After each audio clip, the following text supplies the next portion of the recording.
My skin is black. My body is burned. I survived Babylon. I am a daughter of Zion. Daughters of Zion like diamonds.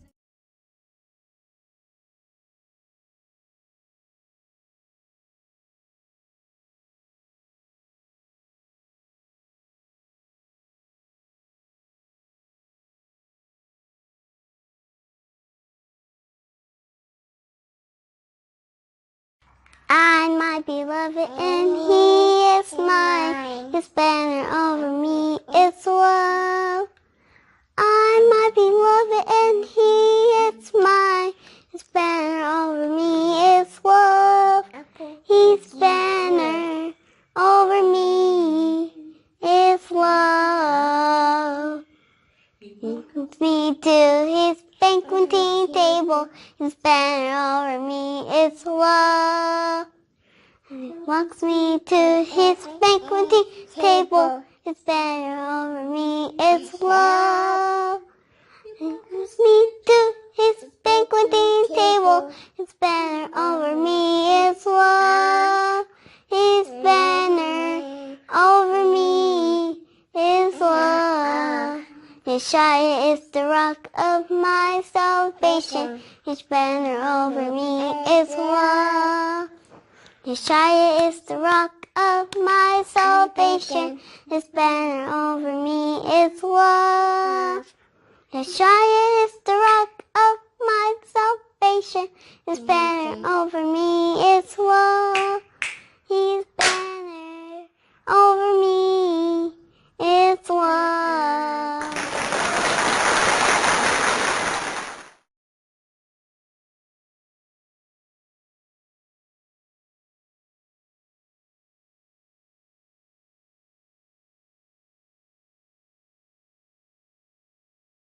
Praise the higher. Children of Israel are here. Mount Hor. We're going inside the tomb to pray for our brother Aaron. Holy Land, Kadesh. We are in Kadesh. And as you know, Mount Hor is at the border of the children of Israel heritage. So we're still within the borders, but this is one of the borders. Shabbat Shamayim, Kwadash Haya, Shamkat Mahaya, Malak Wavka, Thabavat Zawanka, Haya Aisha, Baharat Zah. Kawahaya, Bashamaya, Nathan Lanawa, Lakan Kalyawam,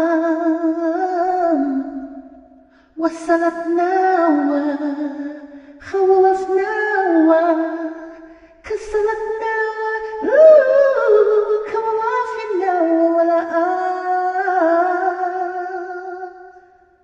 Sabayanawa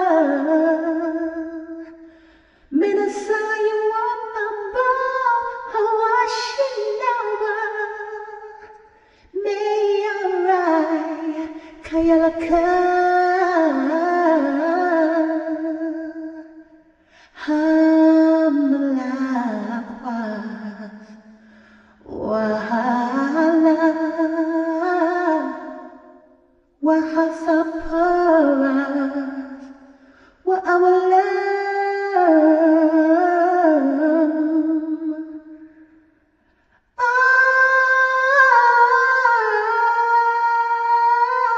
Amen.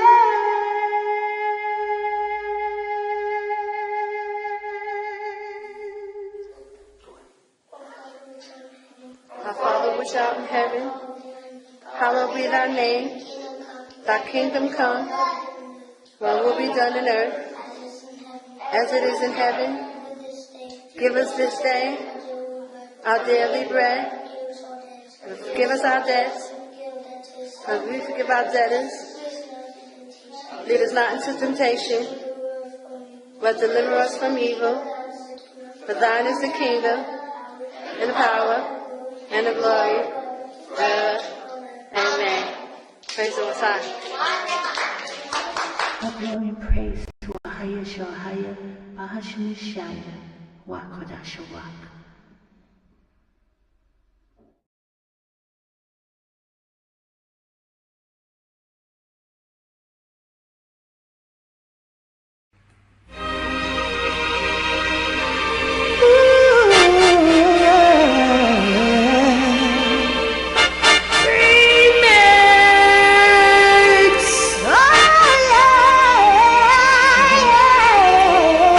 To the wilderness, let's go. Babylon about to fall. You better pack them bags and grab them kids if you know what I know. To the wilderness, let's go. Babylon about to fall. You better pack them bags and grab them kids if you know what I know. Song of Moses, song of Moses, song of Moses, song of Moses, song of Moses, song of Moses, song of Moses. I will sing to a higher, returning gloriously. The horse and its rider was thrown into the Red Sea. A higher is my strength, a higher is my song. He is my salvation, my power. I built this habitation.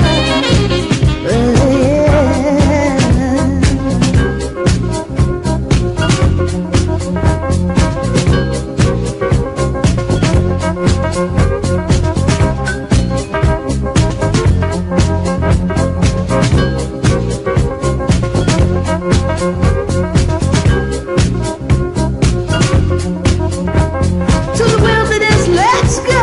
Babylon about to fall. You better pack them bags and grab them kids if you know what I know. To the wilderness, let's go. Babylon about to fall. You better pack them bags and grab them kids if you know what I know. Song of Moses, song of Moses, song of Moses. Son of Moses, Ahaya, Ahaya, Ahaya, Ahaya, Ahaya is my strength, Ahaya is my strength, Ahaya, Ahaya.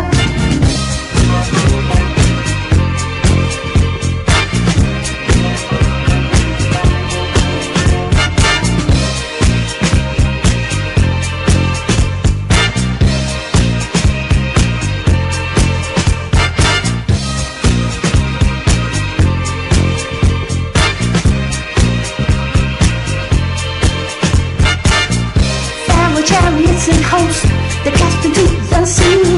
The chosen captains also were thrown into the Red Sea. The depths have covered them, they sink just like a stone. The goodness of His excellency has overflown. Oh, higher. Not just about your attention again. You better pack them bags and grab them kids if you. You better pack them bags and grab them kids if you.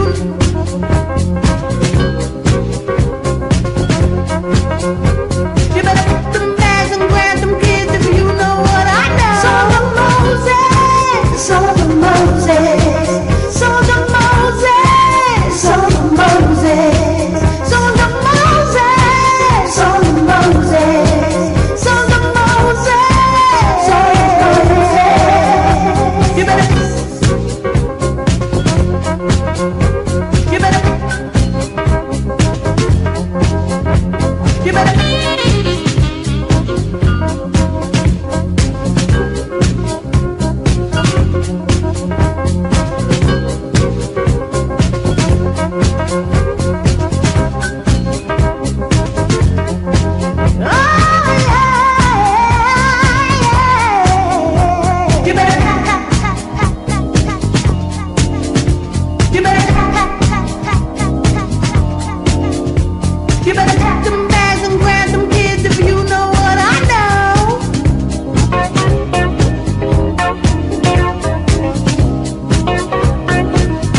prescriptions to show yourself approved. Ahaya, Bahashim Yeshaya. Ahaya, Bahashim Yeshaya. Study the scriptures, study the scriptures, study the scriptures, study the scriptures, study the scriptures, study the scriptures, study the scriptures, study the scriptures, study the scriptures to show yourself approved.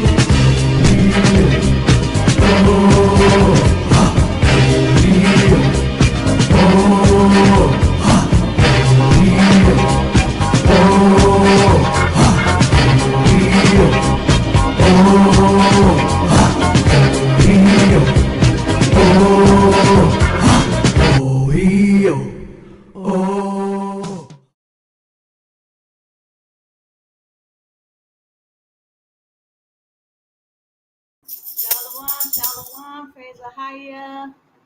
Bless the name of Ahaya. I'm going to standing. Praise Ahaya. Bahashim Yeshaya. Wakudash Ruach. Shalom, Israel. I pray you are having a blessed week. Welcome to the Nappy Head Chronicles. Yes, where we are chronicalizing the awakening of the children of Israel, who will be soon coming out of Babylon.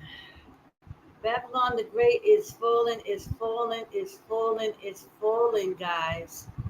And we are watching it fall right, in the midst of our eyes. Ahaya is amazing, and he is amazing, guys. What can we say about this great power that we serve? I am that I am. Ahaya Bahashim Yeshaya. What more can we say? Everything in the book is true. Oh my gosh, and it's our book. Praise Ahaya Bahashim Yeshaya. I am so excited. I'm always excited because it's just amazing. Sometimes I have to pinch myself and is this real? I'm so thankful to Ahaya. But as we see, it's not going to be a time of joy. It's not going to be that. And, he said, don't be acting too excited. Faith is going to be. And, we nobody's saved until the end. We have to pray to be found worthy. So I'm praying for you as I pray you pray for me. I pray you're making your way out of Babylon, brothers and sisters. Babylon the Great is falling, just like Revelations 18:4 says. Babylon is falling, and it's inhabited with devils. Every foul spirit and unclean and hateful bird is trapped in Babylon. Ahaya said, come out of my people. That Jordan is the safe place. So currently I'm residing in Jordan. Praise Ahaya. And I'm just here to come before you to just kind of, nudge you a little bit, tell you get out before it's too late. And I pray you take heed. Jordan is the safe place. And I have a few announcements before I go. I got a lot of information. As you see the thumbnail, they're sacrificing their children to Moloch. And guys, the Bible, there's many scriptures that talk about this, how Israel, why we went into captivity, why we went to America on slave ships. There's a reason why we're there and suffering the way we're suffering. And, you see everybody complaining about what the white man is doing, what the other nations doing to us, but they will not come out of her, my people. People do not have an inkling to get up and leave America, aka Babylon. The scriptures tell us to leave, that you're in the neck of your enemy, that they hate you, they hate him, and they will kill you, they'll deliver you up. This is all the Bible talks about. And still, people see it happening. They I feel something is coming. You always videos, and nobody will get up and leave. It's amazing. It's amazing. Okay. So I wanted to say, I have a few videos I want to show you, but first, let me just tell you, September is our holy month, one of the biggest months aside from Passover month, the first month. September, it falls on our 7th month. We have so many high holy days in September. It's a big month for us. prepare your houses, get your houses together. We have feasts. We have a fast in the middle of the month. So it's a very big holy day. We have double Sabbaths all through the month of September, the 7th month. So if you guys are interested in coming out of Babylon for migration, this is the time. We have the Feast of Tabernacles coming up, and it's an 8-day feast, and we go into the wilderness and we stay for 8 days. This is a great time to get yourself acclimated about being in the wilderness, seeing what it's like, seeing what you would need, what you won't need. This is the time, brothers and sisters, that you practice the righteous acts, being in the wilderness. And I'm not talking about just going to a park somewhere like you're having a picnic and put up a tent and you stay. No, I'm talking about serious business, coming to the wilderness, in the wilderness, and to see what it's like. You need to be coming out anyway. You need to be migrating. A lot of people just want to, play around a little bit and still sit there and waiting for what's happened next, But in the midst of, we have fires. We had a fire in New York, fire in Texas. Now we just had a tsunami. Russia had an 8-point-something earthquake. I mean, these things are going just like Baruch prophesied, the 12 woes. It will be all mingling together. Then you got the presidents fighting. He trying to blame Obama for treason, everything to take off of, what's going with the Epstein files. And, it's just a lot going on, brother. They are preoccupied. This is the time to pack your things and get up out of Babylon. This is the time. While they're distracted and they don't, from one thing to the next, they're not really focused. And, but they are focused, is Esau is not getting an offer what his plan is. But there is a lot of distractions as they try to distract the children of Israel and keep y'all still. They're being distracted because the Most High is giving Israel time to get out, get out, get out. Jordan is the safe place. Get out. And I put it in a blog for you to read. People say, how Jordan? Why Jordan? Because everybody wants to run to Africa. Do not run to Africa, because the Most High is not going to protect you in Africa. He said, there's scriptures, 2 Ezra 9 and 13. He said he will protect those found within his borders. And Jordan is smack dab in the middle of his borders. So brothers and sisters, I urge you to get out of Babylon, come to Jordan, get prepared, get you some tents, food, water, everything that you need. You can get here and prepare to be able to go right into the wilderness. So there's nothing that's stopping you. Don't believe, what people are trying to go, don't go to Jordan. It's all a lie because of infiltration. People are trying to keep Israel still. They're trying to make it so that our people are left in America with, no food, no water, locked in like in 70 AD, and, destitute until destruction comes. They know that Iran is set to hit America. So that's what the big stink is about Iran. I'm going to put my blog that I wrote all about it. I put the scriptures. I give you the name Kadesh. Remember that name, because in the scriptures it talk about Kadesh, which is modern day Jordan, modern day Petra. It's right in Edom. This is where the children of Israel sojourned 40 years in the wilderness under Moses and Christ's direction.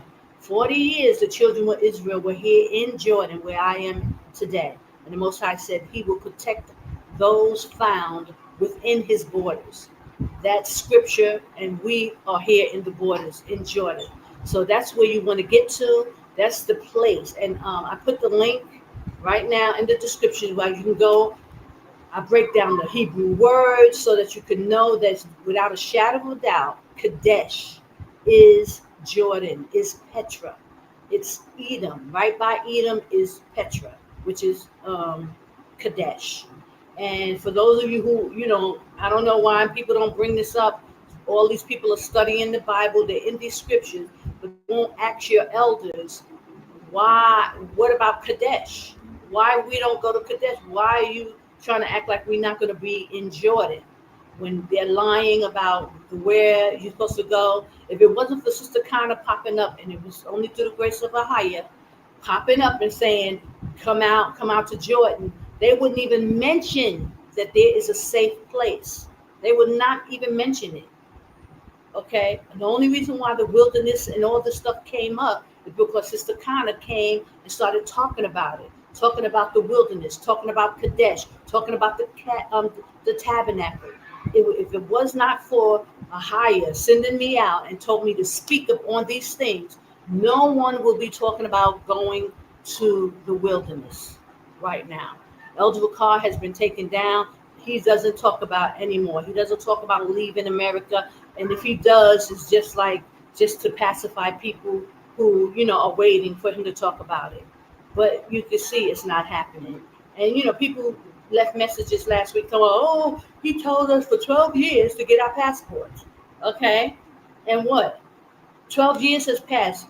The passports expire after 10 years. So what? Was you not going to use? You got it for nothing? Now you got to renew the passport because it's been 12, 15 years since he's been saying that. And he has not used the passports? What's going on? Lies and more lies. Okay. So I just wanted to give you that message and tell you, the holy days are coming up. Get the right calendar, brothers and sisters. There's always an issue with the calendar. He's always one day off with that calendar. Please go into my a gathering in Jordan. I have the secrets of the times. I tell you how to put the calendar together to make your own calendars. So you will know how the calendar works. No one can lie to you and tell you, oh, it's the wrong day and deceive you, because Christ warned you, let no man deceive you. You need to have this information and you need to put it in your inward part. So let me give you that link to the my series of how to create your own calendars. You definitely need it. You need to know it, and you need to know it for your own self, not because somebody else is playing games with you and giving you their calendar when Christ said, let no man deceive you. You can't be deceived if you put in things together yourself and not trusting in someone to give you information, and that's Israel has an issue with not wanting to go out and get the information for themselves. They're looking for somebody to spoon feed them and tell them everything and show them everything. You understand? And it's time for us to become a nation. It's time for us to put ourselves in a position of authority so that we do not have to be deceived and taken down by the, Israel has become lackadaisical, very, they don't want to do anything. They don't want to put too much effort into nothing. Everything is an issue. It's too much work. And you can't build a kingdom like that, brothers and sisters. We have to put our best foot forward. We're going to have to come and, get this thing together. So it starts with learning how to worship Ahia, knowing the correct holy days, because you can't keep the commandments. You can't keep the Sabbath if you don't know his holy days. We have the Saturday Sabbaths, yes, but we have other Sabbaths outside of the Saturday Sabbath. We have double Sabbaths, which are some days is the Saturday and the next day. We have 2 Sabbaths back to back. All through September, we have those kind of days. Why? Because we have the Feast of Tabernacle. It's an 8-day feast. It's not a 7-day feast. If it was up to 7, it would stop on the Shabbat. It goes from the first day, Sunday, into 7 days is the Shabbat. But the feast is an 8-day feast, so it ends on a Sunday. So that's 2 Sundays that we have holy days. The first day and the last day are holy convocation. When you read Leviticus 23, it lines up perfectly. So here, I'm going to put in the link for the series of how to create your own calendar from the book of Enoch and the book of Jubilees. Together, they get the 364-day calendar according to sevens. The 7 lined up on the Saturday. It's like the Most High said, make the 7th day holy. When you look at the calendar, 4 times within a year, a calendar year, the Hebrew calendar lines up according to the Sabbaths, according to 7. It'll be the 7th day Sabbath, then the 14th day according to 7, 21 according to 7, 28. That happens 4 times in a year. Look for these patterns when you're making your calendar, and you will not go wrong. You will not, it doesn't change. It's a fixed calendar, and the numbers, the Most High is a, mathematical genius. I say that all the time, of how he put this calendar together. Once you get the pattern, once you see it and understand it, you be like, wow. Even the Feast of Dedication, every holy day lands on this same pattern and system that the Most High put together. So you got to put it together, brothers and sisters. It's awesome. So also, if you're looking to come out, if you're looking to migrate out, to get out of Babylon, you can send me an email at itojatravel@yahoo.com.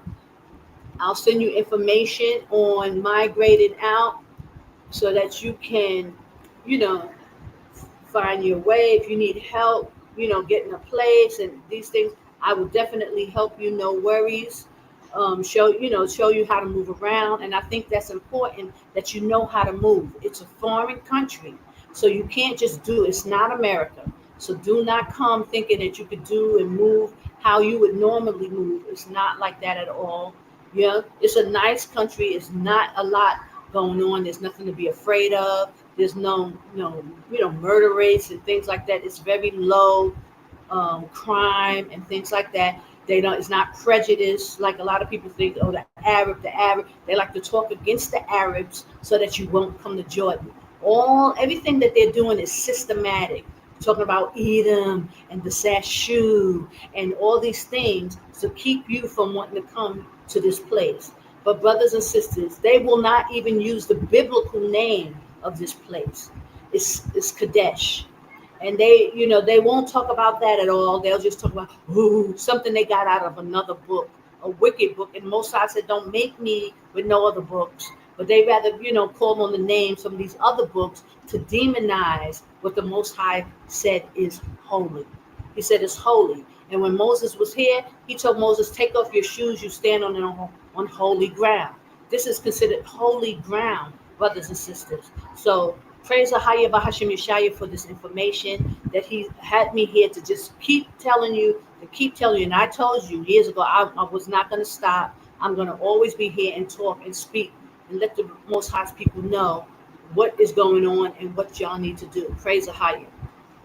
Okay, let me see, is there anything else? Okay, let me just put this last little link in, and then we're going to get in. Because I have a couple of videos bringing out this information. And then let me just say, after this video, then I'm going to go into my series for the calendar. So I'm going to run that, my calendar videos back to back. It's a marathon. So if you get your pen and paper and be ready to stay up and study, I will play the marathon of how to create your own calendar after this Nappy Hits Chronicle. I'll just keep it running, and it'll be running. So try to stay up, get you some coffee or something to keep you up, and write down the notes. Write it down, make it plain, like the scriptures tell us. Get the information, because you're not going to know unless you figure this thing out for yourself. See the patterns, how the numbers line up. I take you step by step, month after month, writing down the numbers. And once you have the first day of the year, it does not change. You don't have to go every year looking for the new moon, the equal parts day, equal parts night. You don't have to do that, because once you have it and you have the correct days, and you'll know it's correct because the numbers line up according to 7s on the Sabbath. 4 times a year, the calendar automatically corrects itself. You'll know it's correct. Without in your spirit, you're gonna know. So that's not even a problem. Also, I wanted to say, last week a brother asked a question. He brought up the 9 parts day, 9 parts night as equal parts day, equal parts night. And I wanted to address that, because our people, we always looking and searching for stuff. There are scriptures or there's information. I think it's in the Secrets of the Times or in the Jubilees or Enoch, which it mentions 9-part day and 9-part nights. And when we were under the Egyptians, they kept the calendar with 9-part day, 9-part night. But you got to understand, it doesn't, it all goes according to the sun up and sun down. You know, they make 18-hour days, but what they'll do is use 80 minutes for 1 hour, 80 seconds for 1 minute. So even though they may change the, you know, the variables within it, it's still according to the sun up and the sun down, and they'll just change the you know, what's equals to a minute to an hour, like that. So instead of like now, we have 24 hours in a day, 60 minutes, you know, like that. They'll do 80 minutes, but they'll just do 9 hours in a day. So it still adds up the same way. They're just changing it, you know, to make it vary. But it still goes according to the sun up and the sun down. And they just change the how many minutes is in a, you know, an hour, and how many seconds is in a minute. They'll make it 80 instead of 60. And that's what that is about. So don't let that stuff confuse you, you know, of equal parts day, equal parts night. The scriptures, only thing the scriptures say is equal parts day, equal parts night. So it could be 12 hours, it could be, you know, 24 hours, it could be 18 hours. That don't matter. It's from sun up to sundown, and whatever time frame you're living in with that country. They could make it, you know, 16 hours. They can make it, you know, because they'll just change the seconds and minutes. That's it. Okay, so I just wanted to add that so it won't be confusing, you know, to throw people off on, you know, what that is. It's equal parts day, equal parts night. That happened twice in a year. It's usually in the beginning of the year and in the mid-year, in the fall season. It happens. And it's just the equinox, you know, and it just changes the, you know, like the weather and the time, the clock changes. But there is a time that there's equal night time and equal daytime, and because we're on 24-hour clock, it's 12 and 12, and that's what we look for. And that's what Elder Ricard gave the information on. But that was it. He didn't give any more information. So he never told us about how the after the ecliptic days, the calendar will line itself up automatically, and we can see Saturday, Sabbath, the 7th day on the calendar. And that's how you know it's correct, because the Most High told us to rest on the Sabbath day, the 7th day. And the calendar shows that, okay? Without a shadow of a doubt. Okay, so, and I will play the marathon after we finish Nappi Chronicles, and I'm going to let it play.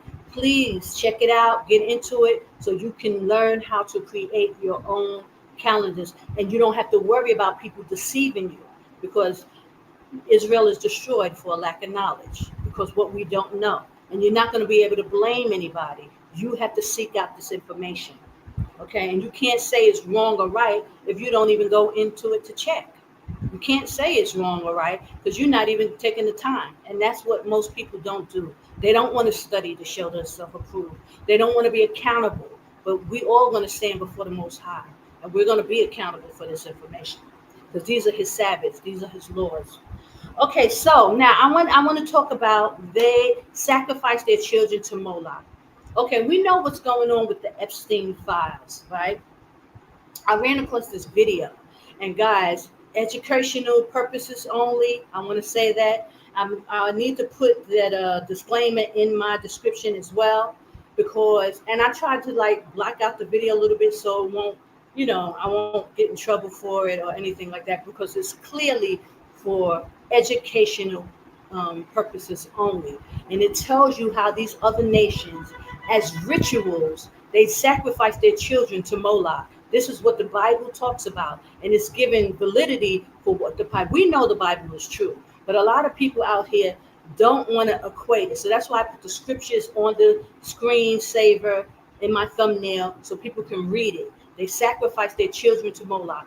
And then I'm going to show you how Judah now is following behind these same wicked people, sacrificing their children for fame, for money, for whatever reason, you know, they just doing whatever.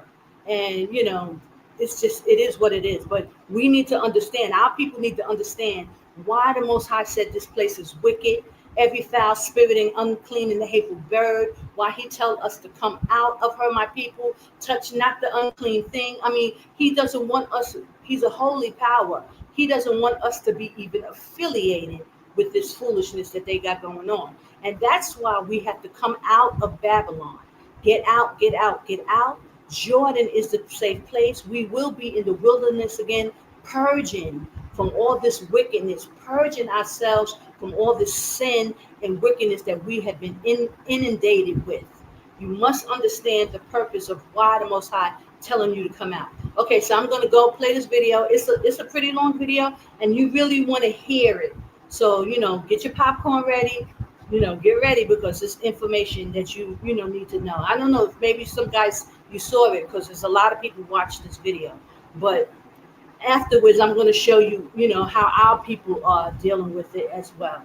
Okay, so give me 1 second, and we're going to see how they sacrifice their children to Moloch, and it's horrible. You know, Baal, all these like different gods. Here we go.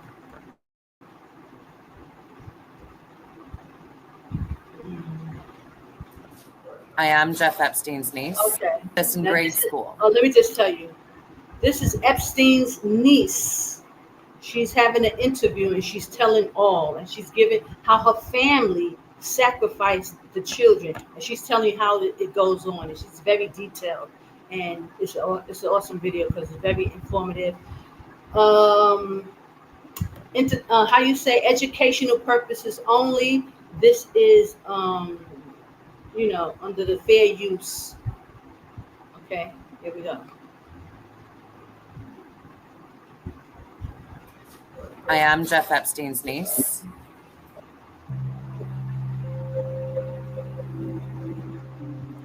But Bill was on the flight logs because he went to the island. He also went to many, many other places where me and other children were present.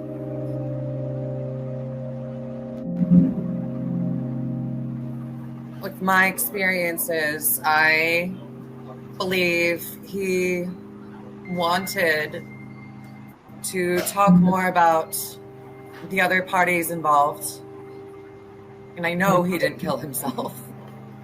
I'm not sure whether they let him go and get plastic surgery and flee the country, or if they did kill him. But I do believe he was a pawn, and that his story blew up in the media to keep people from looking beyond him. If Jeffrey was the one villain in charge of it, then, oh, he's dead, it's all over, everything's good now.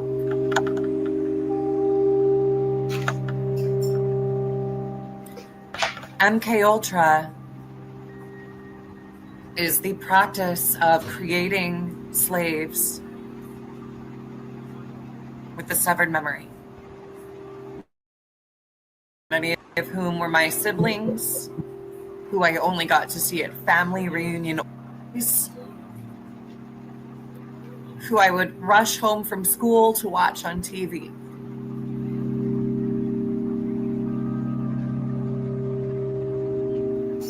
I moved back to New York City because my ex-husband had a scheme to try to allow me to speak about some of this in court, since court testimony can be used as evidence to potentially open up a criminal case. But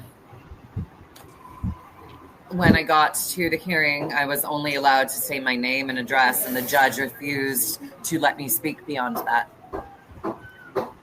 When we had gone to the FBI a couple years ago, they interviewed my father and said, oh, he said nothing happened, so we're going to close this case. If every successful politician is born into this world, they have vested interest in keeping it quiet. The cult of Baal, B-A-A-L. My family masqueraded themselves as Jewish publicly. but behind closed doors, at Passover dinners, when I was drugged, would admit, we are Satanists.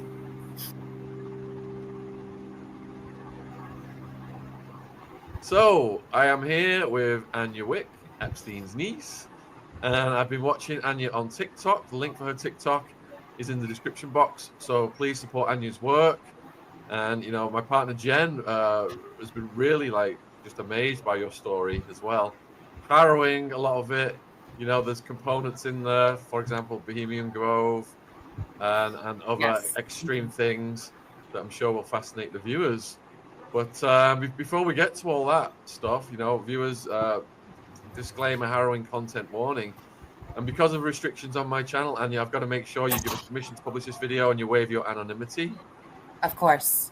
Fair use. Okay. Fair use. So before we get then to what you've been through, do you want to just set the table a bit and let the viewers know what it was like for you growing up? Yes, of course. So my name is Anya Wick, but at birth, I was Anya Beth Epstein. I was born in a house in Boulder. In 2015, I changed my name to Owen Theodore Epstein. In 2020, I changed it again to Anna Petrova. I had realized what I was surrounded by my entire life and thought I could hide from it. And I married a man named Wick, kept that name, and decided to start going public with my story just a few months ago.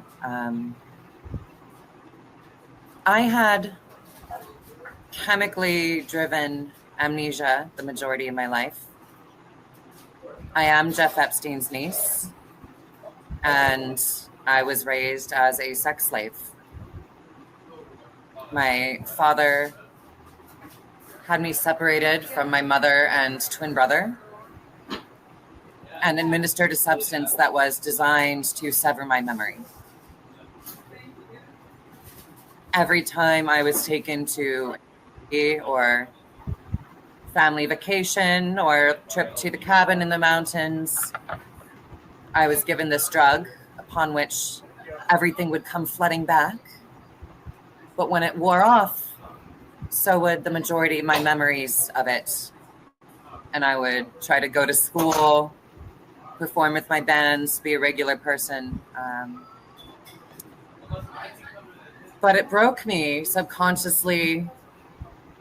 I knew something was very wrong. And I had internalized it on myself.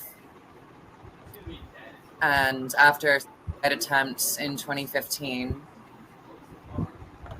I got away from the slavery I was in by taking testosterone, transitioning to male. I left Colorado in 2017 and started piecing together back memories that I had assumed were only nightmares in about 2020. That's the very short version of my story. And Sean, we could come at this from any angle, any point of time in my autobiography. I invite you to just ask what you are curious about. So let's slow it down then and just go back to the beginning again. How old were you when you first realized that things weren't as they should be? I had awareness of this in grade school. I remember my supposed 7th birthday. I was actually already 10 years old. Let me backtrack. My father and stepmother had a baby girl in 1991 who was raised by another family. In 1998, they assigned me her birth date on my birth certificate, which they waited 10 years to file, claiming my stepmother was my biological mother, and finally put me in school in the gifted program, telling me I was tall. I thought it was very strange that My mother was so callous with me. I knew it wasn't normal that I wouldn't let her touch me on the shoulder. And I felt worlds away from my peers. I remember in the first grade sitting there journaling, I don't feel 7. I feel much older. I feel at once like there's something I'm missing that the rest of my classmates all understand, and that I've lived a lot more than them. I remember being on the schoolyard talking with my few friends about what would it be like if you were tortured and didn't know it. I'm like, what are you talking about? I got in trouble with my friend's mother for drawing stick figure at a slumber party. Of course, it shouldn't be the child's fault if they've had exposure to anything like that, but I took the blame instead of my parents. I always knew something was wrong, but because my regular life, my parents were upstanding citizens. My father was a divorce attorney. My mother was on the PTA. I thought I was the problem. I had some memories I retained, but because of the nature of the substance I was on, made that reality so different than my regular life. I thought these were nightmares, that I was sick, and I didn't tell anybody. Why do you think your family got involved in these things? It goes back for generations.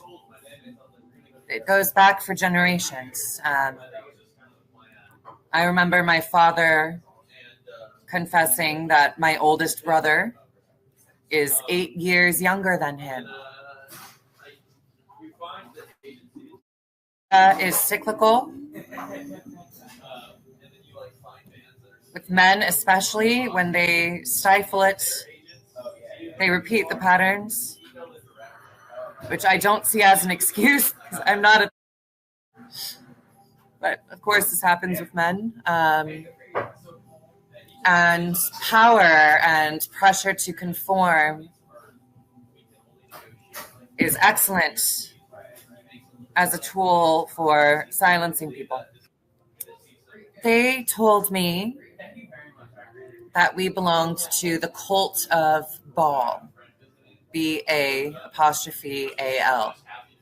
They told me this with consistency while I was being abused. Now, what you can look up about the cult of Baal, information that is publicly available, is that it is thousands of years old.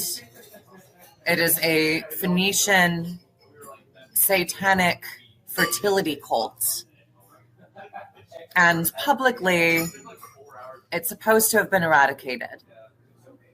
But to my knowledge and my experience, it is not. This is what people perceive the Illuminati to be. It is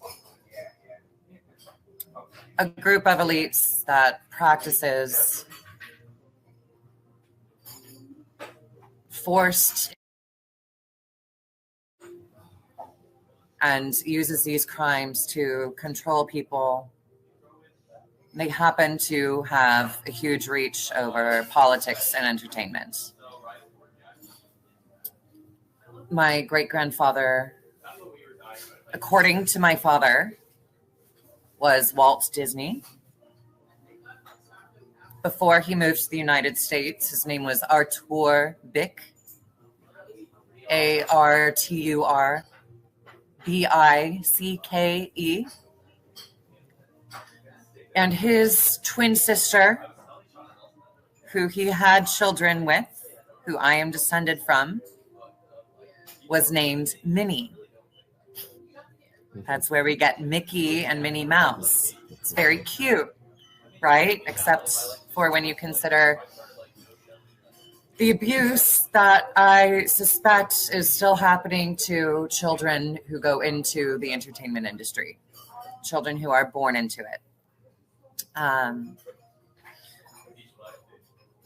My father was abused by his parents and I was raised going to these giant where I would meet other children who were put on television.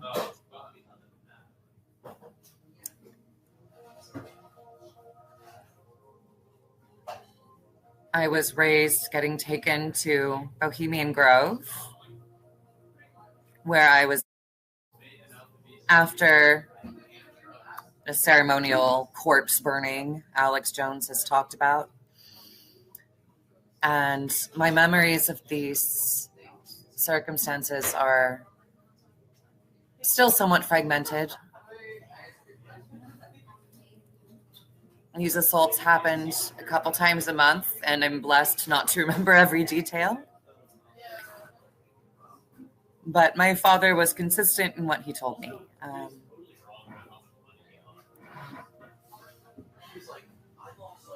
It's hard for me to talk about. I want to just answer your questions honestly,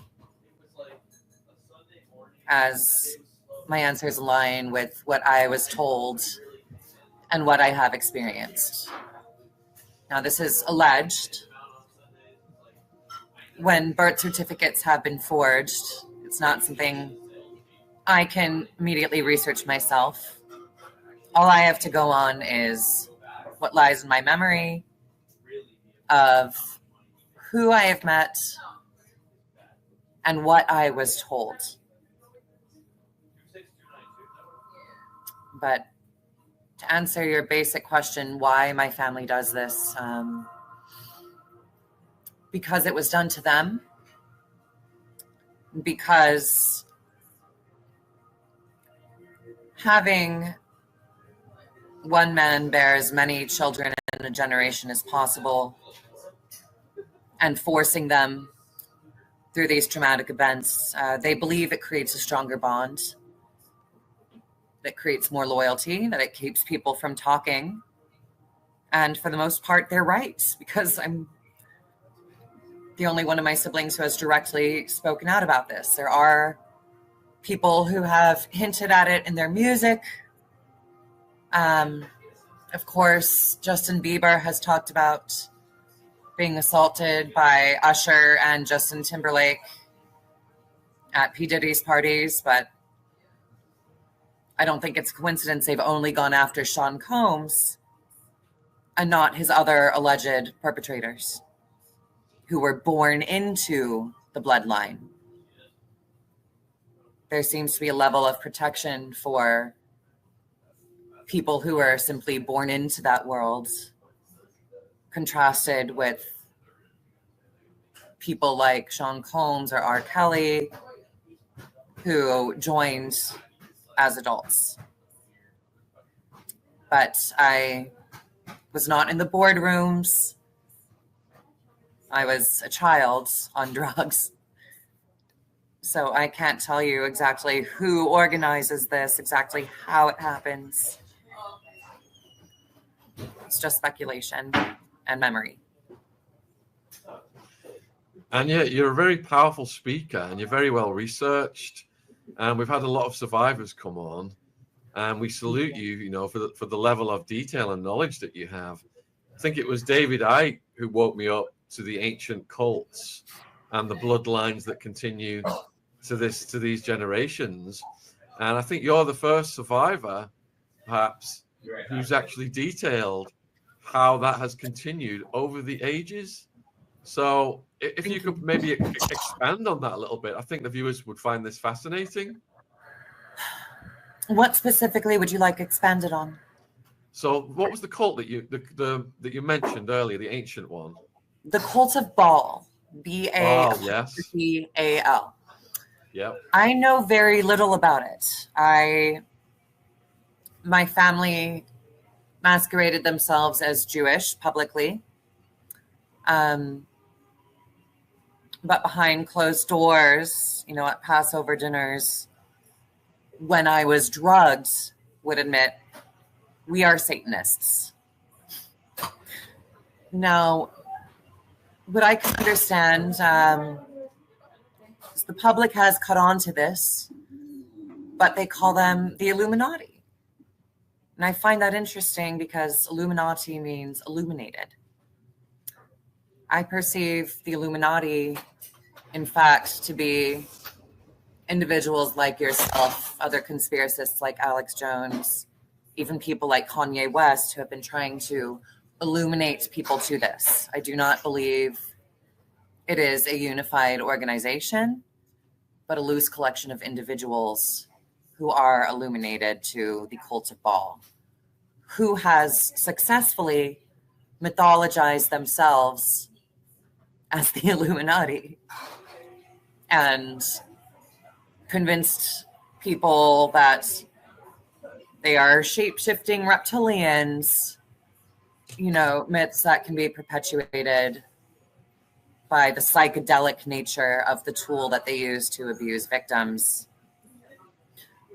which is used to delegitimize people who catch on to what they have been doing. And to be truthful, it was a reason I was anxious to come on here. When people talk about seeing men turn into lizards, it makes everything seem a little bit more delegitimate. Now, when someone has been given a powerful drug, their minds can experience something like that. They can witness something like that. And it's something that kept me very confused as a child. I'm in the material world, in this plane. I'm being assaulted by my father, my uncles, my cousins. But my mind is somewhere else. My mind is going on this fantasy ride. And when I awake, I'm very confused. I also believe there are people who have talked about these outlandish, metaphysical, impossible experiences intentionally to derail conversations about the cults and their power in media and politics. How prevalent are these Satanists in high society, and are they disguised? Yes. They control so much more than I think even I can understand.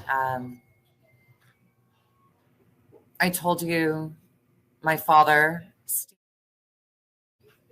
boasted that his grandfather was Walt Disney. Now, I remember when Viacom bought Fox, but Fox held a hard line on not selling the news station. Steve raged and cried for a month because that would have been a full monopoly on the American news market.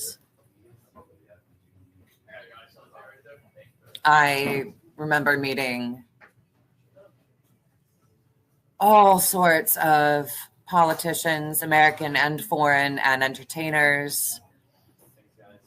And as far as that goes, I'm happy to answer honestly if you want to ask me about specific people.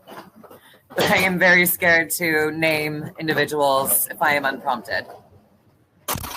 Yeah, if you say if you say you've met somebody, there's no legal consequences of that. Okay.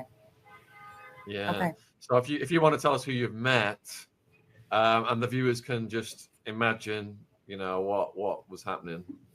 So with NordVPN, you can watch my Sons of Ecstasy documentary if you're in the UK, even though it's only available in America, using the Quick Connect. See, I've got it on my phone right here. Plus, as you know, I've been hacked. I've lost my YouTube channel multiple times. NordVPN protects you from multiple types of assault. You can become safer online with a single click. Stay safe from scams, phishing, and malware with Threat Protection Pro. Never stop with the fastest VPN on the market. Threat Protection Pro has protected hundreds of millions of people from attacks. Someone sent me an email pretending to be a sponsored ad, and I clicked on it, and it was a phishing attack, and that's how I lost my channel. I wish I had Threat Protection Pro at that point. If the hackers have got your info on the dark web, Nord will monitor it for you and alert you. So you can get 4 months extra on a 2-year plan at nordvpn.com/Atwood, ATT-Wood.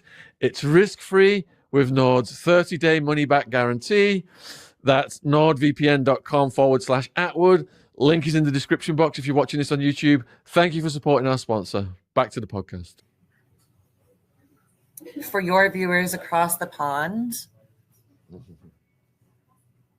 I do have fragments of memory of only once meeting the royals on the one trip I took with my family over to the UK, and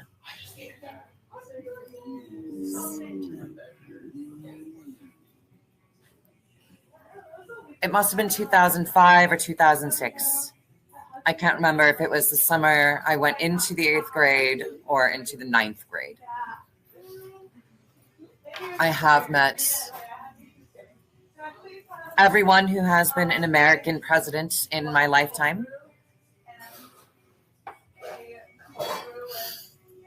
Including Donald Trump, who I have to say looked like he was at a funeral when he was at the inauguration the second time around. I don't think he wanted any part of it. I have met the Kardashians, which is why I believe Kanye West has appeared to have gone off his rocker. I have met Harvey Weinstein. The same night, I met Jeffrey and Ghislaine. And he wouldn't make eye contact with me. He did not want to participate in the abuse of the small children. I believe that's a man who is behaving as most Hollywood producers do. Just doesn't make what he did with those actresses okay. But it looks to me like this is a man who was an easy scapegoat, who wanted to expose what takes place with children in the industry and with our family. There are a lot of people like that who have been vilified as, and while they are not innocent, it's like choose your evil. Jeffrey was not a hardcore. He was guilty for what he did to those teenagers. But my family ritualizes the of 3-year-olds, which Jeffrey was not privy to.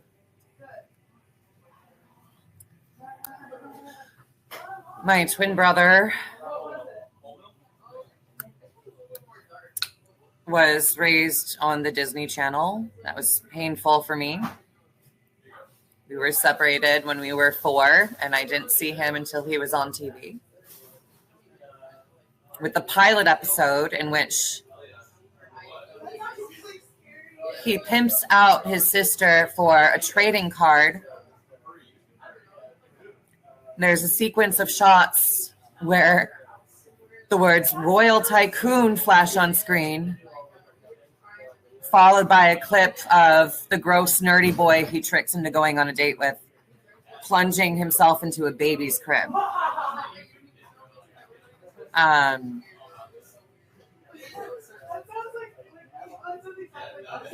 And he's been in the media for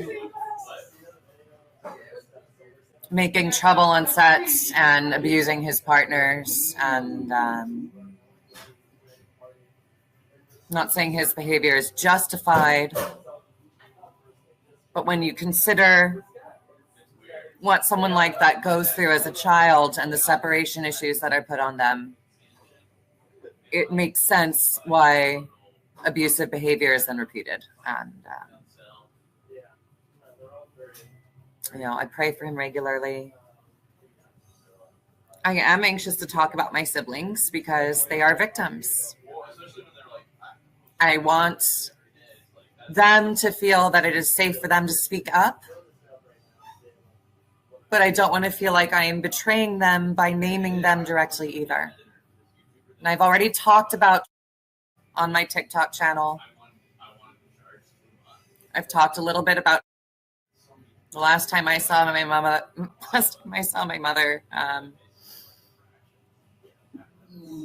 I was getting by Larry.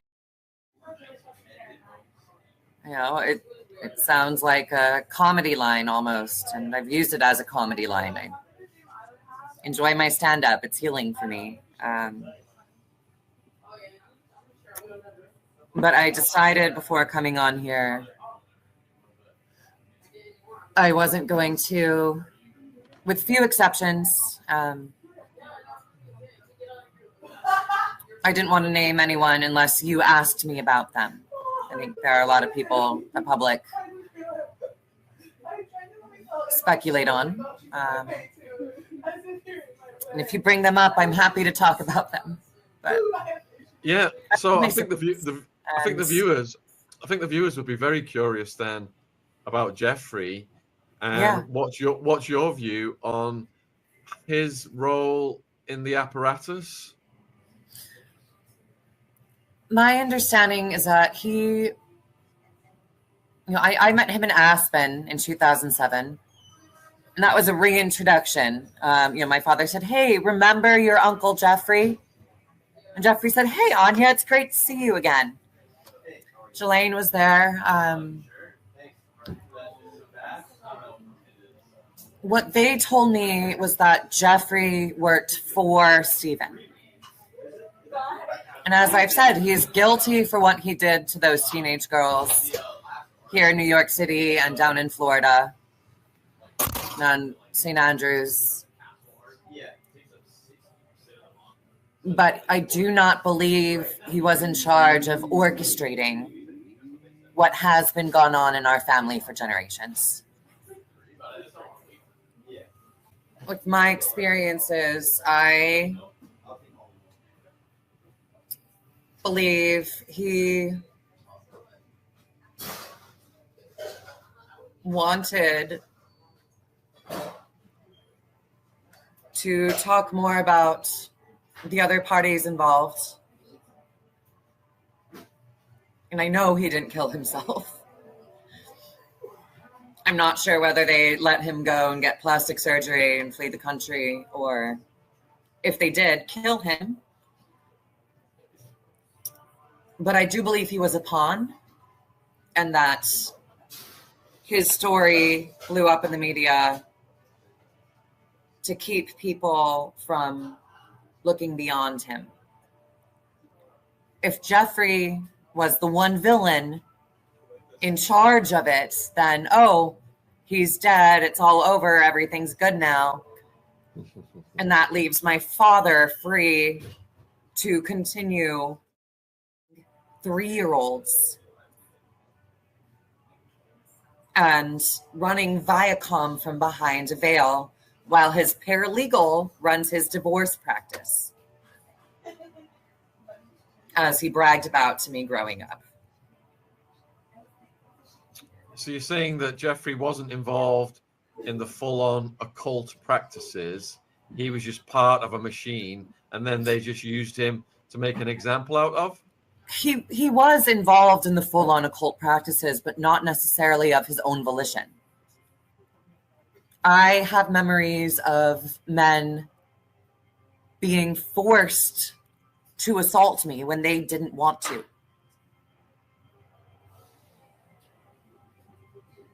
I remember one man, this brilliant comedic actor, actually has better dramatic work.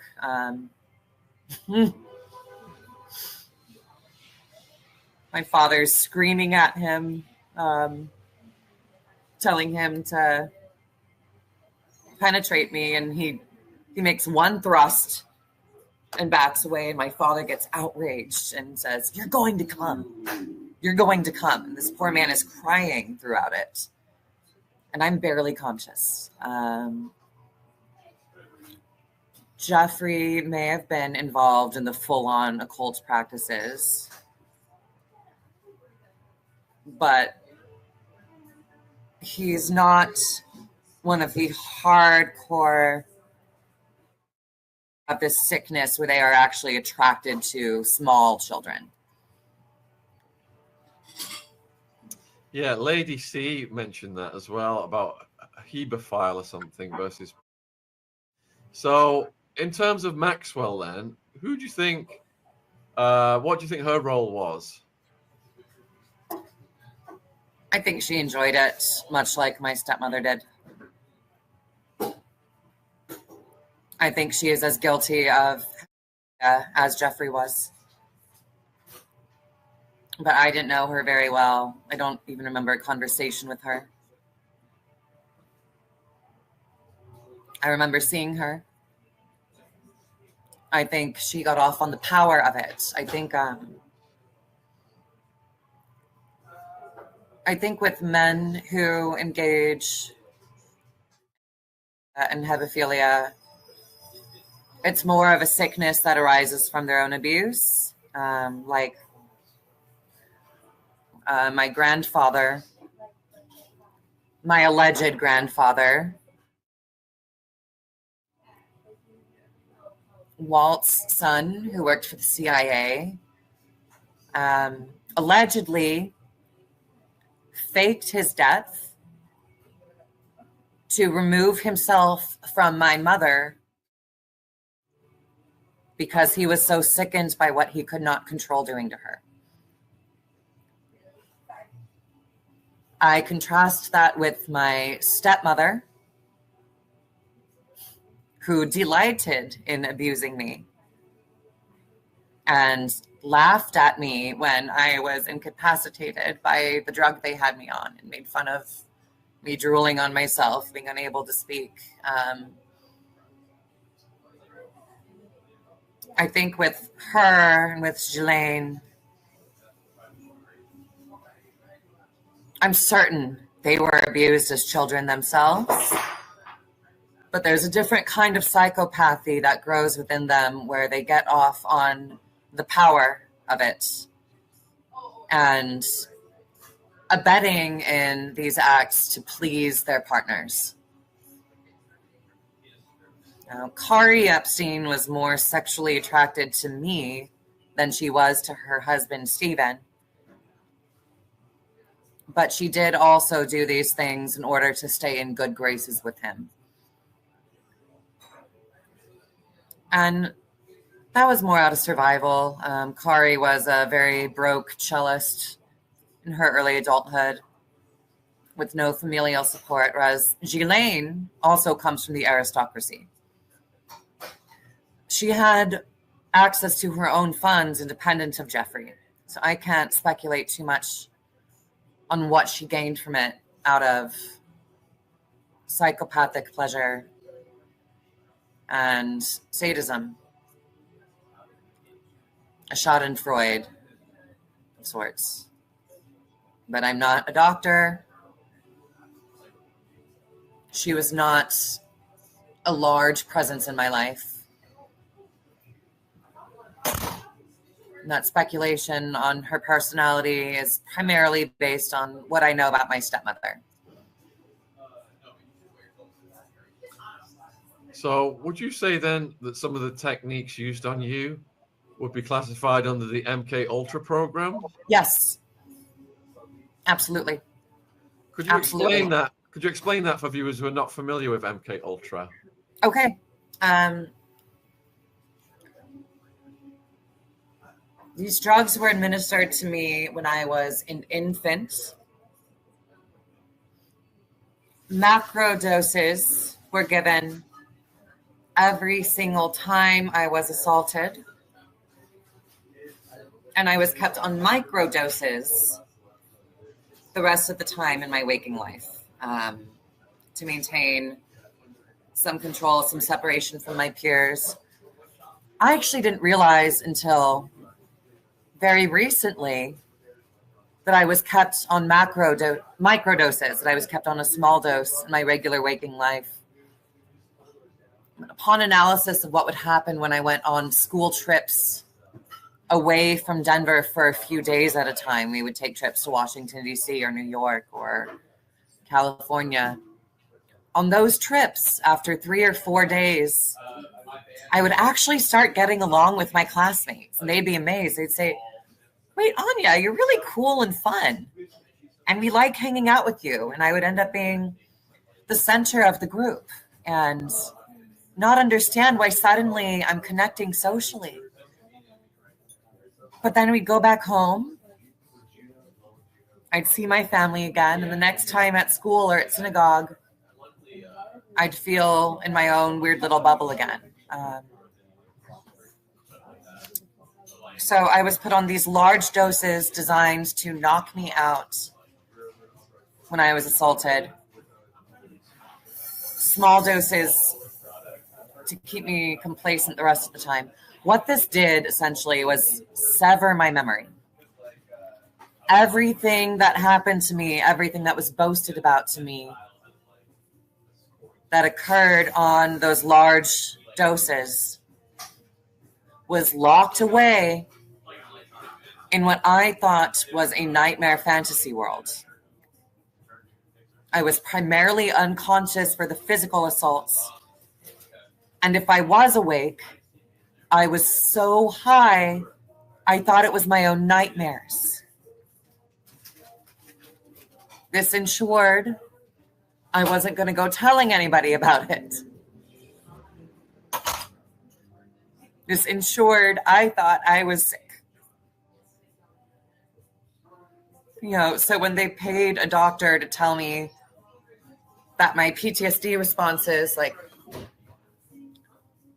jumping when my stepmother touched me, were bipolar, I believed that. I believed it was my fault.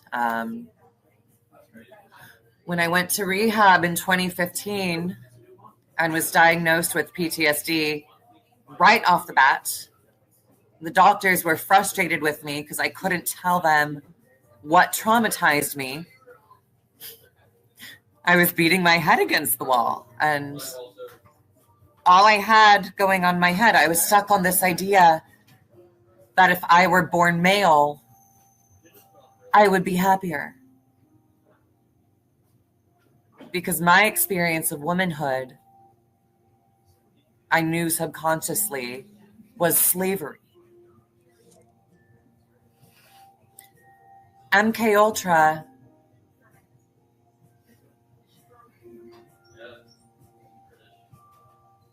is the practice of creating slaves with a severed memory. Many of whom were my siblings, who I only got to see at family reunions, who I would rush home from school to watch on TV. I hope you're enjoying the podcast. It's a word from my sponsor, Shopify. When I started this podcast, there were a lot of things I had to figure out on my own. Algorithms, guest booking, marketing.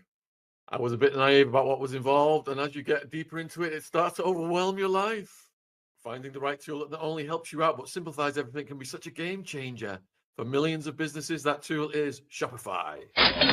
Shopify is the commerce platform behind millions of businesses around the world, from household names like Mattel and Gymshark to brands just getting started, such as my co-host Ron's Pokemon business. Get started with your own design studio of hundreds of ready-to-use templates. Shopify helps you build a beautiful online store to match your brand style. Accelerate your content creation. Shopify is packed with helpful AI tools that write product descriptions, page headlines, and even enhance your product photography. Get the word out like you have a marketing team behind you. Easily create email and social media campaigns wherever your customers are scrolling or strolling. And best yet, Shopify is your commerce expert with world-class expertise in everything from managing inventory to international shipping to processing returns and beyond. If you're ready to sell, you're ready for Shopify. Turn your big business idea into with Shopify on your side. Sign up for your $1 per month trial and start selling today at shopify.co.uk/Sean, SHAUN. Go to shopify.co.uk/Sean, shopify.co.uk/Sean. Link in the description if you're watching on YouTube. Thanks for supporting our sponsor. Back to the podcast. Me and are not the only twins. Most of us are separated. I think I'm one of their only unsuccessful experiments. Because what they do is they take one of the twins, make them a child star, and watch the other hone their craft independently so they can rise to the level to reunite with them as adults. And it works because going through that trauma together, no one else can understand it. And that's part of the reason why I've been so anxious to do this podcast. There's still a door for me that I can push open if I choose to stop exposing this industry where people who love me want to see me again. And they do love me. I know I'm in a situation where I'm struggling right now, but they can't call me up because that would be to acknowledge how we met each other, right? But they do love me. I remember in high school,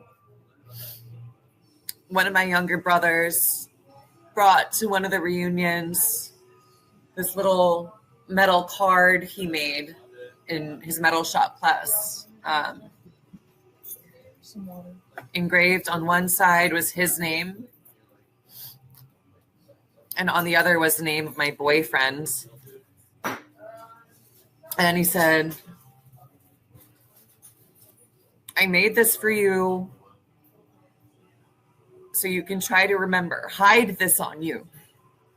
Hide this in your underwear, in your bra, so you can find it when you get back to the house in Denver. Don't let your parents see. Don't let your brothers see. And it worked. After the drugs had worn off, I found this and I remembered who those boys were to me. And I started packing up a bag so I could run away to Hollywood.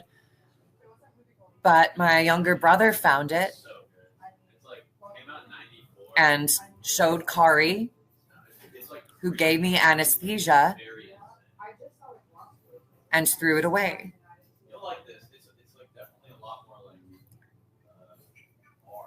My family does this. The Cult of Ball does this. They do MK Ultra because forging these trauma bonds forges more loyalty. And 99 times out of 100, victims will choose being with other victims over trying to speak to eventually prevent there being more victims. And I'm talking to you because the children who are going through it right now, one day, are going to wonder why nobody cared enough to try to stop it, to try to say something. Now they'll either find me or they will choose to keep their mouths shut because they will understand why, for the most part, victims of MK Ultra choose loyalty over truth.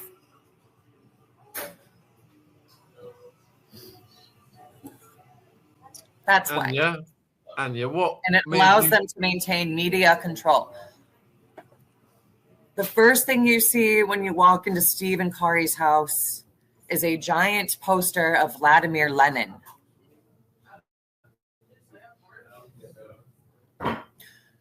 They boasted that one of my brothers is, in fact, the oldest son of the Queen of Jordan, where I have been. Now, that's just alleged, but if it's true, it could explain why Israel and Jordan are allies. And considering that, and considering my father's love for all things Russian,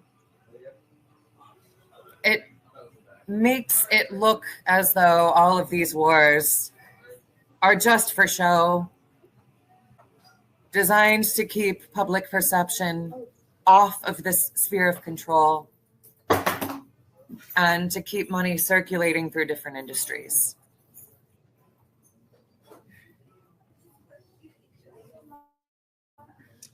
So, Anya, why did you decide to start speaking out, and what challenges have you faced? I decided to start speaking out because I don't want any children in my family to have to continue growing up wondering why they don't think that's their real mother or their real father. Because I can't stand the pain of knowing what those girls named Pain and Help are going through. And the challenges I faced are what I've described with loyalty, with wanting to see my siblings and maybe wondering, okay, is it better for those children going through the same abuse now to simply have a loving adult in some capacity in their lives? Or for them to grow up and know that someone tried to speak for them? I am still split in half on that. The consensus in my soul about what is as split as my memories used to be. Other challenges, you know, it's, you look at me and say, oh, well, that's not true. She's crazy. You know, 90% of the people who found me on TikTok know I'm telling the truth. Look up a photo of Shia's mother and see that we're identical. You know, they understand that you cannot Google the truth if someone is claiming the official records have been forged. But of course, the only proof I possess is in my DNA. Getting anyone to do an DNA test isn't something I can do. I moved back to New York City because my ex-husband had a scheme to try to allow me to speak about some of this in court, since court testimony can be used as evidence to potentially open up a criminal case. But when I got to the hearing, I was only allowed to say my name and address, and the judge refused to let me speak beyond that.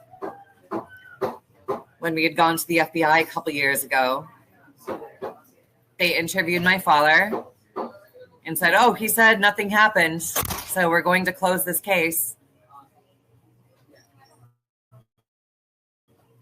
If every successful politician is born into this world, they have vested interest in keeping it quiet.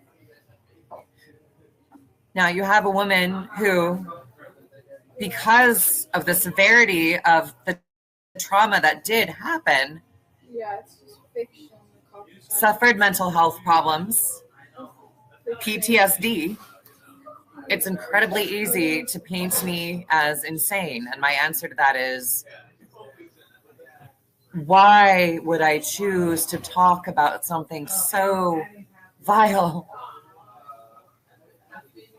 if it weren't real? I'm not profiting from this.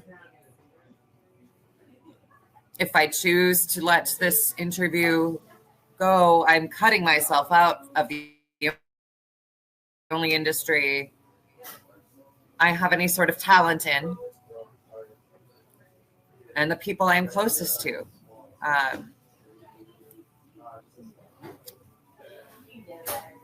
It's fear.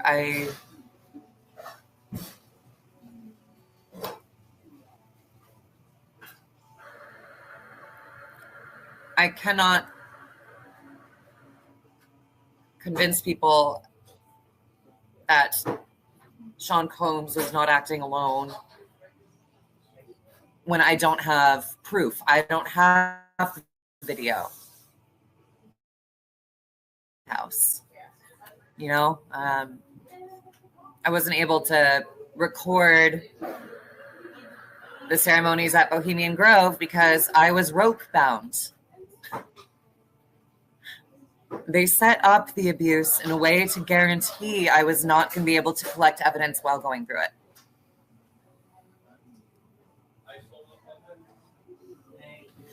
All I have is my word and my DNA.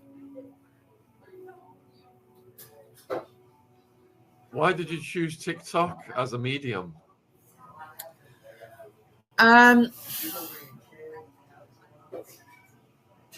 Because taking an artistic route, which I'm still working on, I'm still trying to finish my screenplay, I'm still doing my stand-up just as my own outlet, would make my voice just another drop in the bucket of voices who have told the truth through art in a way that will make it dismissed as fiction or as humor. And TikTok, I didn't expect it to take off the way it did. I first posted a video back in August that got stuck in 200 views. I chose TikTok because it was not controlled by Meta.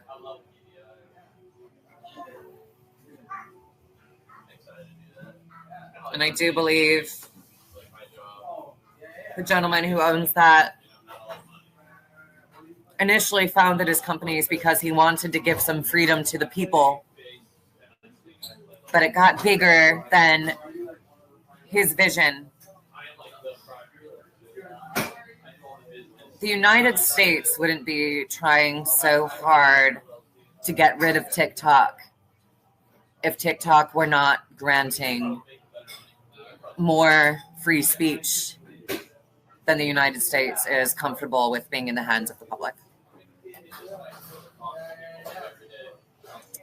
No one heard me until I went on TikTok.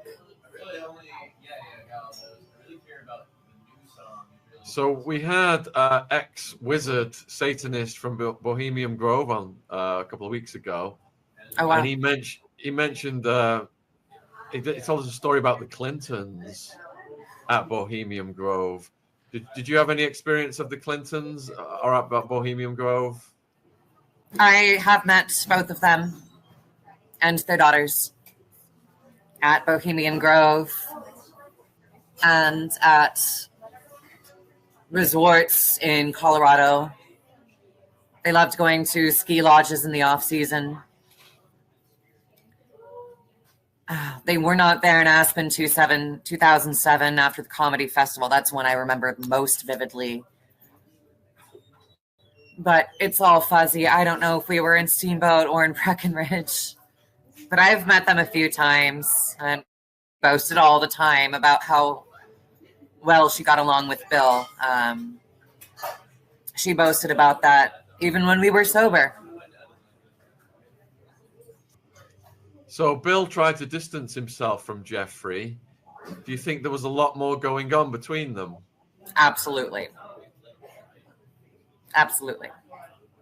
I can't tell you what exactly, but Bill was on the flight logs because he went to the island. He also went to many, many other places where me and other children were present. It's just fact.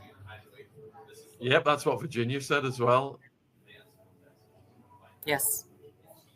Do you think the death of Virginia is suspicious? Say that again. Pardon me. Do you think the death of Virginia is suspicious? Yes, I do. Of course. Of course. To survive a car crash and die in her home a few weeks later.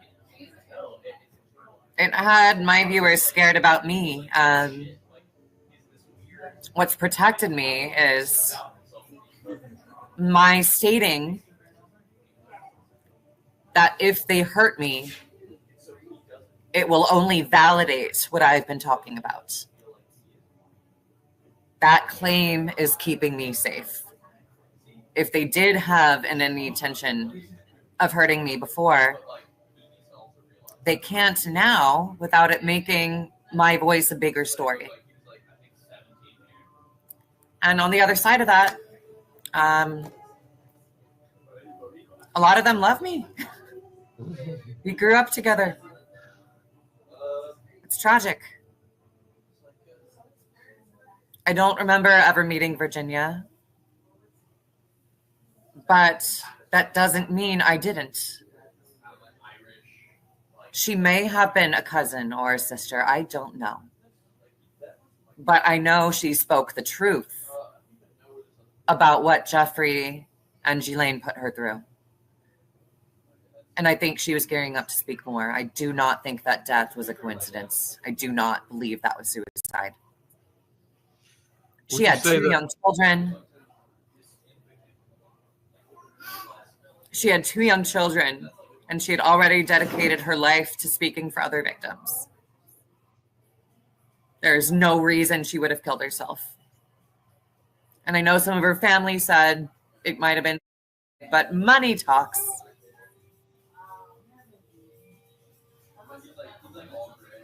Would you say that most people at the top of politics are compromised? Yes. Without a doubt. Without a doubt. I know exactly who Donald Trump was talking about when he spoke of the New York elites during his first campaign cycle. He had no mention of them during the re-election. Because after that first presidency, he realized he had no pull on his own strings. And he was not going to be able to do anything to expose this. I believe Obama wanted to do a lot more that he promised in his campaigns, as far as reasonable socialization of our resources, to bring us up with the rest of the developed world when it comes to providing housing and healthcare and basic human rights, and found his hands tied. Because in America, people must be kept poor and busy so they don't realize how much more power they have when they are unified. And would you say that these politicians who are compromised, it's of a sexual nature mostly? If a politician is not born into the cult, they are forced to engage in criminal acts or submit themselves so that those who are born in trust they cannot snitch on what they are witnessing, because the families got dirt on them too. We see the same thing in Hollywood and in the music industry. There's a long tradition of Black men wearing dresses after they make it famous. It's not because they're forced to wear a dress. It's because they're using that to communicate with each other and tell their viewers, I had to submit to get here. Which takes us to the portrait of Bill Clinton in the dress at Jeffrey's house. What was the significance of that?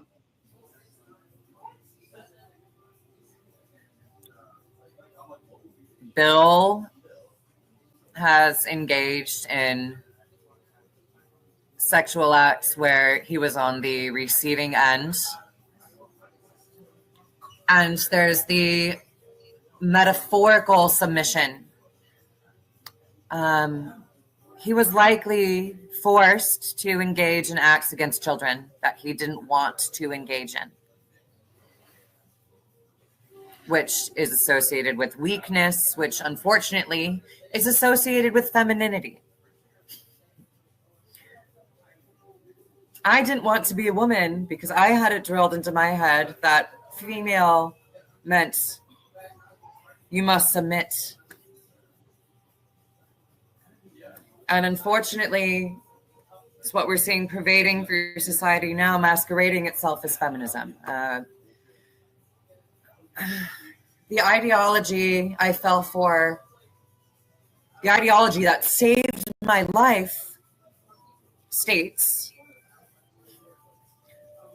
your gender, your personality is not biologically determined, but is a social construct designed to uphold the patriarchy.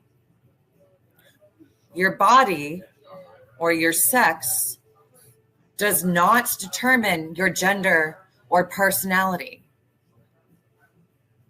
But you must change your body if it is not congruent with your socially constructed personality, inadvertently reinforcing those patriarchal standards that are not biologically determined that we are supposed to be fighting. Men put on the dress after they are forced to submit, whether that means giving their bodies or taking a body that they do not want to take. And we associate that submission with femininity, which is a sickness for men and women alike. It hurts men who do not want to be predatorial, and it hurts women who do not want to be victims.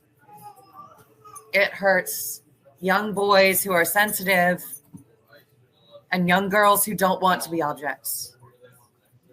But agency saves lives. Taking testosterone is when they stopped selling me. It saved my life. I think most people who adhere to that ideology do so because they've reached a breaking point where they cannot exist in toxic masculinity anymore. Because they cannot continue bearing the pain of being a woman in a society that tells you you are only an object.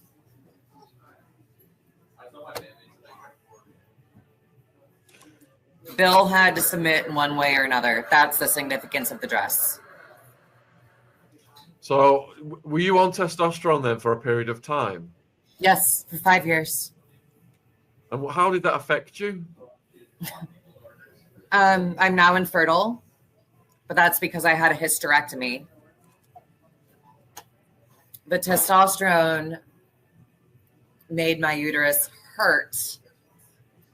And my doctors at Mount Sinai and my family encouraged me to remove my uterus instead of ceasing taking the drugs that were making it hurt. My breasts had to be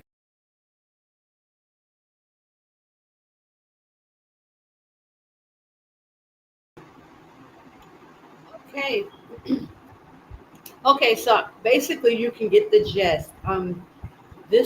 She is supposedly be Epstein's niece, and this is the ritual that they do to the children in their family. So all of these people are victimized. They don't discriminate against nobody. The children grow up, and what she's saying is she was a twin. She got separated from her twin brother and her real mother, and her father remarried another woman, and she was raised with this family, the father, and I guess they had a lot of other kids. And she has a twin brother who they made a child star, like with the Disney channels or something like that. And she's now married, and she's saying her husband convinced her to start talking. So she's telling her story, but this is a ritual that throughout the families, this is what they do. And she said they were a Jewish family. They, said they were Jewish, but they worship Satan. And she, her memory, they was doing MK Ultra on her. Her memory is not that good. She would come in and out of consciousness, and she went to a psychiatrist now to try to remember, some of the things that was happening to her. But it started from like when she was 4 years old, and she's just been sex trafficked, and by the father and the mother, and the stepmother went along with it, hook, line, and sinker, and years and years and years and years of abuse. So that's the story, and this is what the Bible tells us, that this is what the other nations do, and that we were not supposed to do it. And that's why I put Jeremiah on the on the front, just to let everyone see and know that we are not supposed to participate with this stuff. And they do it on purpose. Like they make Judah be involved so that they will be sinning against Ahia. They make you do it. Like even all the stars, all these people who are want to be in the make this money, they have to sell their soul. I mean, we all know that now, but they make sure that if our people want to be involved and make a certain amount of money, they have to sacrifice to go against the Most High, to make a sin against the Most High. So that's why the Bible tells us, and Jeremiah 32 and 35 says, and they built the high places of Baal, which are in the valley of the son of Hinnom, to cause their sons and their daughters to pass through the fire unto Moloch. So that's form of sacrifice to their gods, which I commanded them not. Neither came it unto my mind that they should do this abomination, to cause Judah to sin. So this all about keeping our people in perpetual sin against the Most High. And that's what you're seeing. And people are readily to sacrifice their children, sacrifice, whatever they can, so they can be up in that nonchalant $1 million club. They sell their soul, they sell whatever they can, and they don't have no qualms about it. Judah is sacrificing their children. They are doing whatever they can do to be a part of it. They wear dresses. They are, like I say, like Mike Tyson, his 4-year-old daughter was, mysteriously killed on a treadmill. I mean, and Jennifer Hudson, she killed like 3 or 4 or 5 of her family members. It's just whatever. And we see what happened with Whitney Houston. And y'all know I did a big thing on Whitney Houston, because it even came out information on Whitney Houston that her father, the same thing, married her mother, Whitney Houston's so-called mother, that wasn't her real mother. And this is what this girl is saying happened to her. She was taken from her mother with the father, remarried to another woman, and they just took advantage of her and made her a sex slave. And she was going to all these political places and these parties, and at the Passover they were being just demonized and sexualized from a kid. And this is what supposedly happened to Whitney Houston. Whitney Houston, that woman, I forgot, the Get Christy Love lady, was supposedly Whitney Houston's mom. And she had her at a very young age, like 15. She also was probably sexualizing. So the father,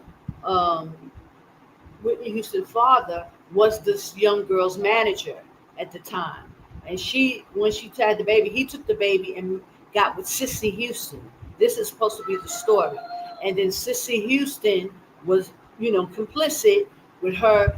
And it said that she had relationships with the pastor in the church and things like that. So it's just an ongoing saga.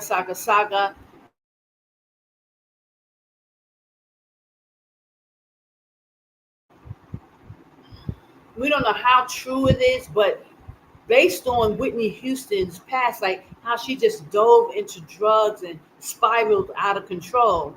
Usually when people are, either they become gay, they turn to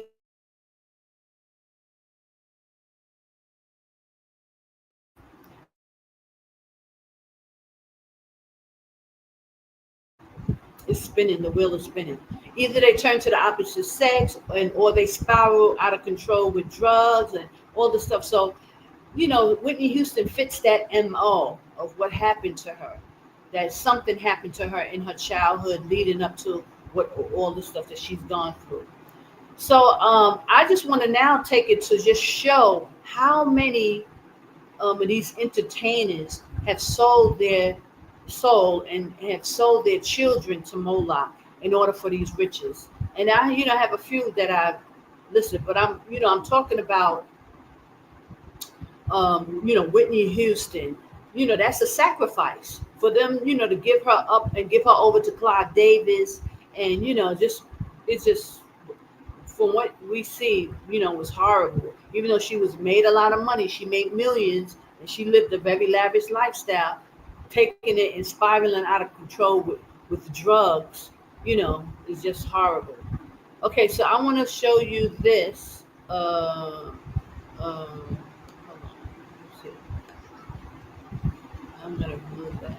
I'm going to show you this now. You can go to his channel, that man Sean Atwood, I think the name is, and watch the rest of the video. Hold on. Yeah, Atwood. Yeah, Sean Atwood. You can go to his, his channel and watch the rest of the video, because she's just really just telling this story. It's horrible that these young people are going through this, and then she transitioned into a boy. For 5 years, she lived as a boy, trying to just run away from all that stuff. So you don't even know what people be going through and why they do the stuff that they do. You understand? Okay, so now here I'm just going to show you some of the people who they had sacrificed their children to Moloch by transitioning them. So now if y'all may not know this guy, or if you know him, this is Papoose. He's a rapper from New York. And he married this girl called Remy Ma, and she went to jail, and he stuck by her for years, and they was on like hip hop, loving hip hop. I don't know, because I was gone by then, but I do know him as a rapper because during the time when I was in New York, I knew of Papoose and Remy Ma, and she was with Terror Squad with Fat Joe. She ended up shooting someone or got into a fight or did something, and she went to jail, and he stuck by her the whole time. Well, now he's in the news every day, because they fell out after Love and Hip Hop. They were like the perfect it couple, because he held her down while she was in jail the whole time. He loved her, but now she turns around and messes around with another guy. So they've been in the media, but come to find out, I always be looking for like what their sacrifice was. Usually you'll hear about somebody close to them died, get killed. That'd be their ritual. It's the ritual. But what the thing is now is that people have to turn their children over to be transgender. And so now it comes out that Papoose has a transgender son. His son here became a woman.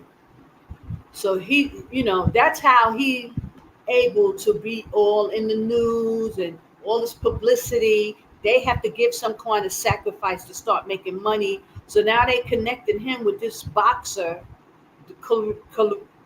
Clarissa Shields, the ones she got like 5 or 6 belts, heavyweight belts, champion belts that she done won. She's undefeated, and he connected with her, and now they're all in the news, like all on YouTube and things like that. Come to find out, he had to give a sacrifice.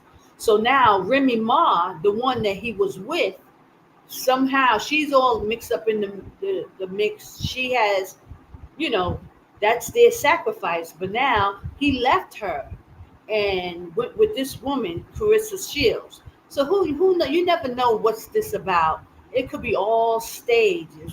It's such a big thing with Hollywood. They're so demonic and corrupt and, full of lies, because they're father of lies. You don't even know what's real and what's the truth. This may be a way for them to get publicity. This may be a way for him to groom the boxer. He may be grooming her, and him and because they never got a divorce as of yet. So it may be all staged. You never know. But anyway, this is their sacrifice. He gave his son over to Moloch, and the son became a woman.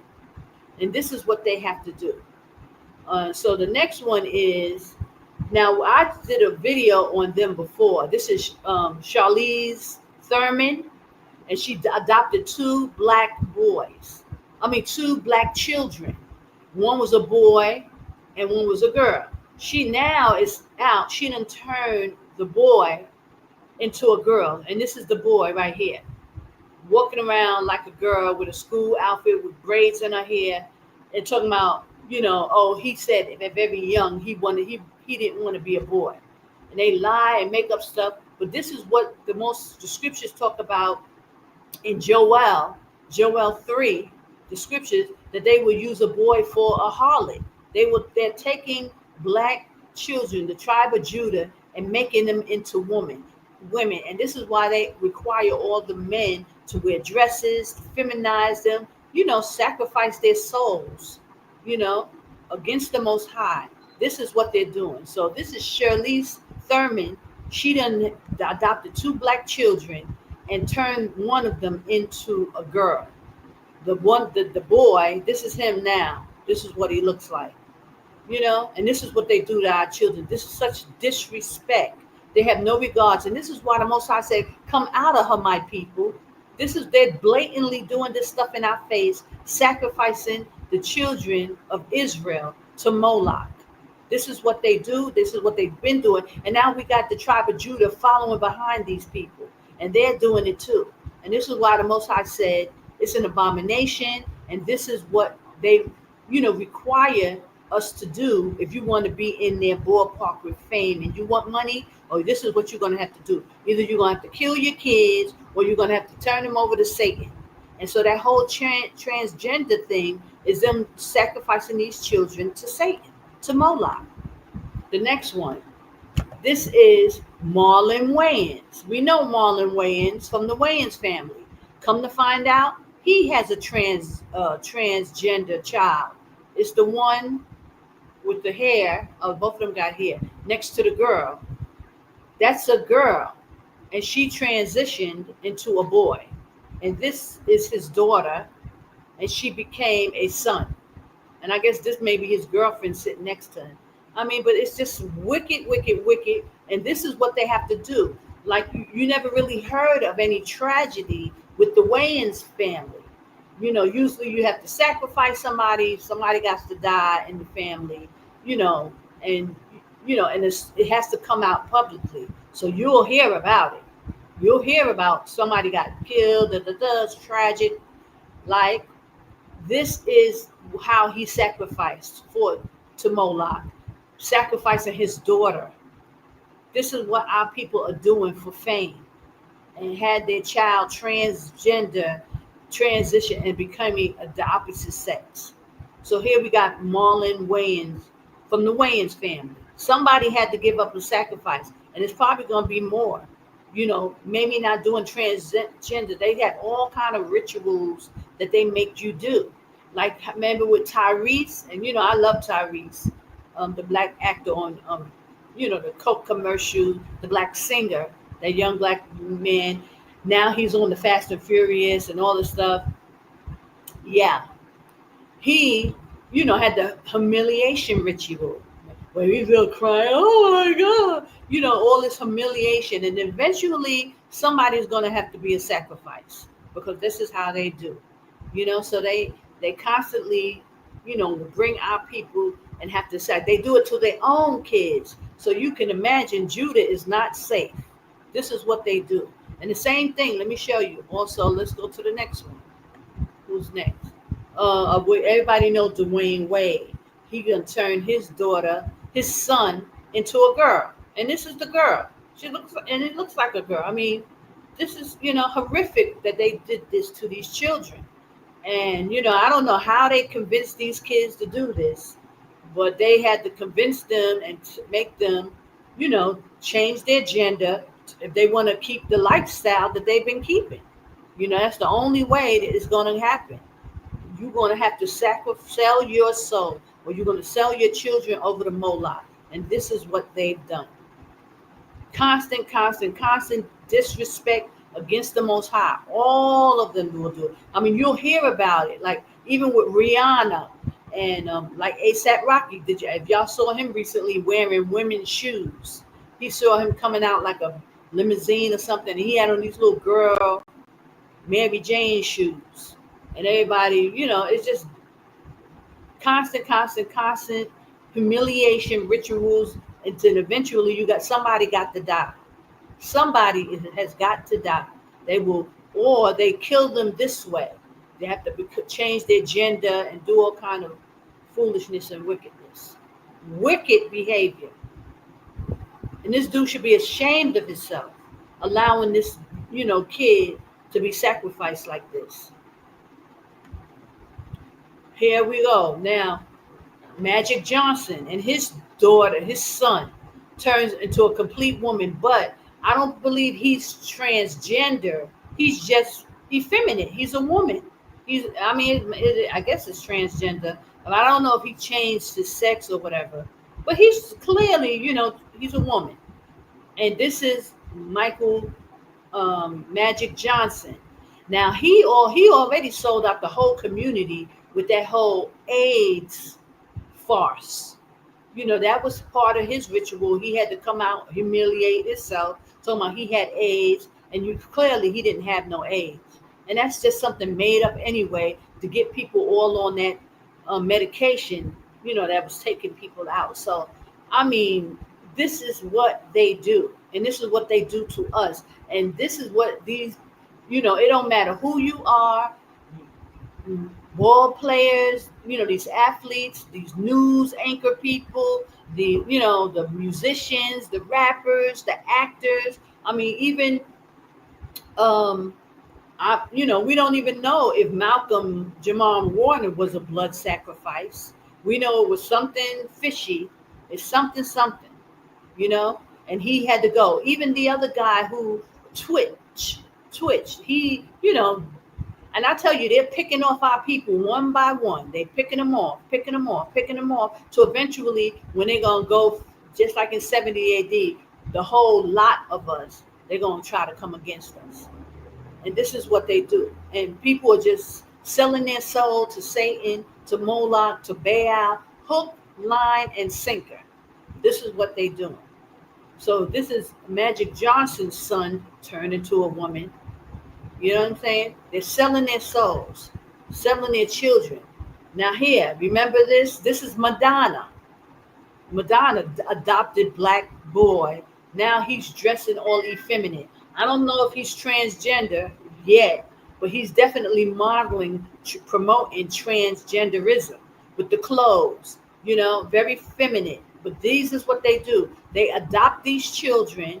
Now, we all knew, but very quietly, they look how she done turned him out. Turned him out. And then you don't really hear too much, or you got to look for the information. But they ain't adopting these black kids for nothing. These are their sacrifices for fame, So now he has to come out wearing women's clothes. He's all effeminate. And, I don't know if he's actually transitioned yet, but you can tell if he hasn't, he's on his way, because he's very effeminate. And this is her son that she adopted when he was small. Now he's a grown man, and he's just a flaming, gay guy. It's ridiculous, despicable. But this is Madonna, and this is her sacrifice for her fame, And the same thing with Jolie, Brad Pitt and Jolie. Now, I thought that they was going to do that black girl. They got that black girl, but for some reason, they transitioned their own biological child. She adopted a, Malaysian little boy, or he looked like he's from, one of the Asian countries. She adopted the black girl who, by the skin of her teeth, who knows what's going to happen to her, but by the skin of her teeth, she wasn't the one. They took their own biological child of Brad and Angela Jolie, and that child is now being transitioned to a boy. I think it was a girl, And now it's like, I didn't even get a picture of them, but I just want to deal with our people, how we as a people are following behind these Gentiles and doing wickedly, even today. And the Bible talks about this all through the Bible. And because we follow behind these Gentiles doing whatever they, do, and it's all an abomination to a higher. They don't have no. Here's Sade. Now it's said that Sade even is a transgender, but how there's no proof. But she did have a daughter. Her daughter has transitioned into a man. So this is her son now. The daughter had became a boy. And it's documented, everybody knows, but they talk about Sade possibly was also transgender. So I don't know, but it could be because look how they look. You can't even tell. You can't even tell who is who. It's such wickedness. This is what they do. This is what they do. And it's an abomination against the higher. And that's why the Most High said, come out of her, my people. This is straight wickedness. And we have no, reason to even be sitting in there with this foolishness that's going on. That's why he said he looked at the Gentiles as spittle. Because they just do such wickedness, hand over fist, just one thing after another. There's a bunch of wickedness. They can't even do right by the Most High. Nor do they want to. It's despicable. Here is even J-Lo. Now here's J-Lo. She had those two twins, and her daughter is now being groomed. She's still a girl, but she's being groomed, talking about she's fluid and that she goes by them or they. And you know what? President Trump should start arresting these people. He should be arresting these celebrities that are doing this to their children, because he already put a ban on it. Praise the higher. He tried to stop it, and even with the army, and there's only two sexes now. But these people are still, soon as they move him out the way, they're going right back to this wickedness. It's such wickedness, y'all. So now here's J-Lo. So that's her success. Her daughter is being groomed. So that's her sacrifice. So now she can come back out and, start performing. That's why she's all over the place performing, and on these award shows. And she got her and Ben Affleck broke up. Publicity after publicity after publicity. They groom you, you'll get, like what I'm saying happened with Papoose. They separated him from his wife, and now he's going with this girl, Shields, the boxer, probably grooming her for whatever, and now he had to give the sacrifice, which is the transgender, and the same thing like with J-Lo. She got with Ben Affleck. He probably groomed her, or she probably groomed, because she was down with Puffy. So it could be anything with her, because she came up under Puffy. So who knows who groomed who in that situation? But now her child is going to be, is considered them or they. That's how she talks about her child. It's not, him or her. It's them or they. Using those kind of pronouns for her. So it's just wickedness, y'all. Wickedness. And she's being groomed to be a boy. She's a girl. Now she had a boy and a girl. And that's the same thing with Will Smith and Jada Pinkett with their kids. They never transitioned though, but they definitely was setting them up to do something real wicked. I don't know what happened, along the way, but the girl was acting like a boy, and the boy, he's still acting like a girl and modeling with girl clothes and just doing the most. It's such wickedness. So I just wanted to bring that out about these people and how they got our people sacrificing to Satan, Moloch, giving their kids through the fire, and having them transition to different sexes and all kind of wickedness. This is what's going on in Babylon. Yeah, ain't nowhere else in the world, just Babylon is dealing with this.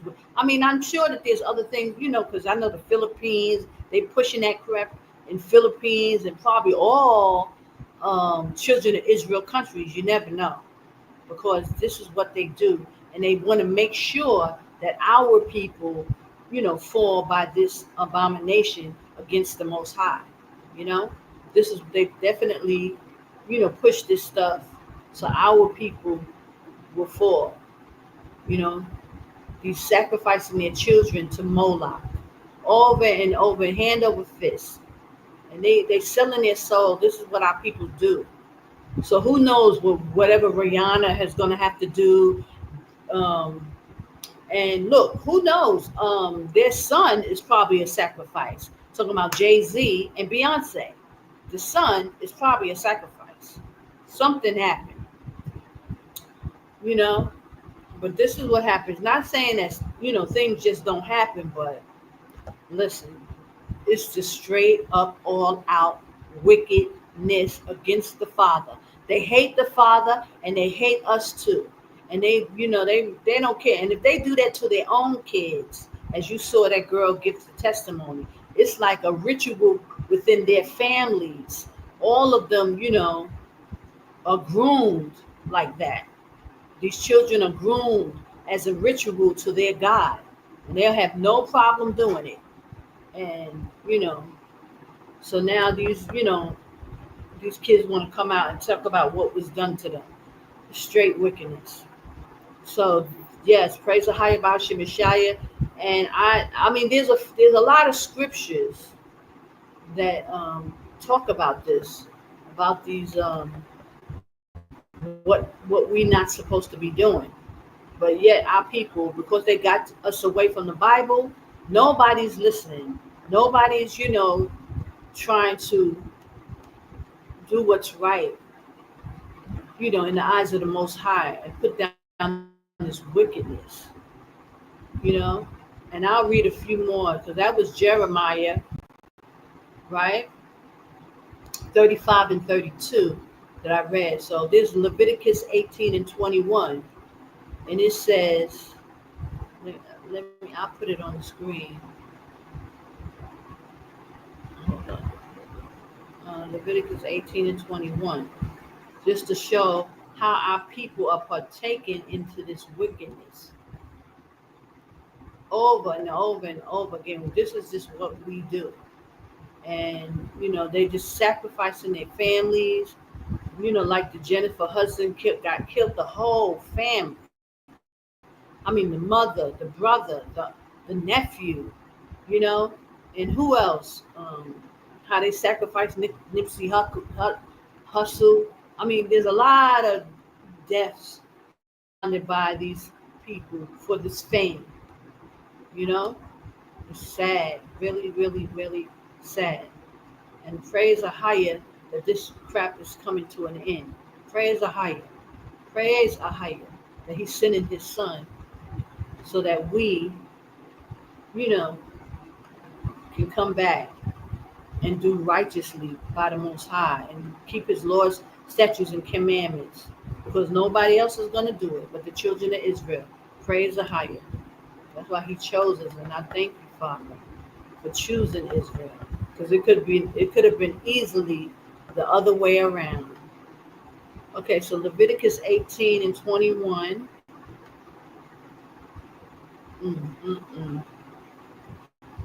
It is so sad. And just like with Malcolm Jamal Warner, it says, "And thou shalt not let any of thy seed pass through the fire to Moloch, neither shalt thou profane the name of thy power, Ahaya." He said, "I am Ahaya, I am." So here it is. That's what passing your seed through the fire is.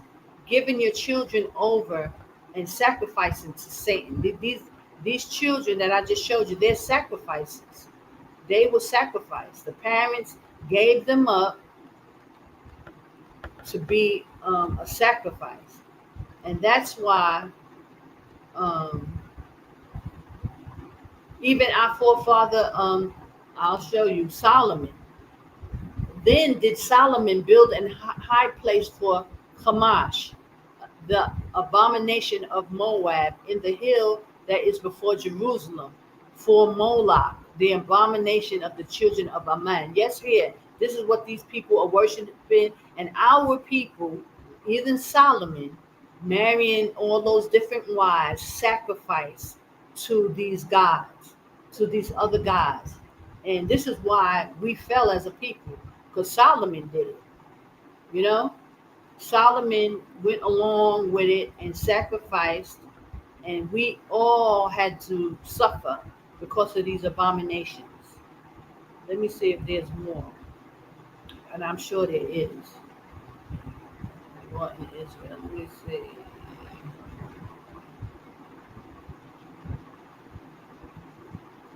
Hold on. There's so much that's referring to the hold on.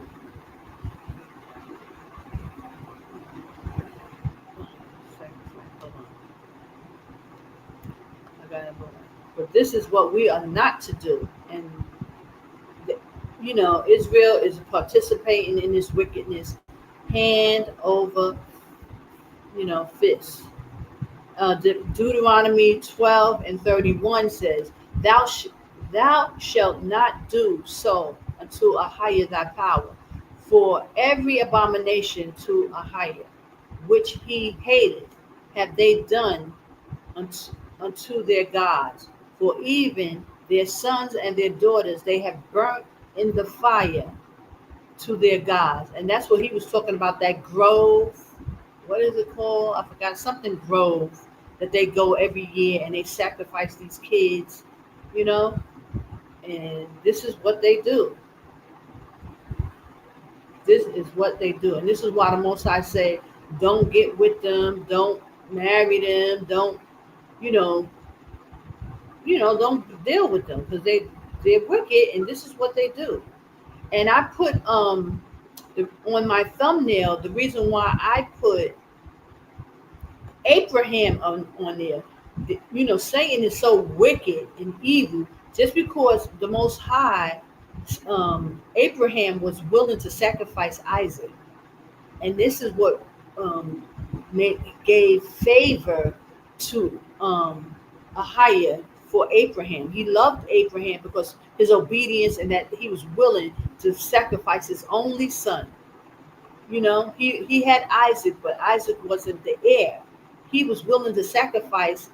He had Ishmael, but Ishmael wasn't the heir. Most High gave him Isaac, and he turned around and was willing to sacrifice Isaac for the Most High, just because of and being obedient to that degree. And the Most High turned around, and that's why he was willing to send Christ, Yeshua. He was willing to send Yeshua because of the obedience of Abraham.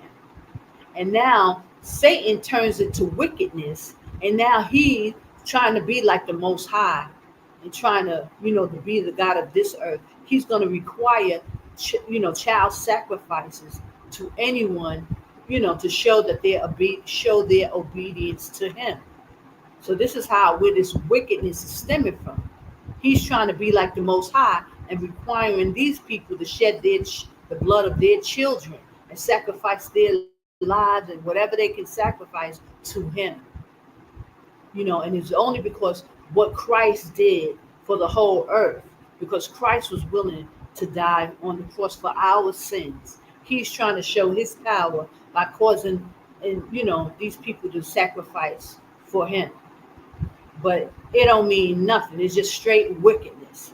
Ahiah, he gets the glory and the power for his son, shedding his blood for the world, so that we can come back, the children of Israel can come back under these laws, statutes, and commandments and obey him for the whole earth. Christ shed his blood so that the children of Israel can come back and stand and in the glory of Ahiah Bahashim Yeshaya. And Satan could never, do that kind of act.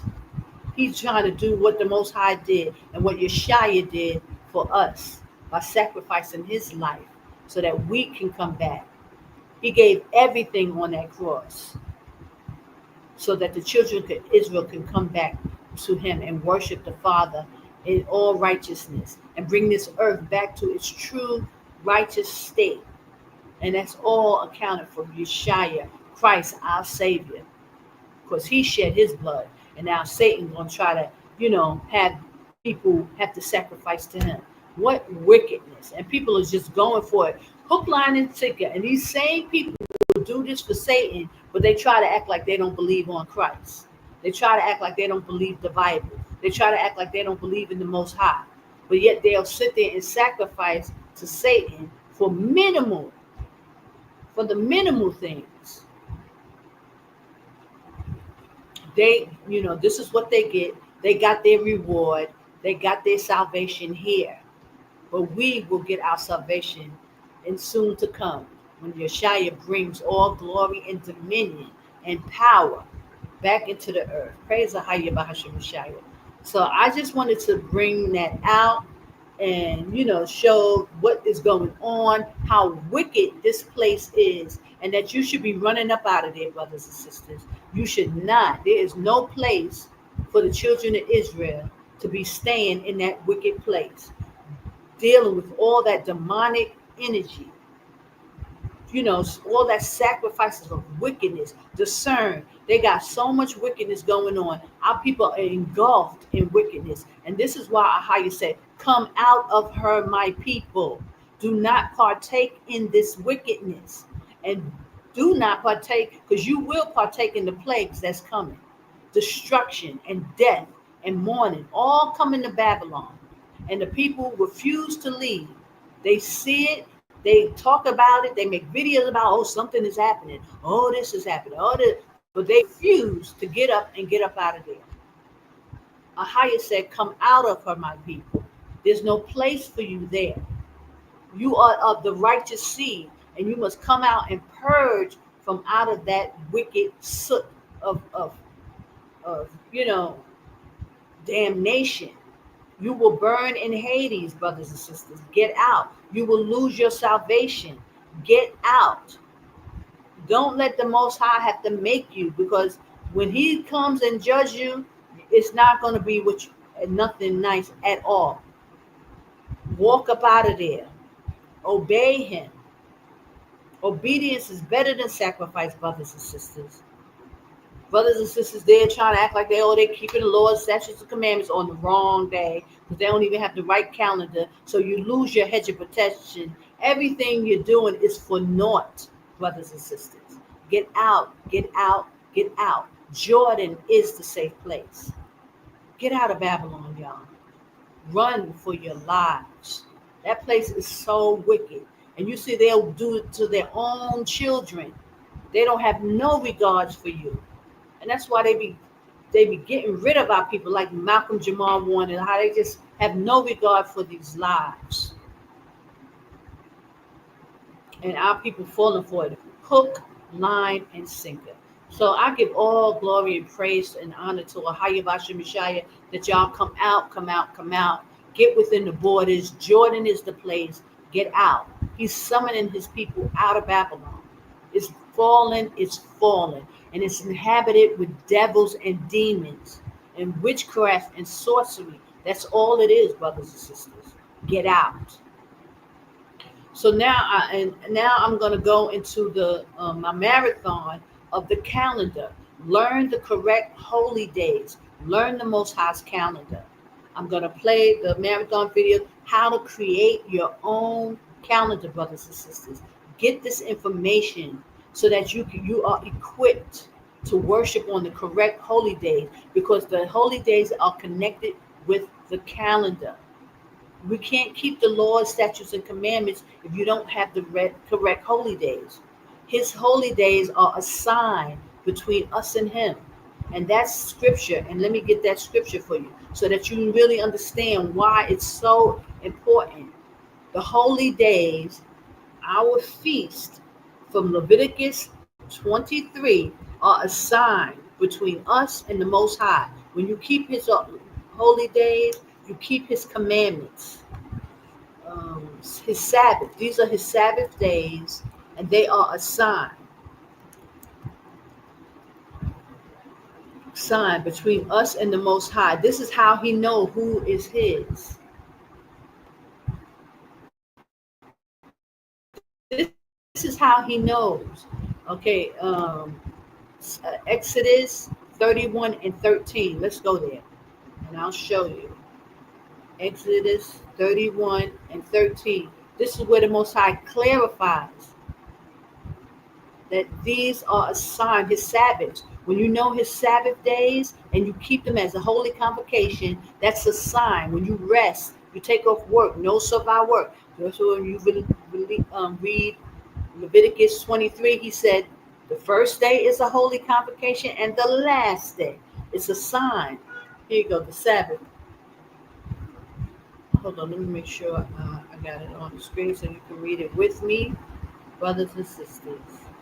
Praise Ahayabashim. Know his holy days. These are the Lord's statutes and commandments. When he said, keep my Sabbath holy, he's not just talking about the Saturday Sabbath. He's talking about all his Sabbaths. They're holy convocations, and you need to know when they are. You have to know. And they thought to change times and laws. So that's why they screwed up the calendar, changed the days, changed, the seasons, everything, so that we would be thrown off, so that we can't keep the Lord's statutes and commandments. So it's all about us connecting back to the Most High, and they're trying their best not to let us do it. So hold on, let me read this for you so you can see this. Make this big so that you can read and understand how the Sabbaths are a sign. Our commandments are connected to the Sabbaths. Here you go. Exodus 31 and 12. It says the Sabbath. Ahijah spoken to Moses, saying, speak thou also unto the children of Israel, saying, verily, my Sabbaths ye shall keep it, for it is a sign between me and you throughout your generations.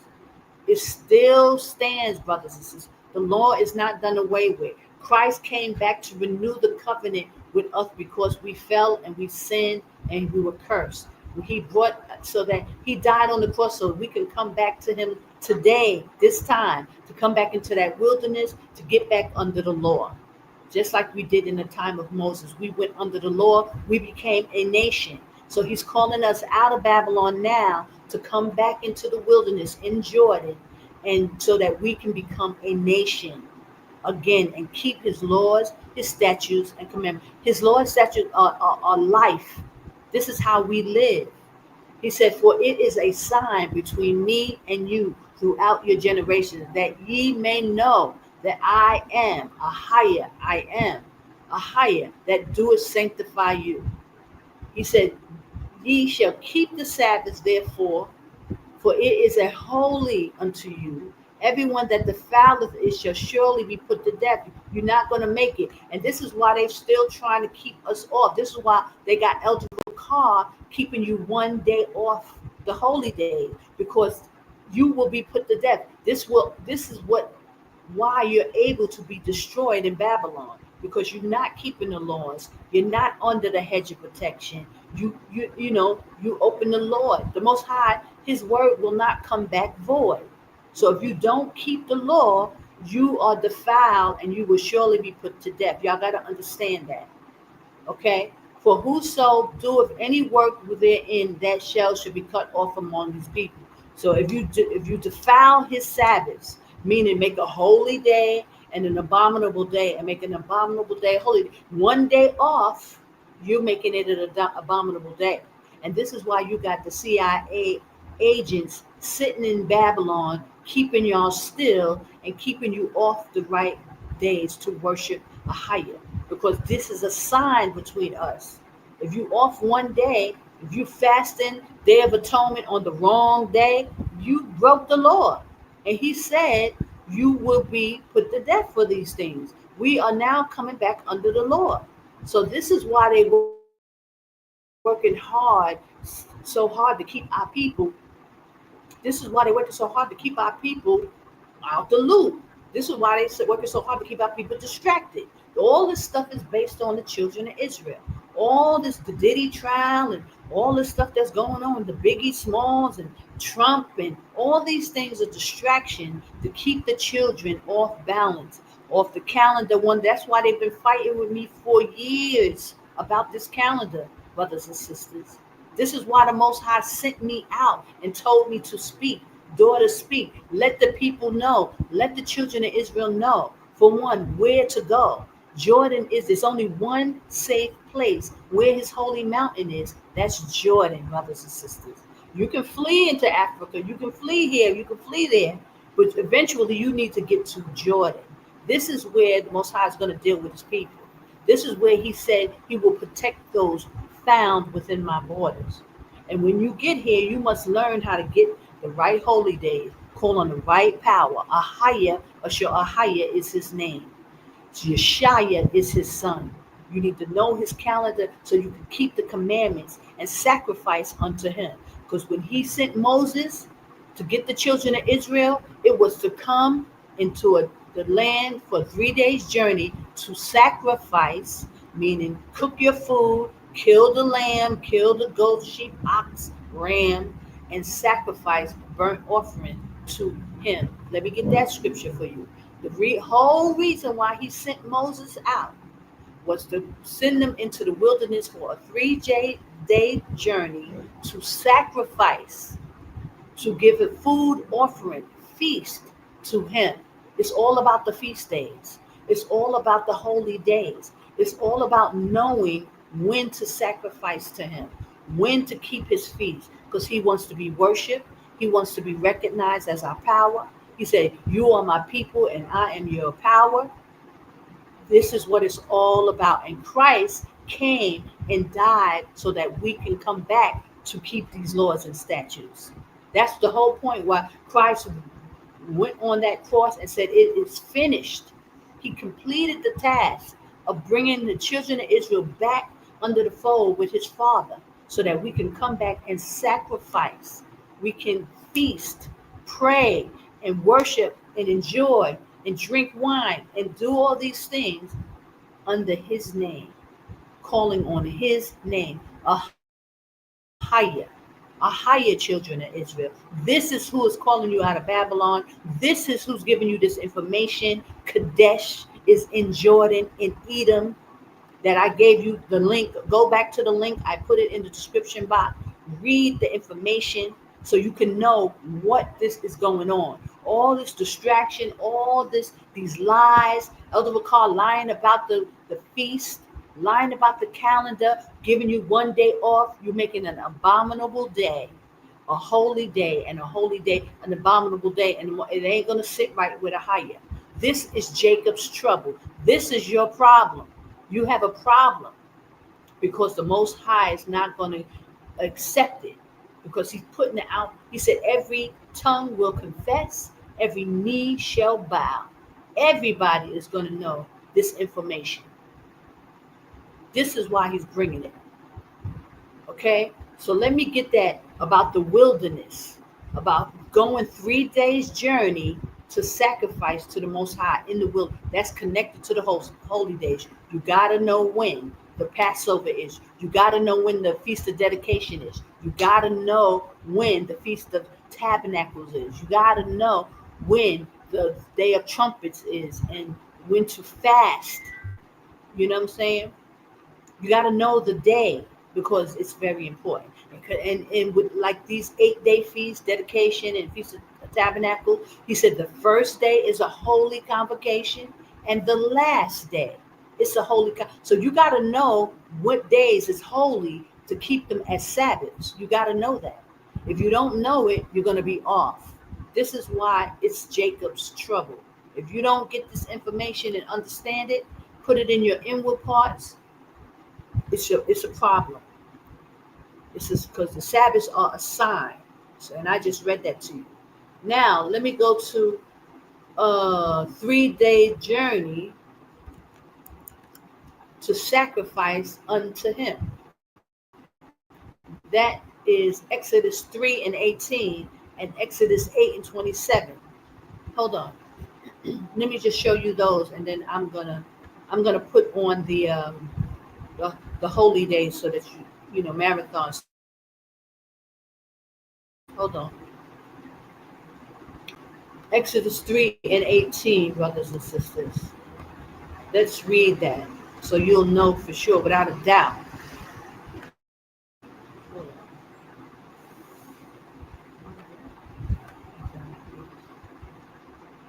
Okay, here we go.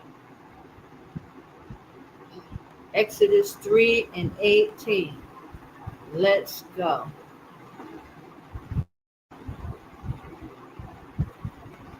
3 and 18. 18. Hold on. Here we go. I don't know why it's not highlighted. And they shall hearken to thy voice, and thou shalt come, and thou and the elders of Israel unto the king of Egypt, and ye shall say unto him, let me highlight that. Ahijah, our power of the Hebrews, hath met with us, and let us go. And now let us go, we beseech thee, 3 days' journey into the wilderness, that we may sacrifice to Ahijah our power. So the whole point of Most High sending Moses and Aaron to Pharaoh is to tell him to let his people go so they can come out and sacrifice unto him. The sacrifice is our food, cook up, because every time you kill a chicken, a lamb, an ox, some beef, one of these animals have to die. These are our sacrifices to the Most High. That was sacrificed back then, and it's still sacrificed today. But instead, you go to the supermarket, you buy it already cut, and you take it home and you cook it. But in the day of Moses, they had the sheep and goats, the rams, the oxen. They would kill the lamb and then cut it up and sacrifice it and get it blessed by the priest. So you would sacrifice your food to Ahijah. That's what the sacrifice is, your everyday, your food that you cook. Okay? Now, let me show you. 3 days journey. And all he talks about is us coming to the wilderness to serve him. Okay? Here goes Exodus 7 and 16.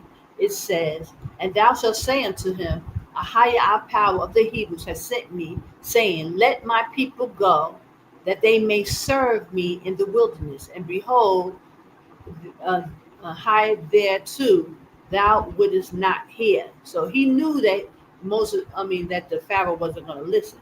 But the whole point was that he wanted to let the children of Israel come out to sacrifice, to give a sacrifice unto him. Let's see another one. Let me see.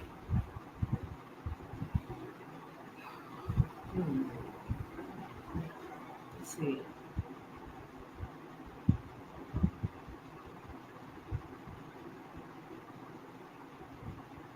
Yet again. So that one was 3 and 18. Now we're going to go to 8 and 27. A precept. Precept upon precept. Here a little, there a little. This is how we get understanding. Yeah? So Exodus 8 and 27. We will go 3 days' journey into the wilderness and sacrifice to Ahijah our power, as he shall command us. So here it is again. They're going to sacrifice to eat.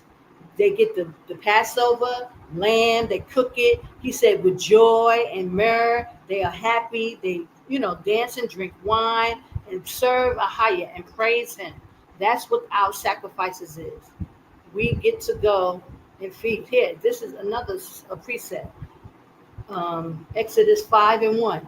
And after Moses and Aaron went in and told Pharaoh, thus saith Ahijah, our power of Israel, let my people go, that they may hold a feast, so that you won't, because you're hearing sacrifice.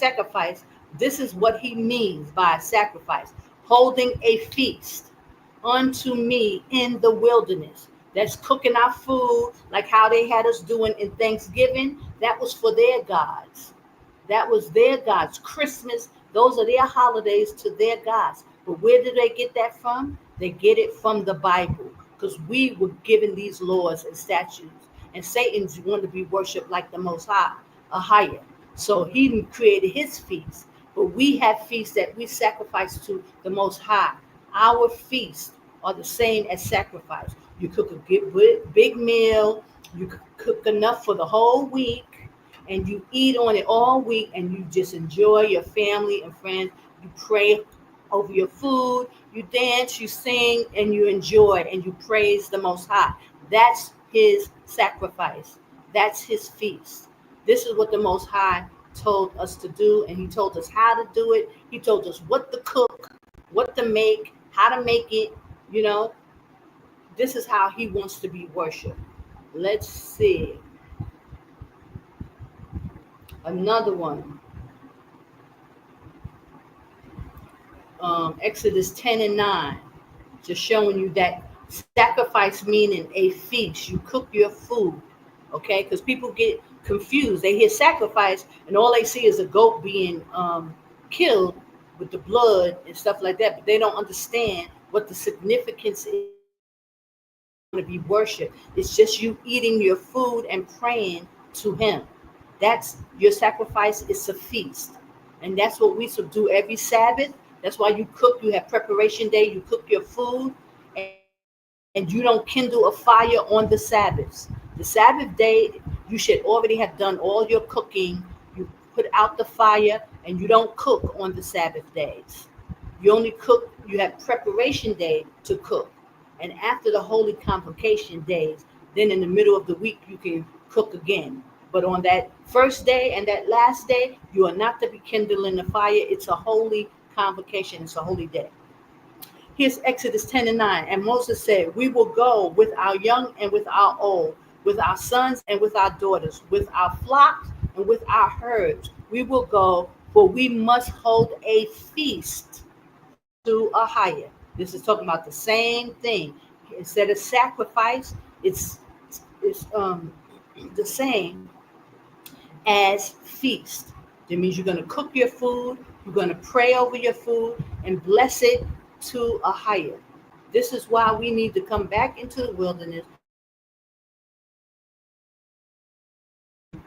to give thanks and honor and glory and learn and keep his holy days at the right time. It's a fixed time. The calendar is very important. We cannot keep his commandments without knowing the calendar. Hold on, what did I do? Okay, hold on. Oh, I have another. I got a bunch of precepts showing you interchangeable sacrifice and feast. Sacrifice means feast unto Ahia. In most, in Exodus 10 and 9. And Moses said, we will go with our, that's one, with our flock, and we must feast unto the Lord. Okay, I did that one. Then, let me go down. Exodus 5 and 3. This one says, and they said, the power of the Hebrews have met with us, and let us go pray 3 days journey, showing that's the same, for instance, 3 days journey, and sacrifice unto Ahia our power, lest he fall upon us with pestilence and all sword. He know that if they don't do it, the Most High is going to put them away, put them out. You must sacrifice to him. He said, whoever doesn't do it at the correct time and day, they will not make it. You're going to be put to death. You're going to be removed. Okay? Just so you know, this is why they try to keep us off our holy days. This is why they got Elder Bakar, our elder, telling us the wrong holy days, the wrong calendar. It's off one day because they trying to keep us off. You must know why they are doing this. It's all significant. They're not doing this for a reason. They're not keeping you still in Babylon for no reason. It's all to keep you off so that you will not have the hedge of protection around you. Praise Ahia Bahashim Yeshaya. Let me give you one more scripture and then I'll get off of it. Okay? Because praise Ahia. This is why this thing is so important. Get out of Babylon, y'all. Get out of Babylon. Don't be deceived. Do not be deceived. Let me see what this one says.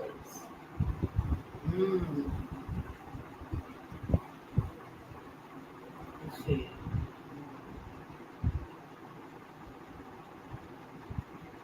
Okay. We go back to the ones. It's very, very, very important that we know his holy days and when to keep his Lord's statutes and commandments, all connected to the calendar. That's why the Most High was very about that calendar. We had to get the correct holy days. Teach them to observe all things, whatever they commanded. Lo, I am with you always, even unto the end of the world. Praise the highest.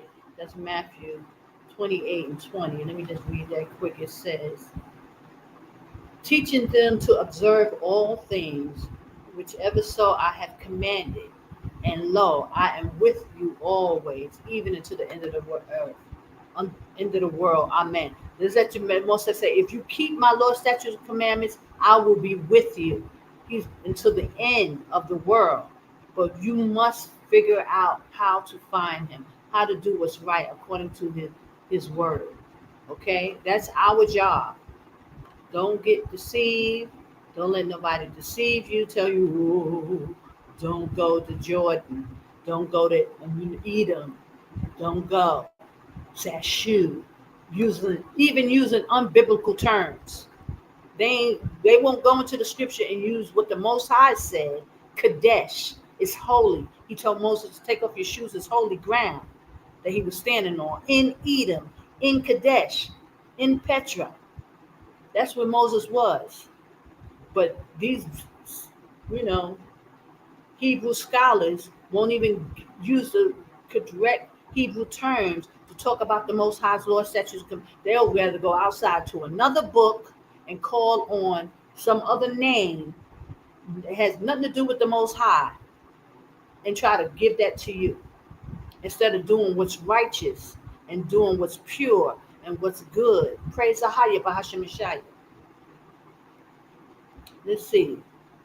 Numbers. Here it is. Numbers, let me show you, 29 and 12. This is good because it's talking about the 15th day of the 7th month.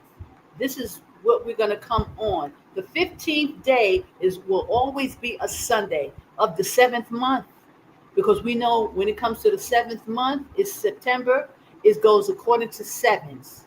After the echolary month, the 7th month lines up 7, 14, 21, 28 according to the Sabbaths. All fall on the Sabbaths. So when it says 14, we know that that's the Sabbath day.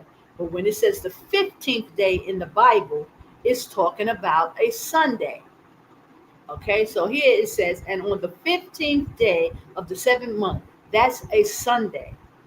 It says, ye shall have a holy convocation. So that means that Sunday is a holy day. It's a double Sabbath.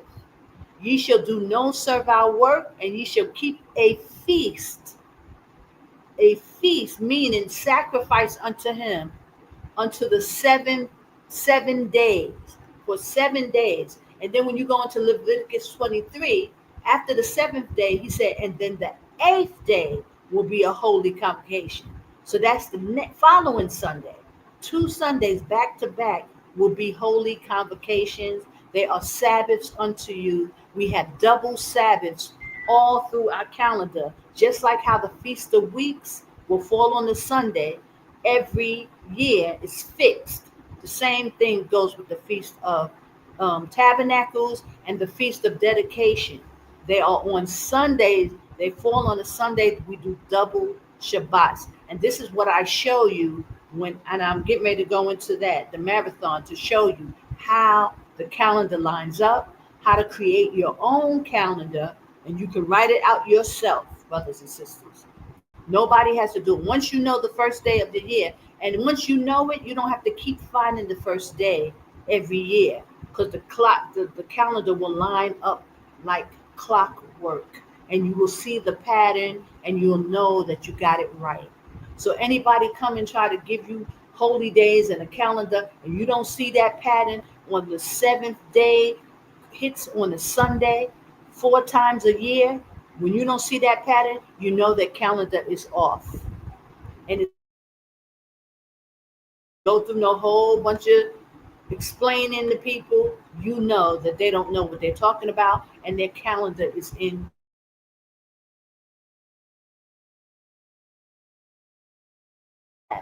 But you must give all glory and honor and praise to a higher. Okay? I hope you can hear me. Okay? You must give all glory, honor, and praise to a higher because he's given us back this calendar. Not YAH, not the J word, not Elohim, Elohim, Yahweh, Yahushua, no. It's a higher, a sure, a higher. I am that I am from Exodus. And trust me, once you go into it, you're going to know that you know that you know that it's correct. So then now you're going to look at Elder Ricard with the screw face, like, why are you lying? Then you could go ask your elder, why is he lying about this calendar? It don't line up according to sevens. He put the one on the wrong day at Saturday instead of making it the first day of the week. The one is on the Sunday. So, because other than that, you're going to throw the calendar off one day. And he knows it. So now you can ask your elder, well, and you can say, Elder, what about Kadesh? He's talking about the Sashu. He keep throwing those names out at you. Ask him about Kadesh. Not in Israel. There's two Kadeshes, one in Israel and the one in Jordan, where the children of Israel journeyed for 40 years. Ask your elder, what about Kadesh in Jordan? Because it's not in Saudi Arabia. When you read the scriptures, you know, go to my go to my blog and you'll see all the the information, the Hebrew words associated. It's Jordan, in Edom, in Petra. Okay, so enough of that. I give all glory, honor, and praise to Ahaya, Ashur Ahaya, for giving us back the calendar. It's Ahaya who given us back this calendar. It's Ahaya who given us back Kadesh, the information, and Masada. All these things came from Ahaya. He wants to be worshipped. He wants to be praised. And he's calling the children of Israel back into the wilderness to worship him. Hiya, hiya, hiya, hiya, hiya, hiya, hiya. Hiya, hiya, hiya, hiya, hiya, hiya. Praise the Hiya Bahashim Yeshaya and the Son and the Holy Spirit. It's a blessing to be alive in this time. Okay, so now let me get rid of these only things, and I'm going to give you now how to find the calendar, how to create your own calendar. You ain't got to rely on nobody, because people now is lying to the children of Israel, playing with our emotions. They thought we wasn't going to be able to figure out that according to sevens. They gave, Elder Ricard gave the first day of the year, but he knew there was a lot more to it. And he was not giving out. He still to this day is lying about the calendar. And until the children of Israel call him out, he must repent. That brother must repent. He must repent because he called me every name in the book. And he tried to act like, oh, that sister, she this, that. He needs to repent. He needs to swallow his pride and humble himself and come to this daughter of Zion and repent for his wickedness. And I know we ain't gonna never see that, but that's what needs to be done. And brothers and sisters should be holding that brother hand to the fire and telling them the error of his ways. That he's lied about that calendar. He's lied about Jordan. He's lying about Kadesh, with the most high Ahaya calls holy. Holy, Edom. Y'all have to hold his feet to the fire and tell him that he must repent for that wickedness. Repent. Put down your wickedness, brother. He can apologize. He can humble himself and apologize. And let the children of Israel go so that they can worship Ahaya in the wilderness, in Jordan, in Kadesh, Edom. That's right. Praise Ahaya Bahashim Messiah. So, praise Ahaya.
Hey, Zahaya, I'm back. Just cut right off. How convenient. Right when I'm going to add the video. So this is the marathon video, brothers and sisters. Get your pens, your papers. Make your own. Learn to make your own calendars. Hold on. Yeah, hold on. Give me a second. Here we go. I give all glory and praise to Ahaya Shoahaya, Bahashimishaya, Wak Wadashawak. Praise Ahaya, guys. Yeah.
Here we go.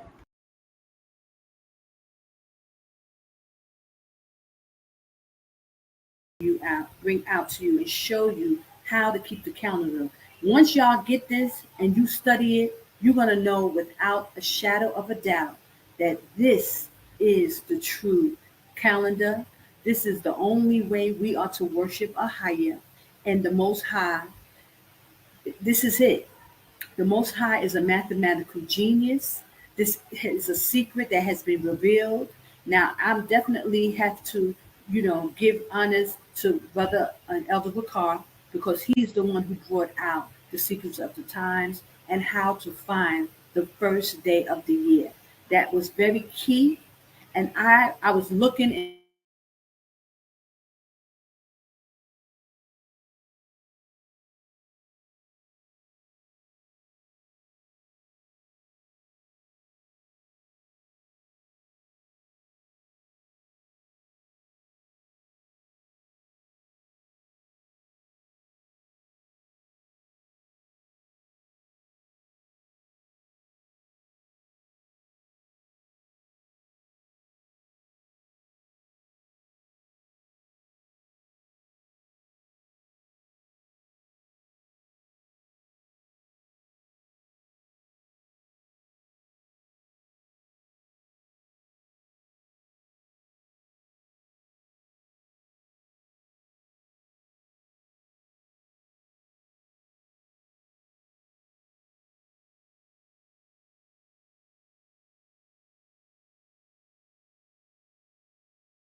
Okay, brothers, they're messing with my internet. I just want you to know that this is not, by coincidence. This is what happens. They always try to stop me from giving this information, especially about the calendar. So just understand, while this is playing, I'm going to put the link also for the whole series I got on my what's the name, so you can also go there and look.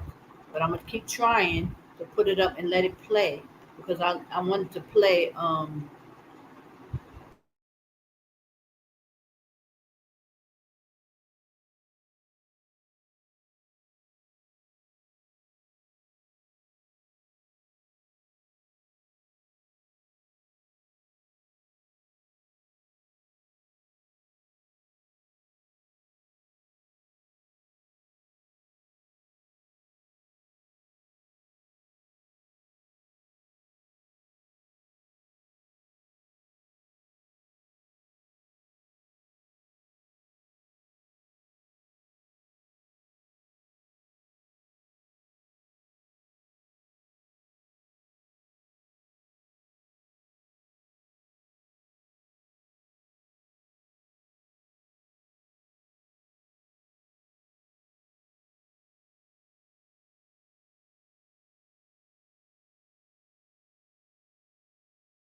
daughter.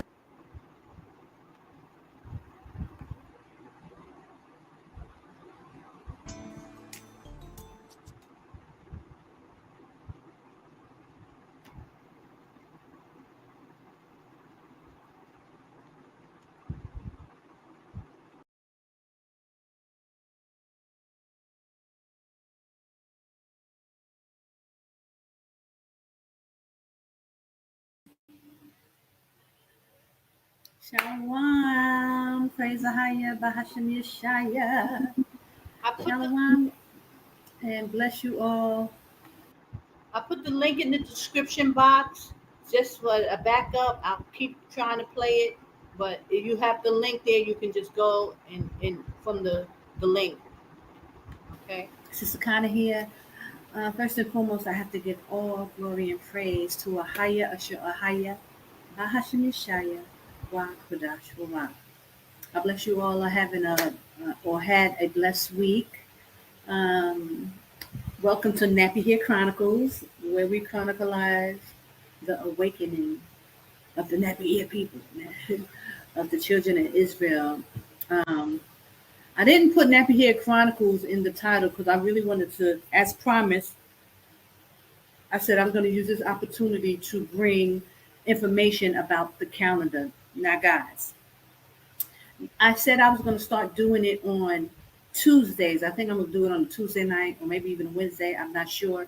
But it's, after we going into it and seeing it, it's going to be a process, guys. We're getting close. We're getting so close. And I have to, start to bring this out because in 2024, we have a lot of holy days. It starts to line up the Gregorian calendar and the Hebrew calendar. Like you see in the background of this, the numbers will line up, together, right? Now, I've been doing the calendar for years. I started the calendar. The first thing I started making calendars as soon as I came out, 2009. I've never seen how the calendar lines up the way it's lining up now. And I liken it to the Most High said in when Rebecca, our foremother, was pregnant, in her womb, the twins were fighting in her womb, Jacob and Esau came out first, and Jacob held on to his heel. So, which means that right after Esau's reign, Jacob will follow. And it shows in this calendar. Now, praise Ahaya Bahasham Yeshaya. Y'all know the story, with me, with this calendar. The Most High put it on my spirit for years to speak to the children of Israel regarding his holy days and his feast days, his calendars, his new moon, his new months. So this is just me doing what I am told to do. And now we are at the very end of this, brothers and sisters. And the Most High has revealed to me how to give it to you. So I just want to let you guys know that this is one of the most important videos I could really ever make, that I'm going to take the time and show you how to do the calendars. And brothers and sisters, it's very important that you know how to create your own calendars, that you know how it works and everything, because this is the secret of Ahaya. This is the gem of Ahaya. Everything is based around his Sabbaths and his holy days and us keeping the commandments. So if you don't know anything else, brothers and sisters, if you have never really listened to any one of my videos, this is the video you need to pay attention to. Now, I'm going to tell you why. Okay, y'all know the whole, and I'll try to touch on it a little as I can about me coming out of Babylon. And the Most High sent me to a church. And this church kept the holy days. It was in California. And it kept the holy days according to the Bible. Now, guys, I was a Christian. I didn't know nothing about being a Hebrew. I was living in California. I thought I was running after my music career, going to the Grammys, and the Most High started to wake me up. Sent me to this church, a Sabbath-keeping church, because I had learned that hey, the Sabbath, we're supposed to keep the Sabbath.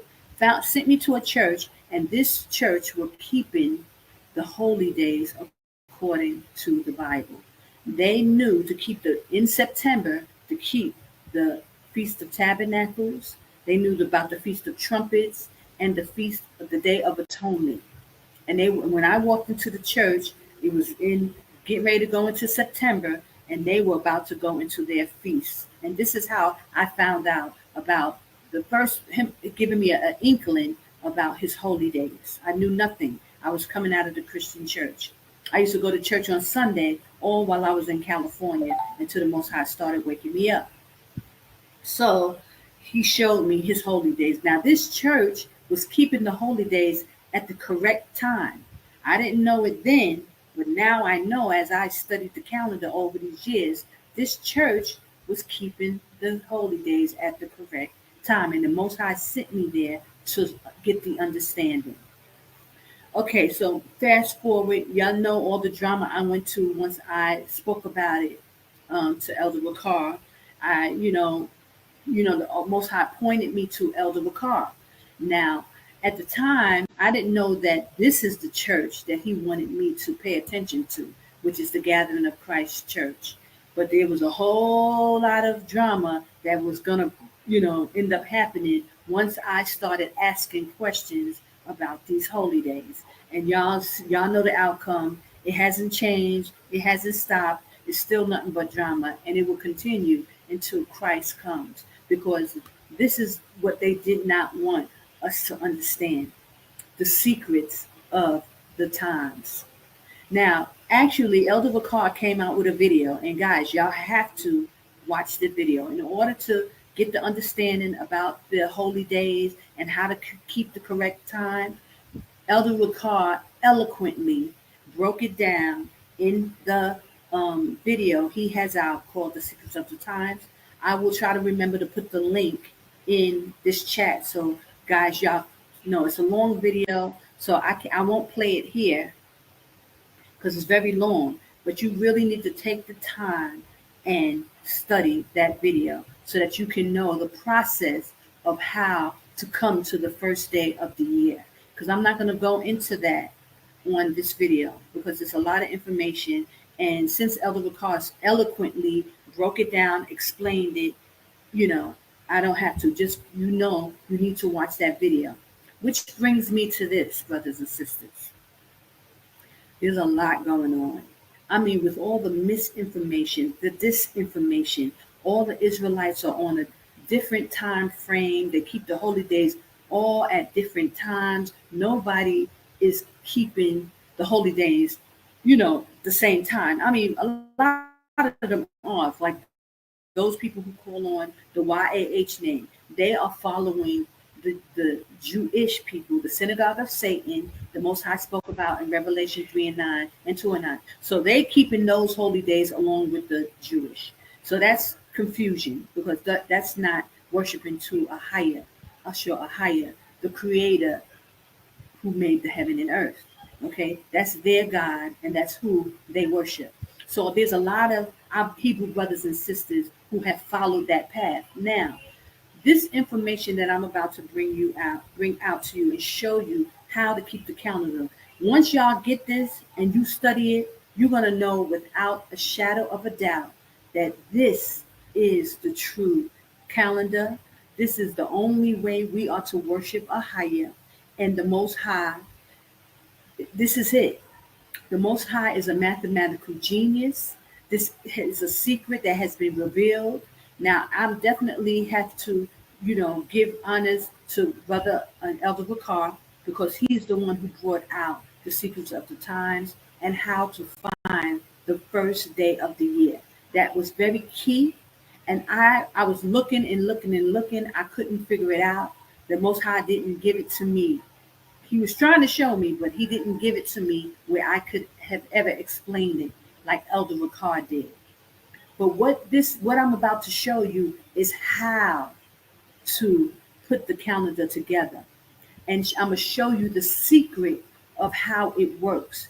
Now, this information, brothers and sisters, this is it. Because this gives you the key to worshiping the Most High. the God of Israel, the power of the Israelites. This information, nobody can't say nothing, and every knee will bow and every tongue will confess it. Because the way the Most High brought this out and how He's given it to us, you'll know without a shadow of a doubt that everybody is keeping it wrong. And listen, I'm not saying this like to toot my own horn or saying this. I say this because I give all honor and glory to a higher. He is the power that revealing His calendar to the children of Israel. And He revealed it through a woman. And I'm just so thankful. Now, Elder Bakar, he did give a piece of it. And he gave a very important piece of it by letting us get the first day of the year. Finding the first day of the year was a very key component. But now I'm going to show you how and break it down to you how His calendar works. And you will know without a shadow of a doubt that every Israelite, that if they're not keeping this particular calendar, they are off. And anybody who tells you that, oh, we keep it according to the Enoch, but they don't have this system set up that the Most High gave, they are off. And we are to hold them accountable for giving you the wrong information. We are at the end times, brothers and sisters, and Ahaya is revealing His truth. And He said, you must worship Him. You must worship Him. And this is going to show you how to worship Him, brothers and sisters. So it's a lot of information. This is a series of information. And this is just going to be the first video. And I decided to bring it out on the Nappy Hill Chronicles.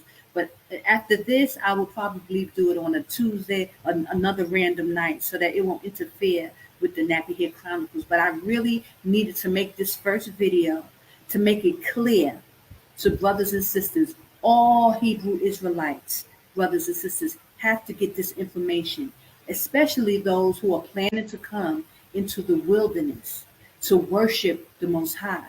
Because the Most High He's revealing His information, just like Elder Bakar has brought out the name of the Most High.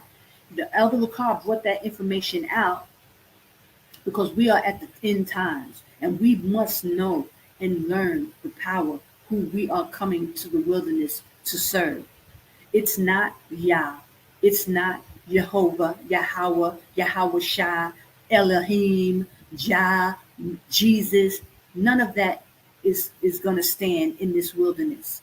The Most High is revealing this information so that the children of Israel will know exactly who to come out and who to serve and how to serve Him. Okay? And I just have to reiterate this. And I know that this type of thing becomes a stumbling block to our brothers because I'm a woman. A lot of brothers have issues with receiving information from a woman.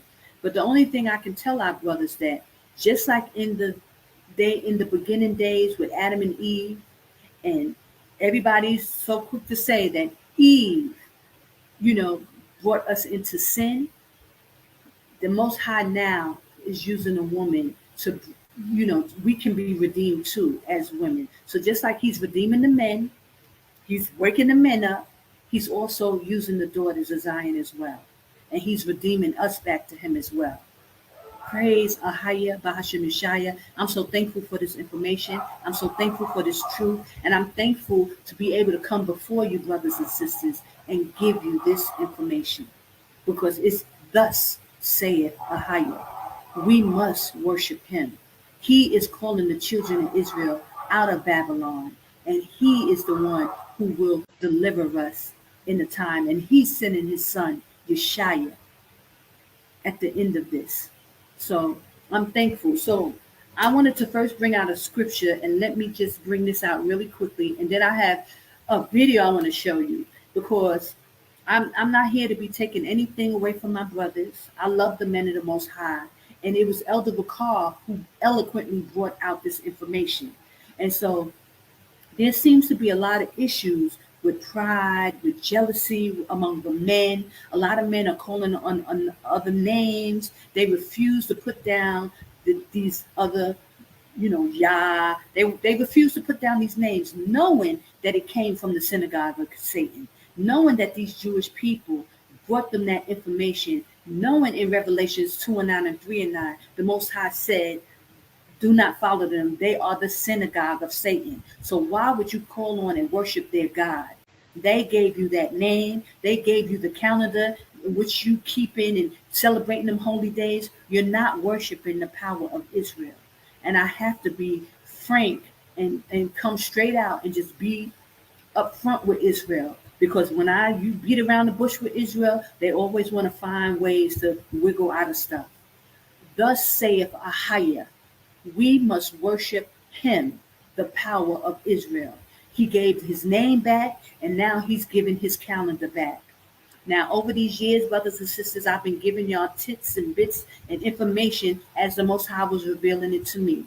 But now you're going to understand how to put your calendars together, how it lines up mathematically, and there's no way around it that this is not his calendar.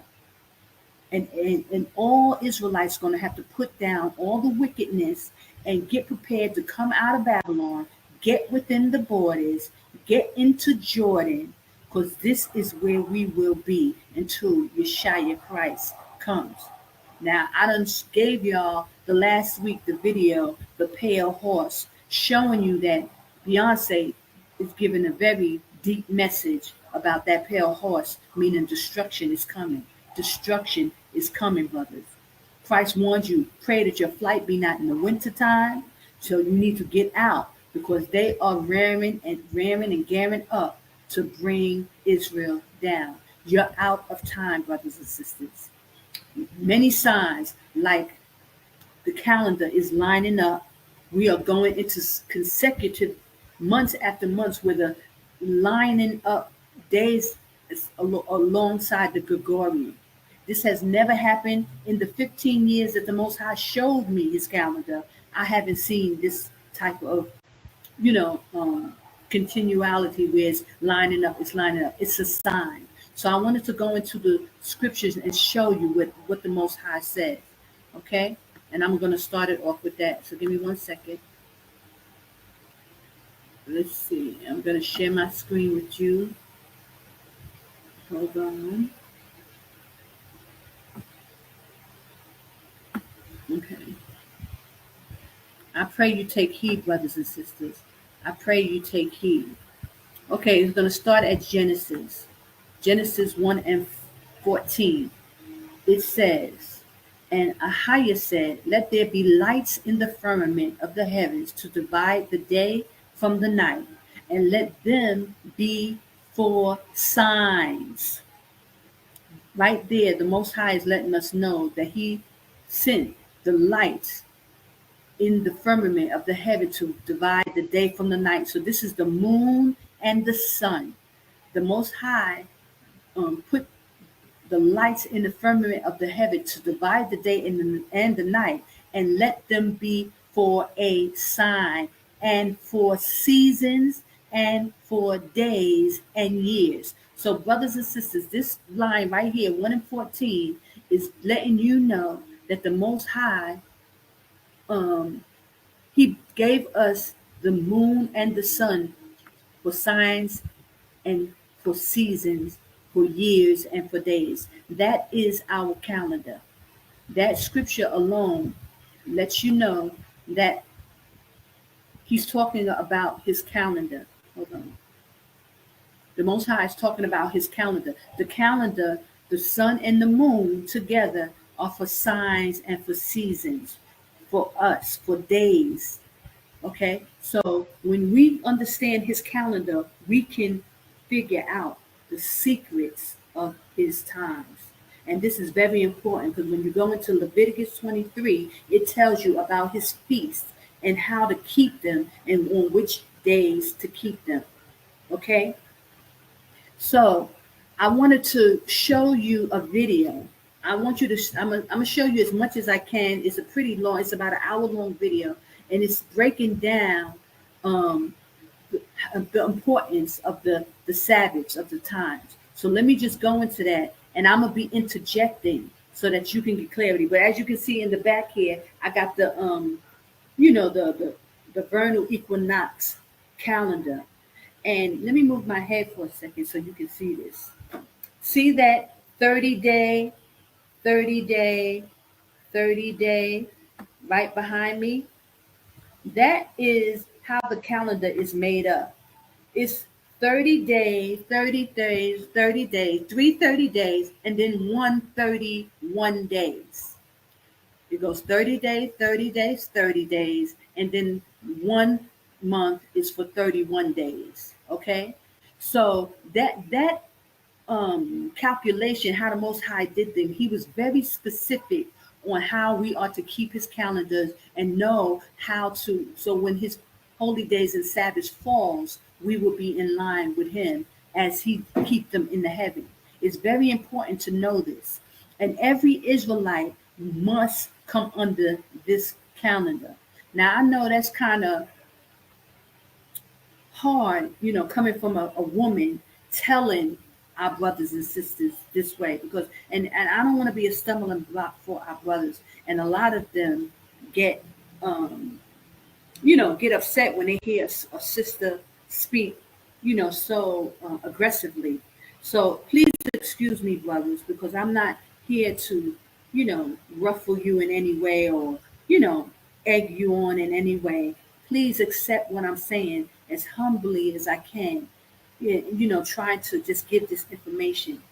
I've learned over the years to be somewhat assertive because speaking to the children of Israel can be kind of rough. So I ask that you forgive me, guys, and my brothers and sisters, if I come off and I'm seen so very assertive or aggressive.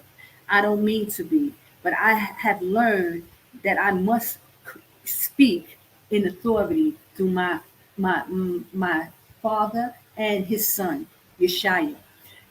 Brothers and sisters, I've learned that our brothers, they hear differently than women hear this. They receive information differently. So sometimes we have to say things in, so that men can get it too.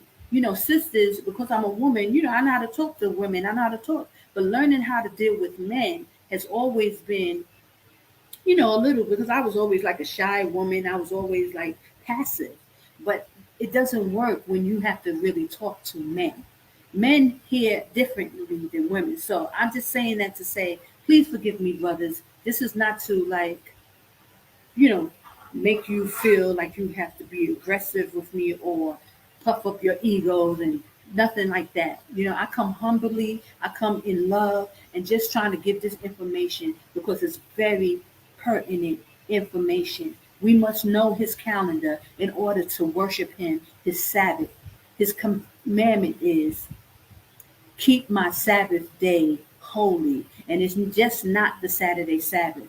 It's also his holy days are Sabbaths too. And they are a sign between us and him. So be patient with me. Please listen to this video as Elder Ricard breaks down it eloquently. I don't have to do so much of the work because the brother has already did it. But the things that he has not brought out is what I will be bringing out. And it's thus saith Ahaya. So bear with me. Hold on.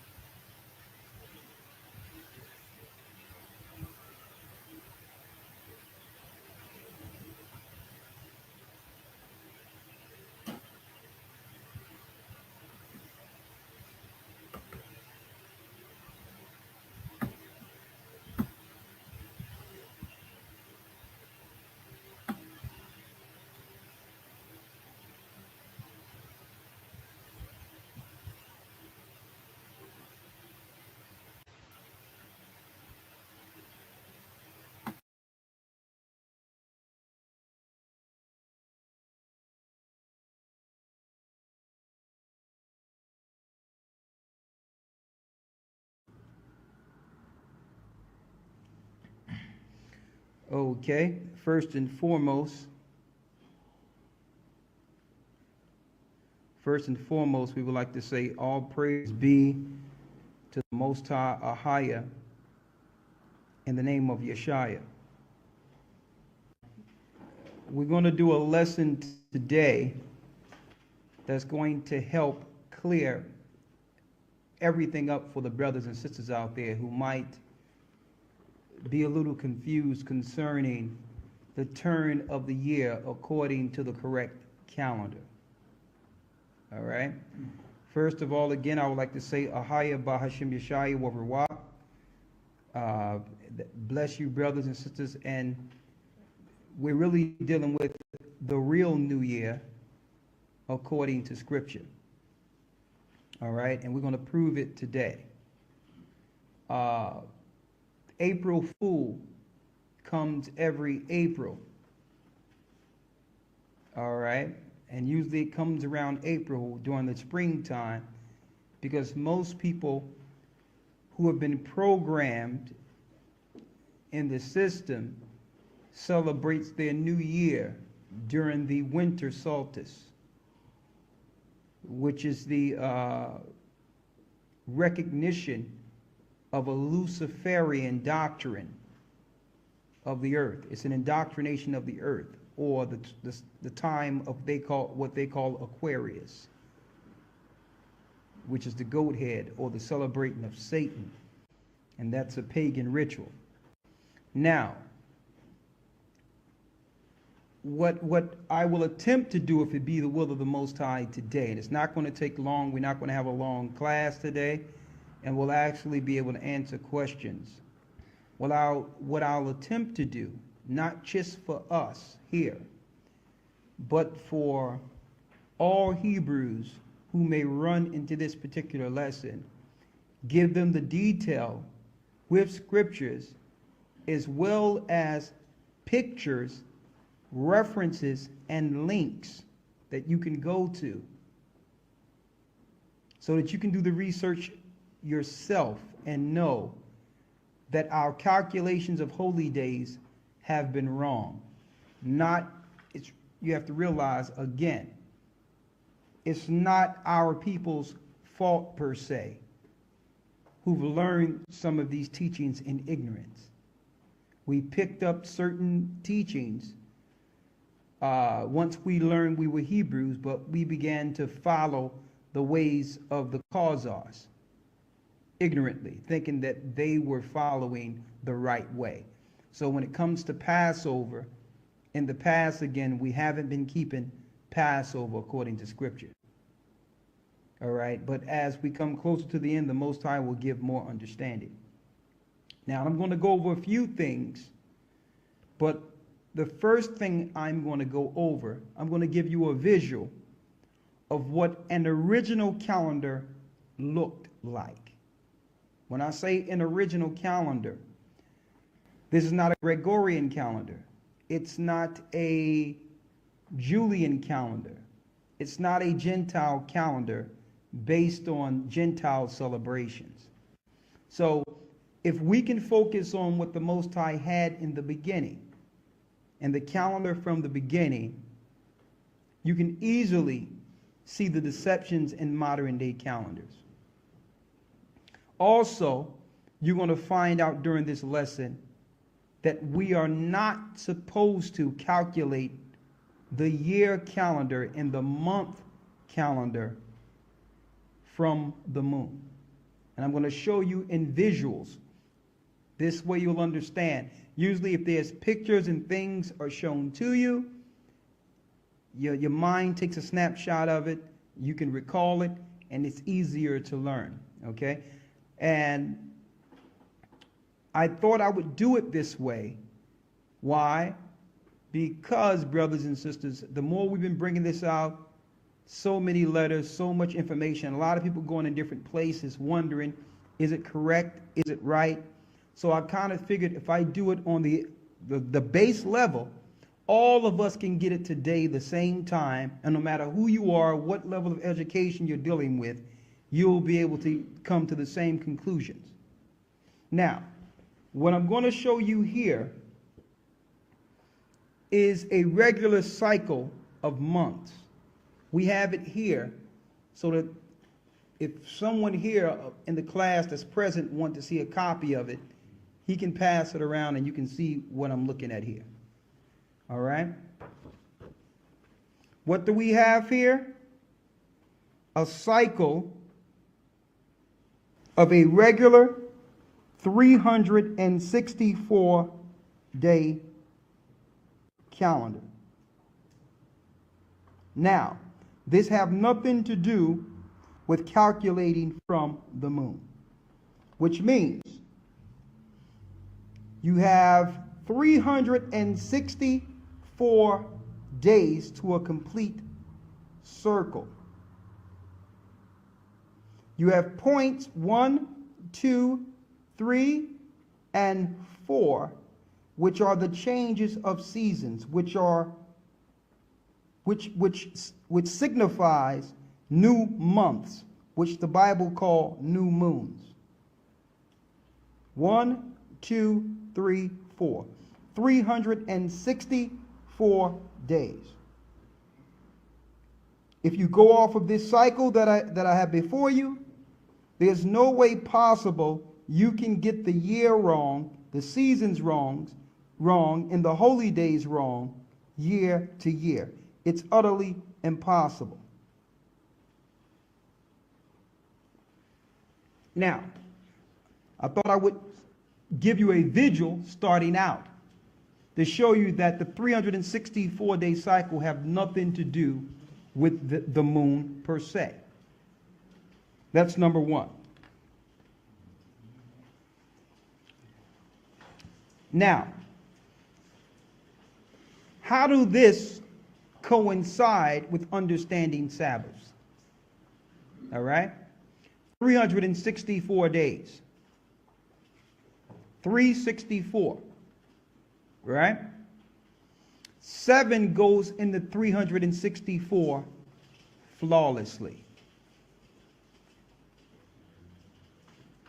364, 52 times, you got 52 weeks in a 364-day calendar. Now, there's a few things I'm going to show you, first coming from the Bible. Let's go to Ezekiel. And as you see, I'm dealing with things nice and slow, so that no one out there, no matter if you are a Hebrew, Gentile, whoever, you can follow us and get the same information out of Scripture. Now, I'm going to be using some extra biblical text, but the majority of information to give you this understanding will come out of the Bible when you link up precepts, and I'm going to show you. Let's go to Ezekiel. Let's read it out of the Ezekiel 20. Go ahead. This is the book of the prophet Ezekiel, chapter 20, verse 1. And it came to pass in the 7th year, in the 5th month, the 10th day of the month, that certain of the elders of Israel came to inquire of the Most High. So this is showing you elders coming to inquire of the Most High. But let's get straight to it concerning time. Now, as you know, our people who served slavery throughout the earth, and the hallmark point of prophecy concerning God's people, or the children of Israel, was our captivity in the land of Babylon, or America. We all know that we went through that captivity and are currently going through that for breaking the Most High's law. How does that coincide with the lesson I'm dealing with today?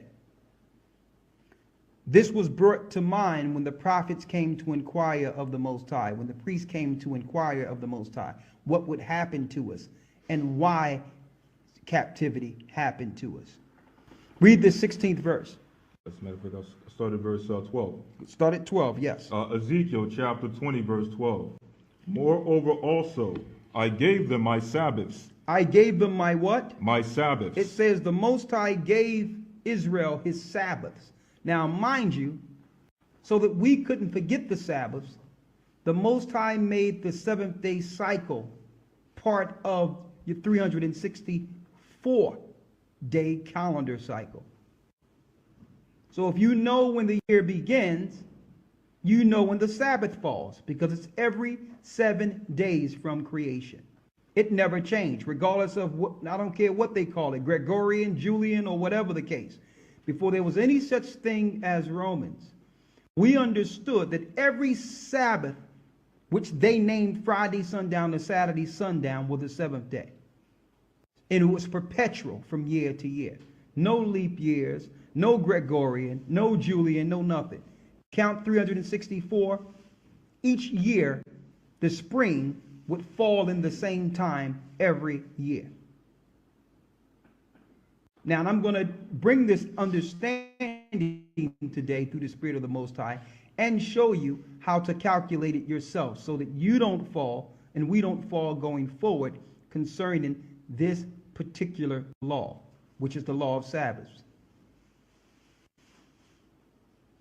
Read. Ezekiel chapter 20, verse 12. Moreover also, I gave them my Sabbaths. He gave Israel the Sabbath, so he didn't give this to the Gentiles. So the people that are over in Israel today are not following the Most High's Sabbaths. Read. To be a sign between me and them. That means if you are following these Sabbaths, that is the sign that the Most High would make between his people and him. See that? Now, when it talks about the Sabbaths, it's not just speaking of the weekly Sabbaths here. It's talking about the holy day Sabbaths, the 4 change of season Sabbaths, and which is impossible for us to understand if we don't know when the first day of the year comes.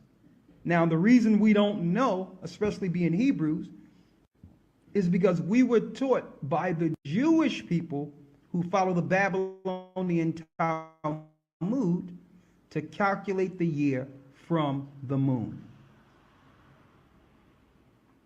To calculate from the moon.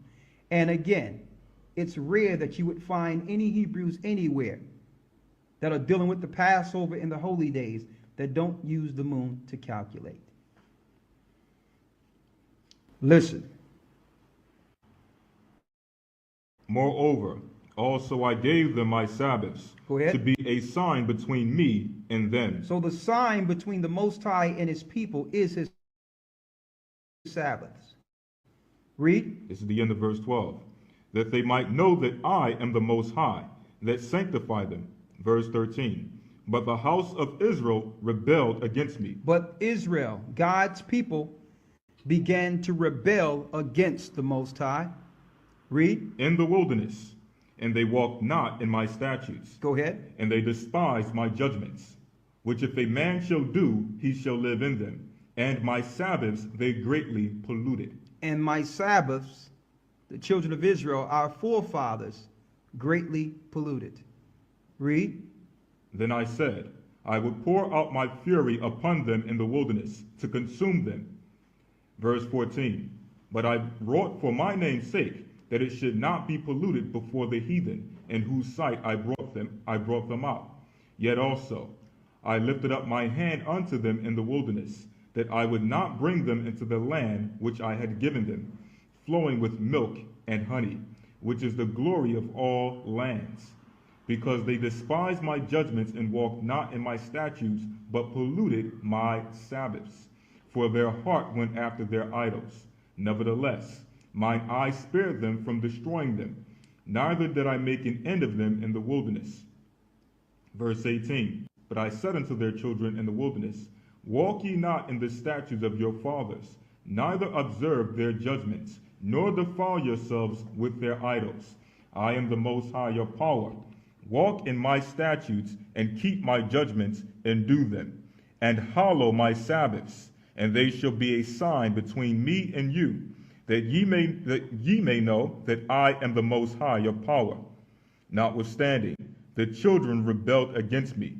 They walked not in my statutes, neither kept my judgments to do them, which if a man do, he shall live in them. They polluted my Sabbaths. Then I said, I would pour out my fury upon them to accomplish my anger against them in the wilderness. So we understand that by polluting the Most High Sabbaths come a curse, which led to our downfall. So, everyone out there, regardless of what we believed in the past or whatever we've been taught, just think about it. If they have our records and know that this is the means to our downfall, who in this earth of the Gentile persuasion religiously would teach us how to keep the Most High Sabbath? Why would it be in the Gentiles' interest, as far as the government's concerned, to have us keep the Sabbaths? And I'm not just speaking from the Christianity standpoint. The Christians, we all know, compromised not the people in Christianity, but the institution of Christianity. Not just the, I'm not talking about the people who go to church. They just don't know any better. But we know the institutions in the 4th century under Constantine changed the Most High Sabbath to Sunday. Told the people that Christ rose on a Sunday. Therefore, we are to institute that and observe the first day opposed to the day that's written of in the Bible. So we're not talking about just the total outright blaspheming of the church and excluding the Most High Sabbath and claiming that Christ says it's okay to make the first day your Sabbath. We're talking about Jewish people now who on face value appear as if they're keeping the Torah and the Sabbath. They also profane the Sabbath, and they will never tell us how to follow the Sabbaths according to the Most High, which is his holy days. Now, here's an example of polluting the Sabbath. I need you to go to 2nd Esdras in the Apocrypha. 2nd Esdras chapter 14, verse 1. And it came to pass upon the 3rd day, I sat under an oak, and behold, there came a voice out of a bush over against me, and said, Esdras, Esdras. And I said, Here am I, Lord. And I stood up upon my feet. Then said he unto me, In the bush I did manifestly reveal myself unto Moses, and talk with him, when my people served in Egypt. And I sent him and led my people out of Egypt, and brought him up into the Mount of Zion, or Sinai, where I held him by me a long season, and told him many wondrous things, and showed him the secrets of the times. And showed him what? The secrets of the times. So Moses was showed the secrets of the times. Read. And the end. And the end. Go ahead. And commanded him, saying, verse 6, These words shalt thou declare, and these shalt thou hide. And now I say unto thee, that thou lay up in thine heart the signs that I have showed thee, and the dreams that thou hast seen, and the interpretations which thou hast heard. For thou shalt be taken away from all, and from henceforth thou shalt remain with my son. Thou shalt remain with my son. Read. And with such as be like unto thee, or be like thee, until the times be ended. Verse 10. For the world has lost his youth. For the world have lost its youth. So here it is, the Most High is showing Esdras how old is the earth. It's not 100 million years ago. It wasn't a billion years. So now, if you can calculate what he's showing you here, you would understand how old the earth is today. Read. 2nd Esdras chapter 14, verse 10. For the world has lost his youth, and the times begin to wax old. Verse 11.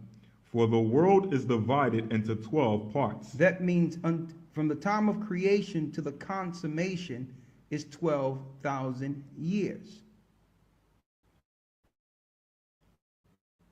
Read. And the 10 parts of it are gone already, and half of a 10th part. So here it is. This is 500 years before Christ. Half of 10th is 500 years before Christ, where he's speaking to Esdras. And when Christ comes, future tense from this scripture, that would be the 10th part. The 12th part would be 2,000 years from the time of Christ's birth, which calculates flawlessly to 2007. 2007 was the real millennium that began the third day, in which we're living in the 13,000th year. We just went past the 12,000th year a few years ago. Now, the Most High have allowed us to be able to go into the scriptures to not only calculate up until the point where we are, but also the years going all the way back to creation, to date, by using the scripture. So even though it tell you in Daniel the 7th chapter that they would think to change the time in the laws, by us getting back the Sabbaths in the correct time according to the Most High, and ignoring what they have done, we were able to calculate and be on the right cycle and understand what the Sabbaths are. Okay? Sabbaths are not determined by the moon at all. Read. 2 Ezra chapter 14, verse 12. And there remaineth that which is after the half of the 10th part. Verse 13. Now therefore, set thine house in order. Go ahead. And reprove thy people. And correct the people. Read. Comfort such of them as be in trouble. And now, renounce corruption. And now we must renounce corruption. Hold that now. And that gives an example of polluting the Sabbaths. I need you to go to the book of Jubilees. And the reason we're going to Jubilees is when we showed you in Ezra that the Most High showed Moses information, some to tell the people, some to hide from the people. Jubilees was a record that was actually kept in the ark of information that the Most High gave Moses to hide. And it's amazing that this is part of Jewish literature today. Now, if Jewish people have this literature, then why aren't they calculating the holy days and the Sabbaths based on the information the Most High gave Moses? Listen to this clearly. I need you to go to the book of Jubilees. We're going to start at the first chapter in the first verse. The book of Jubilees, chapter 1, verse 1. Go ahead. Jubilees, chapter 1, verse 1. And it came to pass in the first year of the Exodus of the children of Israel out of Egypt, in the 3rd month, on the 16th day of the month, that the Most High spake unto Moses, saying, Come up to me on the mount, and I will give thee 2 tables of stone of the law and of the commandment. Okay, so this is clear. The Most High speaking to Moses, showing information that you wouldn't normally see in the first 5 books of Moses, because the Most High told him information to hide. Now, Jubilees is a record of reasoning from the time of Moses. He went back and showed him creation up until the time of what the Bible called the consummation, or the time of Christ's return. Now, he showed him this record in Sabbaths. Jubilees is 7. So he showed Moses the beginning up until his time to the consummation in Sabbath. Now, some people might ask, well, if Moses was showed the time and we have these records, then we would know when Christ would return. Absolutely false. Why? Because Christ even said himself that the time will be cut short. So the time of the consummation that was showed Moses, Christ will cut short, because he said if he didn't cut it short, no flesh would be saved.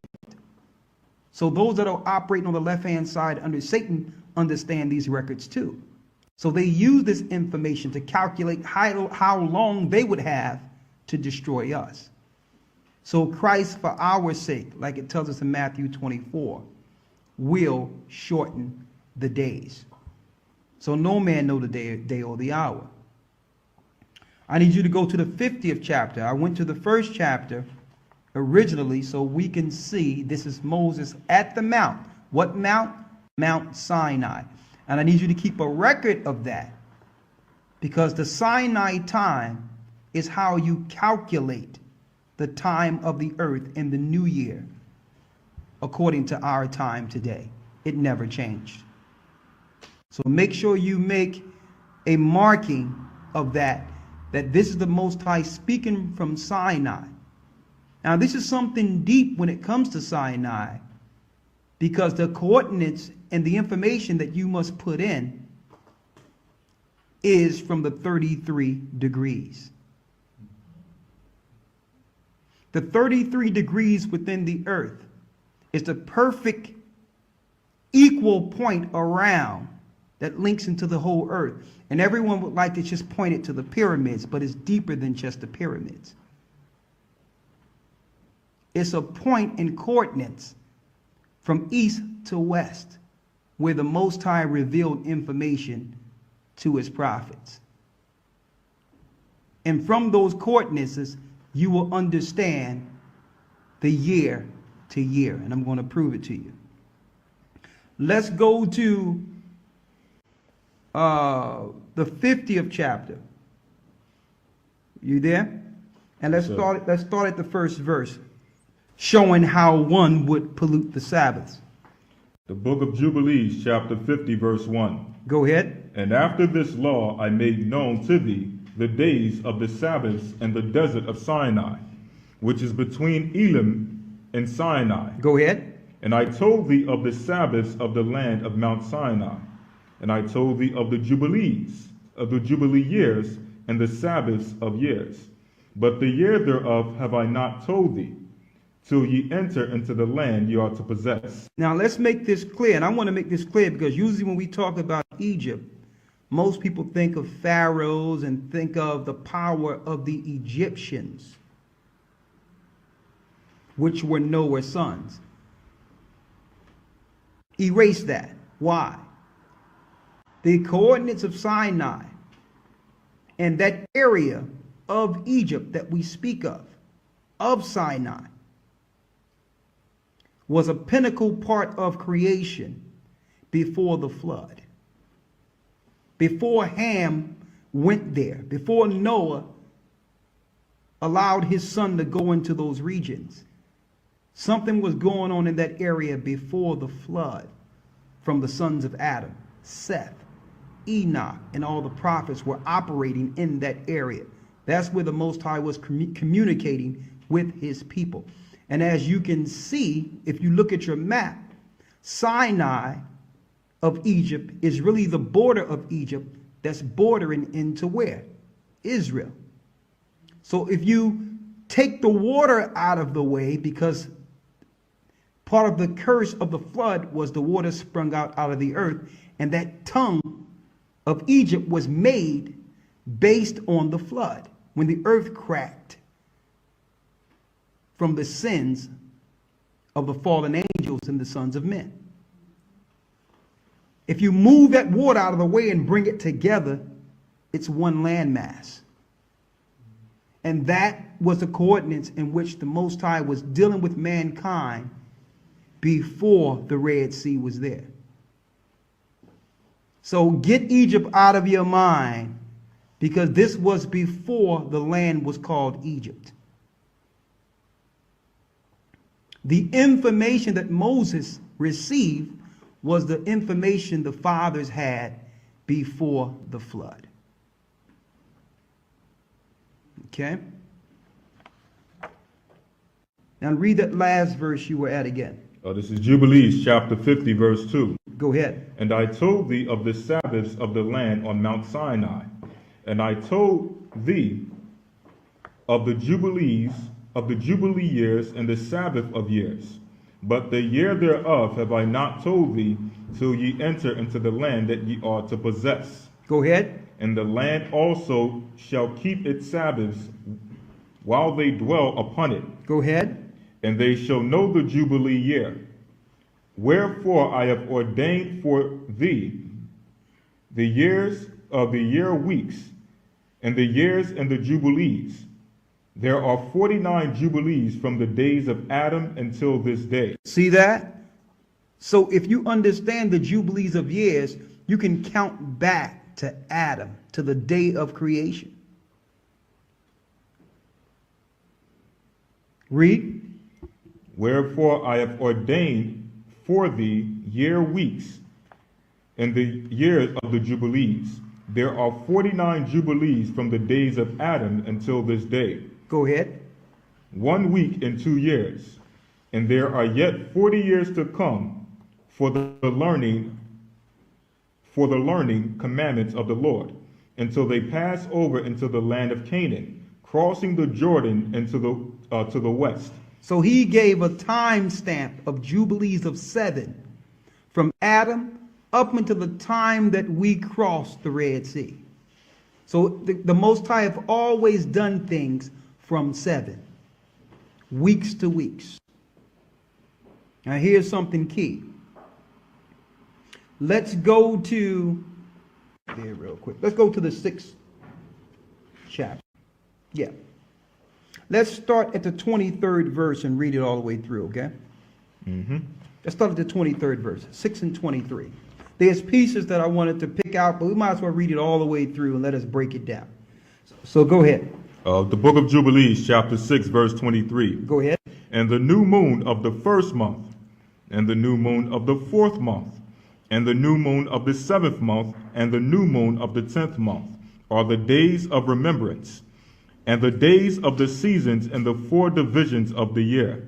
These are written and ordained as a testimony forever. A testimony how long? Forever. And as you can see, it says new moon. But when you go into the Hebrew, it's not the word moon from the moon in the sky. It's the word Kadash, which means month. So you indicate your 4 months based on a change of seasons.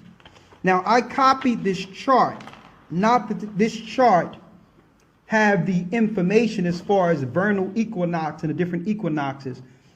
I erased all this equinox stuff because that doesn't matter. I'm focusing on the cycle here. What this is telling us, where my pen at here, is that for changes of seasons, there's 4 per year, which are Sabbaths. 1 for the spring, 1 for the summer, 1 for the autumn or what they call fall, and 1 for the winter. These 4 are Sabbaths. Now, how do you count them? 1 come in for the new day of the year, which we had here, which is what?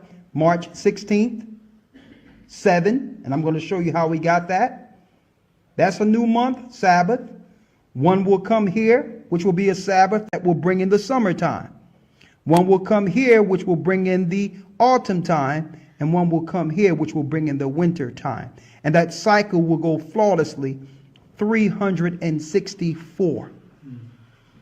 Flawlessly every year in cycles of 7 from week to week. That means the first day of the year begins at the end of the Sabbath, going like from Saturday sundown to Sunday sundown, like we are in now. And the last day of the year will end what? From Friday sundown to Saturday sundown. Y'all got that? Flawlessly. You have a week that starts from where?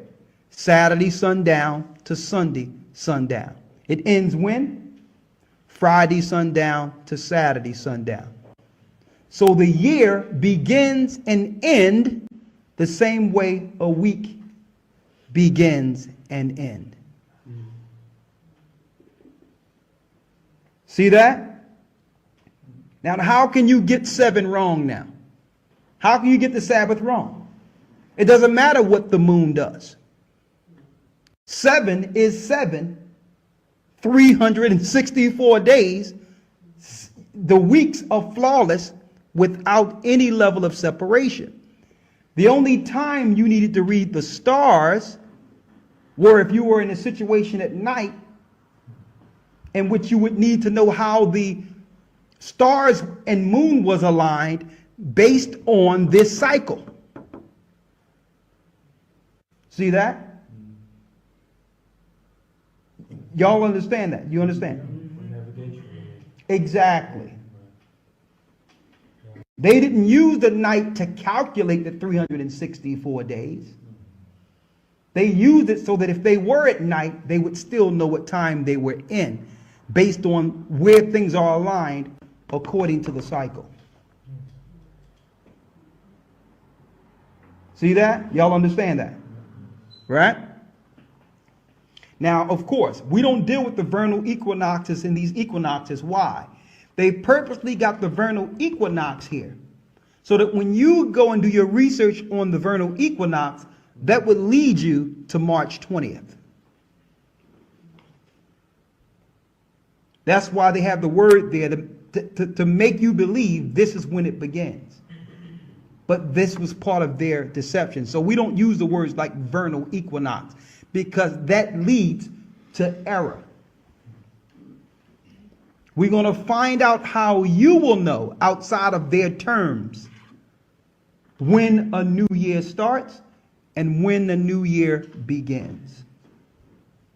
Okay? Now let's stick here in scripture. Let's go.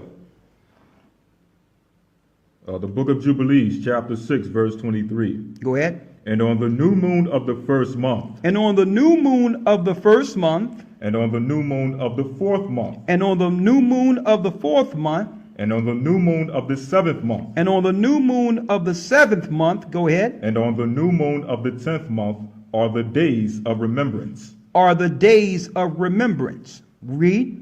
And the days of the seasons and the 4 divisions of the year. In the 4 divisions of the year.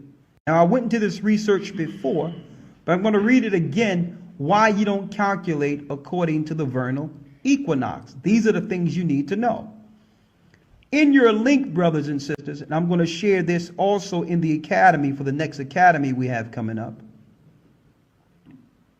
In the information that I put the link there for you, if you can see it there. All right. If you type on that, the National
Oh, thank you so much. I'm talking. Thank you, brother.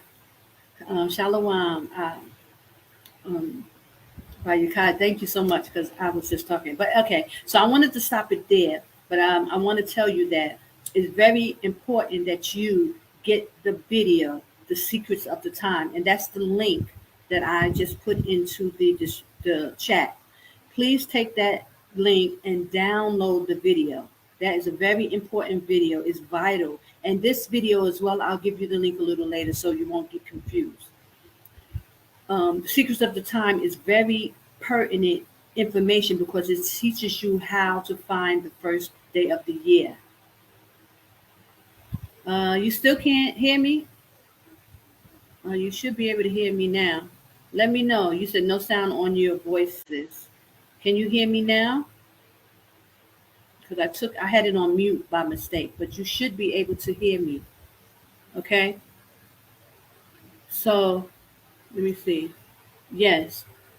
Take that link. I just put it in the description box. That is the video to the Secrets of the Times.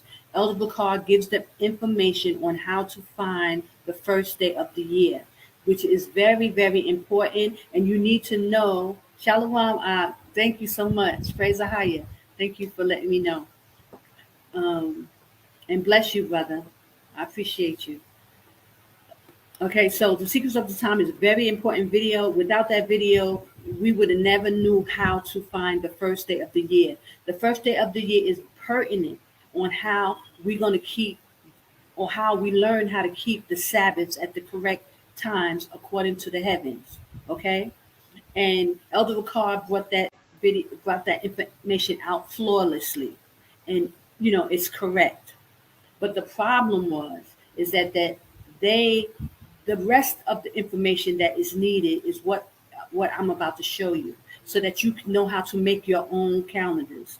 No one should be, privy to this information. All Israel should know how to find not only the first day of the year, but how to calculate and keep your calendar so that you are in line with the heavens, so we can keep our holy days the same as in the heavens. The Most High said the Sabbaths are a sign that He is watching and looking and making sure that we are on point with His holy days, His feast days, His Sabbaths, His new months. As you saw in this video, Elder Ricard brought it out in Jubilees about the 4 new months that are very high holy days to us. And it's important that you know when to keep them and how to put it together on your own calendars. It's nice if you could buy a calendar for somebody else, but listen, buying a calendar from somebody else and the calendar is wrong helps you, does not help you at all. You need to know how and why, how this calendar works. It's the most important thing to our awakening, brothers and sisters.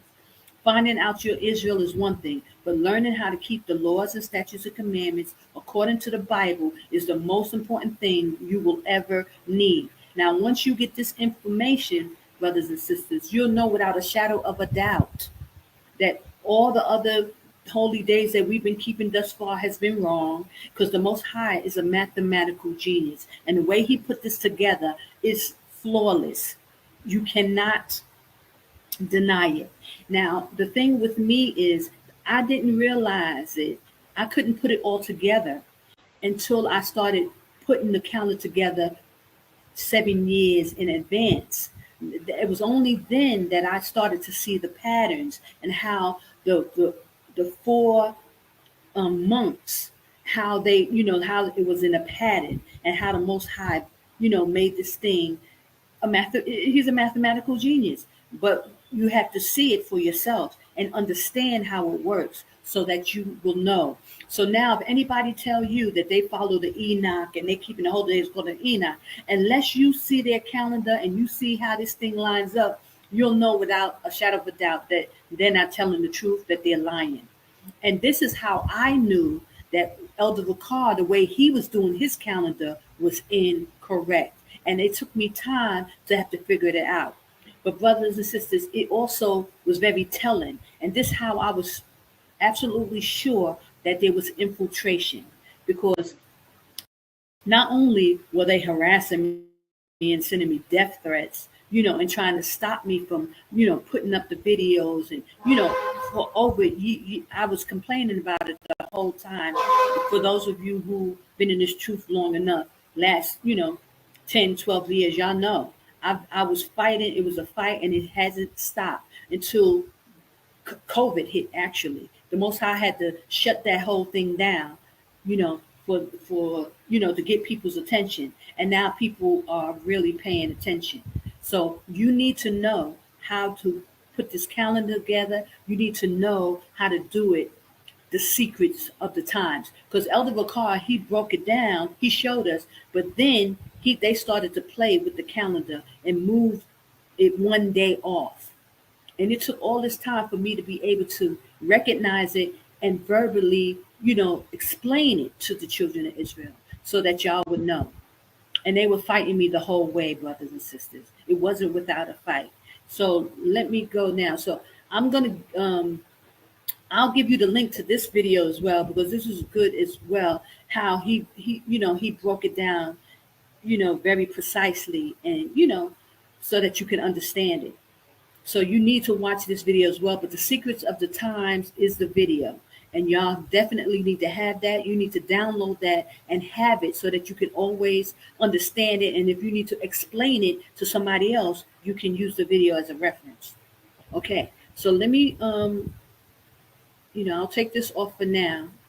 But if I may have to come back to it because he really, gave a lot of information. And I don't want to miss any, miss giving out any information. If you have any questions, y'all can, save it towards the end, and I'll try to answer the best of my ability. Now, this is just the beginning, guys. I'm just going to show you some things, but I'm going to start doing the actual calendar starting next week, maybe on a Tuesday, not on Thursday. But I really wanted to introduce it to everybody, and so that people can really pay attention, because this will cut out all the nonsense, guys, with people calling on different gods, keeping the holy days at different times. If they can't break down to you how, to do the calendar, then it's a farce, because you will know without a shadow of a doubt that this is correct. And it's perfectly lines up with the scriptures. There's no loopholes or nothing like that. Okay? Hold on. So I'm going to start here. Now, I've done my calendar 7 years in advance. And actually, I thought it was finished this year, but I got 2 more years. So I've already done 2024 and 2025. I will start on actually 2026. On Tuesday, I will be going in 2026. So what I'm going to show you now is 2024. It's already done, so I could just point out different key points for you so that you can see the patterns. Okay. And also I told you the Most High started showing me how these days are starting to line up with the Gregorian. Like, as you see this background, their first day is number 1, 2, 3, and so on. It's equal, and a lot of most of the months are starting to line up together, which I said in the beginning, it likens to Esau is in his kingdom, and Jacob's kingdom will follow right behind it. So there won't be no breaks. Once Esau falls, Jacob's kingdom will start right away. And that's a sign with the calendar is showing. It's a sign. It's starting to line up. And the Most High gave us the sun and the moon, the lights, for seasons and for signs and for days and for years. His calendar is a sign, and we should look at it in that way. Okay? And he's giving off signs to us as we get closer. We are at the time of the end. You should be getting out of Babylon. The time is up, brothers and sisters. And this calendar is also, reflecting that as well. Okay. Let me see. Where do I go? Here. I go to slides. Okay. And here we go. Okay, so here's you go. This is what Elder Bakar, I don't know why it's so little. Gosh. Let me put it on the big screen for you guys as well. I don't know if y'all can make your screen bigger so that you can see this. Okay, and I really want to take myself out of it, but let me just say this. I don't know if you'll be able to hear me. No, matter of fact, you won't, because I tried that. Okay, now this is the vernal equinox calendar. And this is just this is what Elder Bakar used, and I'm only referencing it because it does show here, where if you can see my arrow, it says winter, midwinter, and late winter. Let's say. So the calendar goes, our calendar goes 30 days, 30 days, 30 days, then 31 days. And that's what this line is in between here. That's when it gets 31 days. So over here in winter, it says 30 days, then there's another 30-day month. And we're talking about months. On 30 days, another 30-day month, and the last one, 30 days, and then there's a 31 right in here. So that's an extra day in the winter month. There's only one each season. So here's the spring, it's 30 days, another 30 days, but then there's an extra day. That's 31 days. Okay, so it goes 30 days, 30 days, 31 days. 30 days, 30 days, 31 days. So when you're making your calendar, it should have that kind of system.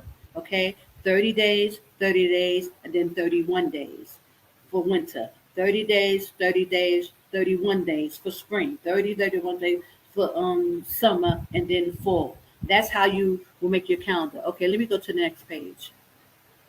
Okay, so here we are. This is from so-called March, which is Akkad. It's the first month of the Hebrew year, right? Now, I've talked about this before, guys, but now I really want you to pay attention and so that you can see it. I wish I could make this even bigger, and it's probably a little confusing with that background, huh? Okay, but you see at the top, the very top line on the right-hand side, you see the 1 and 30, and then 2 and 31. Let me just make the note that the first number is the Gregorian calendar. That is the Gregorian calendar. That 1 is the Gregorian calendar. The 30 is according to the Hebrew calendar. Okay? So just know that second number is the Hebrew calendar. The first number is Gregorian. Now, the reason why I had to put it like that, because we still are operating in, the Gentile system. So you need to know what day you're in, what month and stuff like that. So we had to make it 2 numbers. You'll get used to it, so don't, get too confused, because as you're doing it, you'll get used to it. Okay. So when it comes to, you see up here, March has 30 days according to the Hebrew calendar. According to the Gentiles calendar, the Gregorian, there's 31 days in March. So this is why it's very confusing making your own calendars, because there's a lot of things you got to pay attention to and you got to know. So it wasn't easy for me, brothers and sisters, putting this calendar together. But once you get the hang of it, you will get it. You will get it. So just know that. So I have these numbers up here. 30 so it says it's actually 30 days, but it's a bit cut off. Okay, so that 31 is in March, signifying the last day of the Hebrew calendar. In March, when we are coming to the end of the year, according to the Secrets of the Times. Now, this y'all have to go and watch the Secrets of the Times to understand how we get the first day of the year. Elder Ricard brought it out that the last day of the year will always be on the Shabbat. It will always fall on the Shabbat. So, and you'll get all the understanding at the Secrets of the Times. And this is why I'm telling you guys to download that video. Not just watch it, but you should have that video in your arsenal. And you should always be, if you don't understand it fully, you should always be going back to it and reflect it so that you can grasp this information, because it's very important. Elder Ricard tells you how to find the first day of the year. He goes into equal parts day, equal parts night, and you got to, understand it's a long teaching, so it's something that I really couldn't go into, but you need to know that the last day of the Hebrew calendar will always be on the Sabbath.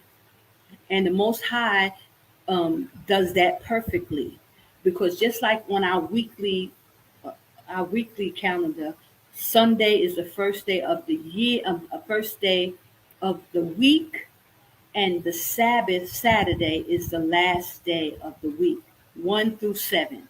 And the Most High always does things according to sevens.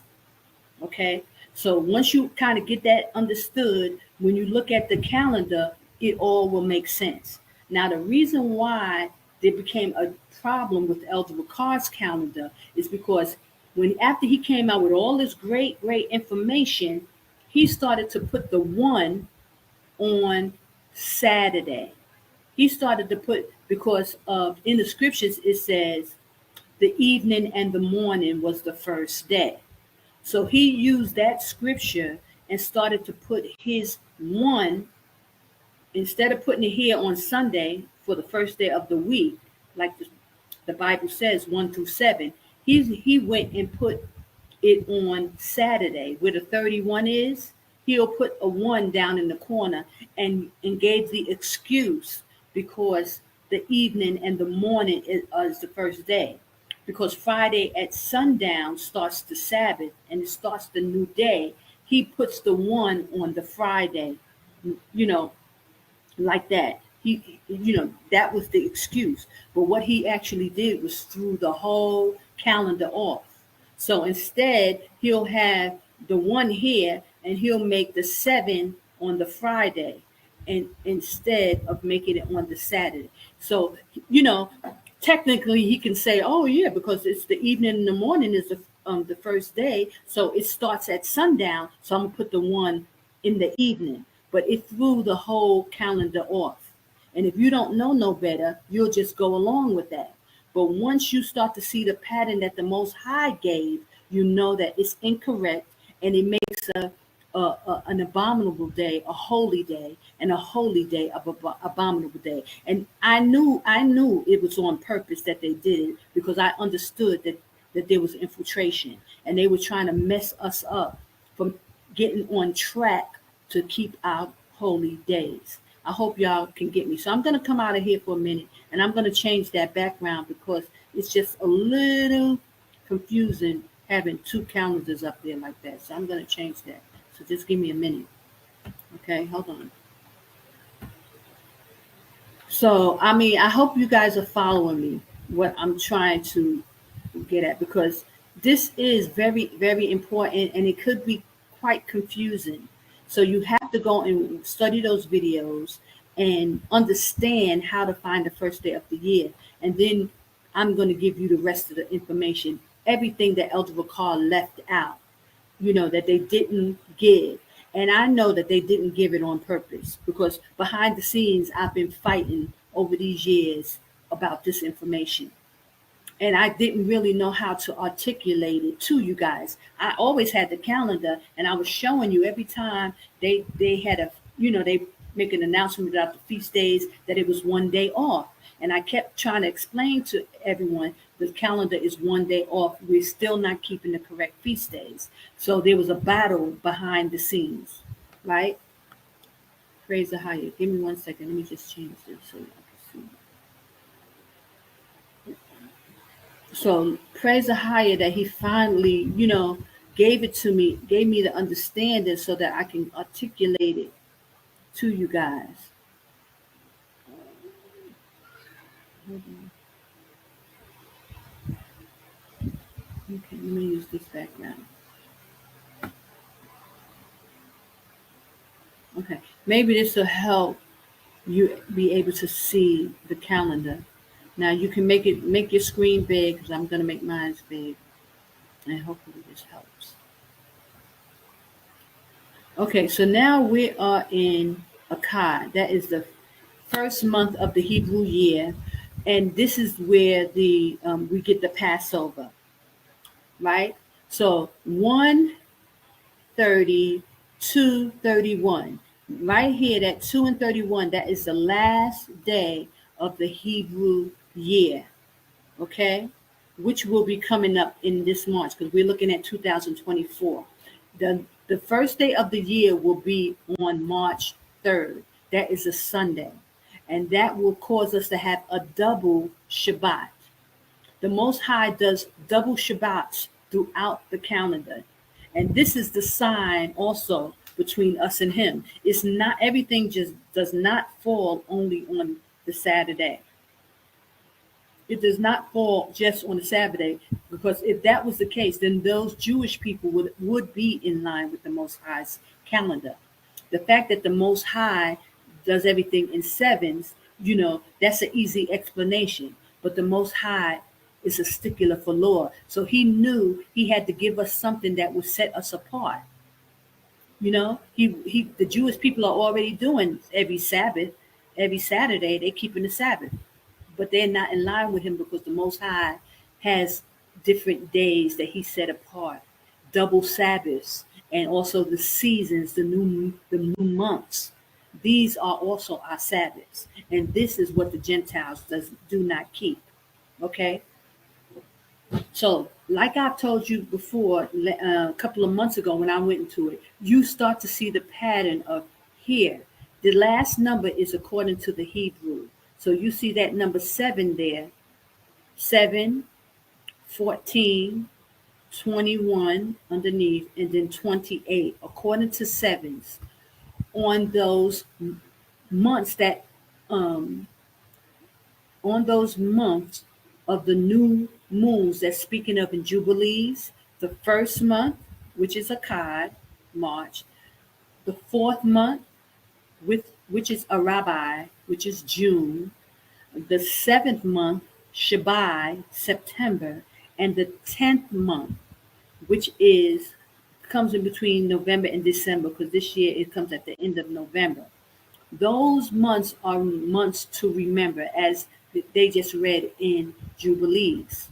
These months are high holy months for us, because not only are they breaking up the seasons, which the Most High said he gave us the lights in the firmament for signs and seasons, days and years. So not only are they for the breakup of the seasons, right?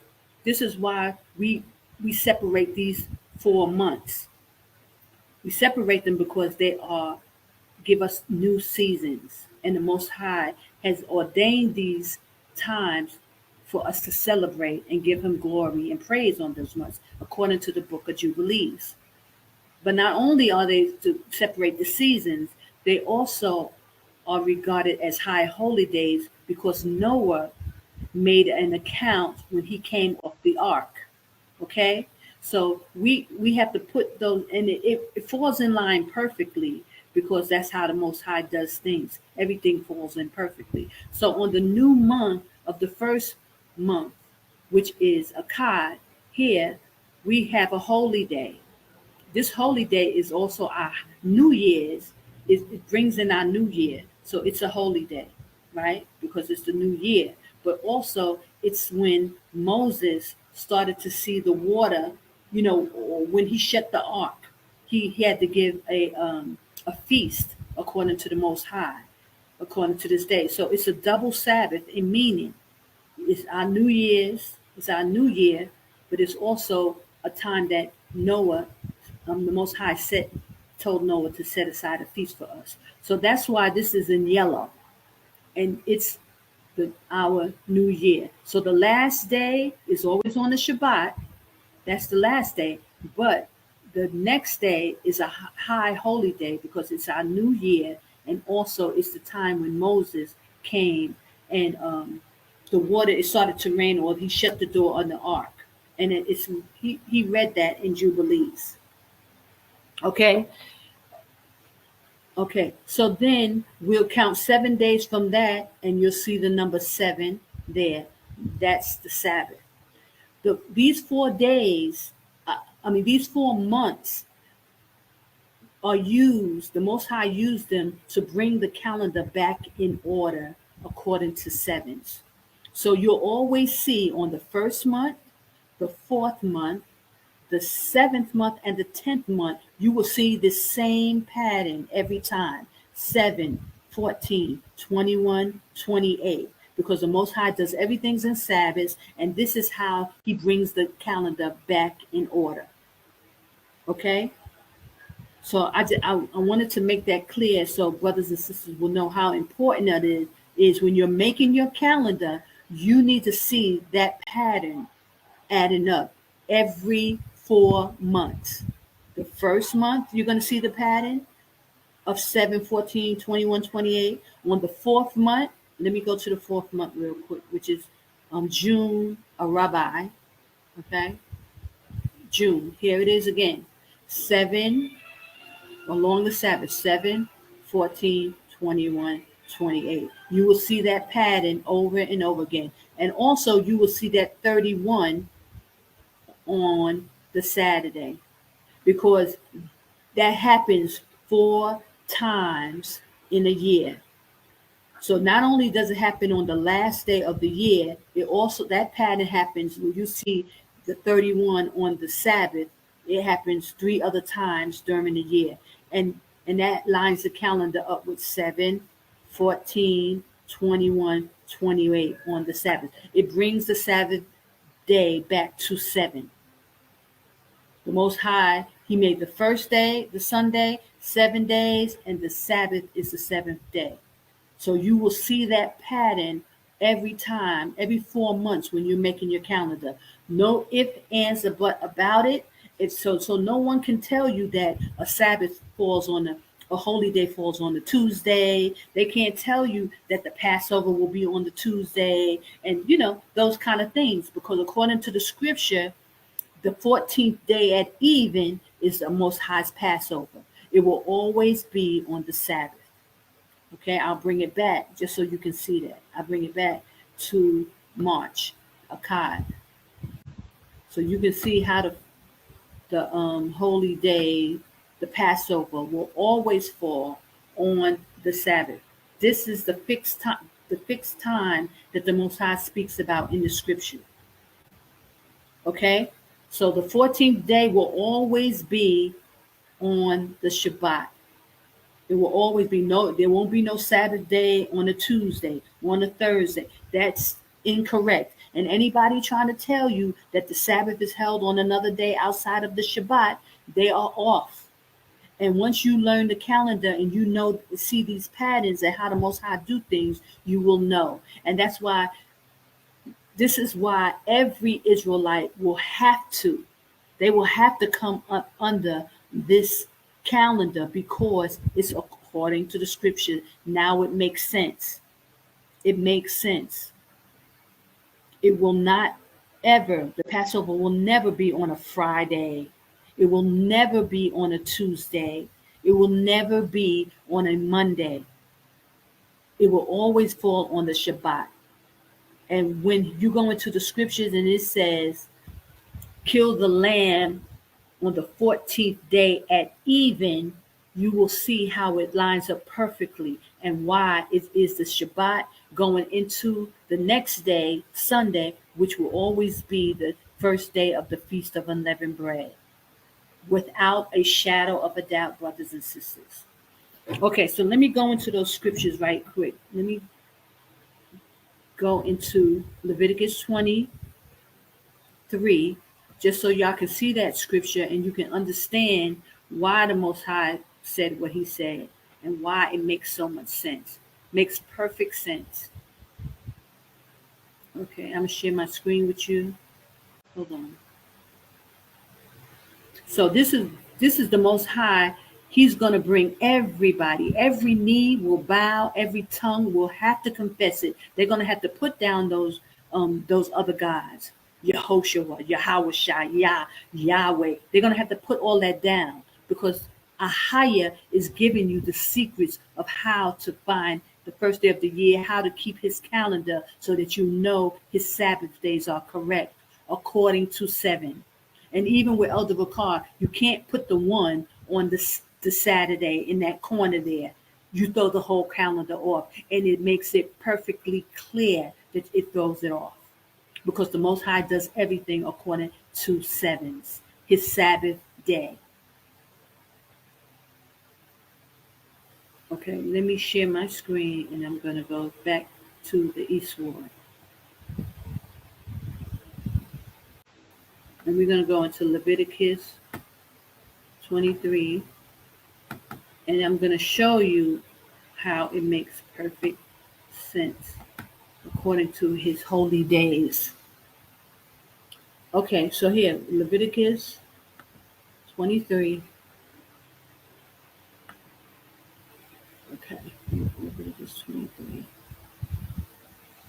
It says, Feast of Ahiah.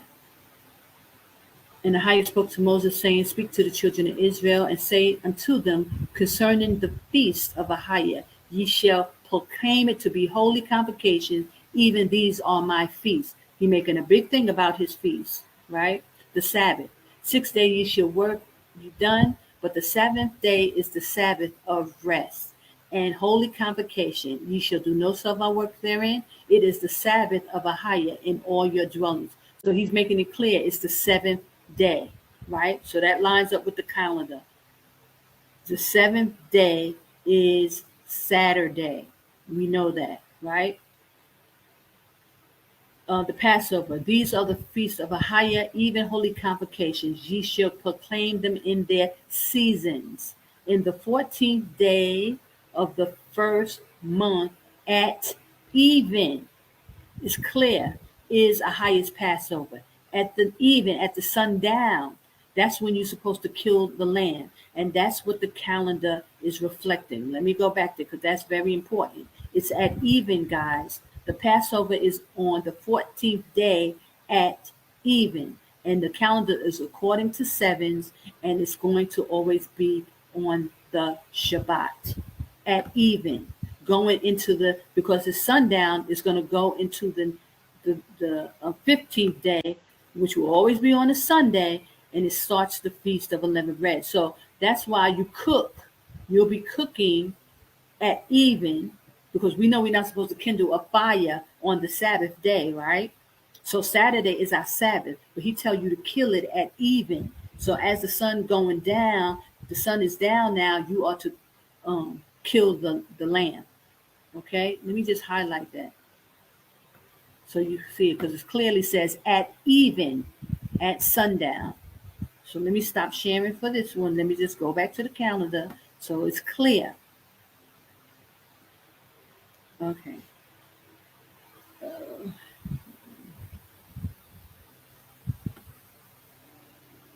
back to the calendar so you can see that 14th day at even is the Lord's Passover. So the Passover just ain't Friday. At not, people want to do all that stuff, but you profaning the Most High's holy day by keeping it. Oh gosh, where is it? Sorry, man. You're profaning the Most High holy by keeping the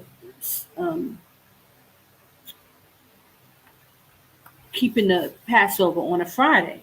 He said on the 14th day. Let me make this large so you can see it. Make this large, brothers and sisters.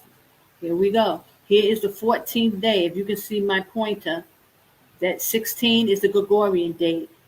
It will be on Saturday, the 16th, March 16th, but according to the Hebrew Enoch, it will be the 14th day at even, at sundown. You are to kill the lamb and you start the feast. It will be starting the Feast of Unleavened Bread the 15th day.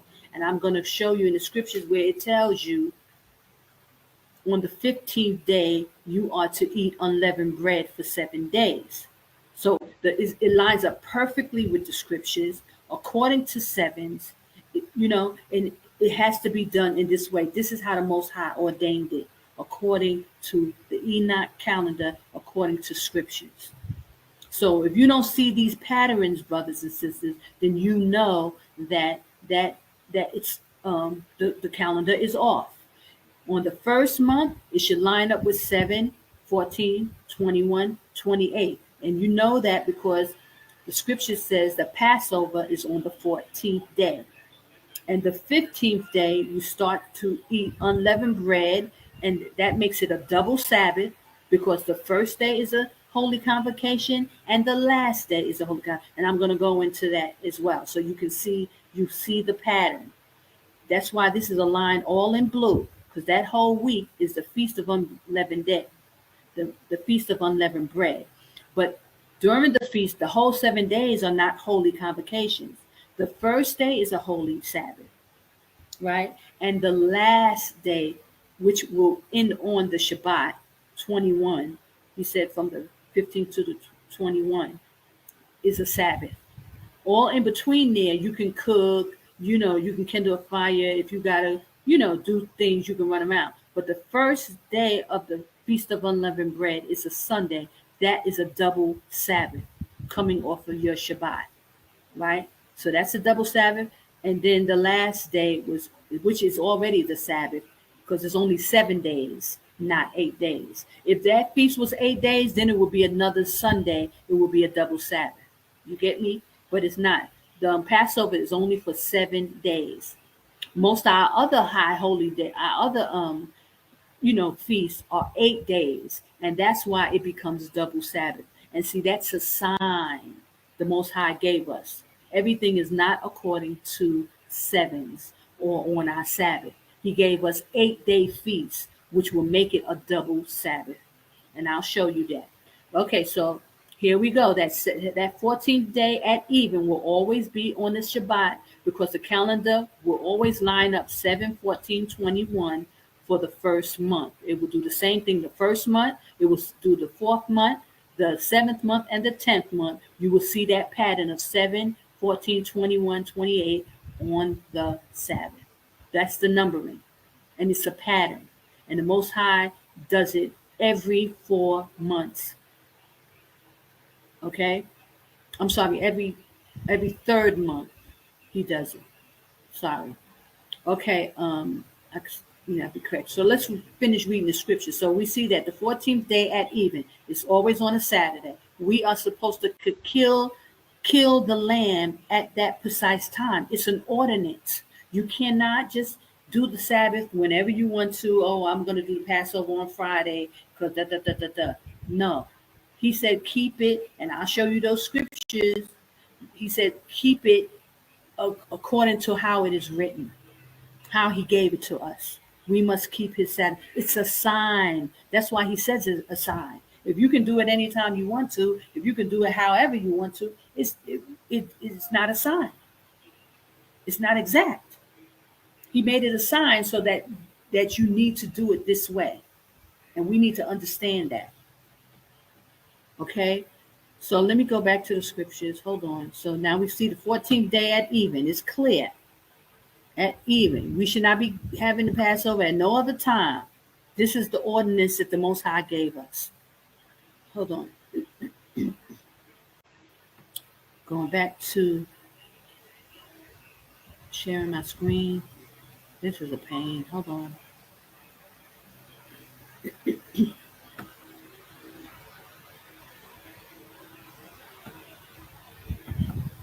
Okay.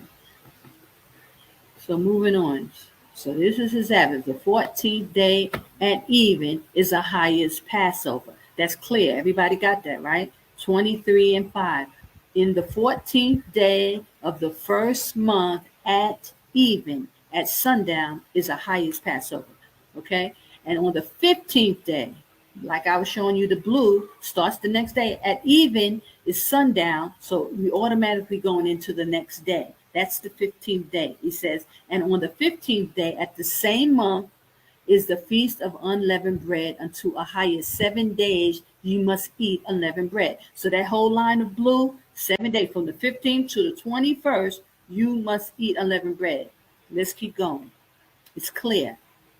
And it says, in the first day ye shall have a holy convocation. So he's saying the first day is holy day. It's a Sabbath. That first day, ye shall do no servile work therein. So you're not supposed to work. You're supposed to keep that first day like a Sabbath. That Sunday is a double Sabbath. Okay? This is where his double Sabbaths come in. He's not saying it's a double Sabbath, but once you know where the 14th day is and where the 15th day, you know the 14th day is always on a Saturday. It's a Sabbath. Then the 15th day is the Sunday. It's a double Sabbath. He's telling you it's a holy convocation and we are not to do any work, right? But ye shall offer an offering made by fire. So that's why you cooked extra for the week. Just like how they did Thanksgiving, we have to do the same thing. You cook all week, and on Thursday, when they have Thanksgiving, that's Thursday, you finish cooking and y'all start eating the rest for the whole next week. All the food is done, you start cooking. That's the same. They get that from the Most High's holy days. You cook, you make your offering, you cook by fire, and you cook enough to last you through the week. And that, and you do the Feast of Unleavened Bread. No leaven in the houses, but also your food is mainly cooked. After the Sunday, that holy convocation, if you want to make some more, rice or macaroni afterwards, let's just say, you could do that Monday, Tuesday, Wednesday, you can cook. But on that first day, Sunday, it's a holy convocation. You're not supposed to be cooking and lighting a fire and all that stuff, okay? You should have already done it. You should already did it on preparation day and before. Okay, but ye shall offer the fire made by fire unto Ahijah. You have cooked and prepared this meal for 7 days. In the seventh day is a holy convocation. So the first day is a holy convocation, that's Sunday, and the last day, which happens to fall on the Shabbat. So it's a holy convocation anyway. So it's not a double Sabbath. That last day is not a double Sabbath. It's because it's only a 7-day feast. I hope you understand me. I hope I'm clear. Okay, I'll go back to it again, but just so that I'm speaking about it. You shall do no servile work too, but it automatically fall on the Shabbat, so that's clear. Okay, so after that, and let me just go back. Let me stop sharing and go back to the calendar so I'll reiterate what I just read. Okay, hold on. Let me give you back the calendar. Yeah. Let me go it up. 7 days. He said for 7 days. So here it is. The 14th day is the Shabbat at even. You kill the lamb. It goes directly into the Feast of Unleavened Bread. The 15th day is a holy convocation. No servile work. We are to keep it as a Sabbath. And then 7 days, 15, 16, 17, 18, 19, 20, 21 is also this regular Saturday Sabbath, but it's also a double meaning because it's the last day of the Feast of Unleavened Bread. So it's a double Sabbath in meaning. It's a regular Shabbat and it's the last day of the Feast of Unleavened Bread. So it's a double Sabbath for us, okay, in that manner, okay? So y'all got that. That's why it's highlighted in blue, just to know that whole week is a feast. But the first day is a Sabbath, it's a double Sabbath coming off our regular Passover night. We're keeping the Sabbath. We kill it at even. We go directly into the Feast of Unleavened Bread, double Shabbat. The Most High, this is the secret of the times. This is his secrets. Double Shabbats throughout our Hebrew calendar. And this is what you must know. And so that's why it's never really panning out to be like on a Wednesday. The Feast of Unleavened Bread is not going to be on a Wednesday. It's not going to be a Sabbath in the middle of the week. The only one that does that is Purim. Purim is on a Thursday, a Wednesday and a Thursday, those 2 days. And it's clear, according to the calendar, how it lines up. It will always be on a Wednesday and a Thursday, the Feast of Purim. But that's another. Now we're going to go to the next one. So he said, okay, so from there, we know Feast of Weeks, you're to count 7 Sabbaths, right? So let me just read that, and you're going to see exactly how that pans out. Again, we have a double Shabbat, and the scripture clearly shows a double Sabbath. And so don't let anyone, throw you off on that double Sabbath meanings, okay? Hold on. We have double Sabbaths all through our calendar. This is the secret. This is the sign between us and the Most High.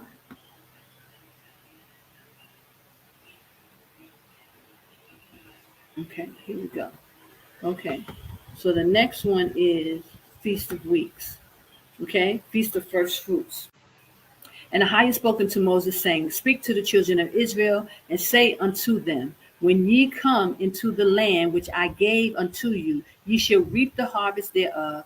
Then ye shall bring a sheaf of the first fruits of the harvest unto the priest. So we must give an offering, for the blessings that we receive.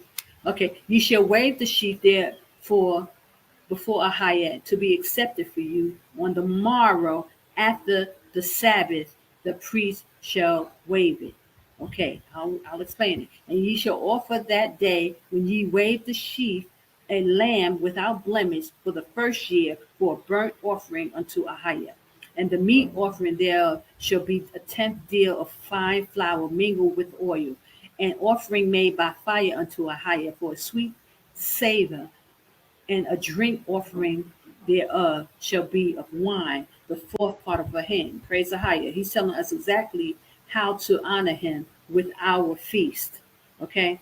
And ye shall eat neither bread nor pork corn nor green ears until the selfsame day that ye have brought the offering unto Ahayah. Ye shall be a statute forever throughout your generation. So we do like a fast on that 50th day of the first fruits. You should be fasting until you give your offering. But let me keep going. The Feast of Weeks, which run concurrently with the Feast of First Fruit. And I'll show you that.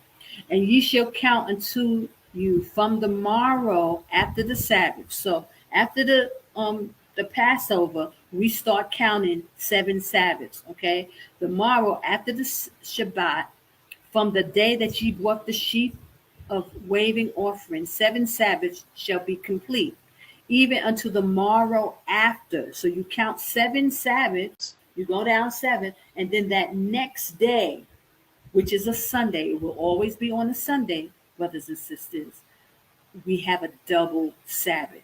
Okay, let me read that again. It says, ye shall count unto 23 and 15. Ye shall count unto you from the morrow after the Sabbath. Talking about the Passover.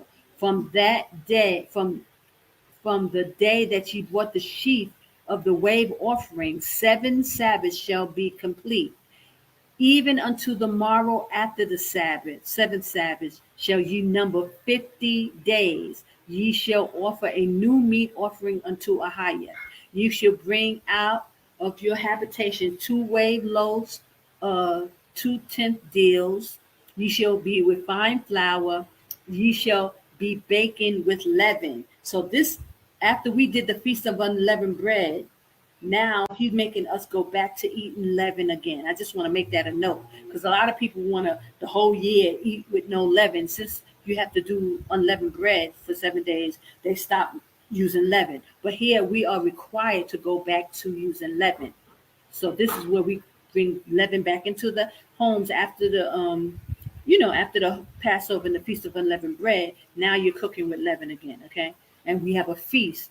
It should be made. Our bread should be made with leaven. And they are the first fruits unto Ahayah. And ye shall offer the bread offer with the bread 7 lambs without blemish of the first year, and 1 bullock and 2 rams, and ye shall be for a burnt offering unto Ahayah, with meat offering, with drink offering, even an offering made by fire, sweet smelling savior, a sweet savior unto Ahayah. So there you have it, brothers and sisters, another feast unto Ahayah. So let's go into the calendar so that you can see that it's a double Shabbat. It's a double Sabbath.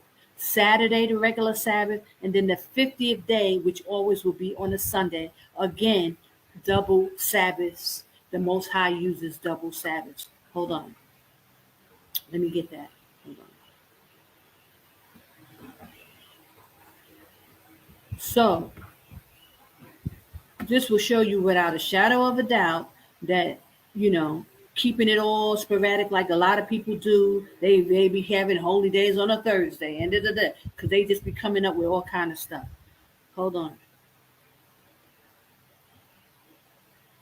Okay.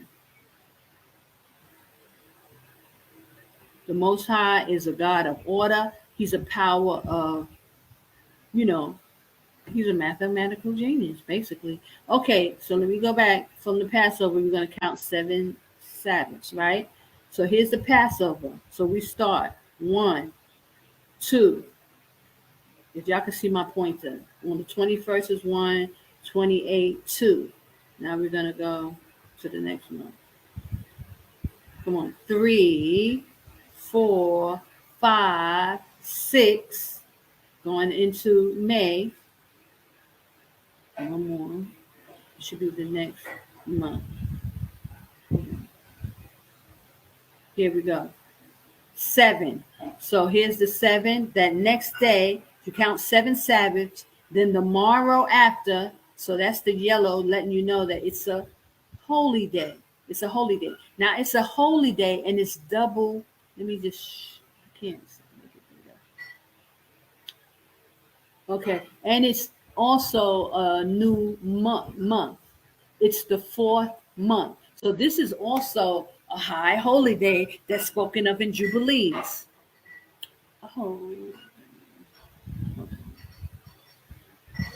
Oh, did I miss something? Because that should be in the. I don't have May on here. That's what it is. Okay, so this is June. May. Let me see if I could get May. Because also, this is June. We have the high holy day. Because there's that pattern again, the 31. This is June. But in May also we have the feast of first fruits. Okay, feast of week, but I didn't add it on here, so my bad. Sorry, guys. I don't mean to be out, but it's not too confusing. I didn't add it in. Let me see how I can do that. Okay, give me 1 second. I have to go out because y'all need to see that. It's very important. Hold on. I'll be back after this short commercial break.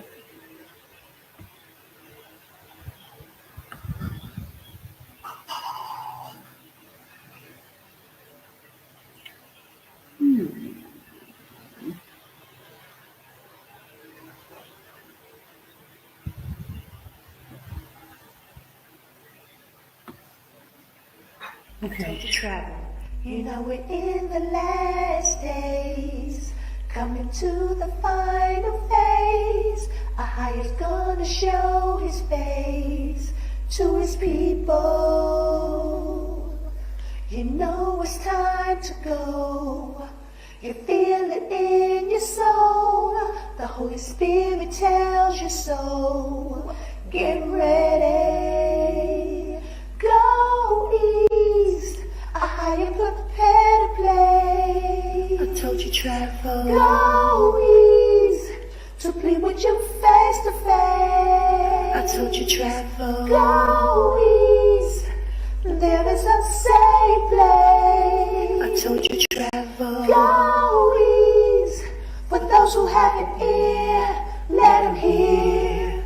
Go east. I told you travel. Visit us at AtoldYouTravel.com. You know we're in the last days, coming to the final phase. Our highest gonna show his face to his people. You know it's time to go. You feel it in your soul. The Holy Spirit tells you so. Get ready. Go east. A higher prepare to play. I told you travel. Go east. To plead with you face to face. I told you travel. Go east. There is a safe place. I told you travel. Go east. For those who have an ear, let them hear. Go east. I told you travel. Visit us at AtoldYouTravel.com.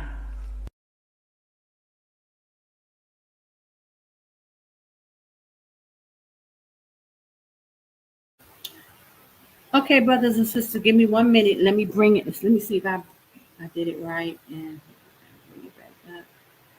Let's see.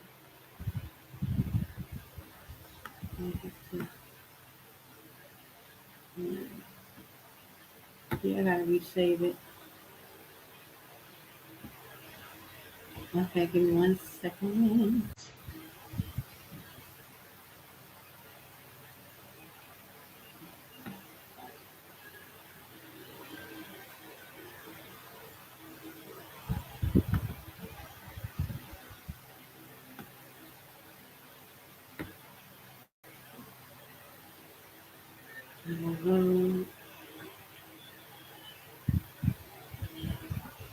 Mhm.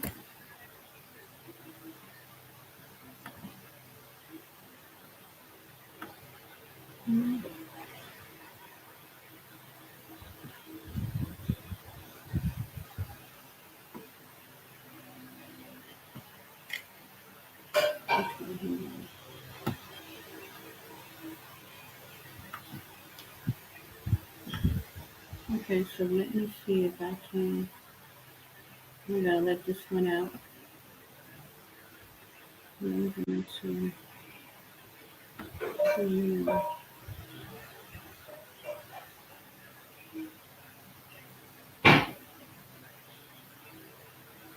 Hmm.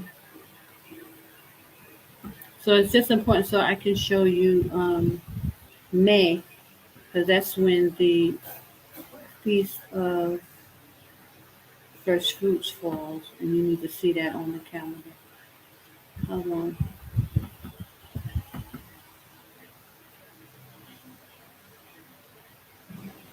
Okay, it's coming right now. Here's a higher Bahashimishaya. So you will see these same patterns. It's always going to be on the Sunday, the Feast of First Fruits. You count 7 Sabbaths, and the morrow after, it will always be on a. It will always be on a Sunday, and which will make it a double Sabbath. And this is how the Most High has orchestrated His calendar. Okay, here we go. I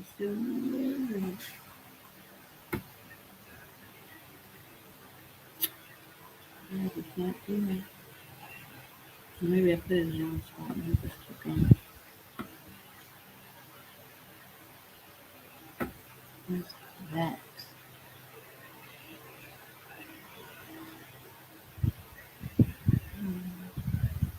I can't see that. It's June.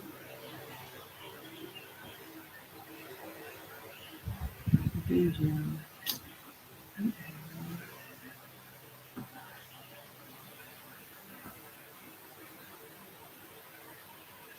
It's not showing up for some reason. Oh, God, something.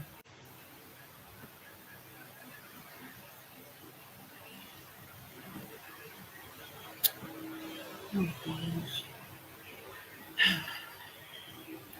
Okay, that's not it.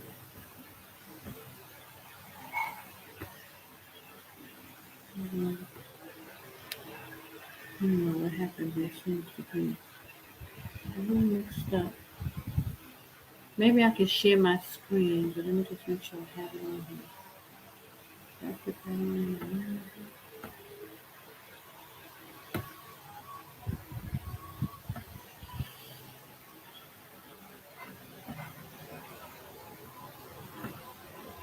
Let me try. I'm going to share my screen with you and do it that way. I don't know. Or maybe that's what I did. I did something wrong. I screwed up. I put it in there twice. That's why. And there's no way for me to get it. Okay, so guys, let me just leave that for there. I'll skip May just to make it easier and for time's sake, because it takes me forever to do stuff. Okay, so now we're going to go back to the scriptures, and I'm going to show you the Feast of Tabernacle because that's very important. So let me just make sure that's on here.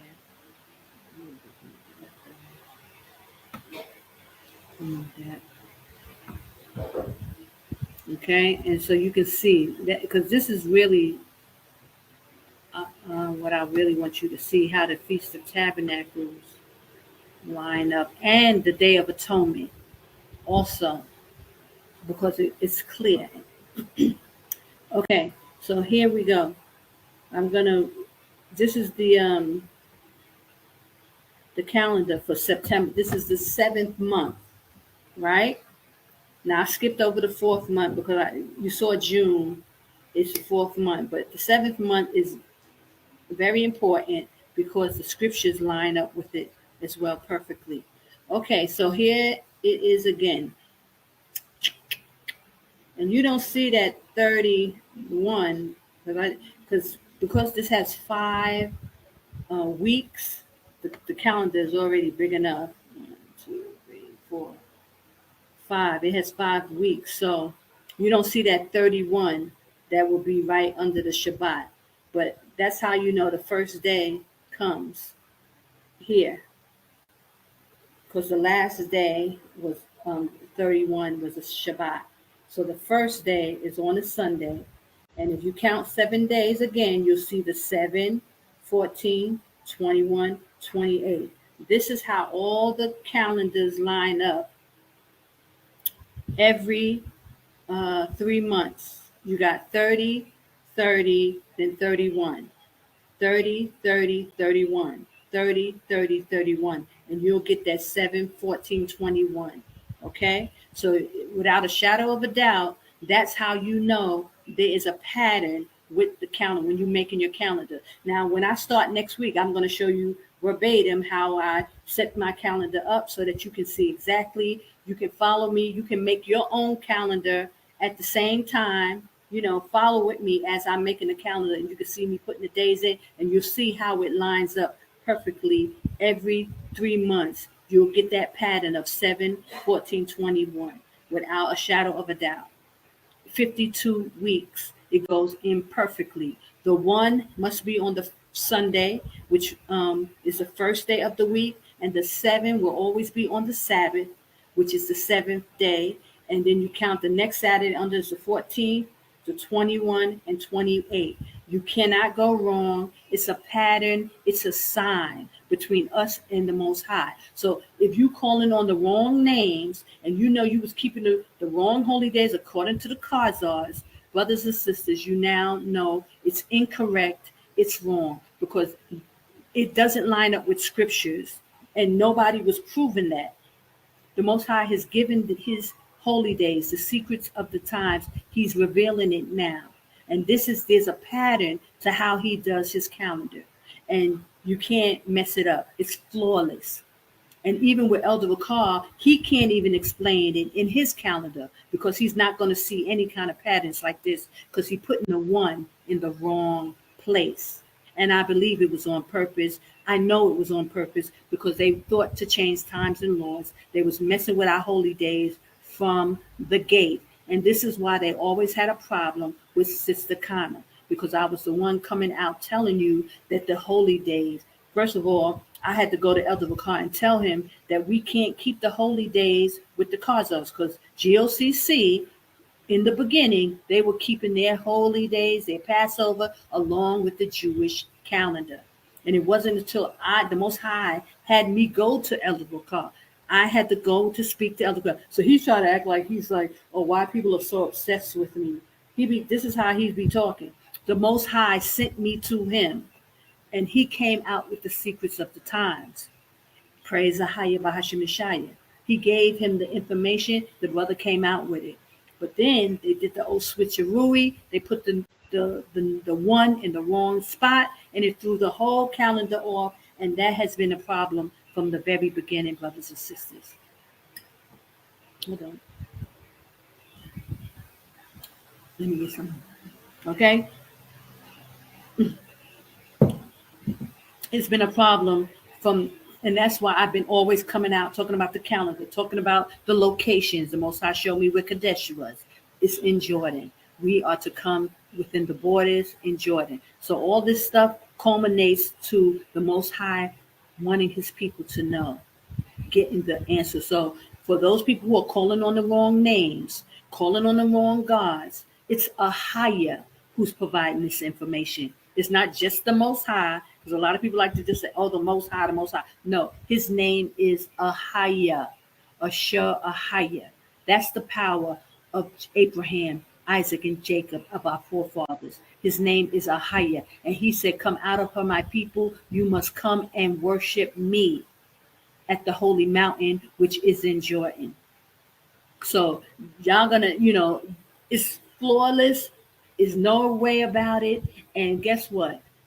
He revealed it to a woman. Okay? A woman That's another kicker. And I'm not saying that to be facetious. I'm saying that because so many of our brothers have problems with women. So we're going to get off that kick too, because the Most High will use a woman. Okay? He'll make the rocks cry out if he have to. And because we are in such a dire situation where our men are just all over the place, infiltrated, he had to use a woman to bring out this information. So I pray, Israel, that you hear me. I pray you put down them other gods, Israel. I pray you put down them other names and you come back to Ahaya. He's giving you his calendar and it's flawless. You can't dispute it without a. He has patterns. He has it's numer. You know how you say, numerically in order. It's perfect, and you know there's no way around it. Okay, so let me go back into the scriptures. So now you see. Okay, let me go into this. Okay, so the first day, according to the Book of Jubilees, he made the 7th month a day of remembrance. I just showed you in the video. Elder Bakar read it, and I've been reading it over the months. The 7th month, the first day of the month, is a day of remembrance according to Noah. I think that's when the water receded.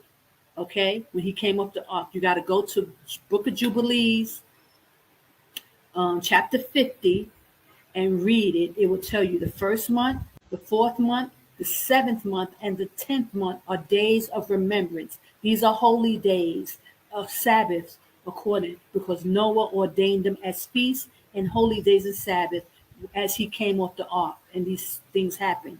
Also, it's a double Sabbath in meaning because it's also the Feast of Trumpets, falls on the same day.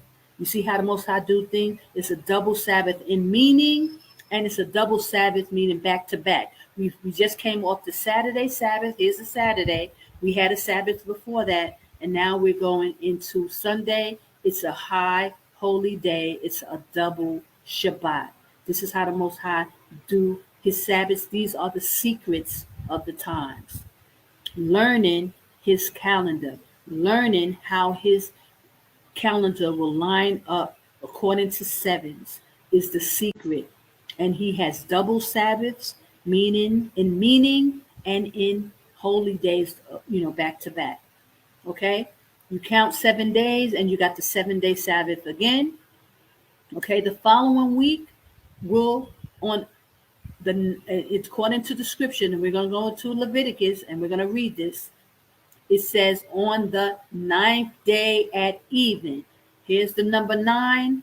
It's the 9th, according to the Hebrew. The second number is 9. 9th day at evening when the sun go down, which will start the 10th day, is the Day of Atonement. And it's a holy day. We are to fast unto the Most High, convict our souls. We have no eating. Nobody in Israel should be eating on that day. It will always be on a Tuesday. It starts that Monday night and it goes Tuesday, the 10th day. And according to scriptures, it says the 7th month on the 10th day. So it will always fall on a Tuesday, not on a Monday and not on a Wednesday. You should be fasting on a Tuesday. And this is why they tried to throw us off and make an abominable day a holy day, and make a holy day an abominable day. If you don't know this calendar, you will be fasting on the wrong day. You will be conflicting your souls on the wrong day, brothers and sisters. And you are not in line with the Most High. And he says that soul will be cut off. You must learn his calendar, the true days, when to fast. The Day of Atonement will always be on a Tuesday, and I will show you in the scriptures. Okay, so that I will keep on reading. Let me just move on.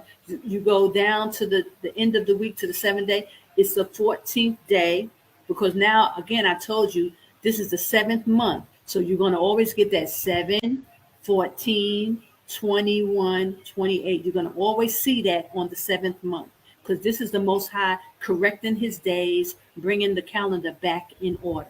Okay, so you're going to see the number 14. Then after that, we go into the feast of Feast of Tabernacles.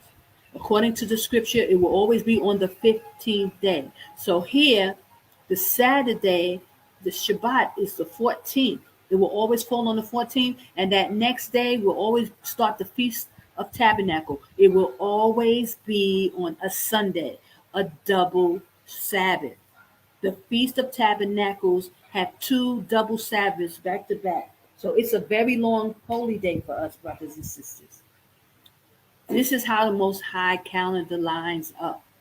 The 15th day and the 7th month will always be on a Sunday. It will always be a double Shabbat. Right after our Saturday Sabbath, we will go right into the Feast of Tabernacles, a double Sabbath. These are the patterns. These are the secrets of the times, brothers and sisters. And then it says it's an 8-day feast. It's not a 7th-day feast. So it doesn't stop on the Shabbat. If it was 7 days, if the Feast of Tabernacle was for 7 days, it would end on the Sabbath. But because it's an 8-day feast, it's a double Shabbat again. No, the Most High's calendar. And it's written in scriptures. You can't get around it. It's clear. It's clear, brothers and sisters. It's double Shabbat throughout his calendar, according to Enoch. Okay, so let's go into the scripture and read it. I just wanted to show you that so I won't have to keep coming back. So we're going to start at the Feast of Trumpets. You see where it's highlighted? That comes off as a double Sabbath. That's a Sunday. The first day is the Feast of Trumpets, and it's when Noah saw the water receding or something like that. It's a double Sabbath in meaning, and it's a double Sabbath because it's a Sunday. It will always be on a Sunday. We have our Saturday Sabbath. It will the next day in September, the Feast of Trumpets will be a double Sabbath.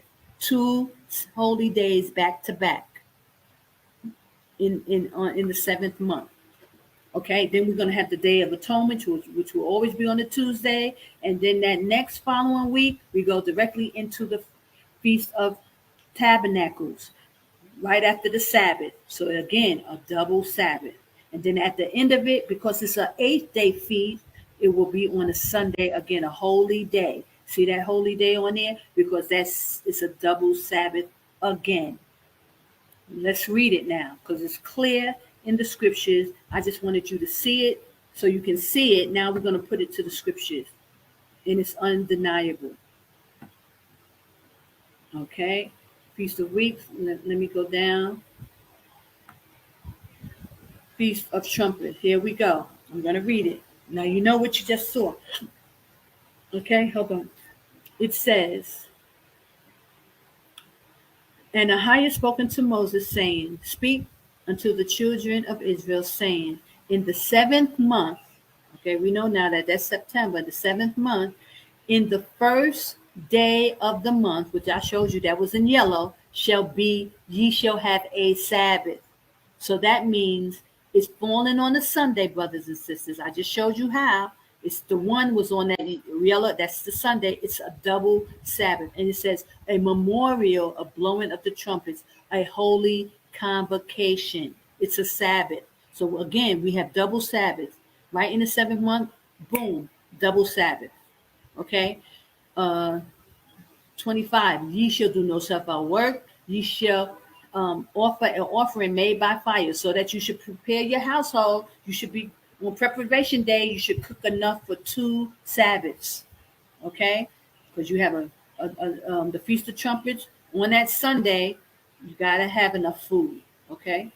Then I showed you the next week, Day of Atonement, and Ahiah spoke unto Moses, saying, also on the 10th day. It's on the 10th day of the 7th month, which will always be on a Tuesday, brothers and sisters. He has a fixed schedule, a fixed, calendar. It will always be on a Tuesday. There shall be a Day of Atonement. Ye shall be an holy convocation unto you, and ye shall afflict your souls, and offering of fire, an offering made by fire unto Ahiah. So that means before you go into the fast, you should have a feast. You should eat before you fast Okay, and then you go into the fast on the 10th day. So before that, I'll read it. It says on the 9th day at even. So you know you should eat before sundown on the 9th day and go into the your fast. Hold on. And you shall do no servile work in the same day, for it is a day of atonement, to make an atonement for you before I hire your power. For whoever so it be that shall not be afflicted in that day, he shall be cut off from among his people. So you see, that line right there shows you why they would try to make us fast on the wrong day. They threw the holy days off one day, so we would still be working against our power. We would still be sinning against our power. That's why it's important, brothers and sisters, that you know the calendar. You know when the holy days fall and at the right time. Know the patterns. You will not go off. If once you get it, you will not go off. It's almost impossible. Once you know that those days, 7, 14, 21, 28, on the first month, the 4th month, the 7th month, and the 10th month, when you make your calendar and you know that that's the pattern, you will not go off. And this is why nobody taught it to you like this. They didn't really want you to know.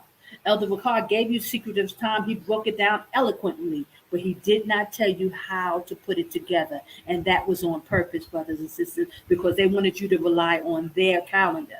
So they make you buy their calendar and you're off, and Israel is still under subjection to the Gentiles because we have been infiltrated. You got it? So if we infiltrated, they give you the wrong holy days when the fast, we still are sinning against the Most High. And he said that soul will be cut off. So everybody's going to die. And this is what they want. All of us to be able to get cut off. You'll be sitting in Babylon like you are, and you're not leaving because you're not really understanding how serious this thing is. They are working against you, brothers and sisters. Get out of Babylon. They have purposely been giving you the wrong holy days so that you be cut off. The Most High, listen, we under grace, but grace is coming to an end. We must practice the righteous acts and get this thing right. Okay, but as long as you don't know the correct holy days, you are still sinning against the Most High. Even the ones who are calling on a higher, you've been keeping the wrong holy days, because Elder Ricard, there's infiltration and there's no doubt about it. Okay, and whoever so it be that doeth any work on this same day. So people be going to work because you're keeping the wrong holy days. The same soul will be destroyed. Will I destroy from among his people? So the Most High is very particular about his holy days. He's not playing with Israel, and the Gentiles know this. Okay, you shall do no manner of work. Ye shall be a statute forever throughout your generations in all your dwellings. So now that we're coming back to who we are, we must understand the law. In all your dwellings, wherever you at, you must keep this as an ordinance. It shall be unto you a Sabbath of rest, and ye shall afflict your souls. In the 9th day of the month at even. I showed you the calendar. The 9th day is a Monday night. It starts at sundown, and then Tuesday is the 10th day. You fast all that day until even. It says from even until even, ye shall celebrate your Sabbath. Okay? So that's why they thought to change times and law. That's why Elder Ricard put the 1 on the Shabbat instead of putting it on Sunday, the first day of the week, the way it's supposed to, because it throws the whole calendar off. And guys, I've been saying this for years. I've been saying, for those of you who've watched this debacle that's been going on over these years, with me having to put up these videos, I always had to concentrate on the holy days, because this is what the Most High was showing me and he was telling me to do. Let the children of Israel know. I had to learn how to articulate it and show it to you so that you could see it. And it wasn't until I started to do it for a span of 7 years, I started to see the pattern of the 7, 14, 21, 28. Okay? So this is how we got to this point. But everything is in the Most High times, in the Most High's timing. So he let it drag out because he's been testing Israel. Who Who cared enough to check out and look into what I was saying? Who?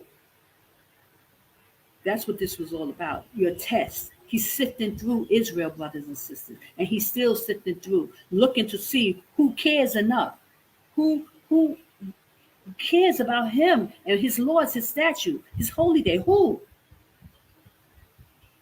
Okay, the Feast of Booths. Now, let's go into Tabernacles. 33. And Ahiah spoke unto Moses, saying, Speak unto the children of Israel, saying, On the 15th day, I showed you in the blue where the 15th day, because the 7th months will always be 7, 14, 21, 28. So the 14th will always be on the Sabbath. So the 15th day will always fall on a Sunday. The 15th day of the 7th month will always be a Sunday, the first day of the week. It will always be, brothers and sisters. So when we start the Feast of Tabernacles, that first day, it says, let me keep reading, I'm giving it away too fast. The 15th day of the 7th month shall be a Feast of Tabernacles for 7 days unto Ahiah. Listen, the first day shall be a holy convocation. So that Sunday is the first day. It will always be a Sabbath. It will always be a holy convocation. It's a double Sabbath because we just come off the Saturday Sabbath. That following day, the 15th day, is a double Sabbath. It's clear in the scriptures. This is what the Most High is communicating with us. It's a sign. That first day of tabernacle is a holy convocation. It's a Sabbath. You shall do no servile work therein. Listen, 7 days ye shall offer a offering made by fire. So we do just like we would do Thanksgiving. Preparation day, you cook for that whole week. Just like you do on Thanksgiving, cook all your food, make it a joyous occasion to the Most High. Listen, 7 days you shall offer an offering made by fire unto Ahiah on the. Hold on, guys.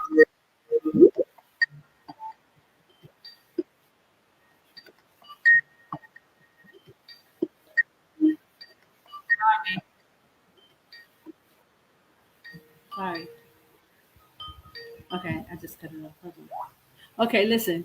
So, offering made by fire, and on the 8th day, listen. Okay, I'll read it again. 36. 7 days ye shall offer an offering made by fire. So you work all up until preparation and cooking for the whole week until Ahiah. On the 8th day, it's not the 7th day, guys. So it doesn't end on the Sabbath. It's going to do the following Sunday. It's an 8-day feast. It shall be a holy convocation unto you. Ye shall offer an offer made by fire unto Ahiah. It is a solemn assembly, high holy day, and ye shall do no servile work. So, brothers and sisters, this is showing you the Most High is communicating with us. It's an 8-day feast. It's a double Shabbat. The 8th day will always be a Sunday because the 7th day is always the Shabbat. 7 days. That's how you know it's a Sunday. Nobody can tell you it started on a Friday, so it ends on a no. 7, 14, 21, 28, according to sevens. The 7th month will always show those numbers, 7, 14, 21. The Shabbat will always be according to sevens on the 7th month. So the 8th day will always be a Sunday. Praise Ahiah Bahashem Yeshaya. He's a mathematical genius. So this is how you know the patterns of our calendar. You could tell by the numbering even, because we know that it's 7 days of Sabbath. So anytime you see 8th day, it's on a Sunday. It's a double Sabbath. It's clear and concise. The Most High, how he put his calendar together. Once you know it and you see it and it's clear, you won't go off of it, brothers and sisters. And praise Ahiah, we're getting ready to go back to Zion. We will have our feast days according to the heavens, how they keep it. Don't let nobody deceive you. Don't let nobody lie to you. The 8th day will always be on a Sunday, because we're going from 1 to 7 according to his calendar on these fixed days. Okay? You got that? I hope y'all see what I'm talking about. It's clear. Once I showed you the calendar, and I'll go back to the calendar, but I just want to show you in the scriptures so that it all makes sense. There's no confusion. Ahaya is perfect and worthy to be praised. Everything is in order and in line. It's fixed, brothers and sisters. It's fixed. That's what he meant by it's a fixed time. Hold on. According to sevens, this is how he put his calendar together. Sunday is the first day of the week, and Saturday is the 7th day. And according to the first month, the 4th month, the 7th month, and the 10th month, the calendar lines up according to 7. The Sabbath lines up according to sevens. So there's no way around it. There's no squeezing out and saying, no. Praise Ahaya. So now that you're starting to see the patterns, now that you know the code, because the Most High has a code, right? Let me finish. Okay. He said, the 7 days you should offer made by fire, until the 8th day shall be a holy convocation. That's always a Sunday, double Sabbath. And ye shall offer an offering made by fire unto Ahaya. It's a solemn assembly, and ye shall do no self-our work. It's a Sabbath. These are the feasts of Ahaya, which ye shall proclaim to be holy convocation, an offering made by fire to Ahaya, a burnt offering and a meat offering, a sacrifice, a drink offering, everything upon his day. Praise Ahaya. Praise Ahaya. But let me just reiterate it. Besides the Sabbaths of Ahaya, besides your gifts, so we give gifts and we give vows and we give free will offerings, which ye shall give unto Ahaya. Also, in the 15th day of the 7th month, again, the same day as the Feast of Tabernacle, we have a double, another Sabbath week running concurrent with the Feast of Tabernacle. So this is showing you how much the Most High does things in doubles. It's a double holy week.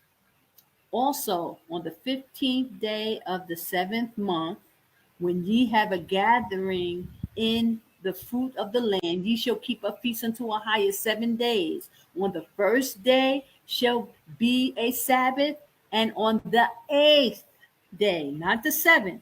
Again, he's doing the same thing again. So we have the Feast of Tabernacles and we have the Feast of Gathering, of Ingathering. Double feast days running concurrently on the same days. So you see how the Most High does things in doubles? He's made it clear that he does things in doubles. He'll give you double Sabbaths back to back. He'll give you double meanings of the Sabbaths, and he'll give you a double feast days running on the same days.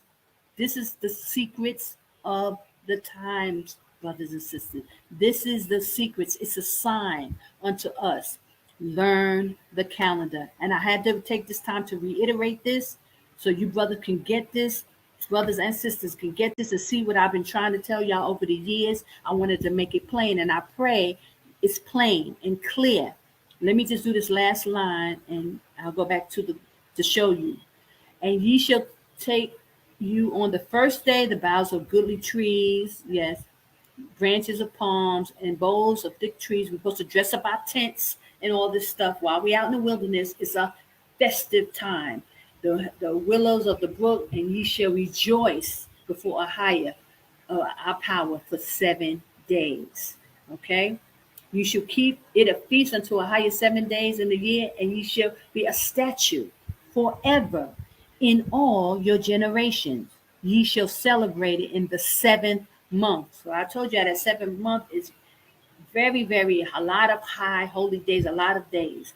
You shall dwell in booths 7 days. All that are Israelite born shall dwell in booths. So this is a reminder, brothers and sisters. We're in the middle of August. Prepare your houses. We're getting ready to go into the 7th month. There's a lot of feast days, a lot of holy convocation, double Sabbaths, 2 Sabbaths back to back, and then the whole week concurrently we got the Feast of Tabernacles and the Feast of Ingathering running concurrently. We got the Day of Atonement. We got the Feast of Trumpets, a double Sabbath. Okay, so it's a very holy month for us, the seventh month. The Most High does everything in sevens. Also, you know, the Passover is very high holy for us as well. So we got the Passover. That first month is a high holy month because the Most High Passover, Christ died for our sins on this in this month on the 14th day of even, double Sabbath, and then coming to the seventh month, the same thing, double Shabbats throughout the whole month. Okay, so I wanted to make that clear, guys. I hope y'all did I? Oh no, guys, what did I do?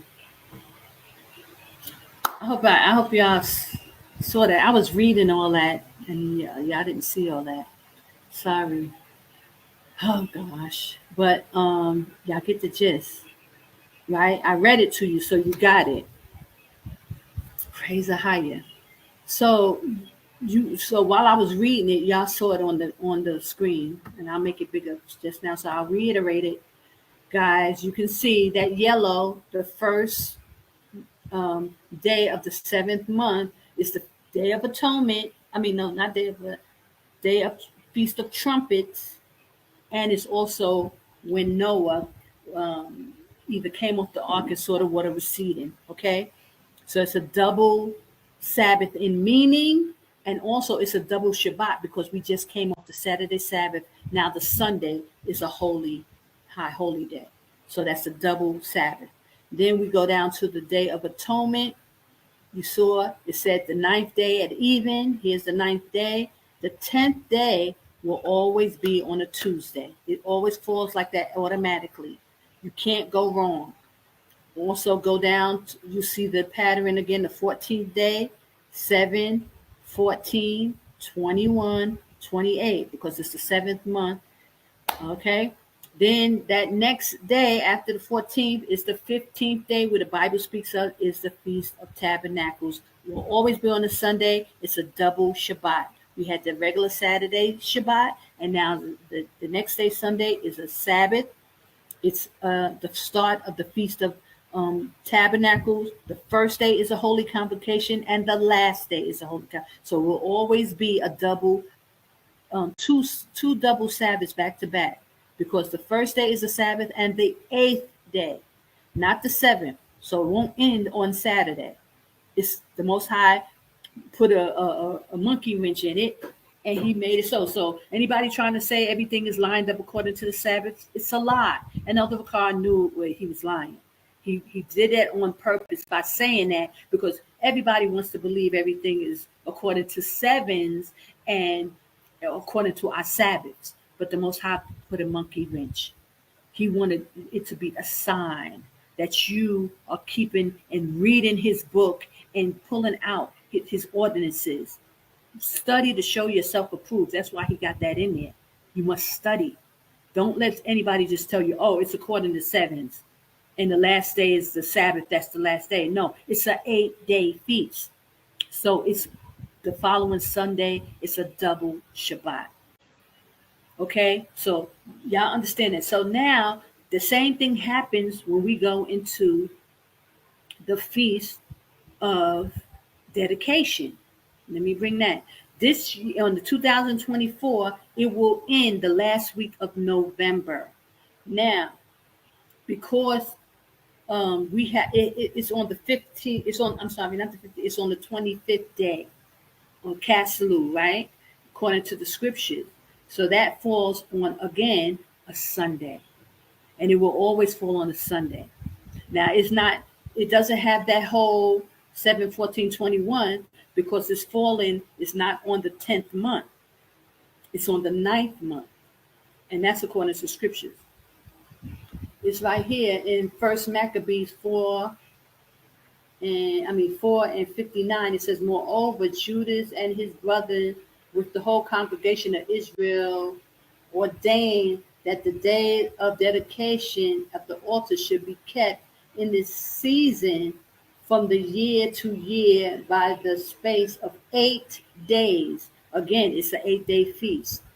from the 20th day of the month of Caselu. Wait, the 5 and 20. Sorry, it's the 25th. It's the 5 and 20th day of the month of Caselu, which it ends up being in between November and December. So this year on the 24th, it falls on in the end of November, right?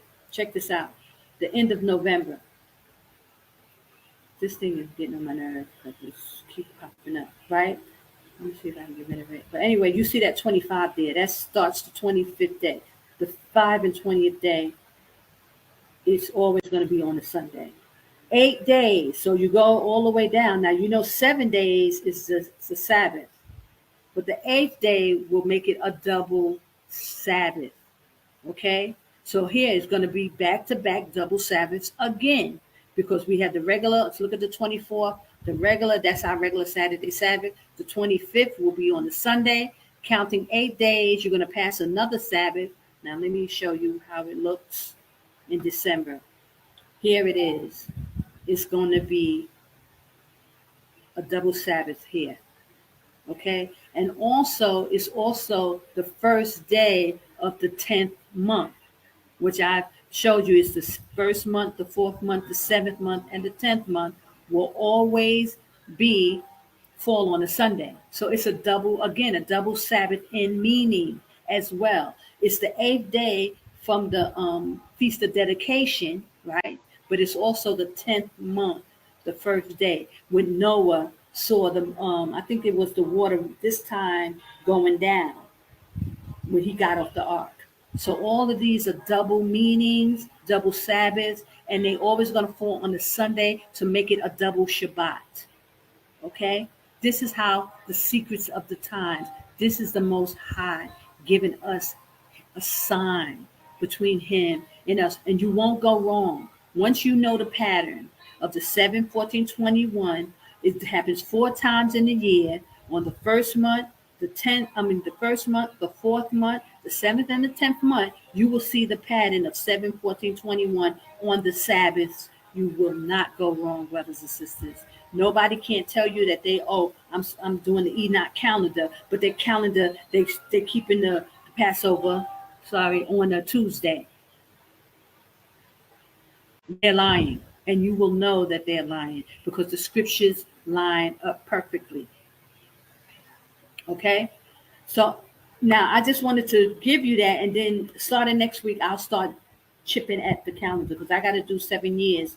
Even though I got 2 years, I got 2024 done and 2025 done. So technically, I don't have to do it, but I want to start showing the children of Israel how to make your own calendars, how to start, so that you'll know when people are lying to you, when they're keeping these holy days at the wrong time. Once you know the patterns, you won't fall off of it, brothers and sisters. Once you got it, we got it.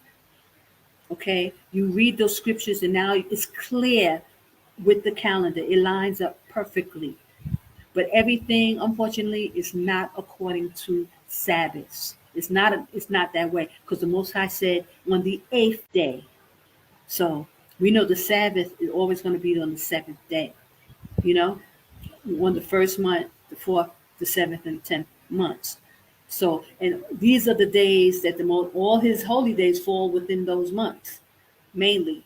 Only in May, we have the first fruits. And in February, we got Purim. Other than that, the 1st month, the 4th month, the 7th month, and the 10th month, our holy days fall in that time. So praise the Higher Bahashu Shai. I pray I made it clear and that you can see it. Hold on, guys. Give me a second. Hold on, guys. My mom. Give me 1 second.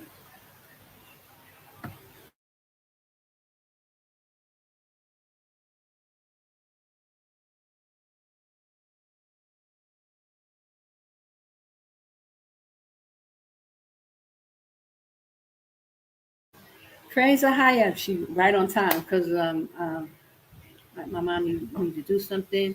So praise Ahaya Bahashem Messiah. I hope that was clear, guys. And I just wanted to show you. You can watch that video. Let's see, Secrets of the Times. Watch the video. I'll put the link, and I'll put the link right now of that other video. So you'll have those two videos as reference. But unfortunately, because of infiltration, but he gives the information on how to find the first day of the year. And that's very important because a lot of our people are just getting this information now. They wasn't there in 2013 when Elder Ricard first brought it out. I was following the whole thing because I had been looking for the first day of the year since 2009. I had been looking. So Elder Ricard finally came out with the Secrets of the Time after me keep pushing and pushing and pushing and me making videos. He comes out with the Secrets of the Time. But then the next year they throw it off and put the one on the Shabbat, on the Saturday, to signify, evening and morning is the first day. But the Most High is not working in that way. The first day is always on the Sunday. It's the first day of the week. It's the first day of the new year. Always line 1 through 7. And those 4 months, the first month, the 4th month, the 7th month, the 10th, will always bring the calendar back into its original state, 1 through 7. So I hope you got me. Praise the High. I give all glory and praise to Ahaya Bahashim Shaya. I pray you got it. But listen, guys, I'm going to keep talking about this, and I'll try to do it on a Tuesday. I pray, how you're willing, I can do it on Tuesday, if not on Wednesday, just making the calendar, and I'll be doing that because I got 7 years to put up. So you can follow me. You can start getting your calendars together, get you a sheet of paper, or you can do it online, but that you can follow me and you will see how this thing lines up. 7, 14, 21, 28 on those 4 particular months. Okay?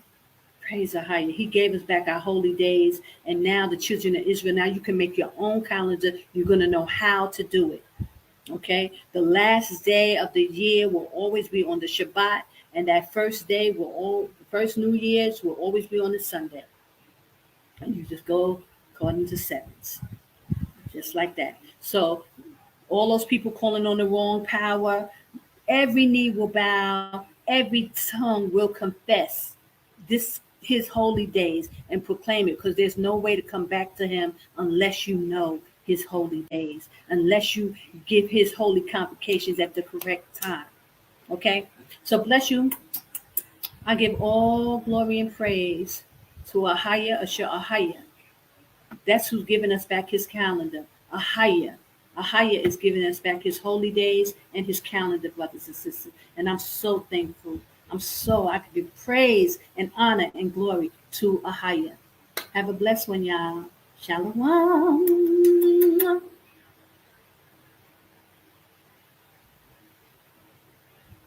If y'all have any questions, y'all can send me emails.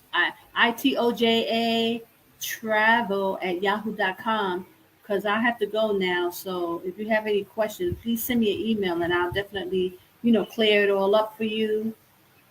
Also, y'all can join me on Patreon. I'm doing the wilderness workout, and it's deep, y'all. Woo!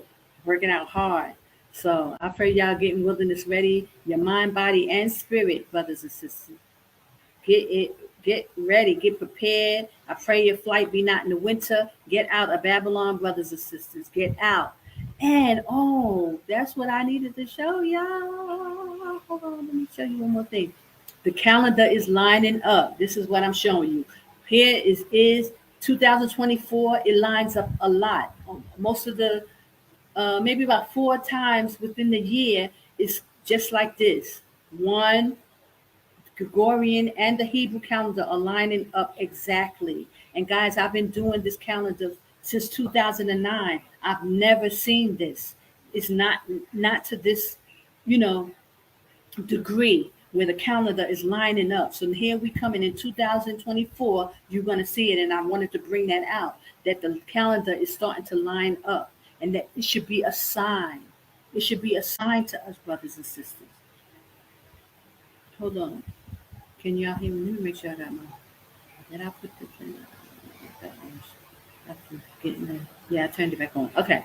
It should be a sign to us, brothers and sisters, that these holy days are starting to line up. Okay, here it is again on the 7th month, which we know is a very holy month now. It lines up again. The calendar is starting to line up in 2024, and y'all should pay attention to that. That I'm telling y'all, the pale horse. I told you about the whole Beyonce with the message with the pale horse. They're letting us know it's coming. It's coming.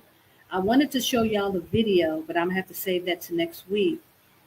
Sister Shandell, bless you, sis. She sent me a video of a man breaking down, you know, the mark of the beast and how the digital currency is all set up, and he just really goes in depth about it. But I don't have time to show it to you today. But this, I just wanted you to pay attention to the calendar and how it lines up in September. Here in August, this is 2024. Okay, let me see else. A few months is very prevalent where it hasn't not been like this, guys. Just know, because I've been paying attention, and I wanted to sound the alarm and you know, bring notice so that you guys will know that how the calendar is lining up. Hold on. Okay. So it starts in actually it may start in February as well. This in 2023. It's starting, I think, in 2000. Oh no, that's in February.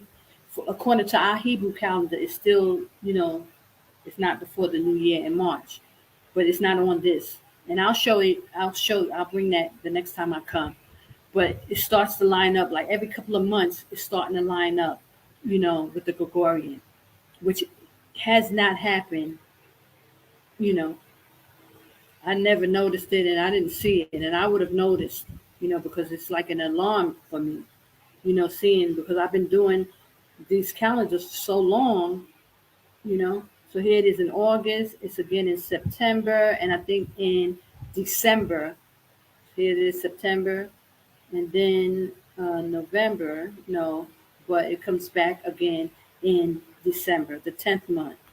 So, brothers and sisters, it's very important that y'all pay attention, that you learn how to do your own calendars, so that you can notice these shifts. Because the scripture says in Genesis, he gave the lights in the heavens for signs, for seasons, for years, and for days. So our calendar is very significant. It's a sign. Our holy days are signs. Okay? So, shalom, gotta go.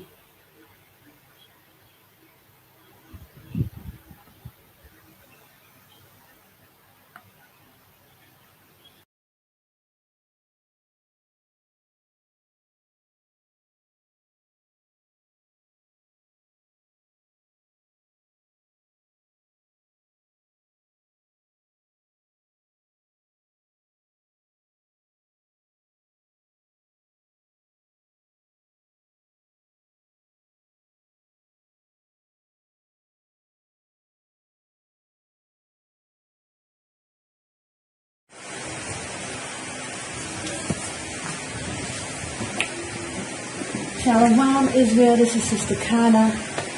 I pray you can see me, but it's more important that you can see the screen. I wanted to take the time to explain this diagram, and also I just want to announce that there won't be a Nappy Hair Chronicles today at the Secrets of the Times like I promised. I really wanted to do it, but something did come up, and I'm praying that I will be able to do the Thursday Nappy Hair Chronicle as well. If not, I'll make up for it. But this is just, a makeup video as well, so that you can have something that you can start looking over for your calendars, and so that you can learn to create your own calendars once you know the rules that the Most High put in the Bible for us, to how to set things up and how to understand it. Praise Ahaya. So you'll know the vernal equinox calendar template that Elder Ricard used in the Secrets of the Time. So I wanted to kind of make this more explanatory for you, and so that you'll have it. So it gives you the 31 is signifying the 31 day that's in each cycle according to the calendar, our months. Okay, seasons, I'm saying. I couldn't find the word. Seasons. Okay, so there's 4 days that are given, 31 days throughout our Hebrew calendar to signify the changing of the seasons. So here it's the 31. This is was for winter. We start with spring, 30 days. Okay, 30 days.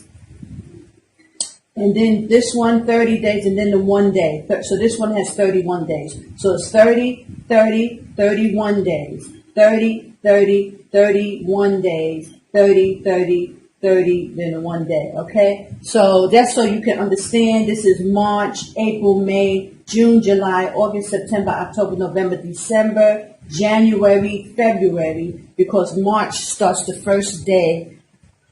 The so-called March starts the first day of our Hebrew calendar. Now, that's just in layman terms to get you to understand it. But, you know, our Hebrew calendar, the January, February, March, April, May. Our Hebrew calendar goes according to numbers. 1, 2, 3, 4, 5, 6, 7, 8, 9, 10, 11, 12, because there are 12 months. So, and then the Hebrew, we use Hebrew numbers. Akkad, Shenya, Shalash, Arabai, Kamash. So those are so that you won't be confused and wondering what these words are. I think there's a spelling error here, but okay. I was trying to do this really fast, so please forgive me, so I'll have something for you. Okay, so Akkad, Shenya, Shalash, Arabai, Kamash, Shasha, Shabai, like that. Shemayana. So just so you understand, you know, what these names are for those who don't know. Okay? Let me go on. I just made a list for you. Hebrew months. Akkad, which is March, is for 30 days. Shenya, which is April, has 30 days. Shalash, May, which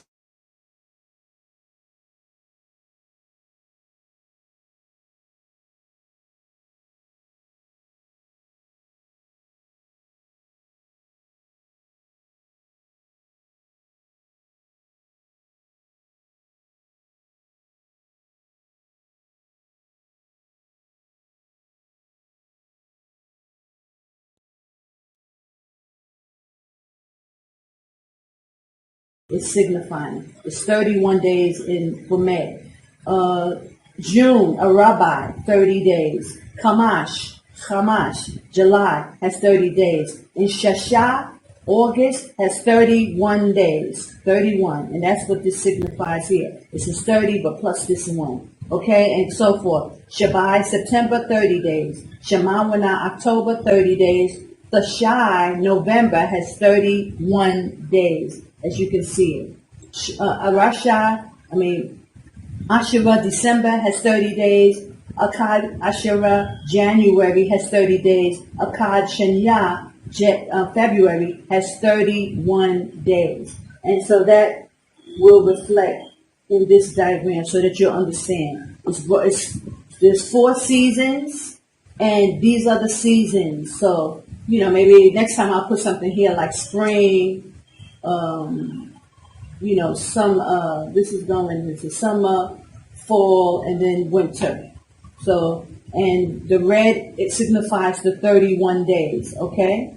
Now, so that's to give you the, you know, how the calendar falls. So when you make your calendar, you'll start to understand these things. I gave you a blank calendar. Now, when you look at this calendar, this is just a regular Gregorian calendar. I just took out the Hebrew days, right? I left them here just to give you an example, but this is starting. So when you look on your regular calendar for 2024, you'll see that Sunday is the 3rd of March, right? Because I took out the Hebrew days. And this will be your template. You can use this as a template. Now, guys, you can start with a blank template, or you can, you know, set it up to where things are barely in there. This is just the Gregorian numbers, but I kept the colors in there because we're going to take this information, study it, download the videos, download the information. There's 4.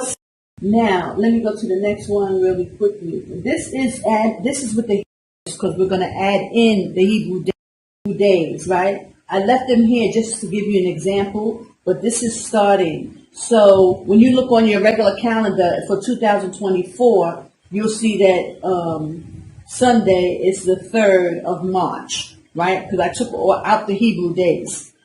And this will be your template. You can use this as a template. Now, guys, you can start with a blank template, or you can, set it up to where things are barely in there. This is just the Gregorian numbers, but I kept the colors in there because we're going to add in the Hebrew dates, and then so that I can show you how it's done.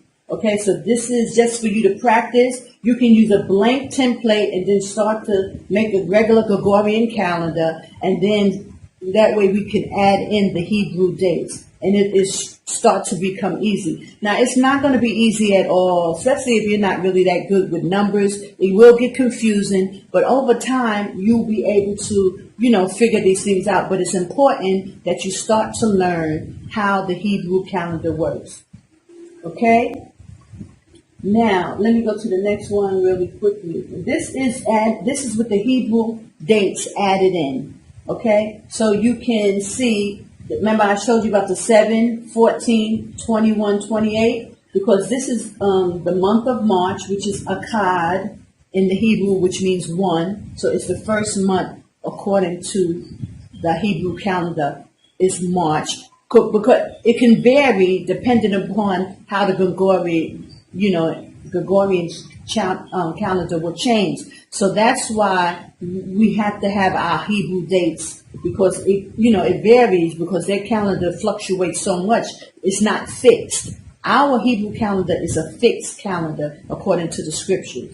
So that's why you'll get the 7, 14, 21, 28. Every season, new season, you will see the calendar line up in this way. 7, 14, 21, 28. This is what the Most High gave us as signs. This is the secret of the times according to the Enoch and Jubilees. We have a pattern within our calendar that once you get the calendar right, it will flow in this way, because you get the season change. All that will line up with the 7, 14, 21. So it seems as if the Most High gave us a sign within, and what he said is the day, these are a sign, the Sabbaths are a sign. So here's the sign that during the seasons, which is very important to the Most High, because when you go into the book of Jubilees, it tells you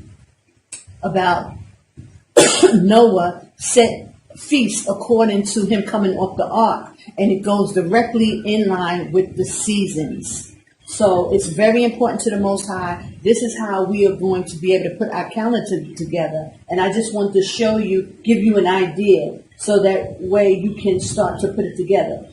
Every change of the seasons, you will find the last day of the year will be on the Shabbat, which will be a 31. Okay? It will always be a 31, the last day before the changing of the seasons. So that way, it will fall in line with the 7, 14, 21, 28. And it will go flawless.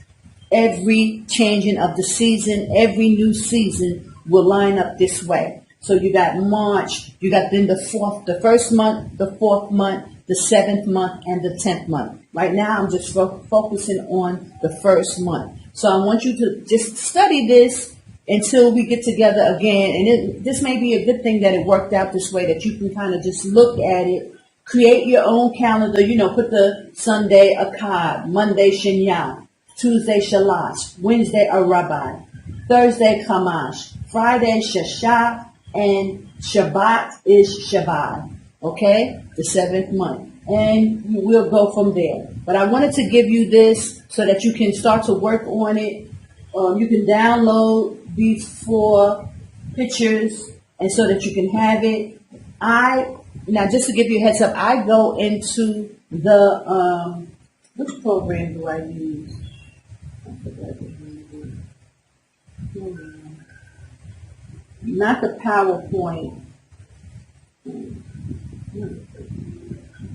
Okay, I forgot the name of it. But you know, you can create your own calendar with the template, you know, of your own. There's many templates that you can create your own calendar. Just get the boxes together. 1, 2, 3, 4, 5, 6 normally. Sometimes it's 5, but always because I leave that line open for the last day of the year for the seasons change, so that you can see that 30, 31 day is always going to be on the Shabbat, and that way, you know, so it's always between 5 and 6 lines for your calendar. So just keep that in mind. 1, 2, 3, 4, 5, 6. Okay? And if it's 5, you know, then you can delete it, but if not, you can,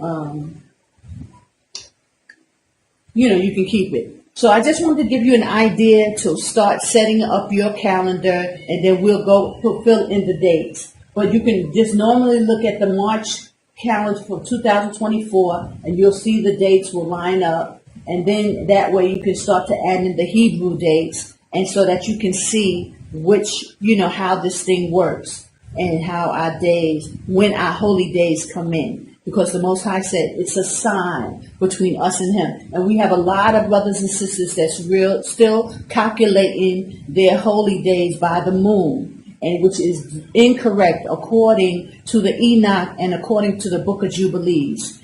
Book of Jubilees, I believe, is 50, chapter 50, and starting at...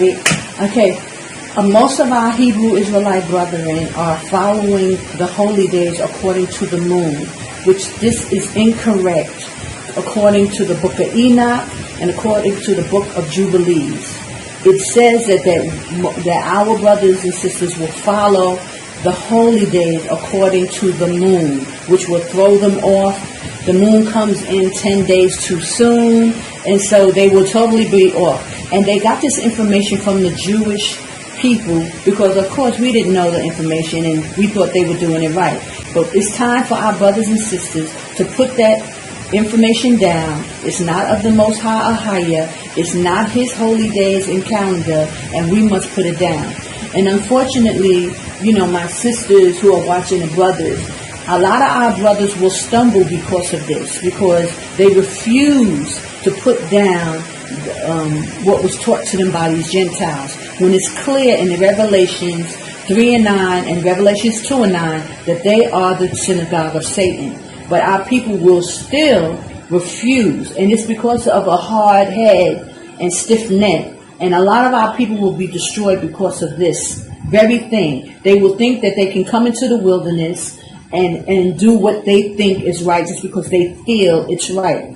And brothers and sisters, and a matter of fact, I just spoke to a brother yesterday, and I mentioned to him, and every time I speak to people, I try to bring this up, but their hearts are so hardened, and they are here in Jordan, and they will, the Most High will destroy them because of this. He said He will, remove the rebels, people who just refuse to believe and study, and, you know, and a lot of times it's just because of sin. There's some type of sin that they cannot see, they will not hear. And, you know, but it's hard to tell Israel that. You can't tell them anything, brothers and sisters. So, and I urge you, brothers and sisters, to try to, once you get this information and you see that it's correct, because there's not too many ways you can err once you get this information. Even with our brother Elder Wakar, who brought it out, he still was one day off. Now, I know it's because of infiltration, but people who want to argue the fact that there's no infiltration, you know, you explain to me why this brother would still, you know, not be reasonable to see his error, repent, and just fix the calendar. Okay? It's not that hard. But if it is infiltration, they do not want us to come back to our Father. They refuse to allow us to connect back to our Father. And this is why infiltration is among us, because they know that this is the most important thing, that we cannot come back to serve our power on the right holy days. This is the commandments. We will be in line with our power, our higher, and that's what they don't want. So this is why there's so much confusion about this calendar and the fact that the Most High had to use a woman to bring it forth. For the life of you, I don't know why I have to be making these videos as a sister in this truth, coming to you, bringing forth these holy days. Why? Why do I have to do this? You know, and I'm not, you know, dealing with any kind of pride or ego. I know I should not have to do this. But because of the infiltration, because of the misinformation, the disinformation that's perpetrated upon our people, that we can't even get this information from our brothers. No one is coming to this conclusion. No one is coming, you know, to feel that this is important enough for them to teach even. Why is that? When it's the most important thing to our awakening, coming back to the Most High, keeping his feast as he spoke it in Leviticus 23. It's the most important thing, brothers and sisters, aside Christ and his work and that he died for us. You know, outside of our awakening and understanding the good news that Christ will return and he came for us, we need to know our holy days. We need to know how to worship the Most High and when. And it's very important to the Most High. So I don't understand, you know, this, you know, but I'm happy to bring it to you. Praise Ahaya Bahashim Yeshaya. His will and his work, it will be done, even if he has to use a woman. I'm just thankful. So I'm not complaining about it. I just putting it to you, frankly. Why? Why do our sister have to come if we're supposed to follow our men? Why do I have to come and reiterate these holy days? And once you study it, you'll know without a shadow of a doubt that it's correct, that it's not off. And nobody at this point, till this day, have been keeping the holy days correctly. We have not, as a Hebrew Israelite nation, we have not. Elder Ricard was off one day. All the congregations was off. Only if you went into it like I did and started really, really studying, and those who was listening to me got it correctly. But for the whole, our people have been off. We still have not been keeping the holy days according to the Bible. As a whole, I'm saying. I've been doing it for years. But it's just not about Sister Kana and Sister Mayana and a few of us who have been, you know, who studied it and was getting into it. And they listened to what I was saying and they took heed. So I urge you, brothers and sisters, to get into this. I'm sorry to go there, but it's on my spirit. It has to be taught and it has to be said. If it's, you know, we want our men to stand up and take a leadership role and this and that. But you cannot if you're not even going to follow the Most High in his correct holy days. How are you worshiping him? How, brothers and sisters? You have been lied to. You have been lied to. It's been a big lie going on. People are lying in your face week after week, day after day, with these false prophets telling you lies and keeping you off one day on your holy day. Brothers and sisters, wake up. So we're going to go back into this. I'll see you next week, how you're willing, and we'll finish this off. But I pray you take this information, study it, download the videos, download the information, and go in and make your own calendars. It's very important. I give all glory and praise to Ahaya Asher Ahaya, Bahashim Yeshaya, Wa Kodash Wa. Shalom.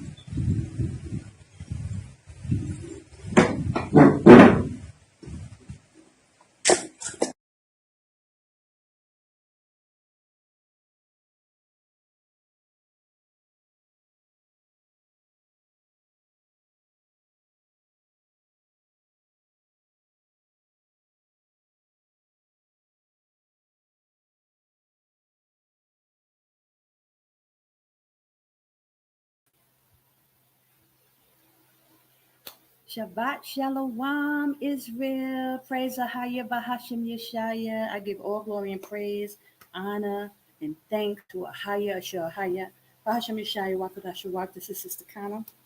And thank you for joining me. This is a very special, you know, edition, Nappy Head Chronicles or whatever. But I had to come before you, brothers and sisters, because I have to apologize for the last recording. I know it was really bad with the in and out, so I had to deleted it, and I was trying to figure out how to correct it so that I could come before you and show you how to create your own calendars. And I thank you for joining me. Sisters, I pray y'all take this information. And I just want to say quickly before I go into it, I won't be too long, but I really wanted to say, brothers and sisters, please take this seriously. Try to really grasp it. I know it's a bit confusing at first, but once you get it, it's clear. And I have to say that because there's a lot going on, y'all. I'm not even able to go into the news and because I really want to focus on this calendar and getting our people to understand how it works so that then you can understand what is really going on. You know, people are working against us, as you know. You see what time it is. You see Babylon the Great is falling, and they got our people sitting still. So this is very important. And I say for my sisters, once you able to see this and grasp it, and I'm praying that you do, I'm asking that y'all share and talk about the calendar because there is a lot going on with our brothers and sisters. They seem to be pinning the men against the women and women against the men. So it's hard for a sister like me to come and give this information to the men of the Most High. They are struggling. They have issues with women. They cannot see, past that. And then on top of that, we got, leaders, elders, and bishops speaking against women in such a way that brothers are just turned off when it comes to sisters because they can't really see and hear. And I just want to encourage my sisters right now because the children of Israel are waking up. The Most High, He's waking up the children of Israel, and He's going to bring us back through Yeshua Christ. And it's not just for men, it's also for women too. So I'm so thankful that the Most High is using a woman, and I'm bringing you this information, brothers and sisters, and I pray you can receive it because it's everything. And they got us fighting against one another so that brothers cannot receive it. But we got to come back to the Father, and we got to come back to the correct holy days. So I'm in the Shabbat right now, and I think you guys are too, starting this evening at sundown, we go into the Feast of Trumpets. It starts this evening. It's a double Shabbat, and I'm going to show you in the scriptures, and it's going to be clear, guys. So there's no reason for nobody, not to really get this. And then you got to question what's really going on.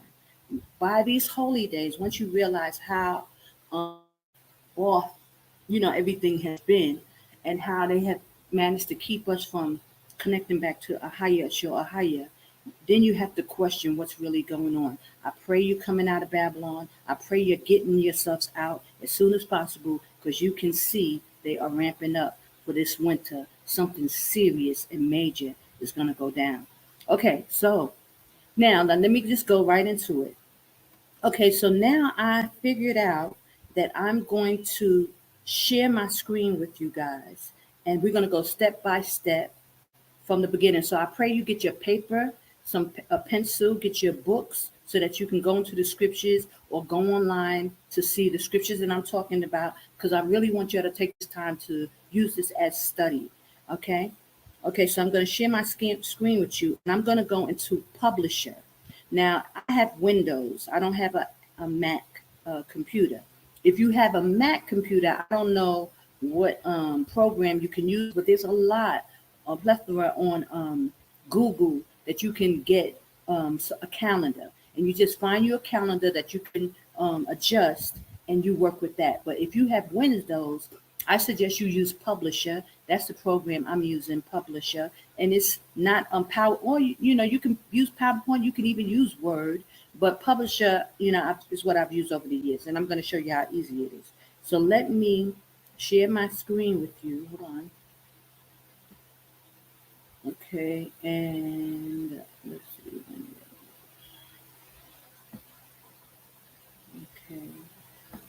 Okay, we're going to go into Publisher.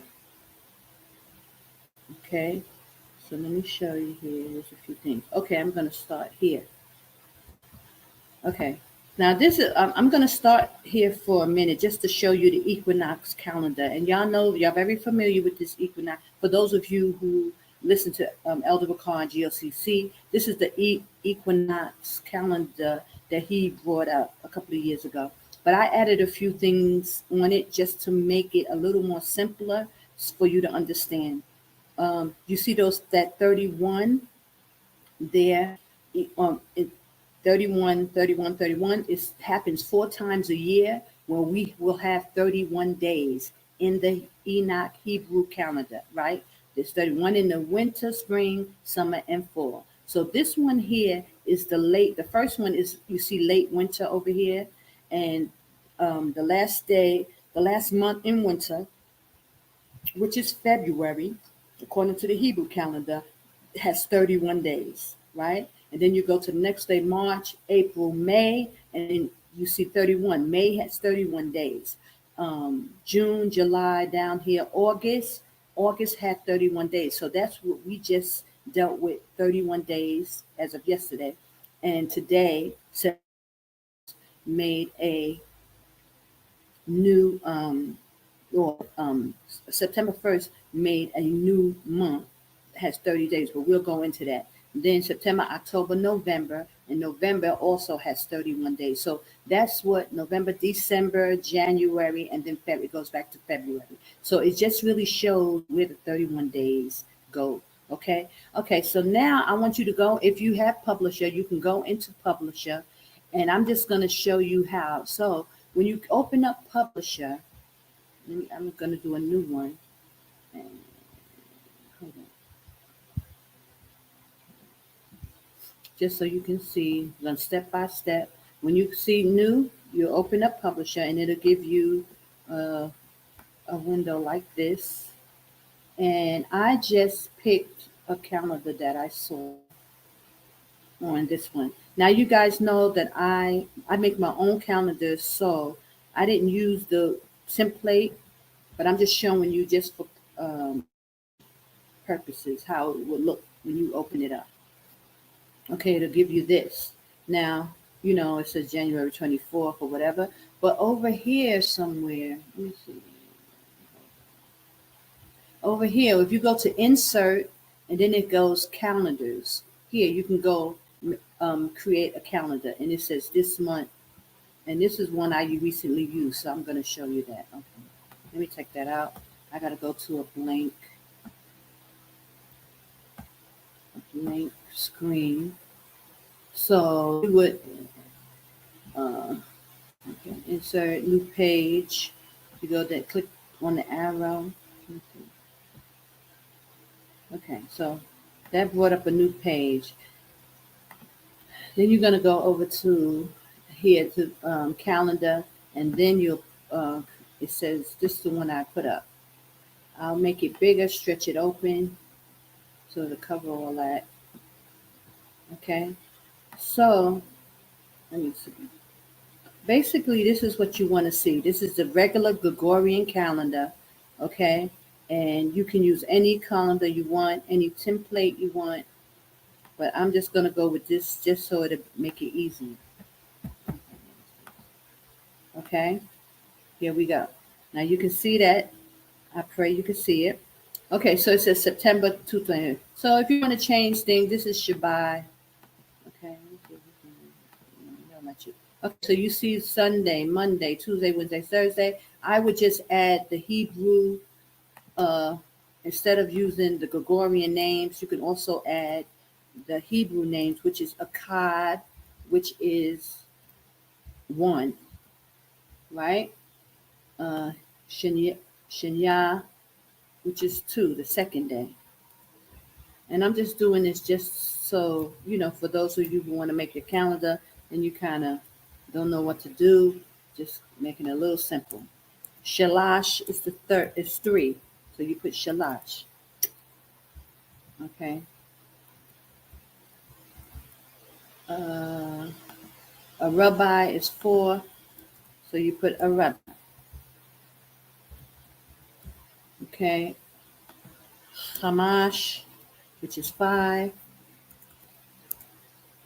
So you put Hamash. Okay, that H won't show up. Okay, don't worry about it. And Shashat is 6, so you put Shashat. And Shabbai is 7, so you put Shabbai. Okay, so starting from scratch, this is how you make your Hebrew calendar. You want to make sure, and here I was trying to change that, but it's not allowed. Oh gosh, it's not allowing me to. And I just want to put Shabbai. Okay, that's 7.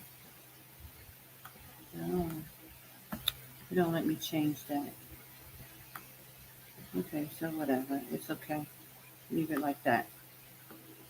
Okay, now, so this is a regular Gregorian calendar. We know that Friday was the first, second, and the second was Saturday. Today, here we are at the 3rd. Okay, so I'm going to highlight the whole thing because I want to change this to and make it center, the numbers like how I do mine. So this moves everything over. And here, like this, I'm going to, because we know now, September, August had 31 days. I'm just going to add the 30. Oh, now, I have to do something else here. I got to add this on top because my thing is a little crazy. Okay, so 30 up top because we know August. Now we know August, according to this, and I'll show you in a minute. And 31. That's how you get that 31 right here. The 31 is always on the Shabbat when it comes to the 4 months of remembrance that the book of Jubilees speaks about. And I'll explain it later, but I just want to show you why I'm putting 30 and 31 here. And we're going to see how everything's going to line up because we are in the 7th month. Well, let me put that on. Oh, no. Okay. I don't know what the heck happened here. Why? Give me 1 second, guys.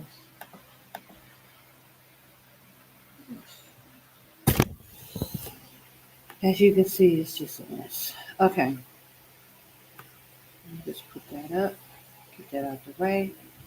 Again, we're going to add that. 30, 31. I got to do it again. Okay. And I'm going to show you why. 1 second. So we're in September, but we know August had 31 days according to the Hebrew calendar. Okay. And I believe according to the Gregorian as well. But give me a second. Let me just go here so I can show you. Okay. So we're back at this, and I just want to show you. Here we are. We are. Let me pull that up so you can see this. Here's autumn. The 6th month is August. August shows 31 days, right? So here we go, 30, 30, 31. So that's why this 31 is here. That reflects the 31 days. The next month is the 7th month, which is September, but Shabbai according to the Hebrew. So that's the calendar we're working on right now, Shabbai. And it that's why you see that 31, just so you'll know what that means. Okay. So let me just go here. I already did everything, but I wanted to show you guys step by step. Okay. So that's why that 30, 31 is here. Okay. It's reflecting August. Okay. Now here in according to the Hebrew, we only got the Gregorian numbers up. So now we need to add the Hebrew numbers. Okay. So follow me here. Today is Saturday, the 31st day according to the Hebrew, and it's September 2nd. Tomorrow is Sunday, September 3rd, and the Hebrew number will be 1. So we put 1 because it's start. Now we're going to go in. I'm going to go into scriptures and explain all this, but let's just put the numbers according to the Hebrew so that you guys can see it. Now, I pray you guys are with me and you're able to see everything. Hold on. You're able to see everything. If you have a question, guys, you can ask. But I'm just hoping that you can see everything, okay? And you understand where I'm at. Let me keep going. If you have any questions, I'll try to come back and look at it. Okay. We're back here. We're going to add the Hebrew letters. We have the Gregorian already on. Now we're going to add the Hebrew. So 1, 2. And you can follow with me. You can add yours. You could be making yours 3, 4.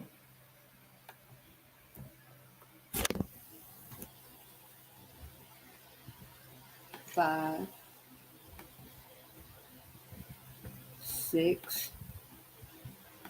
Now I told you the pattern that you would see, the 7, 14, 21. You will see that during those 4 months, the first month, the 4th month, the 7th month, and the 10th month. So this is the 7th month. So you should see that 7, 14, 21 on the Shabbat.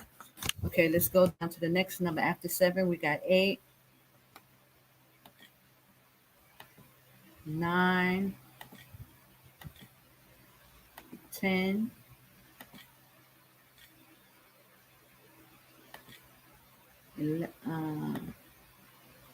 11, 12,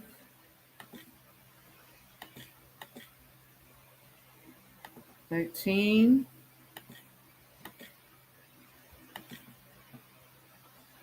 13.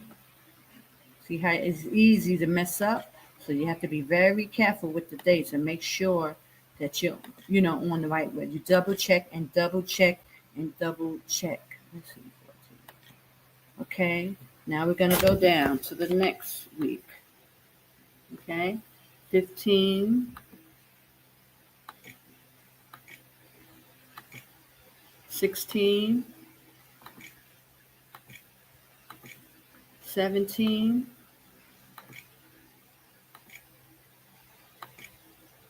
18,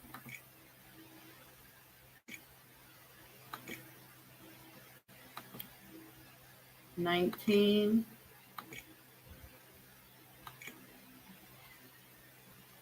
20, 21,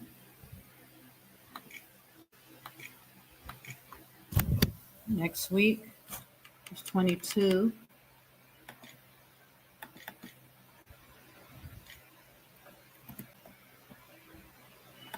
23,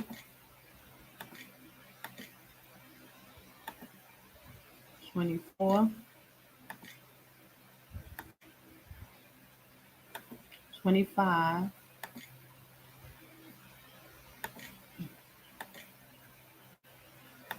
26,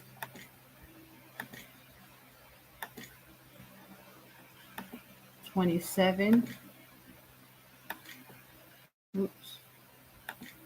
27, oh, hold on, and 28. Now there's more numbers. Shabbat, the 7th month go up to 30, but we're just going to leave it at 28 for now, just to focus on this month so you can see everything. Okay, so that's the calendar. That's how you basically will put your numbers together. You will know which months have 30. Okay. You will know which months have 30 or 31 days based on the vernal equinox calendar. Make sure you have the correct one, and you can download mine or send me an email. I'll give you a copy of the one that I did just so you can see this.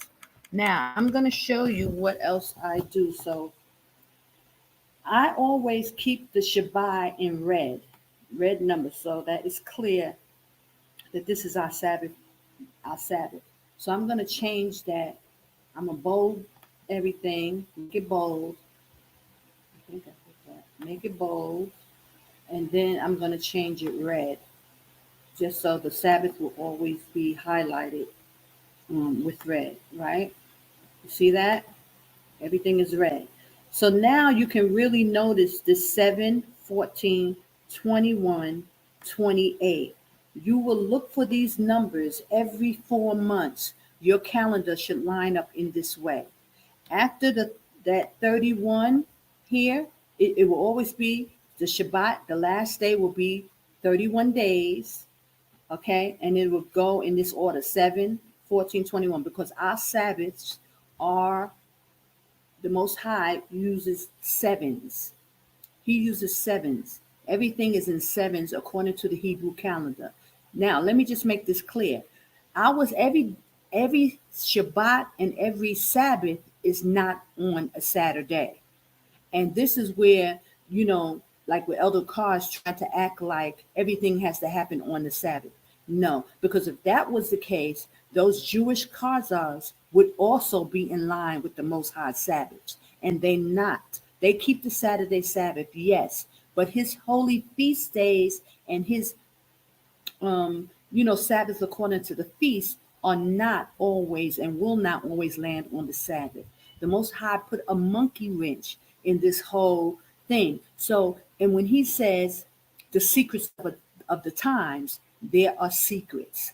And this is what we're going to unfold, how the Most High put his calendar together to be a sign between us and him. And later I will go into those scriptures to talk about how the Most High said his Sabbaths would be a sign. So it's not everything going on the Saturday Sabbath, because the Jewish people are not in line with the Most High. They took the Saturday Sabbath and they hijacked it, but they did not keep all his holy days and feasts like the Most High said in the Bible. And we're going to go into that. So let me write that down, because there's some things between us and him.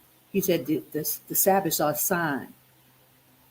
Okay, and I'm going to go into those scriptures later, but right now I'm going to keep going. Okay, so let me now switch over to what so I just wanted to show you from scratch how to start your calendar. You can go into Publisher, you can just hit calendar, go to insert, hit where was it, calendar here where my pointer is, and from there you can just use the first calendar or whatever, and make sure that it starts on Sunday, because some calendars start Monday. You want to make sure it goes to Sunday, the first day of the week, to Shabbat, the seventh day of the week. And those are the things you're going to need.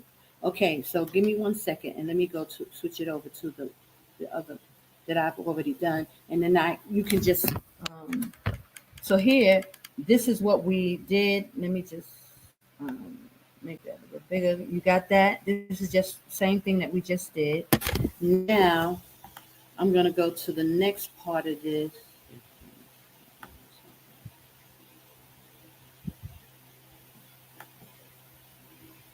Okay, so the next thing I did was I put in holy day. Now, I want to go into the scriptures with you so that you will know what days the Most High told us, ordained us as feast. Okay, so I'm switching over to the calendar, another calendar that I started, but maybe I can just add that here for you, because I like this one because the numbers are bigger and that you can see clearly. So let me just try to do that. Okay, so everybody's clear, right? Y'all see that? Oh, gee. Oh my God. Let me go back. I didn't put the numbers into this one yet. Okay, this one has the numbers. Let's keep it there. Okay, so now, give me 1 second, guys.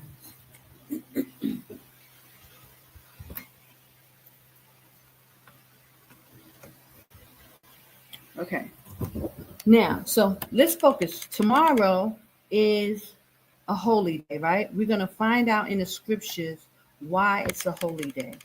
Okay, let's start at Leviticus, and then we're going to go into the pseudepigrapha, into the Book of Jubilees, chapter 6, so that you can get ready, so we can read through that. Now, I have it already, the scriptures I pulled out, but I just want to let you know. Write this down: the Book of Jubilees, chapter 6, and I think we're going to start at 20. But first, let's go straight into the Bible. Okay. We're going to go straight into the Bible. Okay, hold on. And we're going to go into Leviticus 23. Okay. And we are going to jump down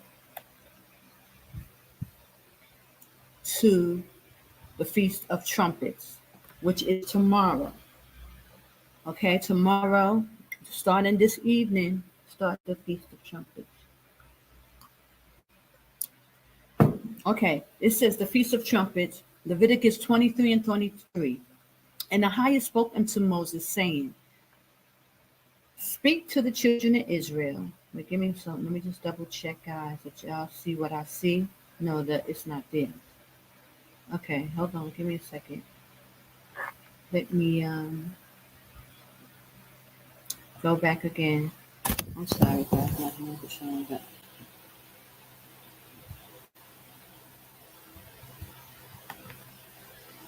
I'm going to go back again and pull up the Bible. Here we go. Leviticus 23 and 23. I just want to make sure you can see what I see. Okay. Here we go. 23, it said, Ahijah had spoken to Moses, saying, speak to the children of Israel, saying, in the 7th month, in the 1st day of the month, shall ye have a Sabbath, a memorial of blowing of trumpets, a holy convocation. Now I want to highlight this because it's very important. It says in the 7th month, so let's check everything that we're doing everything right so far. Let me see. Guys, we're back at the calendar. Oh, no, not that calendar. We're going to just check and make sure we're doing everything right. So far, so good. Here we go. It says at the 7th month, we know this is September, the 7th month Shabbat, on the 1st day of the month. So that's this one signifies the 1st day. I'm going to highlight this and change the color because this signifies a 1st day of the month. And he said it's a holy convocation. It falls on a Sunday, brothers and sisters. So let me just double check.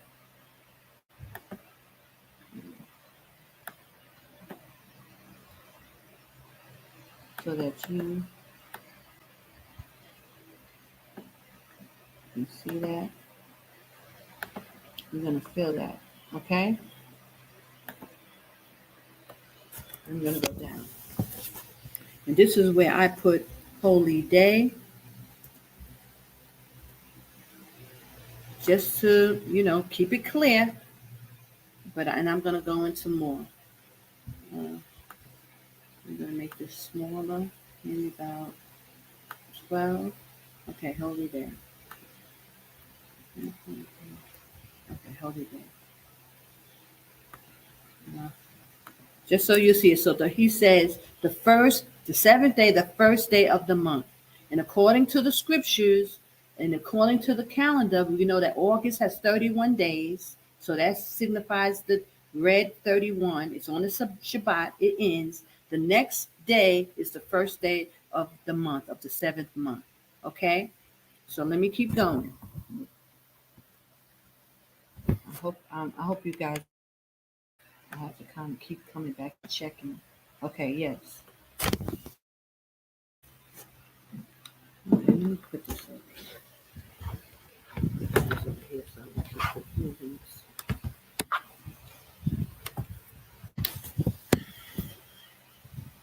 Okay.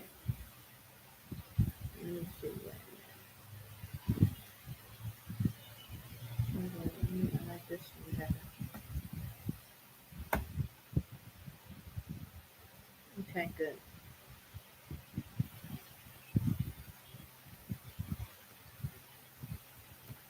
It says, okay, in the first day of the month shall ye have a Sabbath. It's a Sabbath, brothers and sisters. We doing no servile work. We should do it like a regular Sabbath. It's a Sabbath. The Feast of Trumpets is a Sabbath day. So we shouldn't be holding classes or doing none of those things on the Sabbath. It's a double Shabbat. We have the Saturday Sabbath, and the next day is a Sunday, but it's the first day of the month. It's a holy convocation. It says, ye shall have a Sabbath, a memorial. Now, because people like to play words, oh, it's just a memorial. A memorial, the Most High said, ye shall have a Sabbath, a memorial. A memorial means to remember it. So we're supposed to remember this day, keep it as a Sabbath. It says the blowing of the trumpets, a holy convocation. So when the sun goes down tonight, we start going into a double Sabbath, another Shabbat. Okay, according to the Hebrew Enoch calendar. So let me go back and show you, because you cannot put the one. This is why it's very important that you not put that one over here where my point is. You cannot put a one down here, because you're going to throw the whole calendar off. If you put a one on for sundown to sundown, because the scriptures say even to even, but that does not mean you put the one on this Saturday evening. You'll throw the whole calendar off. And this is what we had done. This is what Elder Bakar is doing. The person who brought out the Secrets of the Times, throwing the whole calendar off. Other sisters, he knew what he was doing. He's reading these scriptures just like I'm reading these scriptures. And that's why it's important. You must study to show yourself approved, brothers and sisters, so that you do not be deceived. Because if you put the one on the Friday, on Saturday, you'll throw the whole calendar one day off. It has to go on the Sunday. It's the first day of the week. Sunday is the first day of the week, and also seven days later is our Sabbath. You can't go wrong if you keep it like the Most High intended to be. Okay? Because it's important when you look at this calendar, you need to know how the calendar works and how it lines up, so you won't get thrown off. Okay, so we got that, right? Let's continue. Let me read a little more. So there's no confusion. He said, ye shall do no servile work. So he tell us not to work on this day. We should not be working. Okay, but ye shall offer an offer made by fire unto a higher, so that we cook the feast for preparation like we do for the regular Sabbath, cook a food for an extra day, and then have your feast. Period, point blank. There's no confusion, right? You see how the calendar lines up according to 7. Saturday, Shabbat is the 7th day. Sunday is the first day of the week. It's clear. Okay, so we're going to put in there Feast of Trumpets.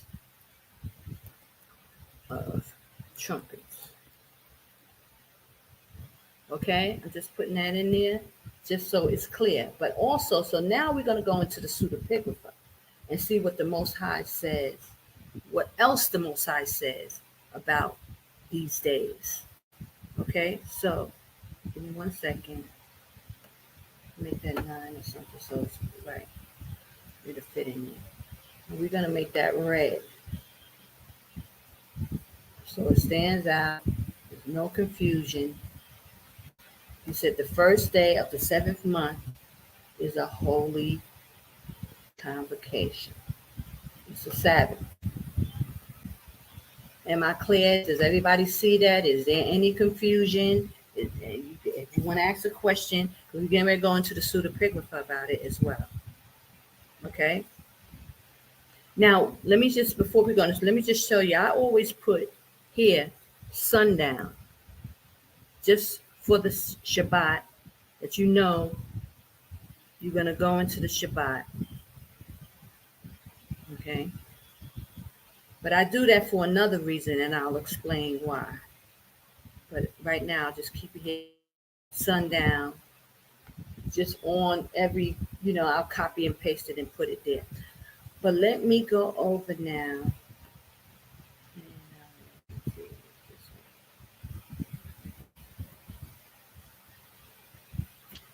okay. Let me go over now. So I wrote down the scriptures here. But for those of you who are on the internet, it's going to tell you all you got to do is go to Google, type in pseudepigrapha, and you can Google it, and it'll come up right here, just so you'll have it. You can go on Google, go to the pseudepigrapha, put Jubilee 6, and you'll get the same thing. Now, I'm not going to read all this, even though I've read it before. We're just going to jump down to the 20th verse, and we're going to start there.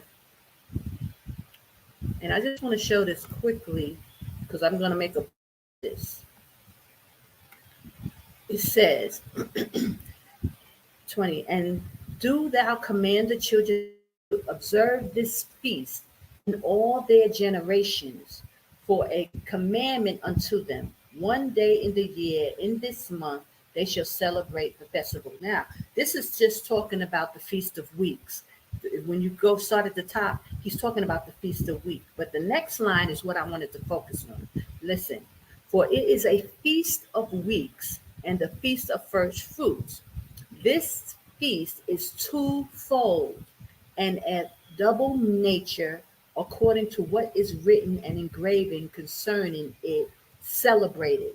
I just want to point out how the Most High is saying that he made this Feast of Weeks and the First Fruit. They run concurrently. It's a double feast and of double nature. So this is an example of showing that the Most High do things like that. He makes things double meaning, and he deals with double nature of things, as well as double Shabbats. When you go into the Feast of Weeks, you count 7 Sabbaths, y'all know that, and then on the next day, the 50th day, which is a Sunday, always on a Sunday, is the Feast of Weeks.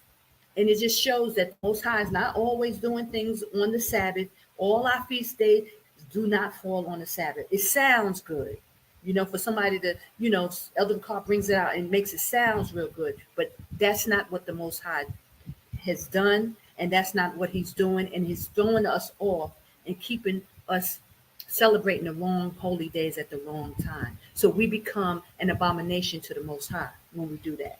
But I wanted to bring that out because I want you to remember that when we start going into these feasts, other feasts, and seeing how the Most High do things, he'll make things double in meaning, double in, in duality, meaning that he'll, do things at a certain time. Okay, let me just keep reading. Go down to 23. Now, this is where we need to be. And on the new moon of the first month, and the new moon of the fourth month, and the new moon of the seventh month, and the new moon of the 10th month are days of remembrance. It's very important, these moons. Now, we know when we go into the Hebrew, new moon doesn't mean the moon, it means new month. The Hebrew word is Kadash, and it means new month, not new moon, the actual moon in the sky. It means new month. So that's what I just showed you for the 7th month. We started the new month. It was the 3rd of September. Go back just to clarify it. Because once you see it and understand it, it becomes really easy. It's exactly what the scriptures is telling us. Okay, here we go. We're back here. Let me just make sure you can see what I see, because it kind of goes up really fast. Okay, no, you don't see what I.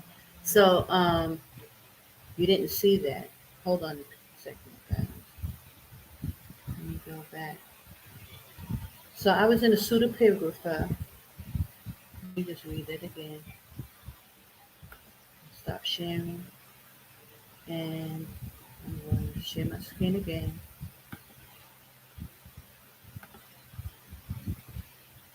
Here we go, Jubilee 6. so you can see what I was reading. You can go Google it yourself, and this is what you will see. Okay. It says, I scroll down to 20, and I brought that out. Thou command the children of Israel to observe the feast in all the generation for a commandment unto them. One day in the year, in this month, you shall celebrate the feast, for it is the feast of weeks, or first and the first fruits, two together, right? It's a feast is twofold and of double nature, according to written, engraven concerning it, celebrated. So again, I just want to read it, and I wanted you to see it so you can read this for yourself. Jubilee 6 and 20 shows that the Most High do things in double nature and also in double meaning. Okay, so and I brought out about you count 7 Sabbaths. It's not on the Sabbath day, it's the next day. It's on a Sunday that we keep the Feast of Weeks every year.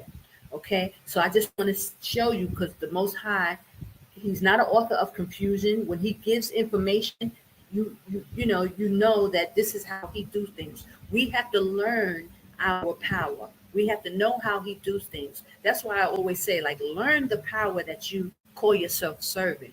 How do you say you love him and then don't understand how he do things? How you understand how the Most High do things is by studying his word and studying his books and look at the examples that he give us.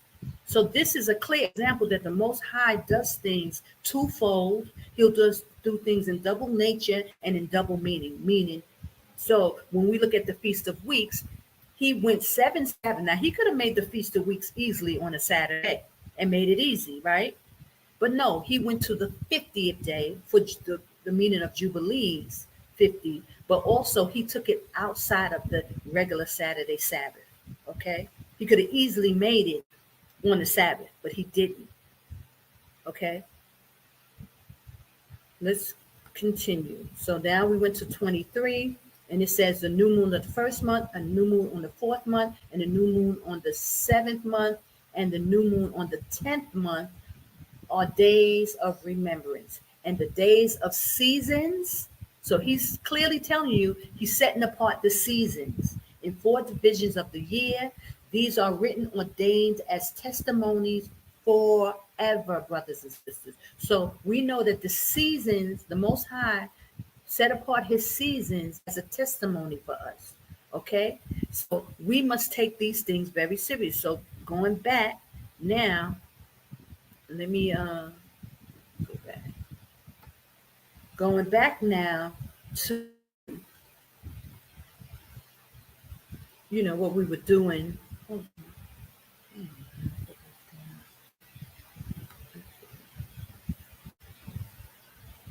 I have to go out, stop sharing, so I can show you back at the calendar. Excuse this way, but it's at least you can see what I'm talking about. Okay.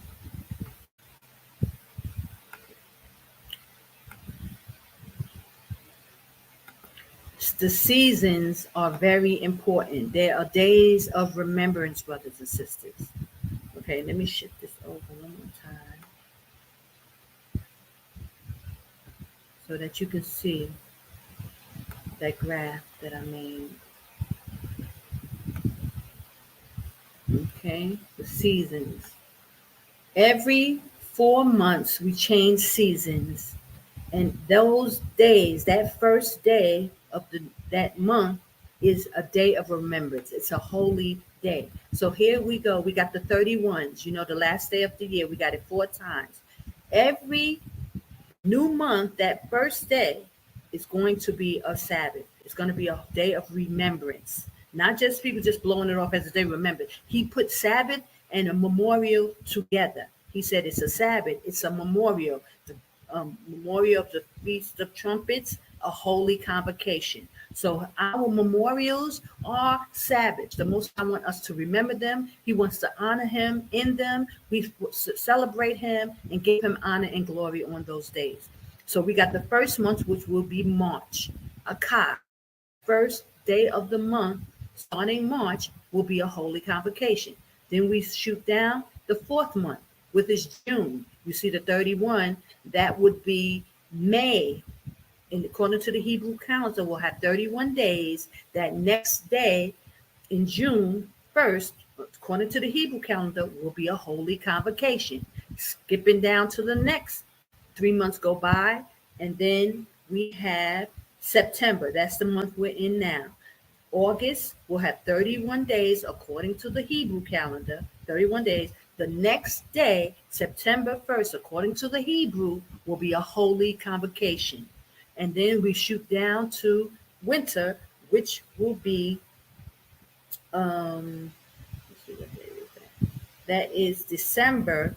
November will have 31 days according to the Hebrew calendar.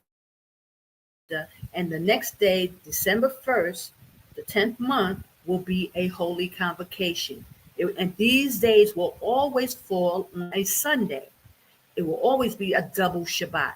They will always fall on a Sunday. It will be a double Shabbat, and most of them have double meaning, and it's twofold. Now, let me just give it to you on this graph just so you can see it. Okay, I put Akkad is the first month, March, Shana, April. These both have 30 days. The next month, Shalash, I put it in red, 31 days. So that way we know that the next day, June 1st, will be a day of remembrance. That's the fourth month, a Rabbi, the fourth month, that will be a day of remembrance. Then Kamash, also 30 days. These are the summer months. And the last day, Shashah, will have 31 days, right? After that 31 days, the next day, September 1st, according to the Hebrew, try not to get confused, Hebrew calendar, it will have 30 days, but that first day will be a holy convocation. That is what happened in sundown tonight. We will go into the 7th month tonight at sundown. It's a holy convocation, guys. And then the 8th month, we got 30 days. And then the 9th month, we have 31 days, the Shai, but it's November 31st. And then the next following day will be December 1st. According to the Hebrew, it will be a holy convocation. It will always be on a Sunday, like I'm showing you. Okay? And it goes on and on and on. And after that, then we go 30 days again. And then in February, 31 days. And the cycle repeats. March will be the first day of the month of the Hebrew calendar of the new year. And that will be a holy day. Okay? I hope, it's not too confusing, guys. Let me go back to the other calendar because the number is bigger. Okay, so now let's talk about that pattern that I was telling you guys about that you will see. Every 4 months, you will see it looks just like this. You'll see 31 for the last day of the year, signifying, the Shabbat, 31 days. It will always be on the Sabbath. 4 times out of the year it happens. Then the next one is 7, 14, 21, 28. The calendar will always line up just like this every 4 months, like clockwork. The Most High has a pattern of how he do things. And this is what you will see. Every 4 months, the changing of the seasons, you will see it lines up according to sevens. The Sabbaths, it will line up according to sevens. There's no other way. You can't go wrong, brothers and sisters, once you got this. And this will put down every Hebrew Israelite. Because, see, no other Hebrew Israelite has any patterns with their calendar. They just been following the Jewish Khazars. They don't even know how they get there. Talk about it's according to the moon. But when you go into Jubilees, and we'll read it, you cannot follow the holy days according to the moon. Hold on, give me 1 second.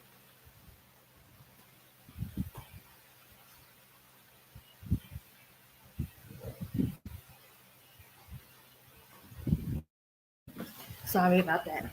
Okay, you cannot follow the calendar according to the moon. The moon comes up 10 days too soon. It throws the whole calendar off 10 days. and it gives a 354-day cycle, which is not biblical. There's no way in scripture tells you to do that. But when you go into the book of Jubilees, it tells you specifically we have a 364-day calendar, which goes into 7 evenly, 52 weeks. And he lines it up by sevens according to on the days of the seasons. Those 4 seasons is when the calendar will automatically correct itself. You will see this 7, 14, 21, 20 into 7 every 4 months, with like clockwork. When you got your calendar right, you will know it because you will see the sevens. Okay, so Hebrews have got to put this calendar, that that other calendar down, following the Jewish Khazars.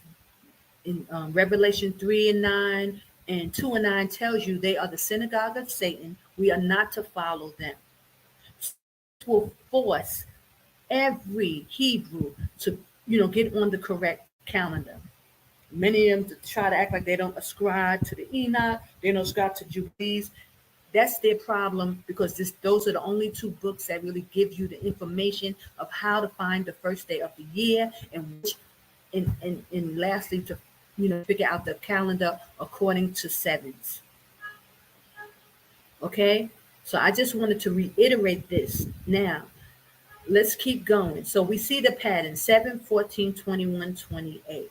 Now let's go into the scriptures and read about the next holy day. Hold on. Let me go out and come back in.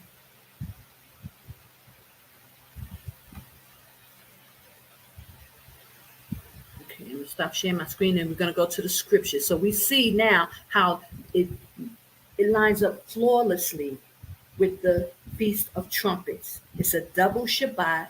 It's a double meaning because it's also showing the seasons, and also came off the ark. And I didn't read that, but I'm going to read it. I'm going to read it when we go back into the book of Jubilees. Okay.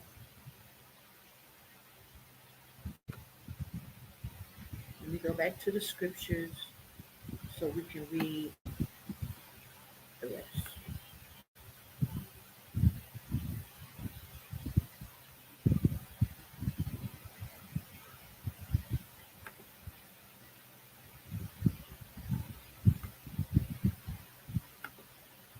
Okay, so the Day of Atonement, let's go. It says, Leviticus 23:26, and the highest spoke unto Moses, saying, also on the 10th day of the 7th month. And now we have to see, now we understand why the Most High was being so clear about the days and the time when we're supposed to do things. He's very precise. He said on the first day of the 7th month. Now he's saying the 10th day of the 7th month. And he even goes and say at sundown and even on the 9th day when you start your fast. So the Most High is being very clear about the day, what he wants us to do and how he wants us to do it, because he knows how his calendar lines up and how it must line up in order us to be on point with him. Okay, so also on the 10th day of this 7th month, there shall be a day of atonement. It shall be a holy convocation unto you, and ye shall afflict your souls and offer an offering made by fire unto a higher. Now let me talk about this made by fire. We're supposed to have a feast before we go into the fast. You cook a meal before that sundown comes, and you sacrifice to the Most High before you actually go into your fast. This is what he's saying. He's saying, and ye shall do no work on this day, in that same day, for it is a day of atonement, to make an atonement for you before I hire your power. For whosoever soul it be that shall not afflict his soul in that same day, ye shall be cut off from among his people. Now that's very deep, brothers and sisters. So the Most High is saying it's a specific time and it's a specific day. So you got to understand, this is why in Daniel, it tells us that they thought to change times and laws. They know how important it is for the Most High that we do things at the time he tells us to do it. So that's why there's so much confusion about this time. We need to know what day to afflict our souls, because he said we will be cut off. So that's why it leaves a lot of room for a lot of people to get destroyed. When Babylon is falling, when all Hades breaks loose, a lot of people can be cut off because the Most High is a stickler for his law, brothers and sisters. If his word won't come back void. So if he says you know, people can be cut off for not doing this, this is why Esau is trying so hard for us not to get these days right. Because the Most High word won't come back void. We can then be cut off because we're not following correctly. Now, yes, there's grace, but now we're coming back to the knowledge and the understanding. We must get this right. We must get this right, brothers and sisters. This is very important. So if somebody's telling you to conflict your soul on the wrong day, it leaves you open. Then you can be under attack. Then Satan has to go ahead to cut you off, because the Most High said, anybody who's not keeping this day on the right time, afflicting their souls, he shall be cut off. Do you get what I'm saying? So you got people working against you, brothers and sisters, knowing how the Most High do things and a stickler for his law, and his word will not come back void. Okay, so this opens the door. Once you're not doing what you're supposed to do, and listen, if you're not even looking to see if you're correct, to find out what's pleasing to the Most High, so that you can be in right standing with him, then just like when Satan, speak against the brethren, you're not even trying to find out what's right in the eyes of the Most High. So this is very important, brothers and sisters. You must fast on the correct day. Okay, Leviticus 23:30. And whosoever so it be that doeth any work in that day. So this is what I'm telling you. Doing classes, doing whatever you want to do, because you're not even concerned about what day to keep as a holy day and what day to keep as a regular day. And if you don't have people really telling you this, you're going to get it wrong. But listen, if you do it any same day, the same soul will be destroy them from among his people. Look what the Most High is saying. He's saying if you do work on the wrong day, if you don't conflict your soul on the day that he's telling you, you can be destroyed. You will. It don't say can, it says you will. The soul will I destroy from among the people. So it leaves room for you to get destroyed in Babylon, because you ain't even paying attention anyway. The Most High is calling you out. He's trying to bring you back so that you could save your soul, and you just walking around thinking everything is everything. Pay attention, brothers and sisters. You must learn to keep the righteous acts.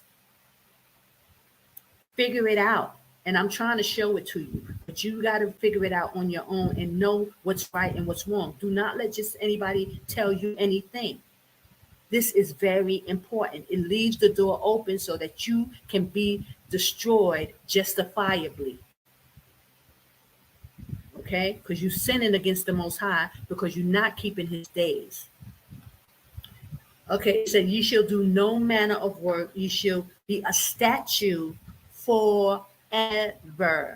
Brothers and sisters, we are now coming back under the law. We're learning. The reason why the Most High got us talking and telling you about these laws, because we will be going back under it. So it's your due diligence to figure it out. It says you shall do no manner of work. So if you're fasting on the wrong day, that means you're going to be working on the wrong day. It says it shall be a statue forever throughout generations in all your dwellings, no matter where you dwell. Okay, people try to say, "Oh, we ain't in the land yet." It ain't. No. This not saying that. It says all your dwellings throughout your generations. Right. 32. It shall be unto you a Sabbath, another Sabbath, and ye shall afflict your souls in the 9th day of the month at evening. He's being very specific. Yes. Very specific. He's telling you when exactly to do it. So you must know his calendar and you must know the correct days. Don't throw it off. And this is why I'm taking the time to show you how the calendar works so you will not be deceived. Nobody can deceive you now because you know there's 4 months out of the year that got 31 days. You should know those days and then count the first day of the month, and you can count and you can stay in line from there. Don't let nobody throw you off, brothers and sisters. Okay? I'm telling you there's infiltration. Okay, and from even to even, ye shall celebrate your Sabbath. It's a Sabbath, brothers and sisters. Sabbaths are a sign between us and the Most High, and I'm going to bring that out. So let's go back to the calendar again so that you can see what I'm talking about. And we're going to highlight that day. Okay, let me stop sharing for a minute so y'all can see. Okay. Y'all have to understand how important it is. This is why Sister Connor, for all these years, been making a big thing about these holy days. This is why. Praise the high. Praise the high. Okay. Let me see. I'm gonna share my screen and we're gonna go again. Because I blew up some balloons for the holy day. So praise the higher. Okay, so now let's go to the calendar so you can see it. Okay, so it says, we know the first day, it's that Sunday. Now we're going to go to the 9th day. The Sabbath is the 7th day. You see that 7 there. Sunday is the 8th. Monday is the 9th. And Tuesday is the 10th day. Okay, so we're going to highlight this day. We're going to highlight this day. We're going to make it blue. Okay? Because it's not a change of seasons. The change of seasons are in yellow. Let's make blue for the holy days. Okay? He said the 10th day. And we're going to write holy day. Yeah. I'm going to have to make that small. Day of Atonement. Yeah.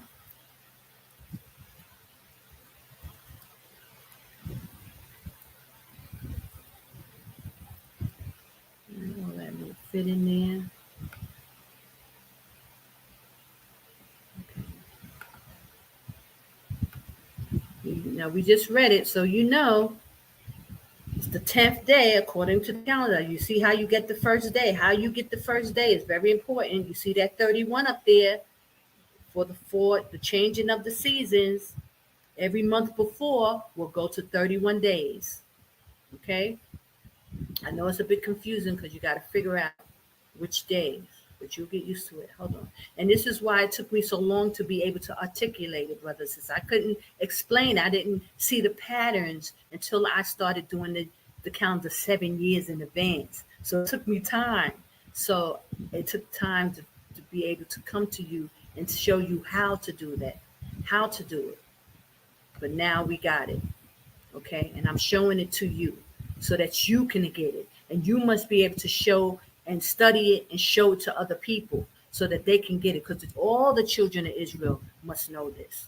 Now, it's not just for Sister Connor. It's just not for, a few of us. If we plan to come in, if you plan to be up in that wilderness, then you should know this. Because you must keep these days at the correct time. Okay. Again, I'm going to make this red. We're going to bold it.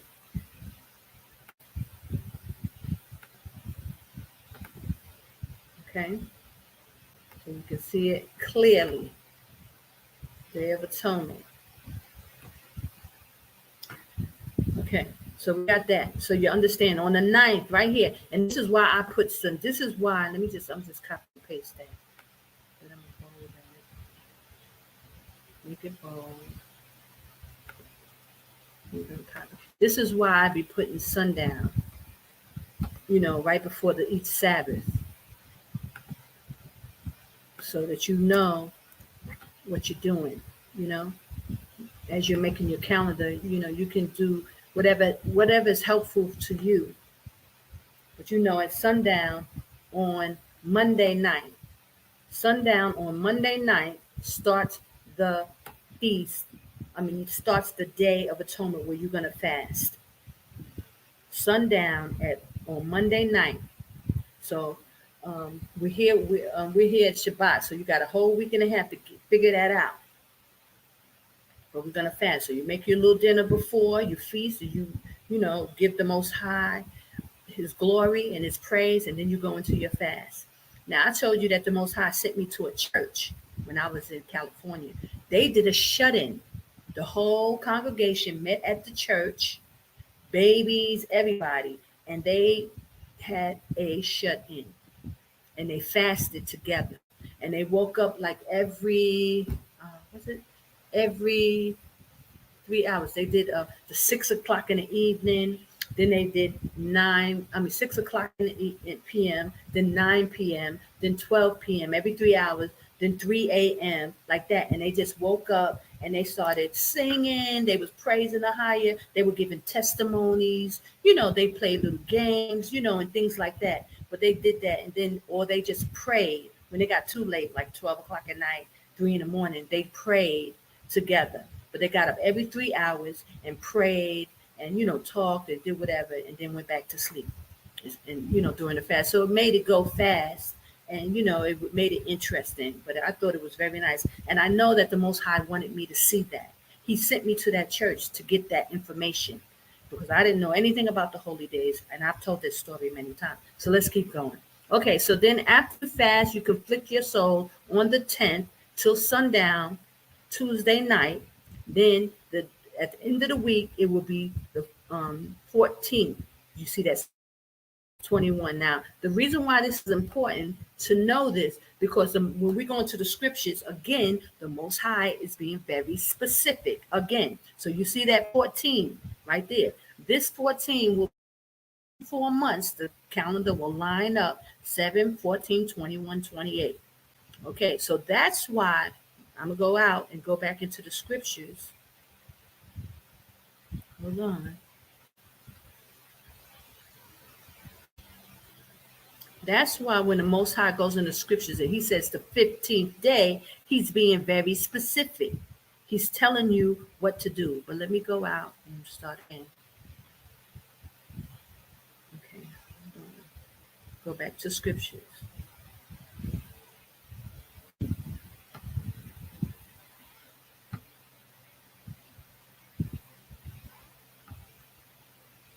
Okay, here we go. Okay, so now we're at the Feast of Booths. Leviticus 23:33. And Ahijah spoken to Moses, saying, Speak to the children of Israel, saying, The 15th day of the 7th month shall be a feast of tabernacles for 7 days unto Ahijah. Now I want you to pay attention because he's saying 7 days, but then check this out. Because if he said 7 days, then it will just go to the next Sabbath, right? It will go to the following Sabbath. But listen, on the first day, ye shall be a holy convocation. So we know it's a Sabbath. We got to keep it. Now, the first day, he said on the 15th day, that first day, which is the 15th, is a holy convocation. It falls on a Sunday, brothers and sisters. It's a double Shabbat. We have the regular Saturday, and then the next day is Sunday. It's another Sabbath. It's a holy convocation. This is what the Most High is telling you. Double Shabbat. Ye shall do no servile work therein. Listen, 36. 7 days ye shall offer an offering made by fire, right? We cook like we did Christmas and Thanksgiving. You cook the whole, couple of days, and by the Sabbath, you stop cooking, you finish, and your whole meal should be cooked for that week, basically.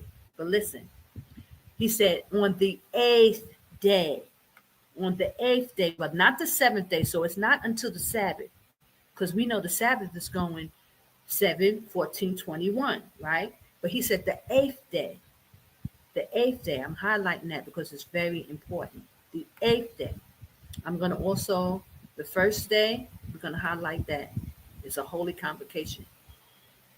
The 8th day and the first day is a holy convocation. He said the 15th day. I'm highlight all that so you'll know. When we look at the calendar, it's clear. There's no misunderstanding about it. Okay?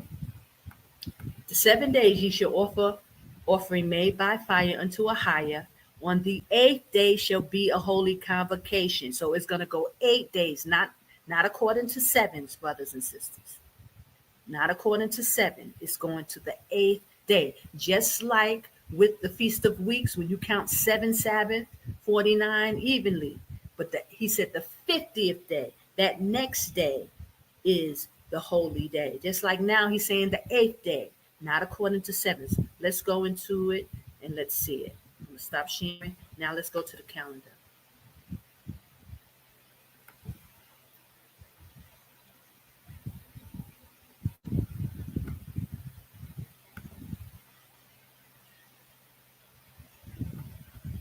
Here we go.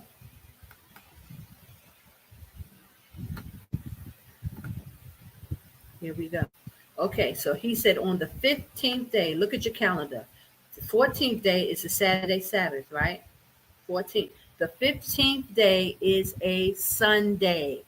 It's the next day. It's a double Shabbat. And this is why the Most High was letting you know clearly when he gives these days at a certain time. Sunday is the 15th.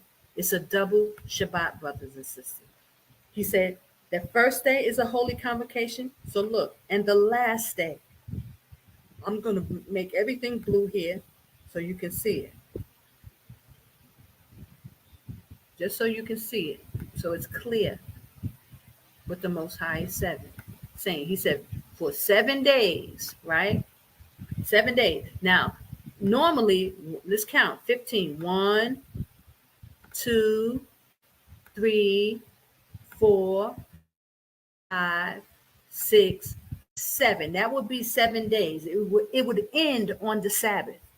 So, like Elder Carr got you ending everything on the Sabbath. That's incorrect because the Most High said, and the 8th day is a holy convocation. It's an 8-day feast, not a 7-day feast, brothers and sisters. So you got to highlight this next Sunday. It's again a double Shabbat. It's a double Shabbat again.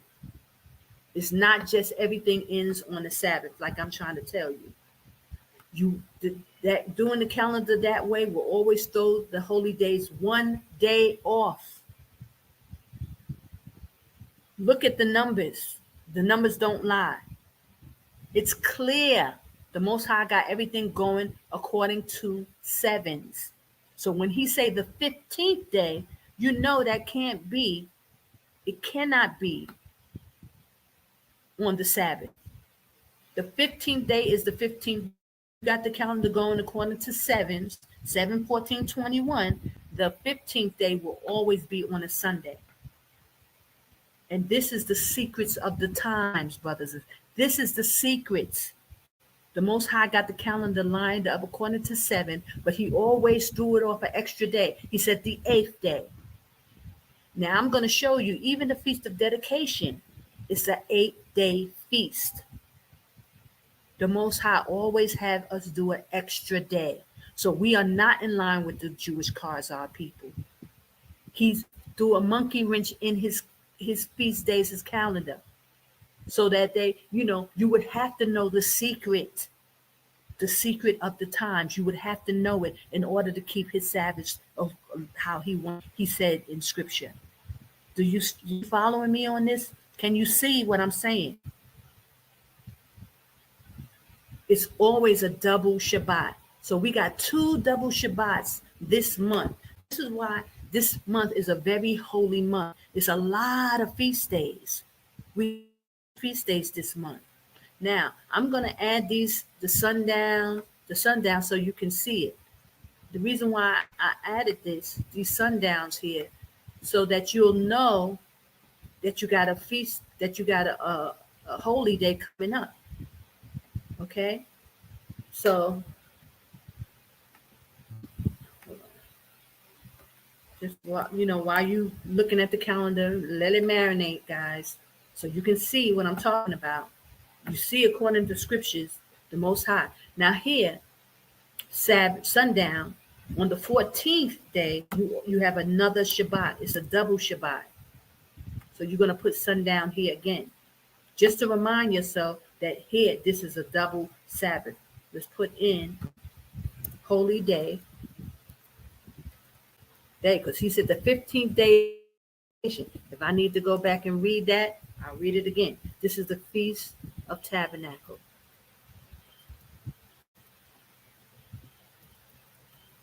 Now, it's the first day is a holy day and the last day is a holy day. So all these other days after Sunday, which is a holy day, then you can, if you need to make more food, if you need to cook something else, then you can, cook until you get to Friday. If you have to add more food, or, sometimes even during Thanksgiving and Christmas, we would do that. After the third, fourth day, you start running out of food, or you got to make some more food or whatever. So but the first day is a holy day and the last day is a holy day. Not all of them are Sabbaths. So we have a double Sabbath, Saturday and Sunday, and then you go the whole week, and then you got another double Sabbath, Saturday and Sunday. Let me change the size of this so you can see the whole thing. Okay.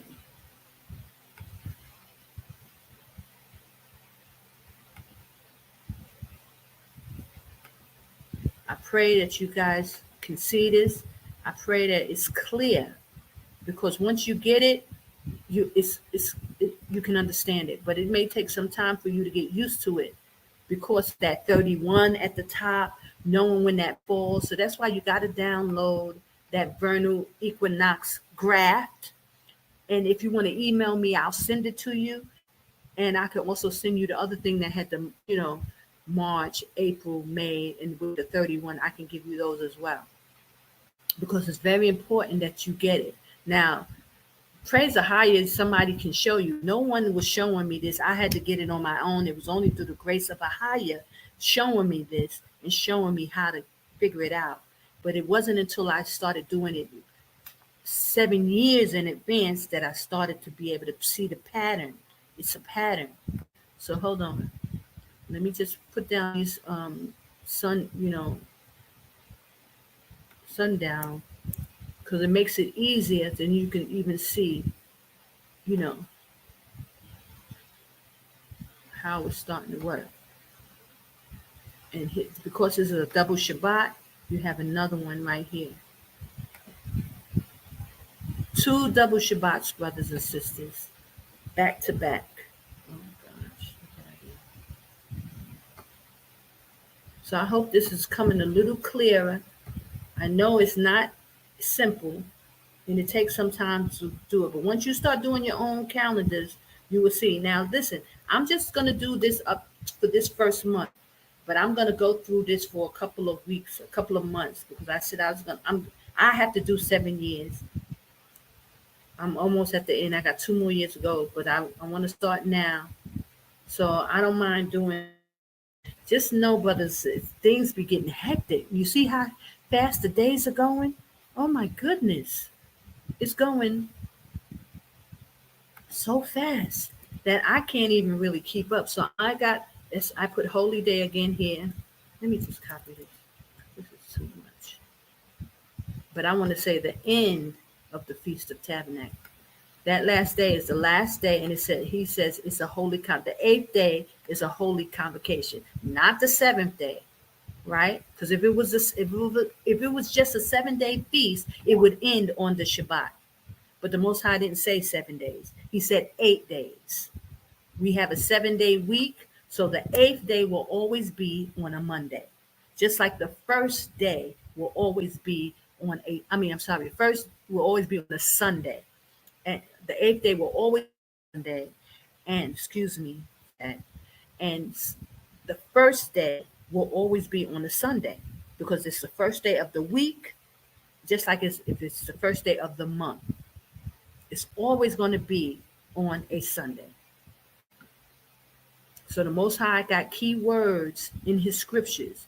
Once you know that he has a pattern with his sevens, according to sevens. The Most High has a pattern. 4 times out of the year, the calendar will line up according to sevens.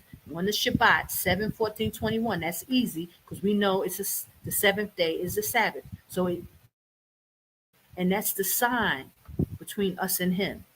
His Sabbaths are a sign. So anytime you hear in the scripture on the 8th day of anything, if you know his calendar, and you know 4 days, 4 months out of the year lines up according to 7, or you got to know what month it is, and you'll know whether it's on a Sunday, how his calendar is working. You'll know.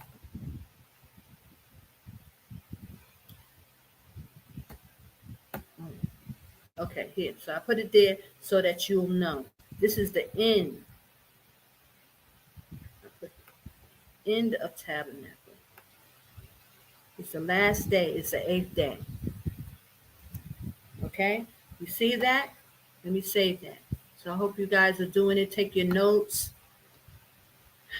because it's clear, brothers and sisters. Now I'm going to go even further because I want you to see how holy this month is to the Most High.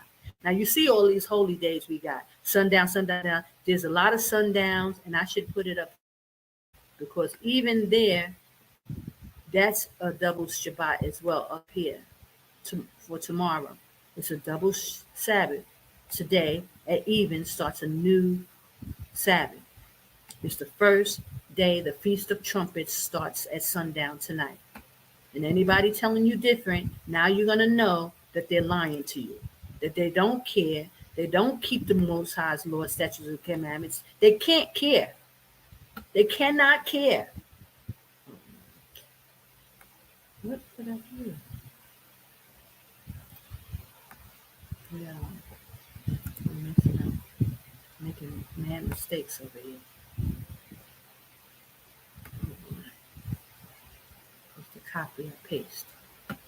Okay, let me try this again. Okay, we're going to put that here, sundown, for the Friday night sundown. But, and then you're going to put it over here on this 31 and on the Friday, both days, because it's a double Shabbat, even here. The numbers don't lie, brothers and sisters.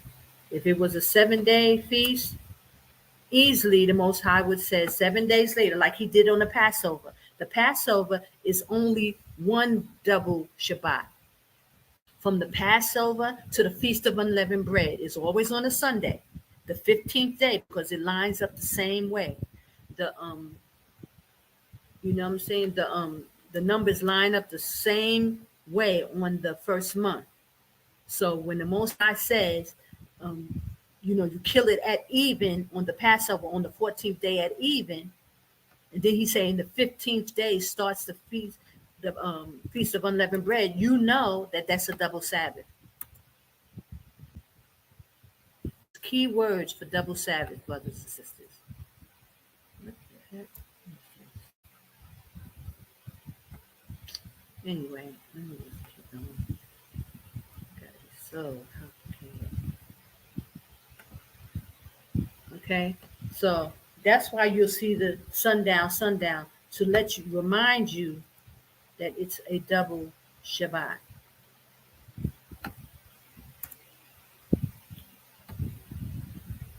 Right?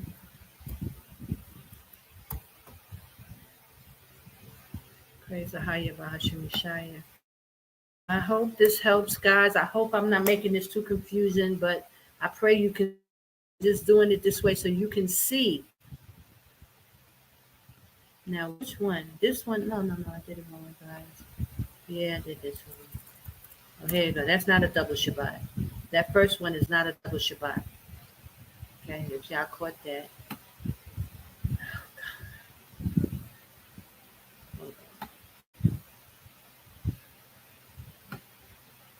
Okay. I didn't even say that. No, just say it.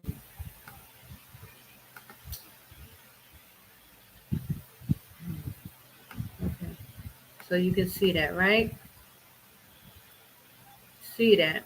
Now let's go into the scriptures one more time, just to the end of it, so you can see how holy this is for the Most High. Because not only do we have all these feasts that you see on the screen, he more. Yeah. So I have to stop sharing. We check it. Make sure you're still with me. Okay. Okay. Let me go to the scriptures.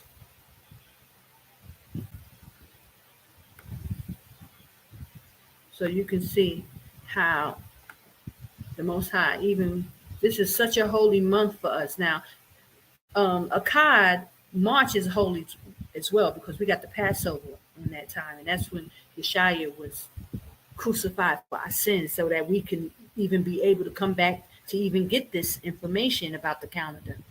That's why, it's so holy. But also the 7th month is holy unto the Most High. And look at all these feast days he's given us on this month. Okay, so let's go down. Not only do we have all those feast days that you saw, he then even added the ingathering, right? Let's go to that.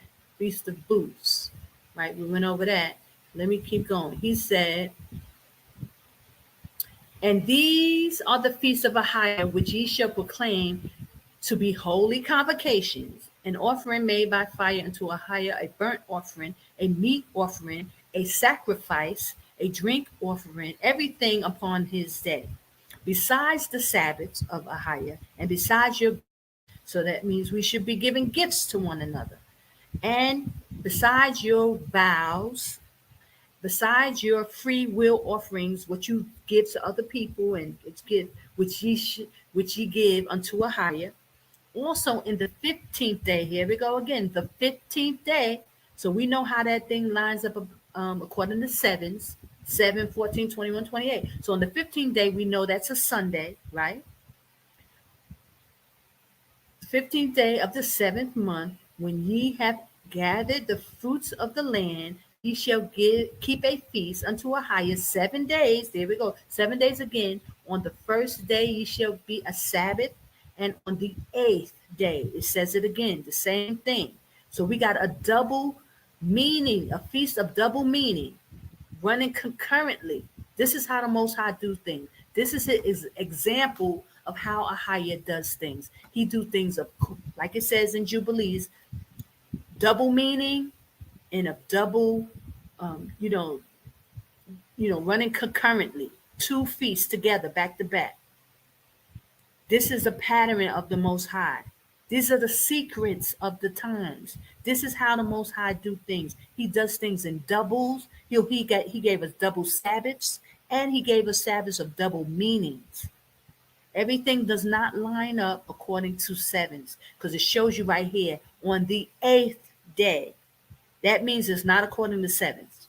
We know the week goes from 1 to 7. Sunday to Shabbat is a 7-day week, according to 7. When he say the 8th day, we know that's the next day. It's always going to be a Sunday. There's no ifs, ands, buts about it. There's no way around that. So we have been lied to. People are purposely lying to us. When you look at the Most High calendar, there's no way that an 8-day feast can fall on a Shabbat. There's no way, when the Shabbat is the 7th day. The next day will always be a Sunday. That's the same thing with the Feast of Weeks. You got 49 weeks according to sevens. So the 50th day has got to be a Sunday. There's no way around it. The Most High is not doing things always falling on the Sabbath day. See, that's how the Jewish Khazars, they hijack the 7th day. So they got that 7th day, but the Most High threw a monkey wrench with his holy days and feasts. He got double Sabbaths and double meanings throughout our calendar. Don't let nobody deceive you. And they thought that we wasn't going to find this out. This is why they have a problem with Sister Kana. This has been the problem the whole time, brothers and sisters. Don't let no one make up any story trying to suggest certain things, trying to imply certain things of what the issue is. This was the issue. his holy days. And the Most High gave it to a woman. And this is why they're always speaking against women. They always have a problem with women. They try to act like, oh, you got to submit, submit, submit. And you shut up and don't listen, because the Most High was bringing it forth through a woman, brothers and sisters. And this is not to like toot my horn or anything like this. I'm just trying to show you why this has been a problem. Why they're always talking against sisters. The Most High is bringing the daughters of Zion back, just like he's bringing the men back. We all going to be up in that kingdom together. So he has to be able to, to trust the daughters of Zion too. Praise Ahaya. There are some good sisters out there. And I know my sisters watching are trying to get this right. There is a big deception going on, brothers and sisters. They playing games with the children of Israel. They trying to pin one against the other and trying to act like, it's all about women being, unbearable and we can't listen. No. Ahaya doesn't feel that way. He's using the daughters of Zion too. So y'all better pay attention, sit up, get this thing right, study it, because this is the Most High's calendar. And it ain't no 2, 3, 4 different ways to do it. It's only one way. And this is it, brothers and sisters. Once you see that pattern and you hear them scriptures, the 8th day, it's no doubt about it. So now you got to wonder why. What's going on? Why are people lying? Why? What has this been all about? And that's why I've always been saying that the infiltration, you'll know it's infiltration when you know his holy days, when you know his calendar. It's unexplainable why this has been going on this long. I couldn't articulate it, brothers and sisters. I was trying to figure it out, how to come to you with the, without a reasonable doubt, so that you will know. And this is it. Now we at the end of this. Y'all better come out of Babylon. They go sit you still until destruction. This is what they do. Our people have been bought and paid. A lot of Israelites have sold out, as you can see. But even Hebrew Israelites, they have sold out, brothers and sisters. Our people have sold out. They have taken a lot of our people down. And people, some of them are willingly doing it. Let me read the rest of these scriptures and I'm talk about that. And you shall take you on the first day. Again, he's telling you the first day. He's very clear. So we know the first day of his holy day, especially according to the first, the 4th, the 7th, and the 10th month, will always be on a Sunday.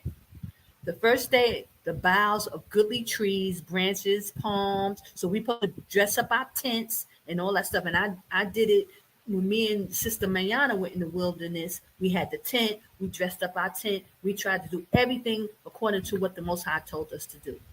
Okay? He said, boughs of thick trees, willows, brooks, he shall rejoice before Ahaya, our power, 7 days. So he wants us to rejoice, brothers and sisters. He wants to celebrate. This is a very holy month. Keep it, celebrate it, proclaim it. Teach it to whoever so that our people can get it right. So many of us won't get cut off and die because of this. And ye shall keep it a feast unto Ahaya 7 days in the year, and it shall be a statute forever in your generation. Ye shall celebrate it in the 7th month. Ye shall dwell in booths 7 days. All that are Hebrews born shall dwell in booths. Because on the 8th day is a holy day, but that's the last day. We don't have to sleep, the 8th night.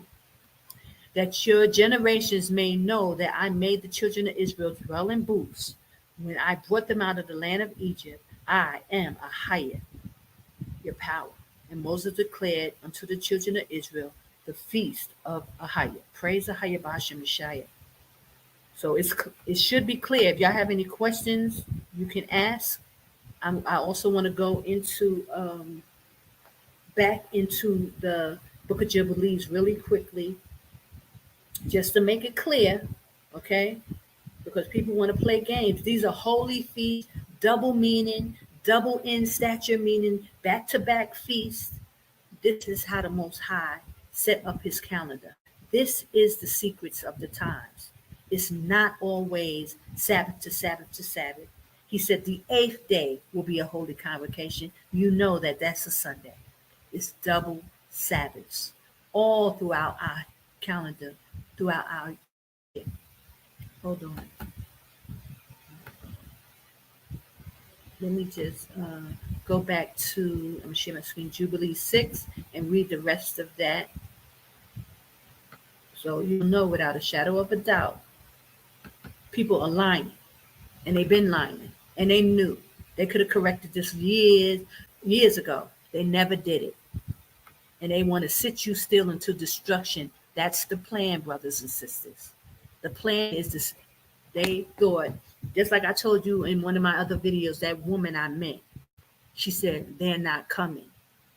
This was the plan, that you were not supposed to make it here into Jordan. But let me just read this, finish this, then we'll come back to that. Okay. So, okay, let's go to 24. Jubilee 6 and 24. And Noah ordained them for himself as feasts for generations forever, so that they have become thereby a memorial. These are memorial days of remembrance, but they are Sabbaths, brothers. On the new moon of the first month, he had bidden to make himself the ark. On that day, the earth became dry. He opened the ark and saw the earth. So this is also why these days are days of remembrance. So we got the Feast of Trumpets, but it's also because of these things, what happened with Noah. It's double meaning. Again, double meaning and a double stature. The Most High do things like that double. Okay? On the new moon of the first month, he bidden to make. So that's on the new moon of the first month, even though it's our new year, it's also when Noah bid to make the ark. He made the ark on that day, and the earth became dry. And when he was in the ark, he opened the ark and saw the earth. All that happened on the first day of the first month, which is in March. Okay, that's a holy day. It's a holy day. It's a day of remembrance. You must keep it, and it always falls on a Sunday. On the new moon of the fourth month, the new moon meaning new month, it will always be on a Sunday. Why? Because I showed you the 31 days. That next day will always be a Sunday. The fourth month, the mouth of the abyss, of depths of the abyss beneath will close. So that's why he ordained that the fourth month. It's a beginning of the seasons, double meaning, and it's also when Noah knew that the abyss was closed, and he made it a feast. So it's double meaning. And the new moon of the seventh month, which I just showed you, the Feast of Trumpets fall on that month, and it says also the mouths of the abyss were open, and the waters began to descend into them. So Noah ordained that day as a feast as well. And it's also a new season. It's going into the fall season, like we are here today. Tomorrow will be those days. Tomorrow is a holy day because one is the Feast of Trumpets, but it's also the month when Noah saw that the abyss was open and the waters began to descend. The Most High thinks very highly of when he brought rain upon the earth to destroy, and he made the covenant with Noah about not destroying the earth again. The Most High thinks very highly of these things. When he brought the children of Israel out of Egypt and made them dwell in tents, Most High thinks very highly of what he's done, and he wants to be praised and honored for it. All this stuff that happened with Noah, he wants to be honored and recognized for it. We must worship him and give him glory and honor, and we give feasts to him on these days. So don't let nobody brush this stuff under the rug and act like, oh, it's just another day. These are the feasts. They are a sign between us and the Most High. You must know them, you must learn them, and put it in your inward parts. Know his calendar. Okay? And the new moon of the 10th month, the top of the mountains was seen, and Noah was glad. All these things are Sabbaths to the Most High, days of memorial, days of remembrance. These are our feast days. We must remember them. And most of them are a double meaning and double back-to-back Sabbaths. Saturday and also the Sunday is a double Shabbat. Learn the secrets of the times, learn the calendar. And on this account, he had ordained them for himself as feasts for a memorial forever. And thus are they ordained. And they placed them on the heavenly tablet. So some people like to say, oh, Noah, he's a man, and he made. No, no, no, no, no. The Most High placed these feasts on the heavenly tablets. Each had 13 weeks from one to another past their memorial, days of remembrance, from the first to the second, and from the second to the third, and from the third to the fourth. Talking about the months. These seasons are very important to the Most High. He gave them as signs, just like in Genesis. The calendar gives us signs.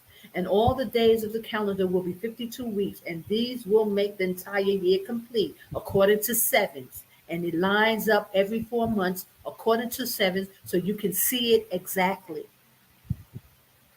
Thus it is engraven and ordained on the heavenly tablets. Don't ignore these days. They are days of remembrance, brothers and sisters. Know your calendar. It's the most important thing aside from us knowing Yeshua and that he's coming and he died for us so that we can come back to under these laws and statutes that the Most High gave to us. There is no neglecting this commandment for a single year from year to year. Hello? He's serious about this. And the children of Israel that they observe these years according to its reckoning. Do it like he said, do it 364 days. These will constitute a complete year, and they will not disturb its time from its days, from its feast. For everything will fall out in them according to their testimony, and they will not leave out any day nor disturb any feast. Hello? If you do it right, do it correctly, there will be no disturbance. He said, but if they do neglect and do not observe them according to his commandments, they will disturb all their season. That's how you will not know when the new season comes in, and you will not know to keep them as a Sabbath. That's why he's telling you to remember them. You must know this calendar. You must know the days that he said of remembrance, the days of the seasons. It's important. He said, then they will disturb all their seasons, and the years will be disorder, and they will disturb the seasons, and the years will be dislodged, and they will neglect their ordinances. These are the Most High ordinances. They are very important. They are his laws, his statutes, his judgments, his ordinances. These are the commandments. And all the children of Israel will forget and will not find the path. It's very hard to find this path, brothers and sisters. This is why we've been off all these years. It wasn't easy. And that's why some people like you call me up and say, I really don't get it. I don't understand it. Because once we went off it, it's hard to find this thing. It took me years, brothers and sisters. And finally, when I did it in a long pattern, then I started to see the patterns. It was only then. Take the time to study it. Make your own calendars so that you will see how the pattern works. Okay, let me see. And all the children will not find the past of the years, and will forget the new moons. That's the new months and seasons and Sabbath. So once you go off, we go all the way off. And then that's why they talking about, oh, everything is according to the Sabbaths. No, not to the Saturday Sabbath. Everything is just not Saturday Sabbaths. Because then if that would have been easy, how could you go off? If everything was according to the Sabbath, how could we go off? We just knew the seventh day. We know Saturday is the seventh day. That would have been easy. But the Most High is telling you it's more to it. So when Elder Ricard tried to tell you, oh, it's everything is, and then tomorrow he's doing his little academy on Sunday, when most of our holy days are doubled, a lot of them. So you can't do everything. You better switch it over to the Monday.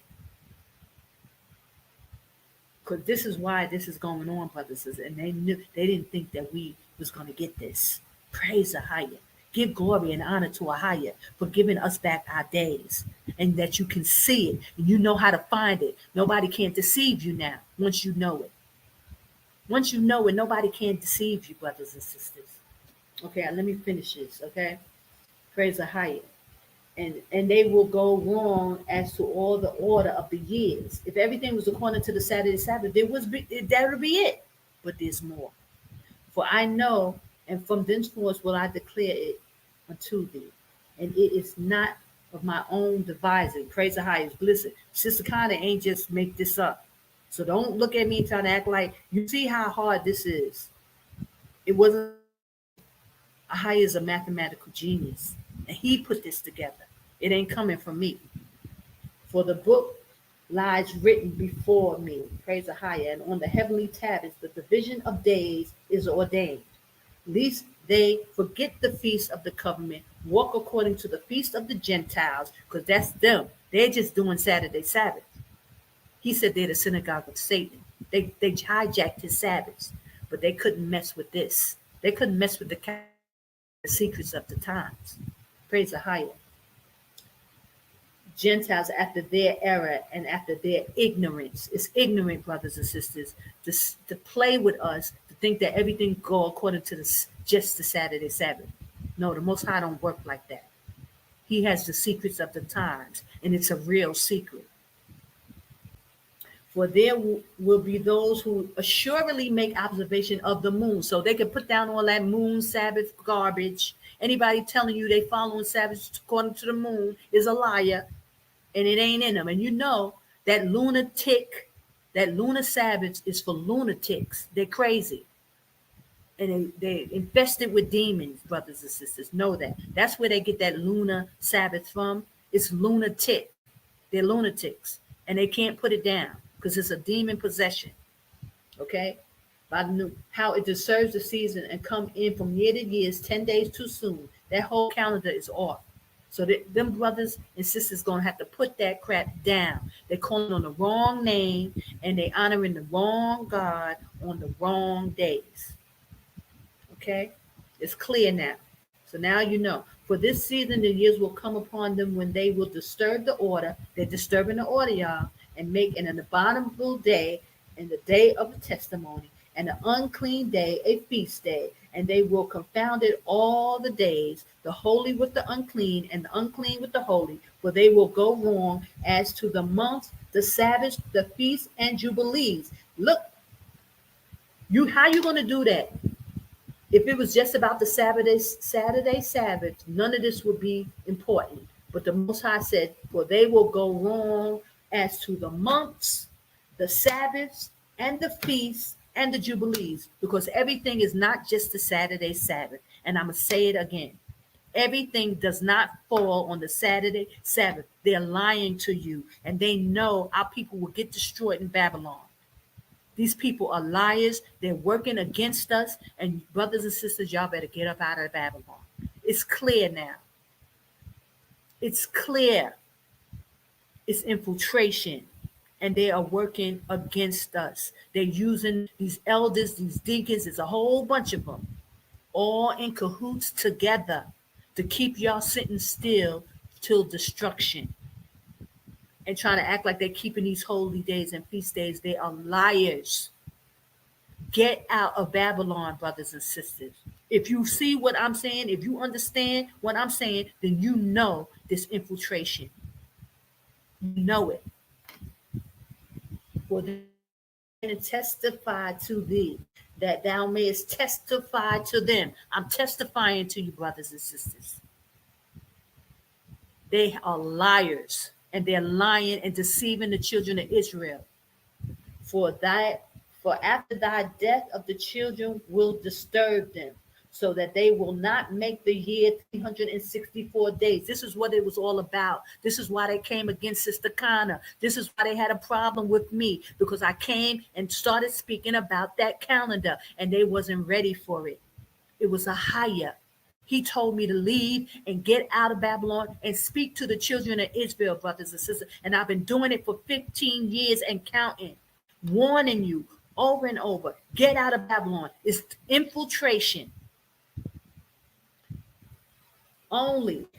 364 days only. And for this reason, they will go wrong as to new moons, new months, seasons, Sabbaths, and festivals. And they will eat all kinds of blood with all kinds of flesh. End of story, brothers and sisters. Praise Ahaya, Bahashim Yeshaya. Praise Ahaya. I hope you get it. I hope you get it. It's been infiltration from the door, and that's why the Most High dealt with me the way He dealt with me. According to these Sabbaths, it wouldn't matter if everything was on the Saturday Sabbath. He said the feasts, the seasons, all that would go off, and it did, because the calendar is not lined up like that. He said on the 8th day, it's a double Sabbath when it's a Sunday. The first day of the week, the month, is a Sunday. It's double Sabbath, brother. Everything is not according to sevens. Praise Ahaya. Praise Ahaya. I was using Shalom Babakaya. Shalom, Sister Michelle. Praise Ahaya. I was using the publisher in Windows. Now I don't know what you can use in praise Ahaya. I just gotta just get it out. Praise Ahaya. Bless the name of Ahaya. I pray y'all get this. Please know that there's infiltration. This is the proof. They had us keeping us one day off on that calendar because they knew the Most High is bound by His law. You can get destroyed in Babylon. They have the right. Satan has the right to destroy you.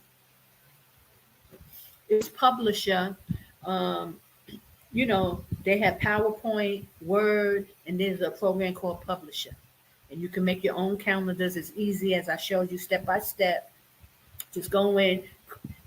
They'll give you the Gregorian. Just make sure it's Sunday to Shabbat, Sunday to Saturday, 7 days.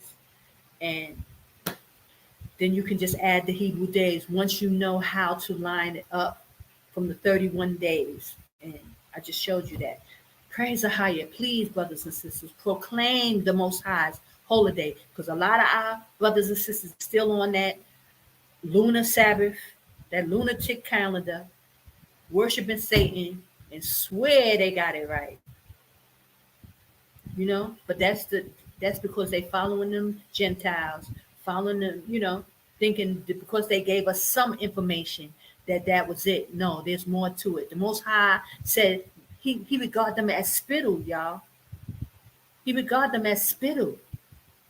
So you got to know that what they're doing is just so far left from what the Most High. He's a holy power. He's a righteous power. And He's going to do things His way, not according to what the Gentiles is doing.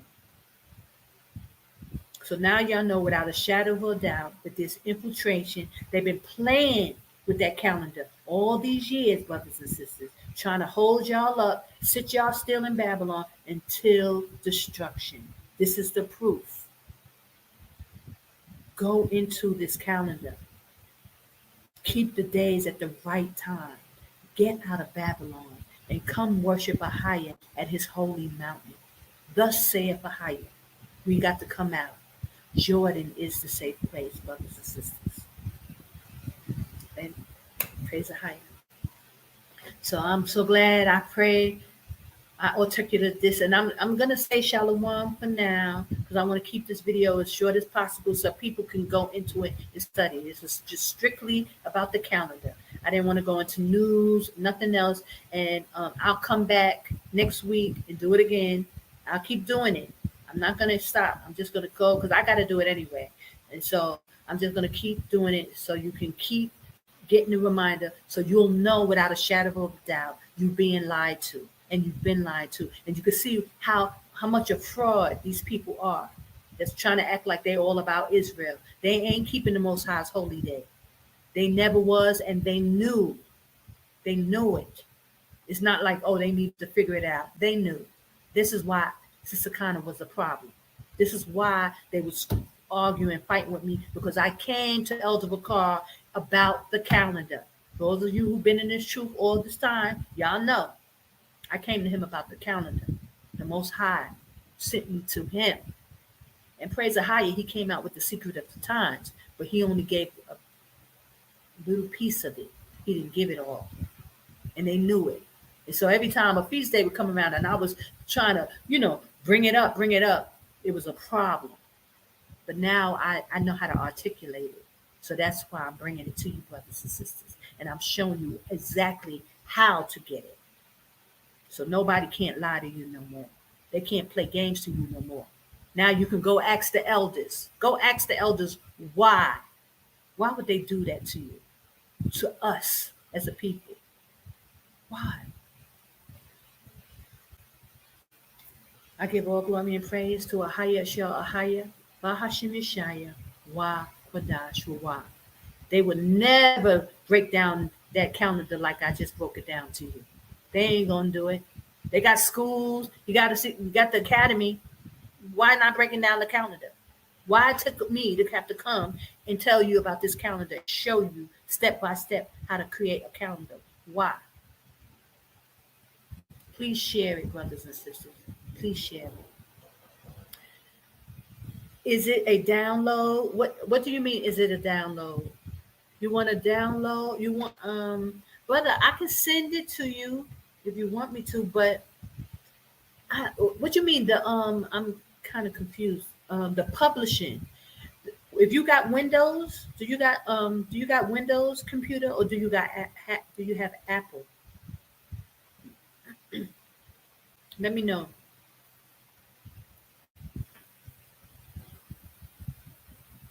Baba Kaya, do you have Windows or do you have Apple?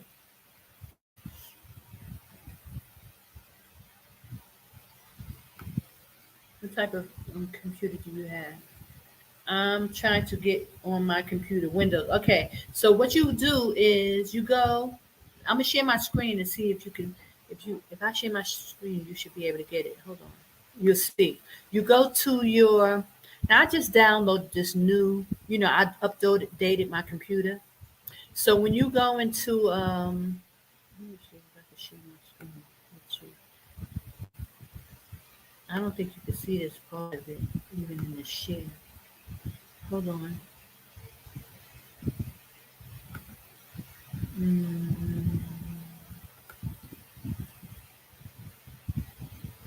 See, this PowerPoint. Okay, let me show you how you can find it.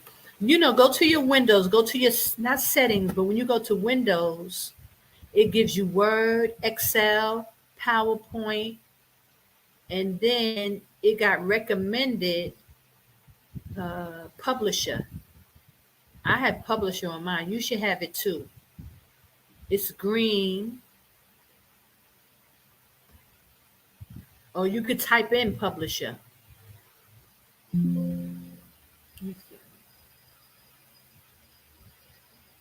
Oh, I'm already using it, so it's not letting me go into it again because I got it up already. So yeah, go to your Windows, like you go into your settings, that little window thing, and it shows you all, what you have in your computer. You should see Publisher or type in search Publisher. Okay.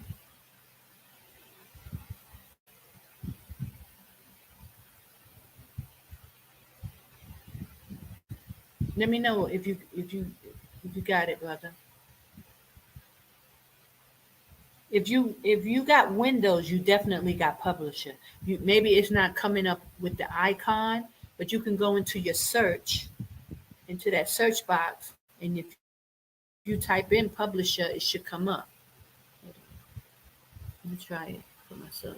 Yeah, it comes right up. As soon as I go into search on your desktop, at the bottom of your screen, that hourglass, that glass, the magnifying symbol for search, type in Publisher, and the program should come up. Let me know if you got it. I'm waiting to hear back from you.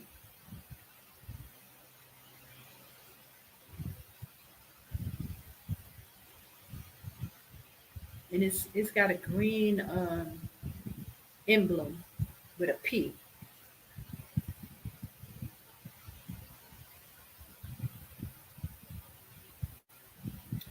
So, and are there any other questions, brothers and sisters? Anybody, any confusion? I think it was pretty clear. And now that you know what to look for, it's so much easier.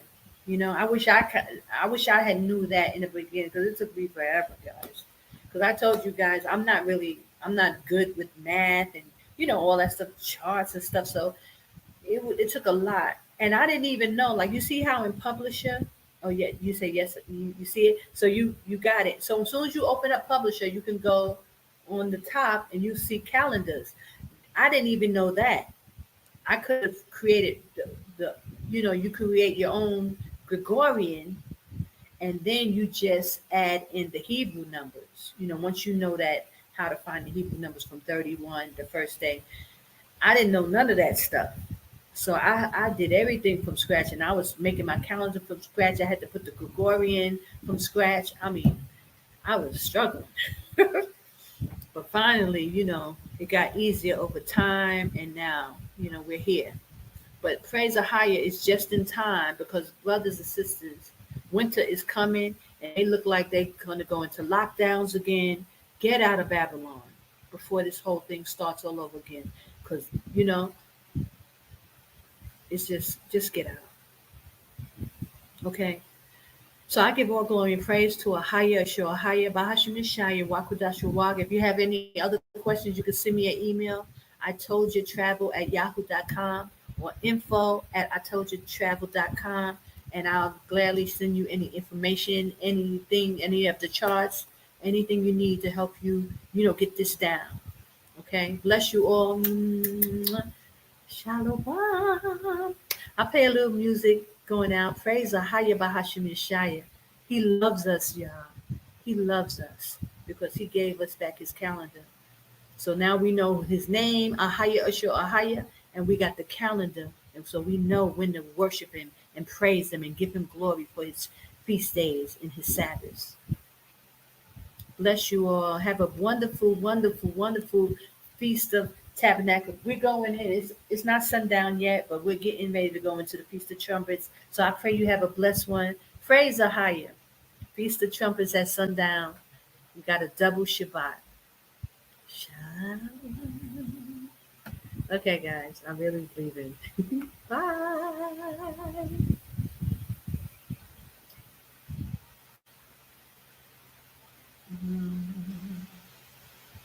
I'll play a little music on the way out. Because I am praising a higher man. This is amazing. Woo. Let's see. Praise a higher. How about a little of that? Let's give him some praise and honor and glory, brothers and sisters, for what he's doing. He's giving us back our holy days, our feast days at the right time. Woo!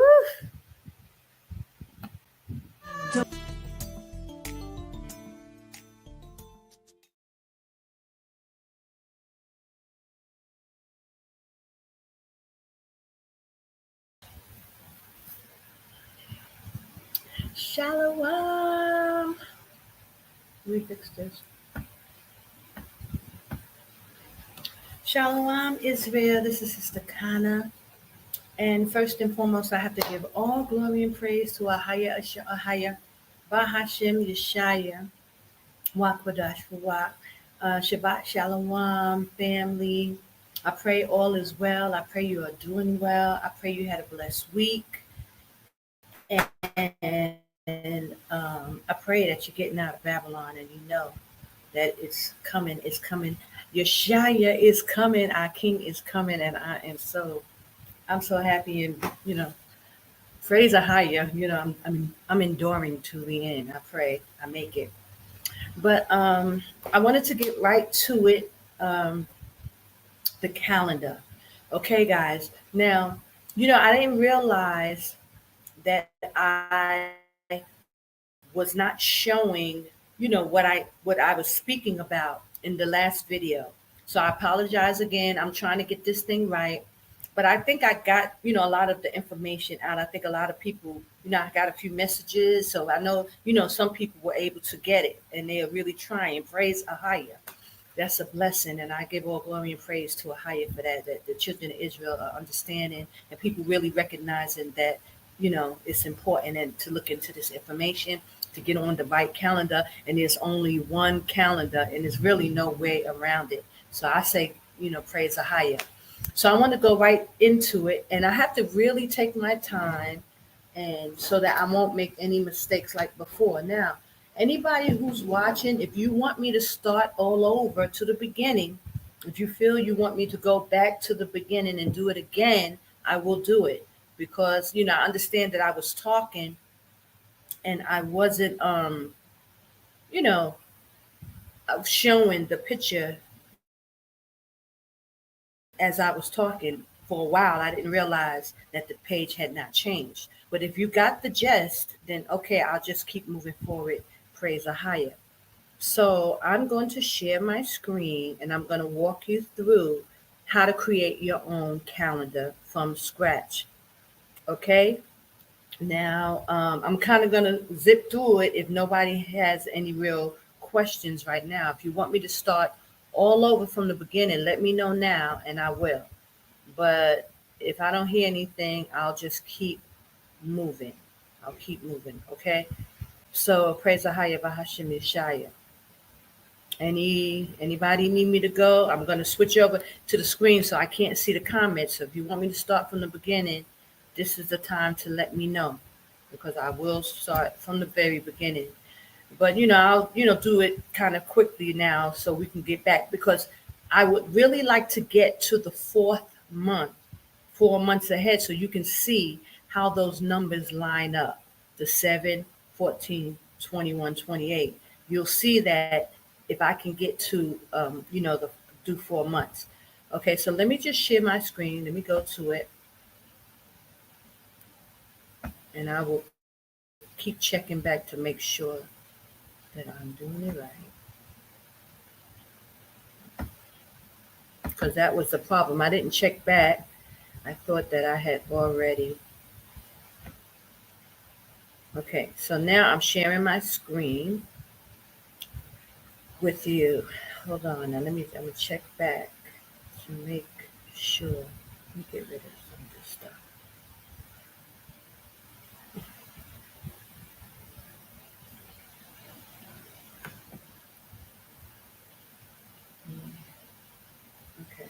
Okay, so I'm checking back now and I see that you can see what I see. And you can just hit your screen expand to make this bigger so that you can really see.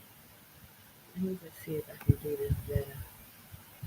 This may be better like this. Okay, so let me go to Publisher now. So now we're in Publisher, right? Make sure I'm in the right.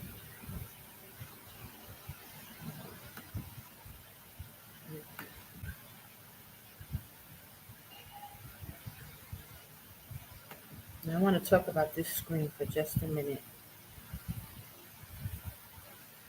No, that's not the one. So let me go out. See, I got to take my time so that way I can make sure you can see everything that I'm seeing.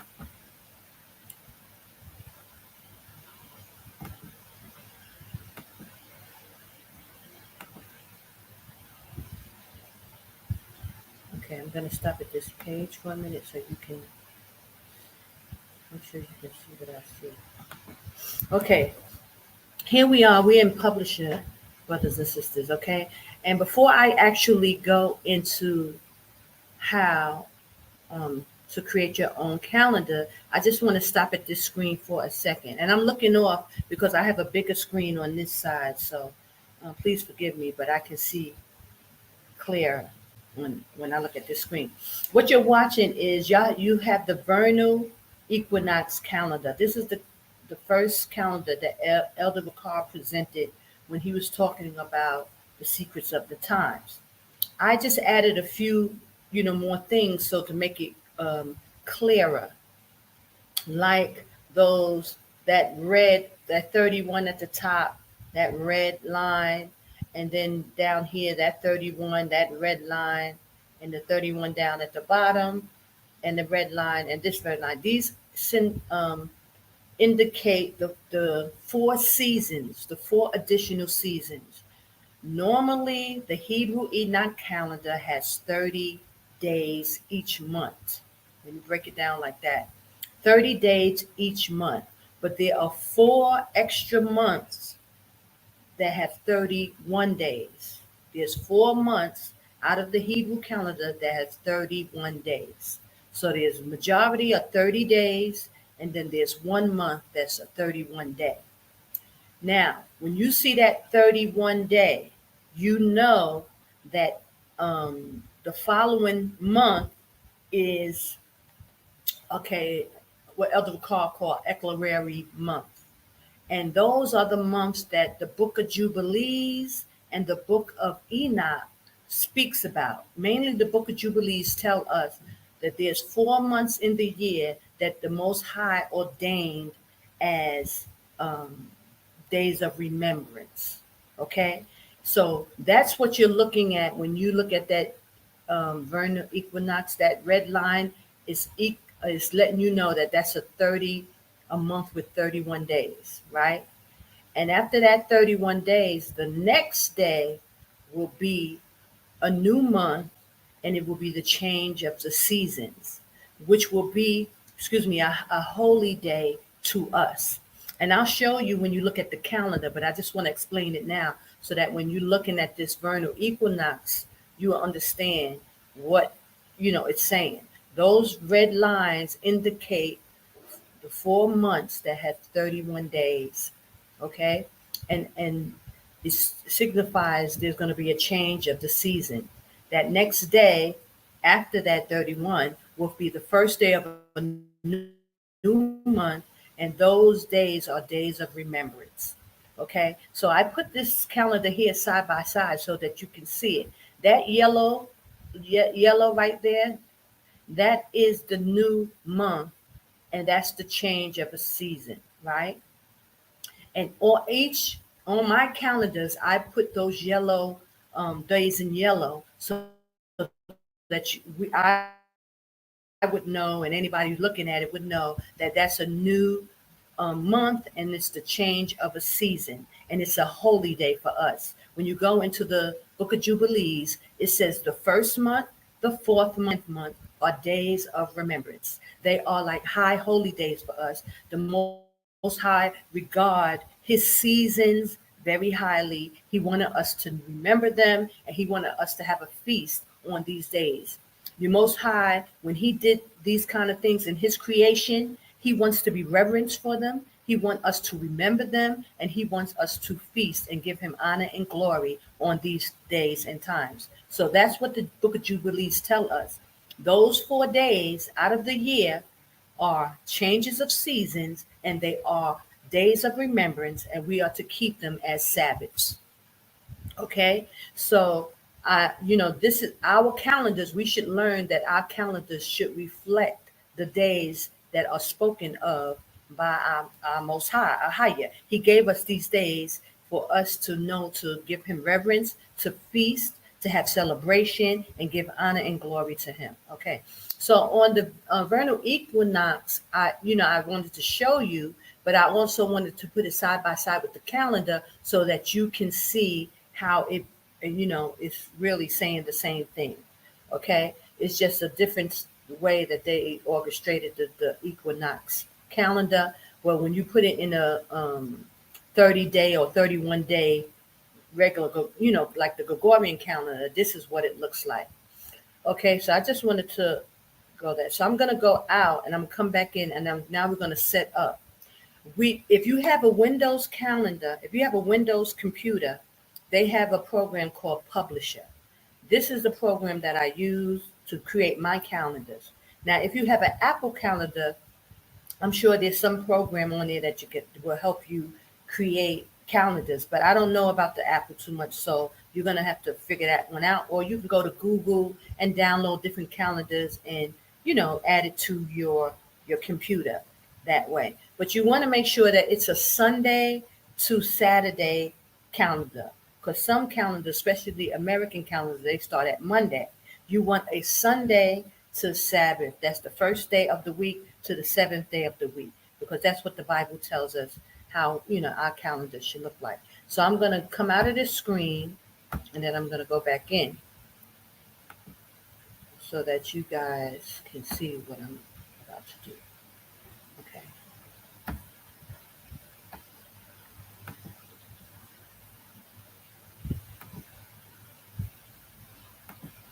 Okay, so here is this is what the publisher program looks like. Hold on, let me just make sure. Okay, yeah, looking at. Okay, so I have 3 pages already done on mine, but I'm gonna start from the beginning so that you can see it. So under this one, I'm gonna create a new page. So you go to which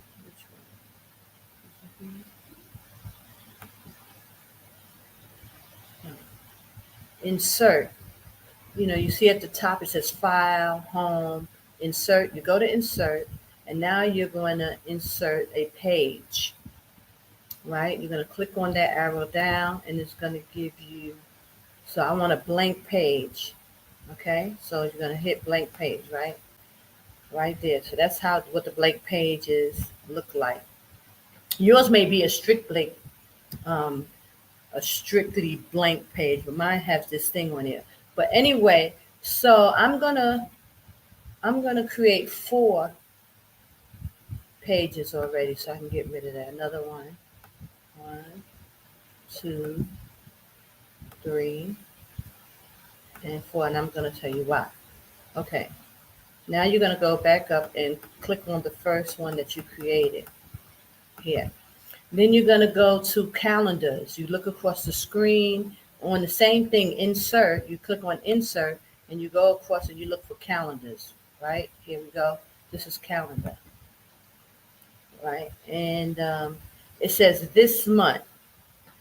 Now, guys, I already did September, so we're going to go to October. Unless you want me to do September all over again, you have to let me know now. But, so nobody said anything, so I'm going to move on to October. Okay, so go down to next month, and it's going to put October. And you're just going to stretch it to cover the whole page. So you hover over that square, and you're going to stretch it up and make this to reach the whole page. My thing is acting kind of funny, so it's just hard to do stuff. But I'm going to do it. Okay, so you're going to make it, the size so you can see everything. Now, and I like this particular calendar because the numbers are so big. The numbers are big, and you can see them.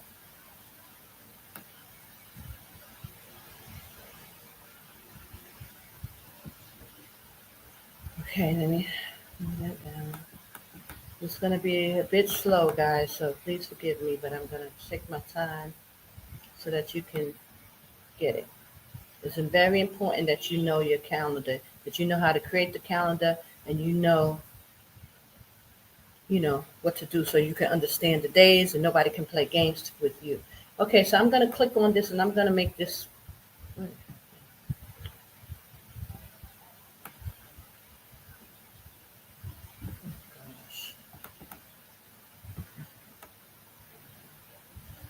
Okay, I'm going to click on that and make it smaller. Go and make the size like 36, I think, because I'm going to add the Hebrew name. This is the 8th. October is the 8th month. Shema wa na. Okay.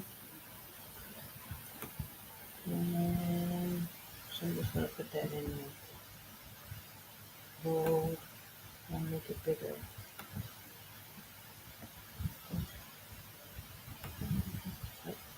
too big.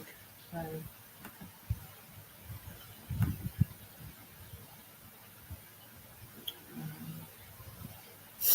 No, I can't see October. I want to keep that in there. So let's keep it there. Okay. Shemawana. Okay. So now let me go back up to September just so you can see where the dates end. Okay. Okay. Here we are. We're back at the September Shabbai calendar, the 7th month. That's this month. And we can examine it for a minute so you can get an idea. I don't want anyone to be confused, but let me just look on my page, not Patreon, on StreamYard, so I'll make sure that you see what I see. Okay, so I just came back to September so that because we're going to continue to October, okay? But I want to make sure that you understand it for anybody who's maybe just coming in. So this is the September Shabbat calendar. And we see the 31 day up at the top. So that means August, according to the Hebrew, had 31 days. So this is the end of the August calendar, or the 6th month. And that's why it has 31. So the following month, this month in yellow, because it starts a new season, which is fall, which is this month. It was actually September 3rd. Gregorian was the first day of our Hebrew month. So that's why you got the 2 dates there. The 3 is for the Gregorian, and the 1 is for the Hebrew. Let me make this big. So I'm going to talk about this for a minute so you guys can see it. Okay, now I'll put the sundown you see on the 30th. I got sundown, and then on 31. That's signifying that there are 2 holy days. There's double Sabbath. We know Friday sundown starts our regular Saturday Sabbath until Saturday sundown. And then this month, Saturday sundown, we had another Sabbath. And so that's why I put the sundown here again, just to remind you that it's a double Sabbath, and that yellow signifies the holy day. It's the Feast of Trumpets. It was the Feast of Trumpets. The last Sunday that passed, we had the Feast of Trumpets. And also, it was the changing of the season. It was a double meaning. We had a double Shabbat and a double meaning. So that's very important that you know about these double Sabbaths and double meanings of the Sabbath. And when we went into the book of Jubilees, I read it, and it told you how the Most High, his feast days had double meanings. It has double Sabbaths. We have double, sometimes even triple meanings, on the Sabbath. But this is the secrets of the times. And learning the calendar, you will know how the calendar works and how these holy days fall and why they are double. Because the Most High has a fixed calendar. And he gave us a lot of clues when in Leviticus 23, when he said on the 15th day, and on the first day, that was letting us know how things were going to fall. And once you know the calendar, you'll know what the meaning is behind it. Okay, so that's explaining to you why do you see sundown twice. That's a double Sabbath coming up. And every Friday at sundown, we have, right before the Sabbath, so I put sundown. But then when it's a double Sabbath, the Saturday will also have sundown too, to let you know. Okay, so I'm not going to read the scriptures right now because I don't want it to get too confusing. I'm just going to put the dates in so that we'll have the dates and you'll see how everything lines up. Now, I told you guys, when we have those change, the seasons change, the calendar usually lines up 7. See that 7 there where my pointer is? This is the Hebrew numbers. The 7th-day Sabbath will always be on the Saturday. That's the 7th day, according to Scripture. And everything will line up according to 7. So that's why we have 7. Then the next Sabbath is 14. Then the Sabbath after that is 21. And then 28. Every 4 months, you will see the calendar line up just like that. It's like these, after you see that 31, it lines the calendar back according to 7s. You'll see 7, 14, 21, 28 on the Sabbath day, letting you know that Saturday is the Sabbath according to scriptures. The calendar automatically lines itself back up like clockwork. That's how you know your calendar is correct. That's how you'll know. You cannot go off if you understand the rules, if you understand the secrets of the times. Once you know this, you won't go off. Praise Ahaya. He made it so that this is how you know. And that's how, like I told you guys to watch Elder Ricard's Secret of the Times. But if you are on the wrong date, if you have the wrong date or do anything wrong, you won't see that lineup 7, 14, 21, 28. You won't see it. And you will know that your calendar is off. Because if you know that the first month, the fourth month, the seventh month, and the 10th month, the calendar should line up like that. When you're doing your calendar, if you don't see that 7, 14, 21, 28 for the Hebrew days, you know something is wrong and you can go back and recheck your calendar. Okay? Okay, so now let's move on. So this is for Shabai, the month of Shabai, September, the 7th month. We went from 1, you see that yellow, that 1 is the Hebrew number, and all the way down to 28, because October only has 30 days. So we couldn't add any more numbers. We have to now go into the October. So we see the last day in Shabbat was Saturday, 28, right? So now when we go to October, we know that the next number will be 29. So let's go. Let me see.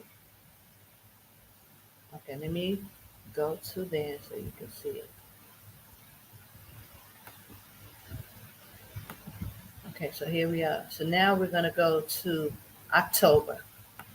October 1st is a Sunday, right? You see that 1. Let me see if I can make this a little bigger without it going up. Now, what I like to do, it's not doing it. Okay, I'm going to hover over the whole calendar.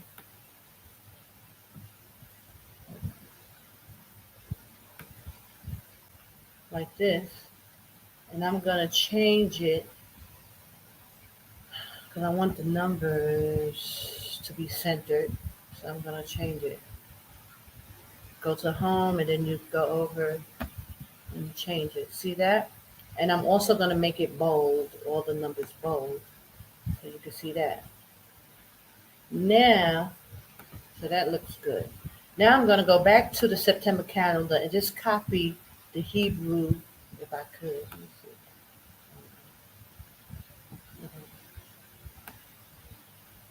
Like this. I can copy that.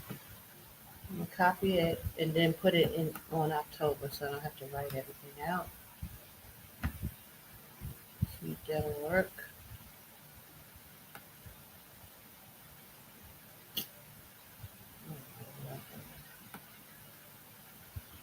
Nothing here is the hotness. Okay, give me a second. You just highlight all of that and then put paste, and it should do the same thing. Put the Akkad, Shanya, Shalash in the right correct spots, okay? This is a bit small. Okay, I'm gonna just make it bigger so you guys can see it. Let me check it so that you guys can see it. Okay, great. Okay, so now we're gonna add in the Hebrew numbers. This is very tedious, guys, so, so you don't want to make any mistakes, because then you got to go back. If you don't catch it, that means you got to go back. Okay, so now, I showed you on the September calendar, it ends on the 28th. So, we have 29 here. Oh, gosh. I also forgot this. Hold on. I got to add this.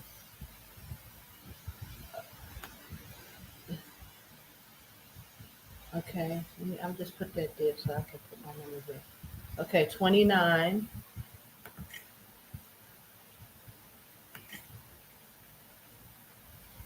And 30.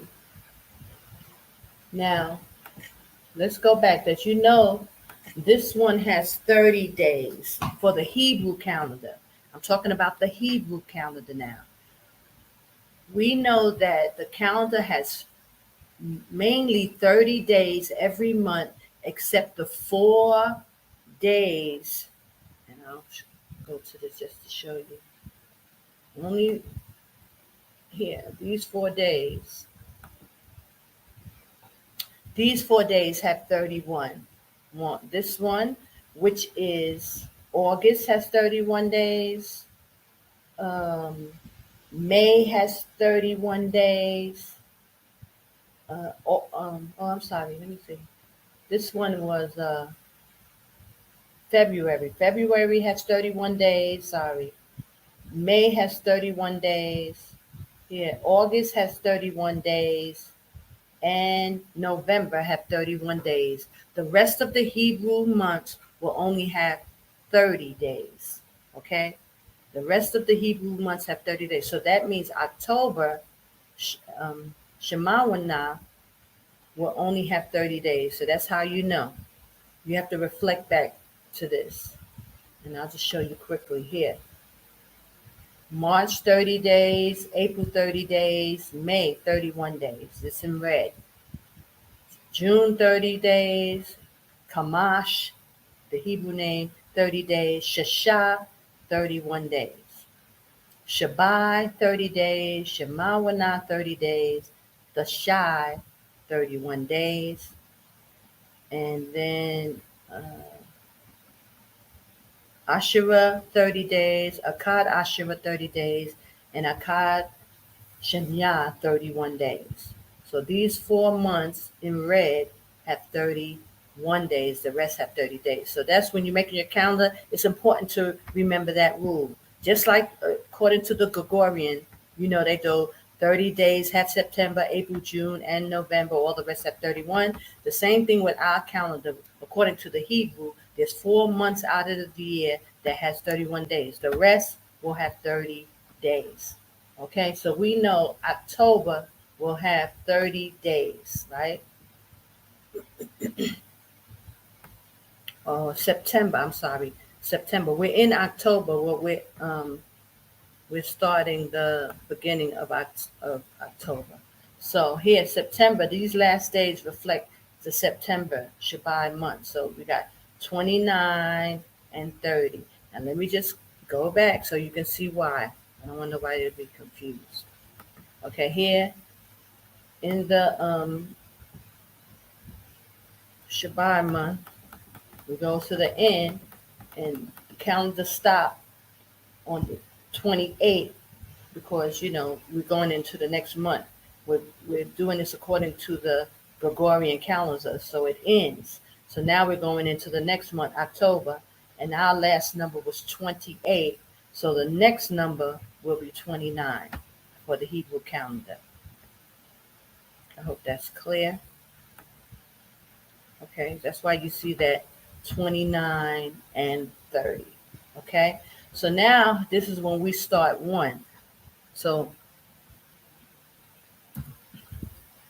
we put 1, 2, and this is good because the Gregorian already has its numbers, so you only got to add the Hebrew numbers. This is what you're doing now. Just adding the Hebrew numbers, and you just got to make sure you don't, make any mistakes. You got to check it and check it again to make sure you do it right.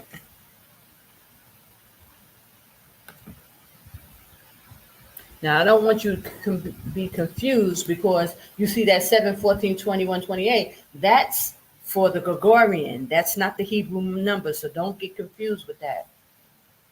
Okay? Just make sure. That's why this can be very confusing because you're putting 2 sets of numbers. Okay?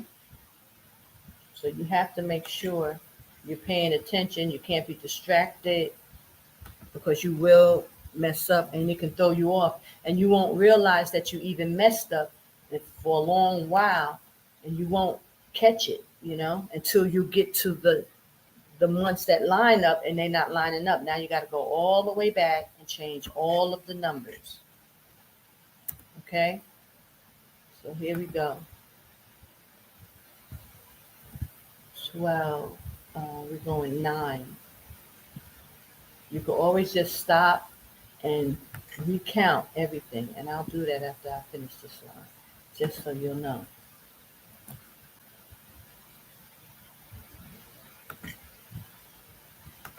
And I want to explain, this is why I was having such a hard time, because I'm not great with numbers, Math was not my strong point. So I was just always, going back and forth, and I didn't understand the rules, to the calendar. I didn't get that right away. For years, I didn't figure that out. So it was just rough. Okay, so just to give you my pointer. So here, we're starting here, 1. So you just want to make sure that you put in the right numbers. 2, 3, here's 4, 5, 6, 7, 8, 9, 10, 11, 12. Okay, so you basically just want to go all the way down. You just want to do this till you get to the end, and I'm going to keep doing it.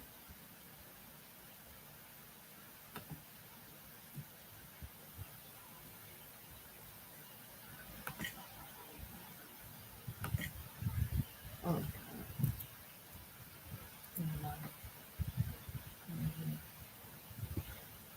gotta make sure your pointer is on the right thing.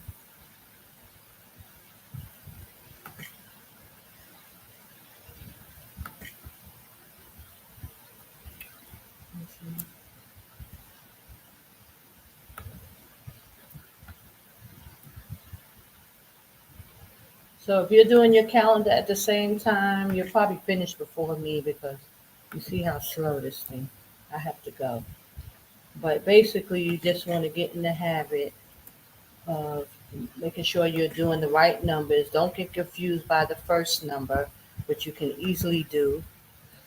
And just go down the board, just counting the numbers down.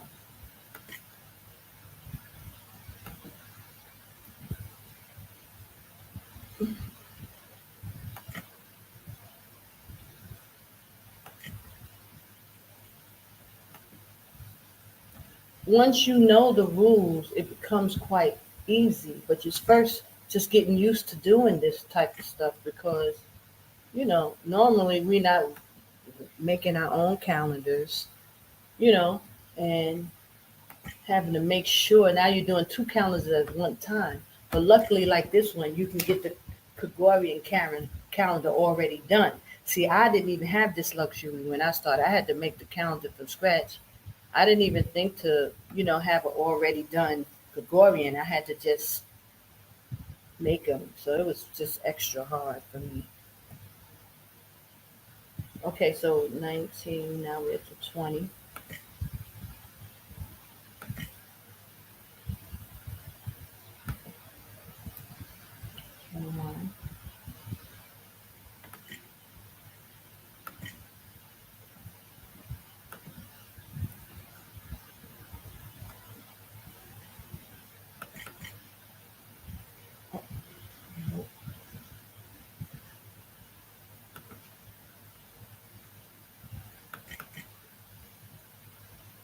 Check that out of there.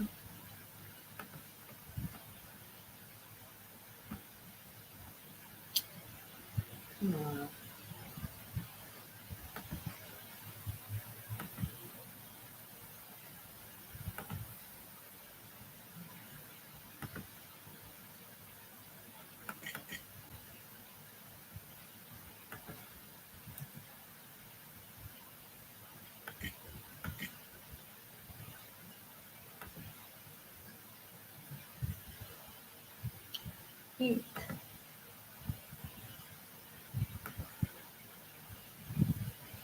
this rate, will I ever get to the 4th month? Oh my gosh.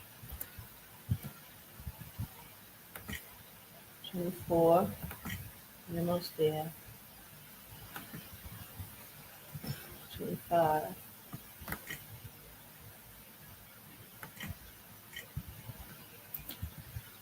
26. And then after you finish, you're just going to double check it. And make sure it's correct.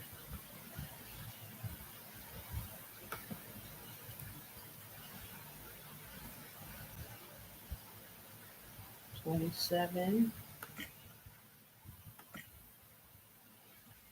$28,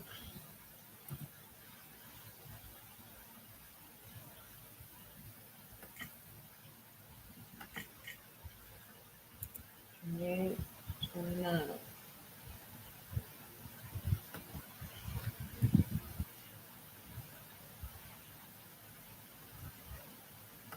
Okay, so this is for October. Now we know Shemawanat, October should have 30 days, but the Gregorian only goes up to 31, so we have to drag that number over into the next, right? So let's look. Make sure we got everything right. October 1st is on a Sunday, and that's 29 for the Hebrew. The second Monday, 30 for the Hebrew. Now we keep going. 3 and then 1.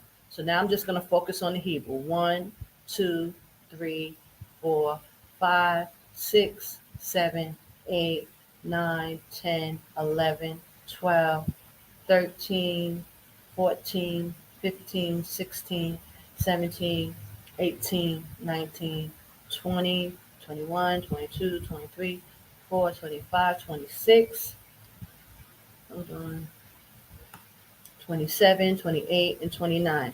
Now, just so that you will know, that's how I do it. Now, let me just fix the calendar up. We know that I do the Sabbath is always Saturday in red. So we're going to highlight this whole box, and we're going to make that red. I'm going to change the colors. Oh, God. What did I do? Let's go back.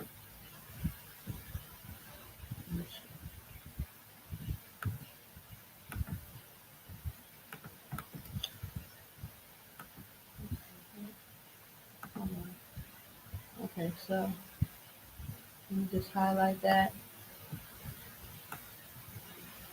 Make the Shabbats red.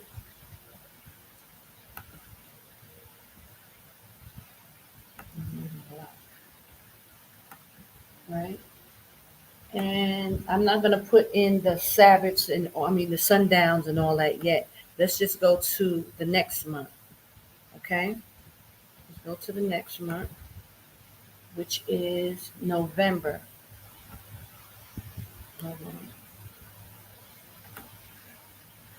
Now you might have to do this a little differently. You're going to go to insert again. Insert calendar. And it's going to say next month. You're going to say more calendars, right? And it's just going to give you, I'll take this out. Maybe that's why it's jumping. I don't know why it's jumping. So we're going to go to November. Okay? And I think this is the calendar I had. Let's see.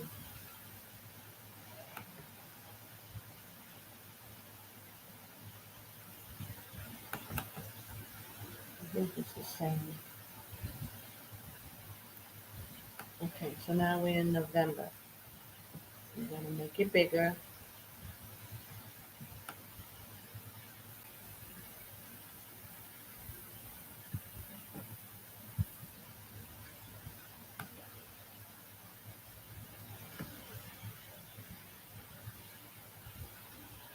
Okay, if you have any questions, guys, leave it in the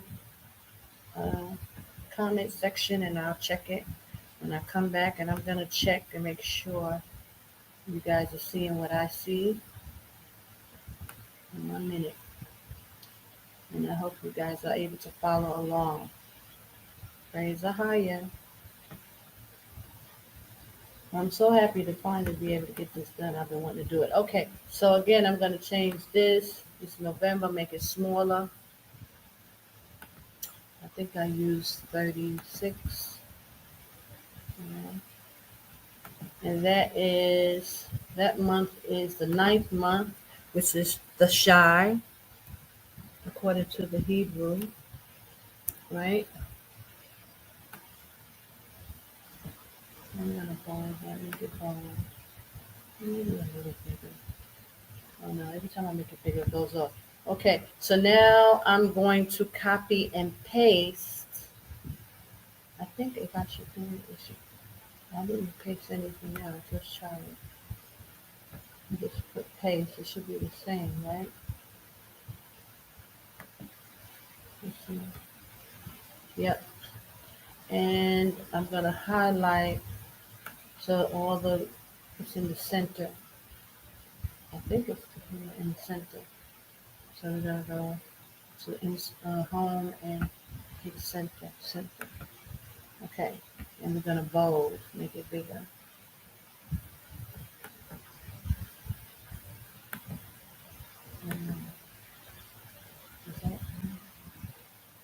Is that bold?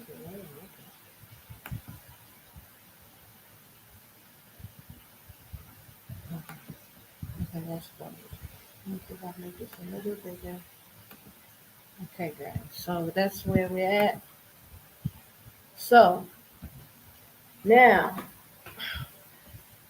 you have to go and make sure that it ends at the same way. So let's go back up. The last day is a Tuesday. Shalash is 31:29. So now we're going to go to 31 and 30 on November. There we go. So it's 1 and 30. Let me bring my board back up. Okay, let me just check and make sure you guys seeing what I'm seeing. I didn't go too far. That was so big. This over.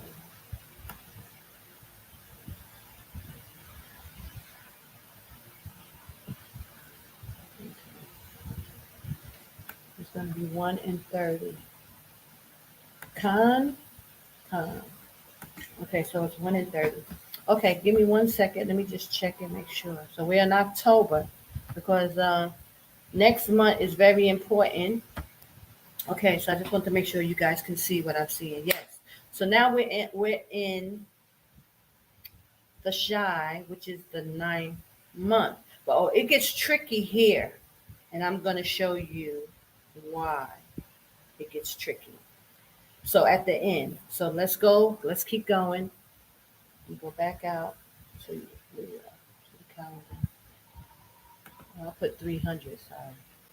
Okay. 1 and 30. So now it's 2, 1. See, and this is when, like next month or the following month, it'll start lining up. This is where I tell you during the whole year, the calendar starts lining up a lot. 1 and 1 like that. And which wasn't happening for many years. I hardly ever saw that. So I, look at it definitely as a sign. It really startled me when I started doing the calendar 7 years in advance. Okay, but let me keep going. So this is 2 and 1. Because we said 30 days, 31 days are only in May. Let me look. We only have 31 days in May, August, November, and February, according to the Hebrew. Don't get confused with the Gregorian. We're focusing on the Hebrew. Okay, so Shalash, Shashah, the Shai, which is the month we're working on, and Akkad Shinya all have 31 days. Okay? Okay, so let's go back to the calendar. So we know that when we get down,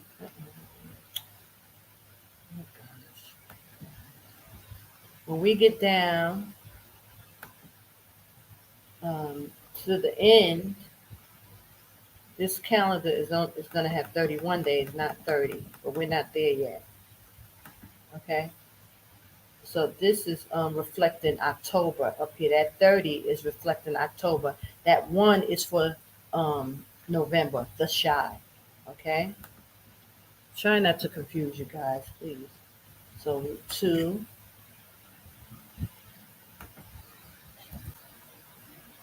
3.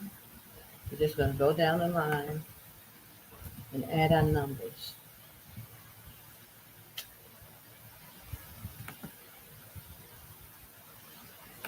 4,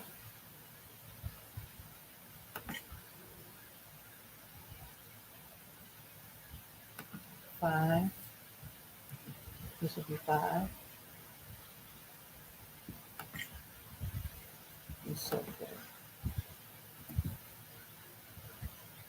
6.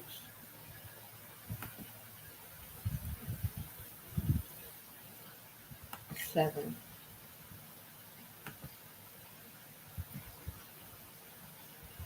8.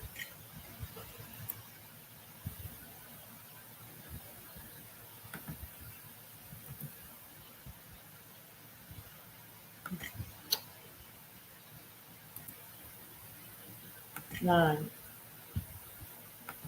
And this is where it gets tedious because it's one day off, you know? And you could easily get confused. So you have to take your time and double check. Keep going back and making sure you're putting in the right numbers.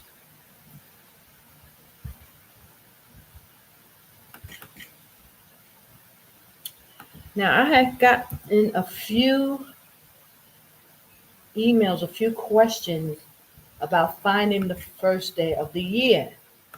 You know, people are going back, which is good, and they're trying to, make sure. So that's excellent. But the problem is, guys, is that they were always playing with the Gregorian, the dates, because most of their conservatories or websites reflect for their Easter Sunday, how they line up for Easter Sunday. So it's hard to find websites that coincide with the conservatory with Elder Bakar brought out the Secrets of the Times. So that's why I'm suggesting that everyone, you go back and watch that video, because he gives the links to how, to get to those conservatory sites that gives the list of equal parts day, equal parts night. You have to find equal parts day, equal parts night, and that's how you find the first day of the year. So you have to, go into that. Now, once we started going into this information, they started messing with the websites, taking websites down, doing all kind of stuff where it was hard. So you have to, really do your research to find the correct sites. And he did it for Mount Sinai, even though I know he don't know where Mount Sinai is, because he's doing Saudi Arabia, but it's still the same region, so the latitudes is not too far off, because it's not in Saudi Arabia, Mount Sinai is not in Saudi Arabia, but the latitude, the area is still, in the same area. It's not too far off. But because they mess with the landmass, they're putting borders and things, because in the days of the Bible, this was all considered Arabia. Jordan was considered parts of Arabia, So, just keep that stuff in mind and understand that they are playing games. So, when Elder Bakar did it those years ago, I think it was 2012, I was making sure I was following and everything was correct. And that's how I was able to get this calendar. Because trust me, if the days are wrong, the calendar will not line up. It won't go in line with the scriptures. So you don't have to worry about that. Once you got it, you'll know it because it lines up directly, correctly, flawlessly with the scriptures. And that's the whole point. You want to, this is how you know. And this is how I understood about the infiltration, that they were still giving us wrong dates and wrong information because it wasn't lining up with the scriptures. And that's how you know, because, the Most High told us, Christ told us, trust no man. Be careful. This is what Christ was telling us. So it all came out in the wash. And this is how we got to this. So I'm so thankful and praising Ahaya every day that this information is finally coming out and people are finally paying attention enough to understand and see. Now, we got to go back and double check these numbers, right? Because I'm talking, but I'm pretty much, I think I'm on it, guys. I'm on it. Hold on. But, so it's imperative that we get this right. This was not to be played with, and they understood. They knew how tricky this was. They knew how hard it was, and they didn't think we was going to be able to get this. But Ahaya knew. Praise Ahaya. Praise Ahaya Bahashim Yeshaya, y'all. We got it. And now we're not getting off it. So praise Ahaya. They didn't think we was going to get this, but Ahaya knew. And he wasn't playing with me, y'all. So I had to make sure I made those videos. I had to keep going. I had to keep talking. And I'm thankful that, people are paying attention and looking into this information. So that's why I'm taking my time and I'm going to do it just so you can get it and you can see it and it's clear. Okay? Okay, 28. We're almost there. So that I can show you because it gets tricky here too. 29. And I'm going to show you why. Oops. Nope. 29. Okay. Praise Ahaya. Woohoo. Okay. Now, so let me just make sure. Let me count. So we're at 30.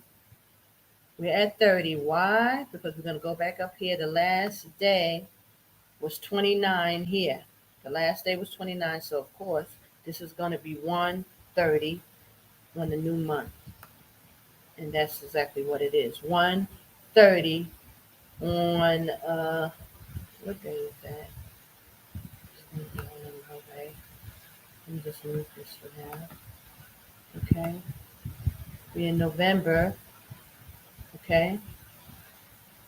So this is Wednesday. So 130. Now 2 is the Gregorian and 1 for the Hebrew month. So it's the first month.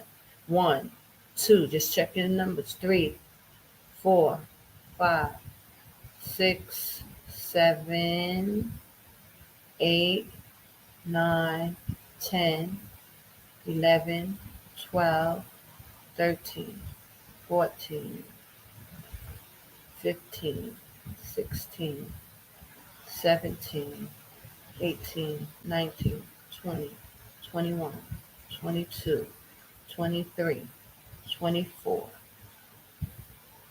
25,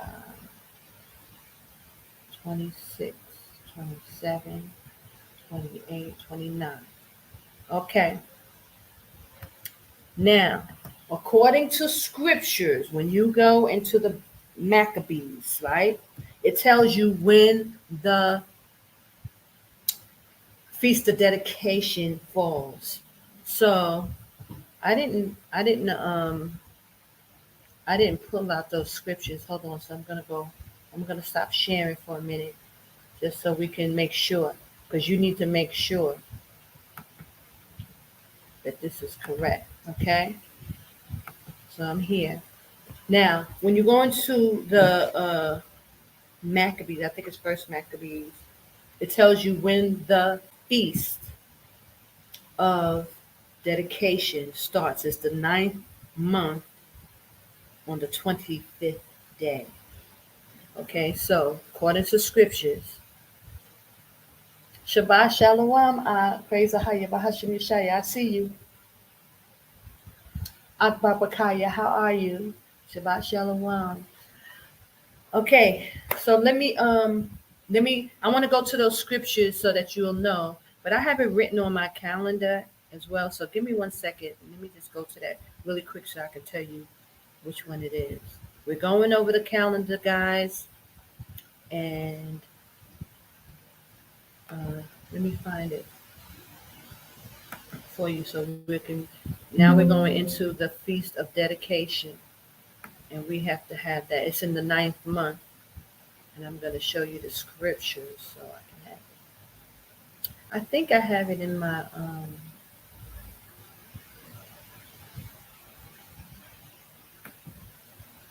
hold on. This is 24.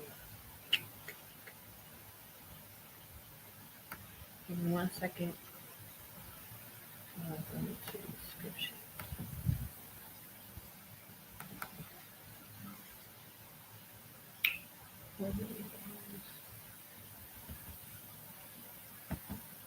Just so I can read that to you so you can be clear.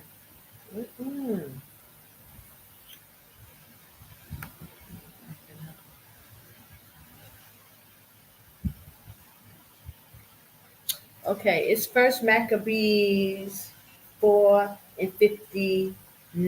It says, moreover, Judas and his brethren with the whole congregation of Israel ordained that the days of dedication of the altars should be kept in their season from year to year by the space of 8 days, from the 5th and 20th day of the month Caselu, with mirth and gladness. Okay, so I just wanted to give you that scripture. So that's First Maccabees 4 and I think 53. Let me find it. Let me find that in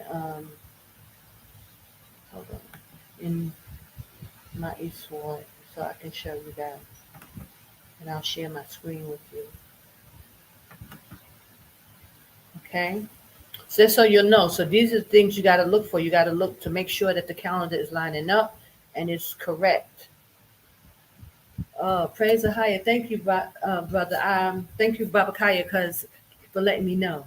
Because I want to make sure that people could see. And I'm taking my time. I want it to be slow. I'm sorry if it's too slow, but hold on. Let me see. I'm going to share my screen with you all in 1 second so we can go to Maccabees. First Maccabees, it was it 4? It said 4 and 53 or something like that. Yeah, 4 and 53. I'm gonna share my screen 1 minute. First Maccabees 4 and 53. Oh, maybe that's 55.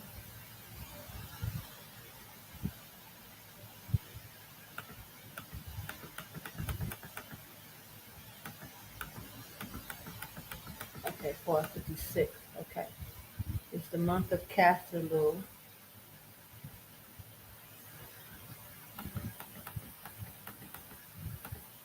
Okay, so let me share my screen. I'm going to show you that so you can read it with me.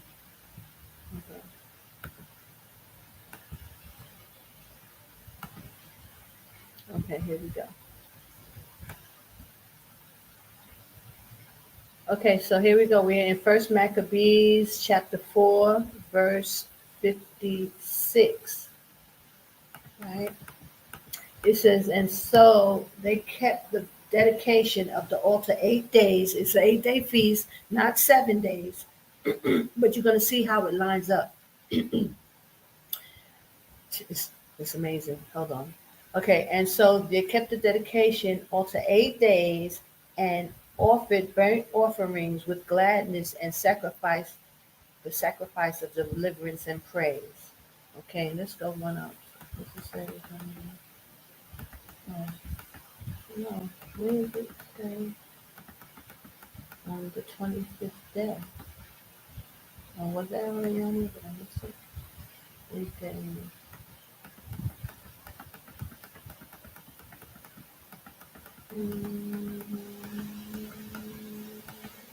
Oh, here you go. Go down to 29, 59. First Maccabees 4:59. Moreover, Judas and his brethren with the whole congregation of Israel ordained that the days of dedication of the altar should be kept in their season from year to year by the space of 8 days from the 25th day of month Caselu with mirth and gladness. Okay? So you know that we keep the feast for 8 days and it's on the 25th day. And that's why I tell you the Most High knew that these days are very important. When you know the days, then you can do the calendar correctly, right? Okay, so let's go back to the calendar. Let me see if I can just go here. If you guys can see it. No. Okay, so let me go out. Hold on. So it's on the 25th day on the month of Caselu. Now you have to figure out. Now, usually, hold on. Okay. 25th. Usually our days, I'm looking at a bigger screen, guys, so that's why it's showing me looking off, because I have a bigger screen on this side. Let me go back to the calendar now.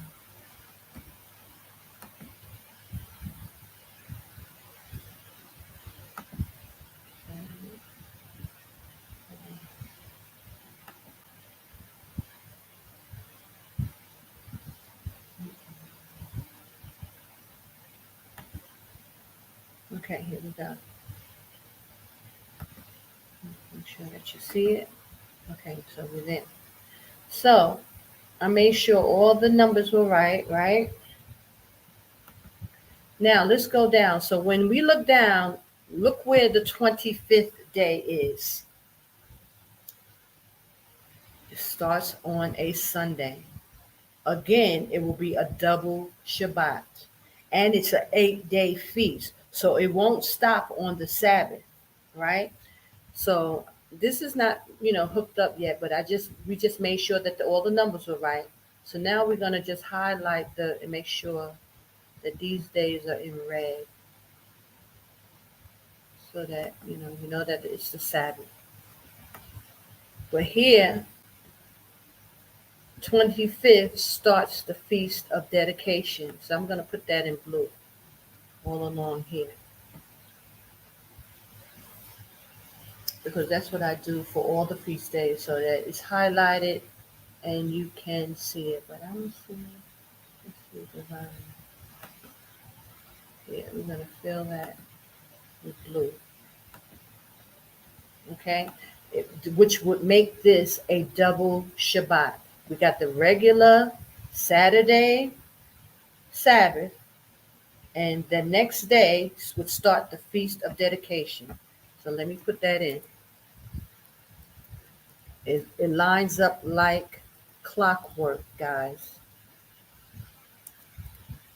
Feast. And let's put dedication. Just for now, because I'll put that in red. Maybe the numbers too I need to put in red. Just so you can see how it works. Because it's not until we go into the next month that you're going to see how it all lines up.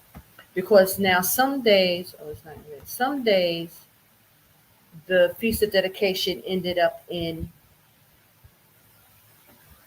December, the first week of December. But because, the calendars are starting to line up, it's always in the 9th month, but it's still the 9th month will run into December. But now the numbers are starting to line up. So that brought it up to November. It's not always going to be, according to the Gregorian. You can't go by the Gregorian. You just got to go by, and I'm not going to make all of that red. I'm just going to make this red so you can know. Okay? So this starts the Feast of Dedication. It's an 8-day feast, right? So that whole week is the feast to Saturday, and then the next following Sunday will be the last day, and that will be a holy day as well. But look, I'm going to show you something. Now let's keep going down. We're going to make another calendar. Now we're going into December. Now we're going into the 10th month. The 10th month. Remember I said the first month, the fourth month, the 7th month, and the 10th month. These are days of remembrance. Now look how this works out. Okay, so we're going to go into we're going to insert a new calendar. Go to insert, go to calendars, right? And now we got to go down because now we're going into December. So I don't know why this thing jumps like that. Here's December, right? So let's go into December. Okay, so here now we add in December.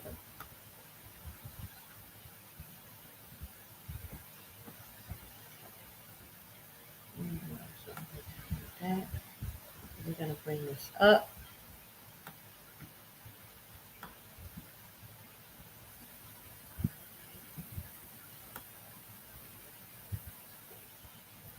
Now, please excuse my computer. This thing is a hot mess. Hold on. Just everything, me and technology just don't do well. Everything got to be a chore. Okay, let's move that over. Move this down. Now we have December, right? I'm going to show you how this thing works. And these are the patterns you're going to look throughout your whole calendar every year. It's not going to change because our Hebrew calendar is fixed. It's fixed. So it's a pattern. It's not going to change. So let me just first put that. This is the month of Asherah. I'm going to just bring that down. We're going to do Asherah. Yeah. This is the 10th month, according to the Hebrew.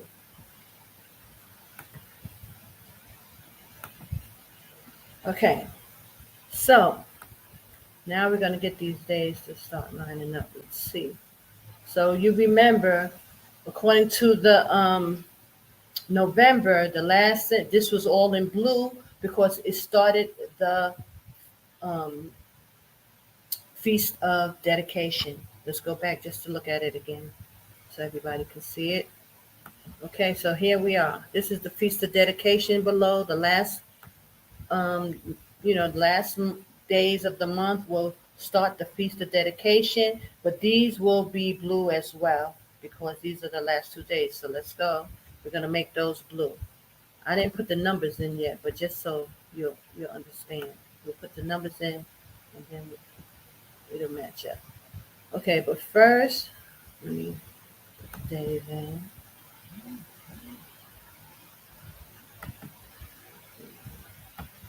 Right? And this may center all the days. And we're going to make them bold. Okay. Here we go. And these 2 days are in blue. But there's a catch with this, and I want you to see it. These are in blue. Oh, no. Oh, no. And I'm going to go to design and fill that in blue, right? But just for argument's sake and just so that people won't be confused, I'm going to make all of that blue so you remember. Mm-hmm.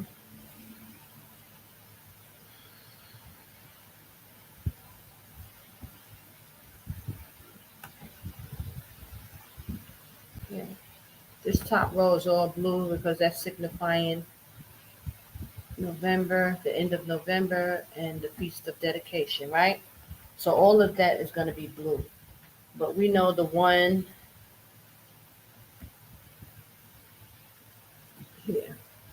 Let me look at that last number.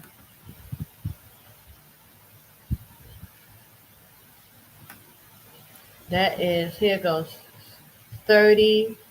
And we had 30 days, have September, April, June, and November. So this is November. That's the last day. We're going to go 1 and 30 here. So this 1 and 30. 30 is the Hebrew number, right? Check this out. 30 is the Hebrew number, so that's going to be 30 there.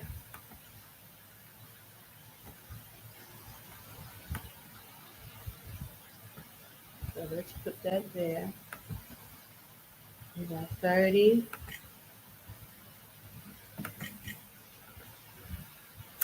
And 31. Now, don't that look familiar, that 30, 31?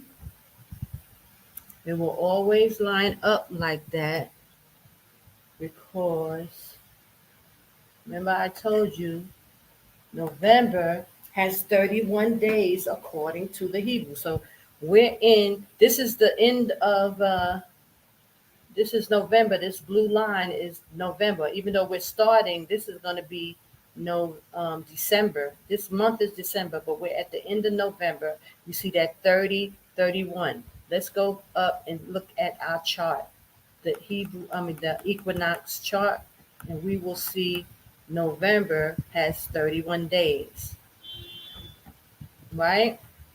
The shy November, 31 days in red. So that's why the calendar will always end like that. You'll see that 30, 31 at the end. It's on the Sabbath. Will always be on the Sabbath on these days. May, August, November, 31, and in January. We'll all have 31 days, and the calendar will start to line up the same way. Let's look at it on this thing. Like I told you, from the vernal equinox, the 31s. See, this one is February 31, May 31. Here we are, August 31, and November 31. So that's where we are. November has 31 days. So this next day, December, will be a change of the season, starting fall. It's a high holy day. It's a day of remember, according to the book of Jubilees. That's what we read. The first month, the fourth month, the seventh month, and the 10th month. So that's what we're looking at, guys. Right? Let's go back. Here we go. Okay? So now this is going to be a holy day here. This is a holy day because it's the changing of the season. After you see that 31 right here, it starts a new month, and it's always going to be a change of a season. So let's put that in yellow so we don't forget. Right? Let's change that and put that in yellow. But I'm going to show you how it works. And we put the number 1 there because it's the first day of the month. It's the changing of the season. It's a holy day. So we're going to put in holy day.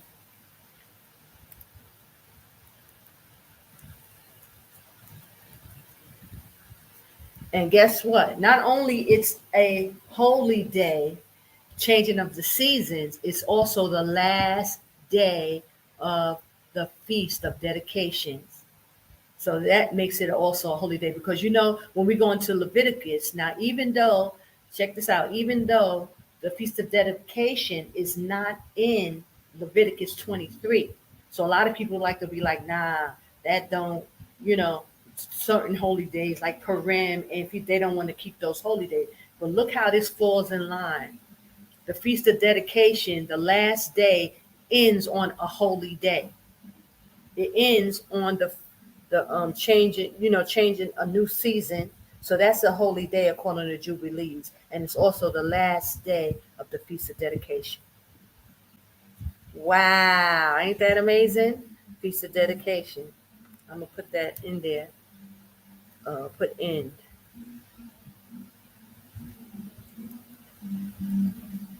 Oh gosh. Yeah. I'm gonna just put in.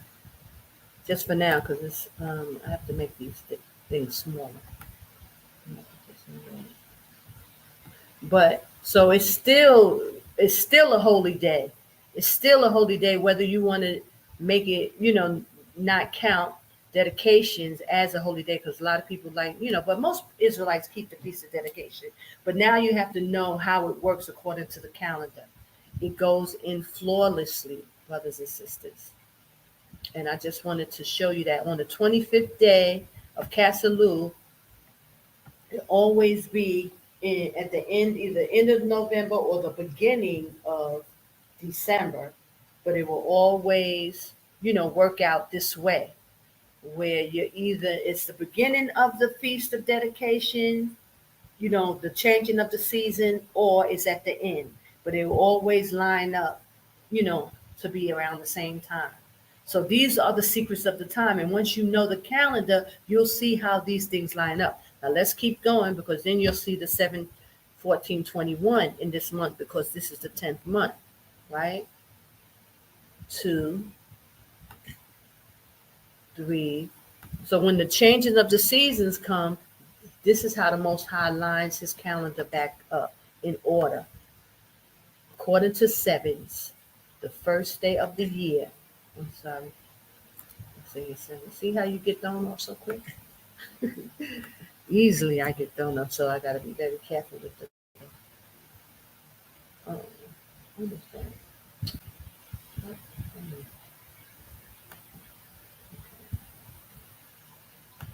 That's 5.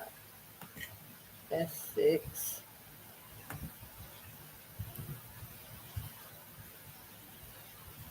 Here we go, and this is 7. And you'll see it line up 7/14/21. Every time, according to sevens,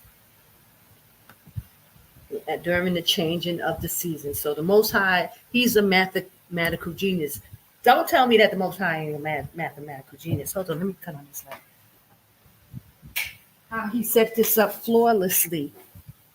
This pattern goes without a kink. And there's no if, and, what's, or buts about it.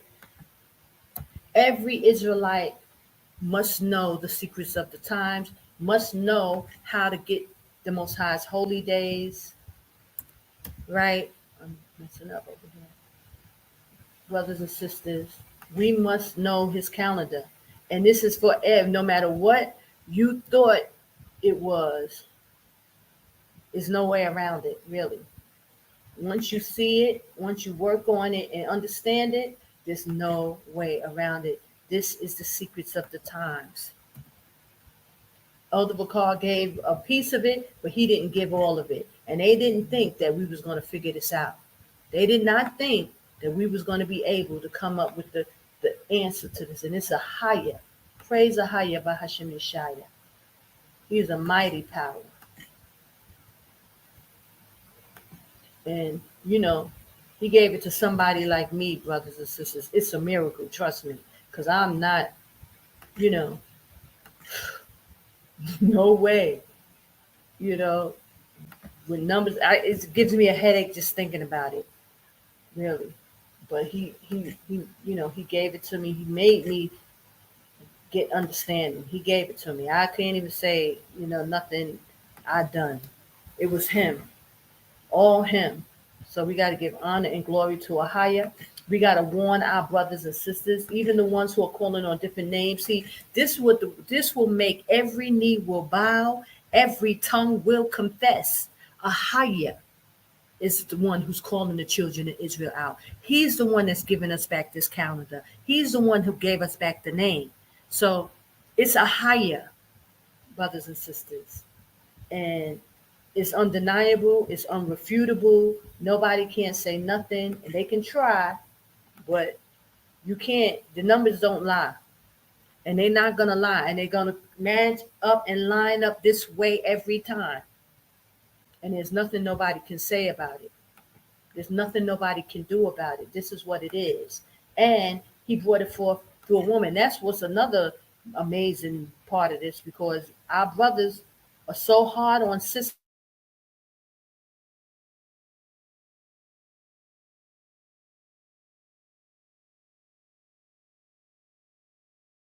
to bring this out, because he's not an author of confusion, and is no way just because he's waking Israel up, and we know that our brothers are the head, and we know they are kings, and we know that they will rule. Praise the higher.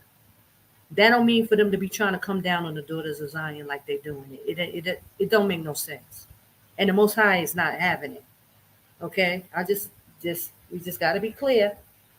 It's not how the Most High do things, and it's not how he think. And these brothers, they're going to cut it out. And they're going to get themselves together. And I believe that's why the Most High would do it like this. Let me make sure I got this stuff right. All right, talking so much. Praise Ahaya Bahashim Nishai. But I just have to put that in there because it don't make no sense. 18. I don't want to mess up. I don't want to be talking too much now. He said, all right now, I'll be talking too much smack. I ain't trying to, I ain't trying to be going up against my brothers or nothing like that. So it ain't that, but I'm just saying it is what it is. Most High is doing it. It's clear. And that's why a lot of our brothers ain't gonna make it. They ain't gonna make it because there is too much wickedness. Too much wickedness, and it's too much of the wickedness is geared towards the daughters of Zion. Higher, he loves the daughters of Zion. He ain't against he's waking up the men and the women. He ain't just waking up the men. He's waking up men and women. And I guess this is the point. He's proven with this. The fact that I, had to deal with this and go through what I went through all these years trying to prove this. And everything was in the highest time. He didn't want it to come out right away. He wanted to see the hearts of the men and who was going to, stand up and who was going to say what and who was going to go into the information. That's why he said Israel will be tried and tested. Look at that. We were being tested the whole time. The Most High was testing Israel to see who is really about his business, who really cares. Because he said they love me with their mouth, with much talking. Praise the higher, higher, higher, higher. For what? Praise the higher, Bahashim Shai. That's all I can say. I just pray for the men of the Most High that they get themselves together and they stop, coming up out of Babylon. Now, hold on now. Let me just bring this out. Y'all see that pattern there? It's the same. 29, okay? Let me just check and make sure, even though I know because it's 7/14/21, this is how I know it's right, but I'm going to check it anyway because sometimes, I will do double numbers so you got to check it, right? So we got 30, 31, right? Let me just make this red going down.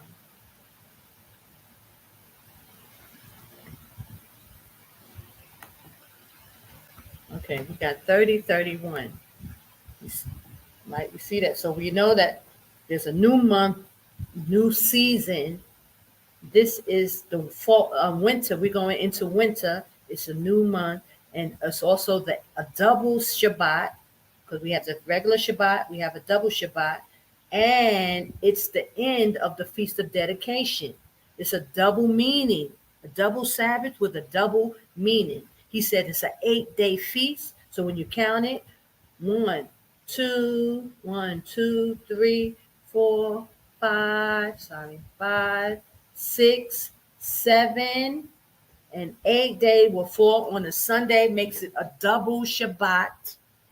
It's no way around it, brothers and sisters. It's no way around it. Okay? Then you got the whole 10th month lining up 7, 14. Let me move this out the way.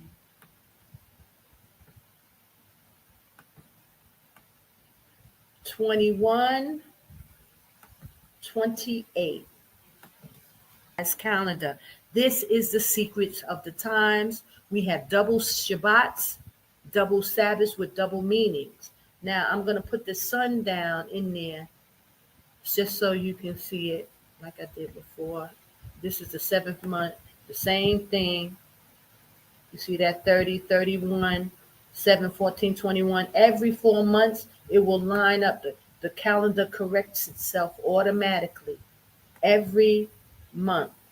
So I'm going to put this, I should put the sun down throughout all the days, but I'm just going to jump right down to the 10th month. So, that's where all the holy days, that's where the feast is, so that you can see it.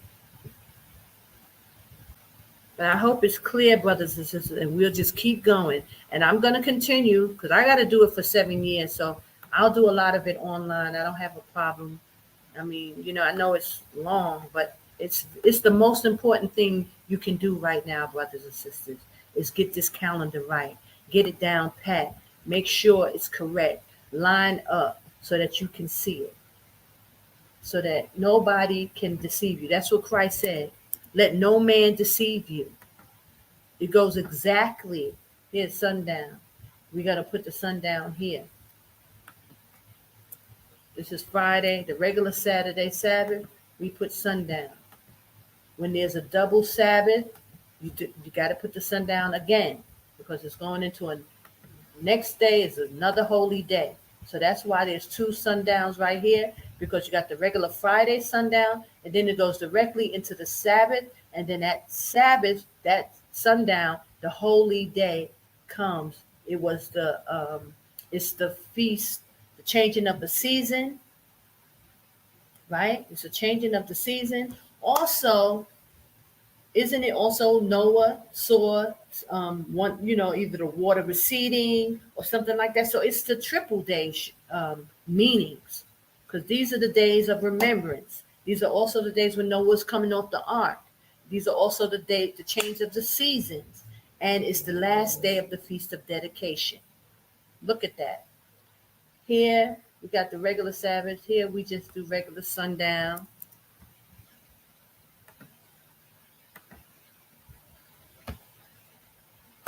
See it? That's the regular Saturday. I just put a sundown there so you'll know.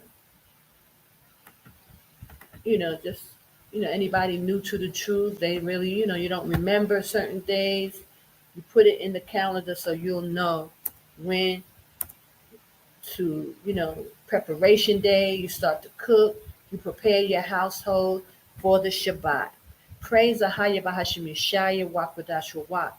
I'm going to end it here because, I want it to go up so that you can see how the calendar works, and it lines up perfectly.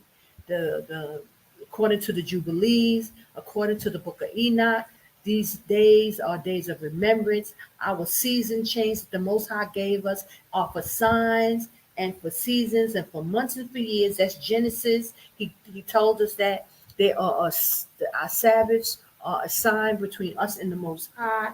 You must know this calendar. Every Hebrew Israelite, and this is going to make them put down the names that they're calling, because it's a higher who's giving us this calendar back.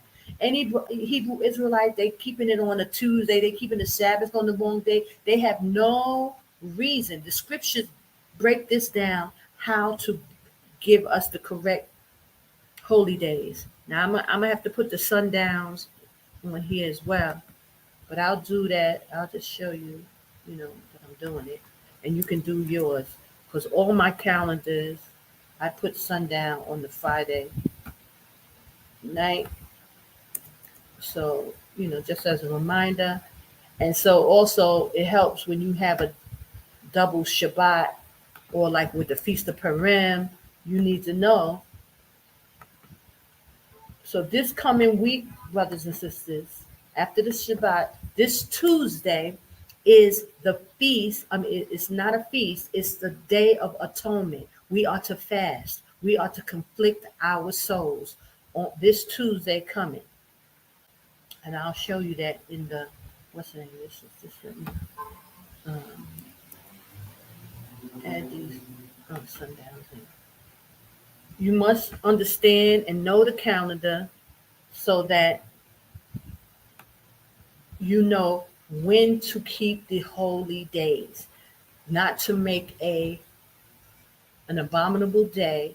Let me say this. A feast day and a feast day an abominable day. You got to know his calendar. You need to know this, brothers and sisters. Now, if you want, I went into the scriptures and I showed you the 25th day of Casalú. It ends up being this is the 25th day of the 9th month.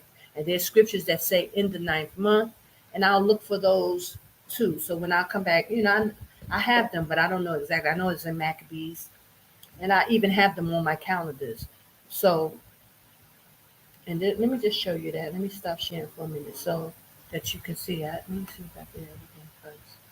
Hold on. Oh, I got one more. Let me just finish that while I'm in here and save it. Yeah, this is the 8th month.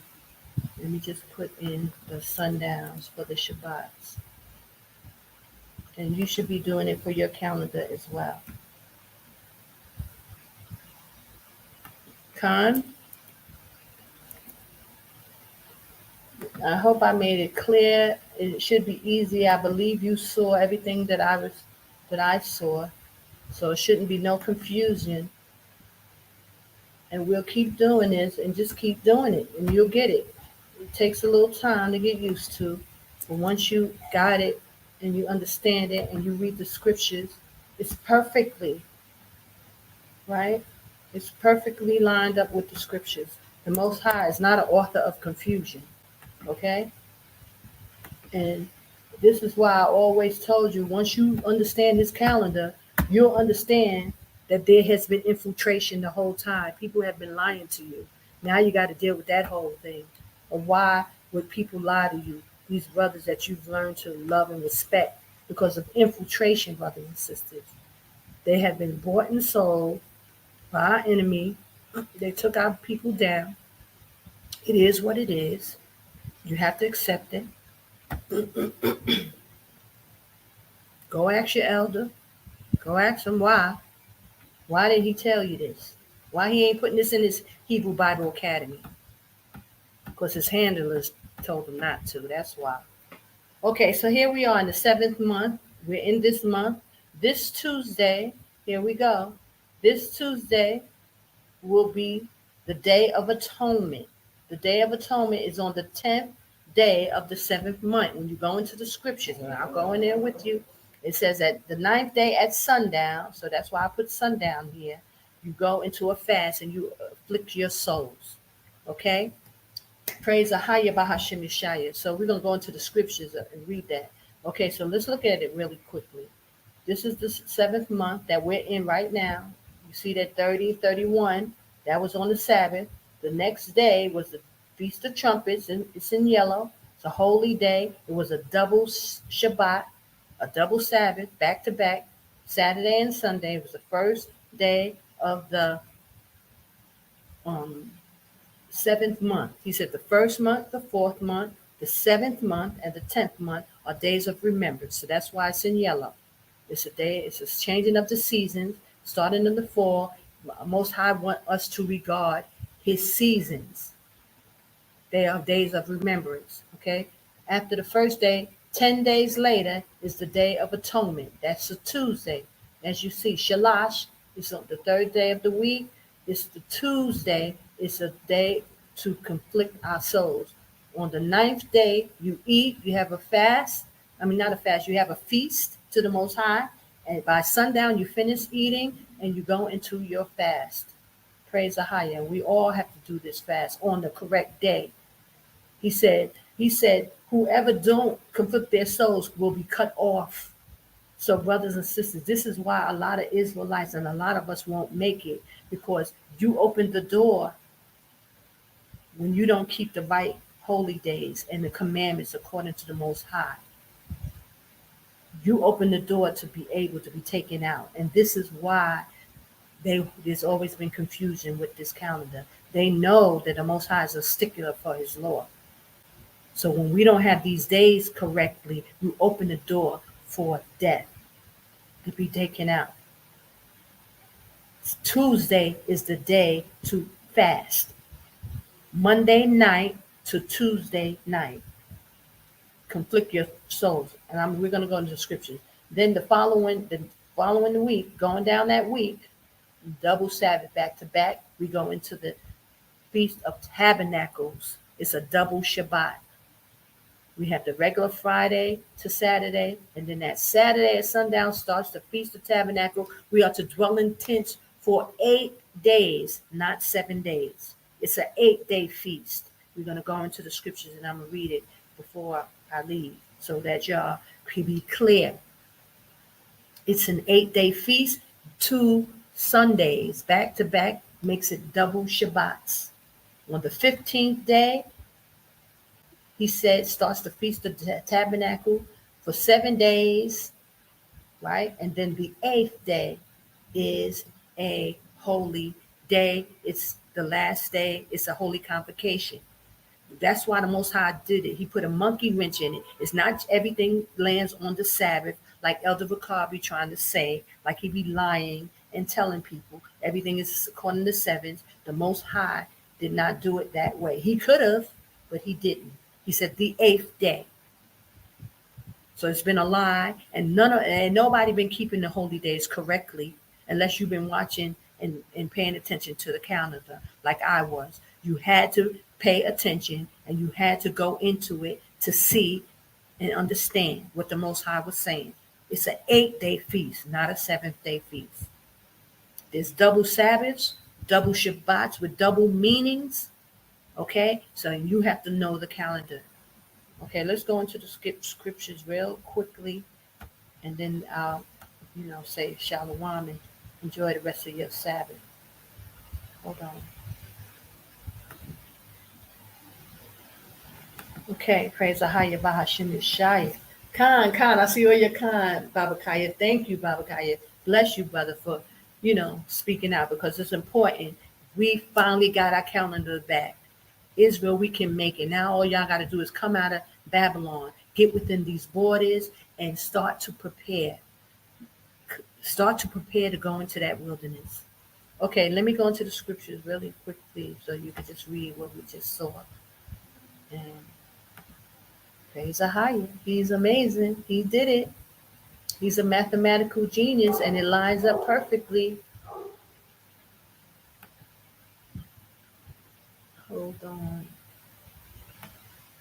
Coming.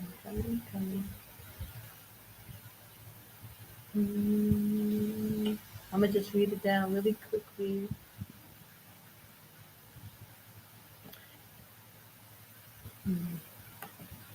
It's awesome. Praise Ahaya. You got to give him glory. You got to give him praise. Praise Ahaya. They thought they was going to get away with this. They really thought they was going to get away with it. And that's why this woman, when I got here and I told y'all, she said they not coming. They thought the children of Israel was not going to make it. They thought that we were not going to make it, brothers and sisters. But praise Ahaya.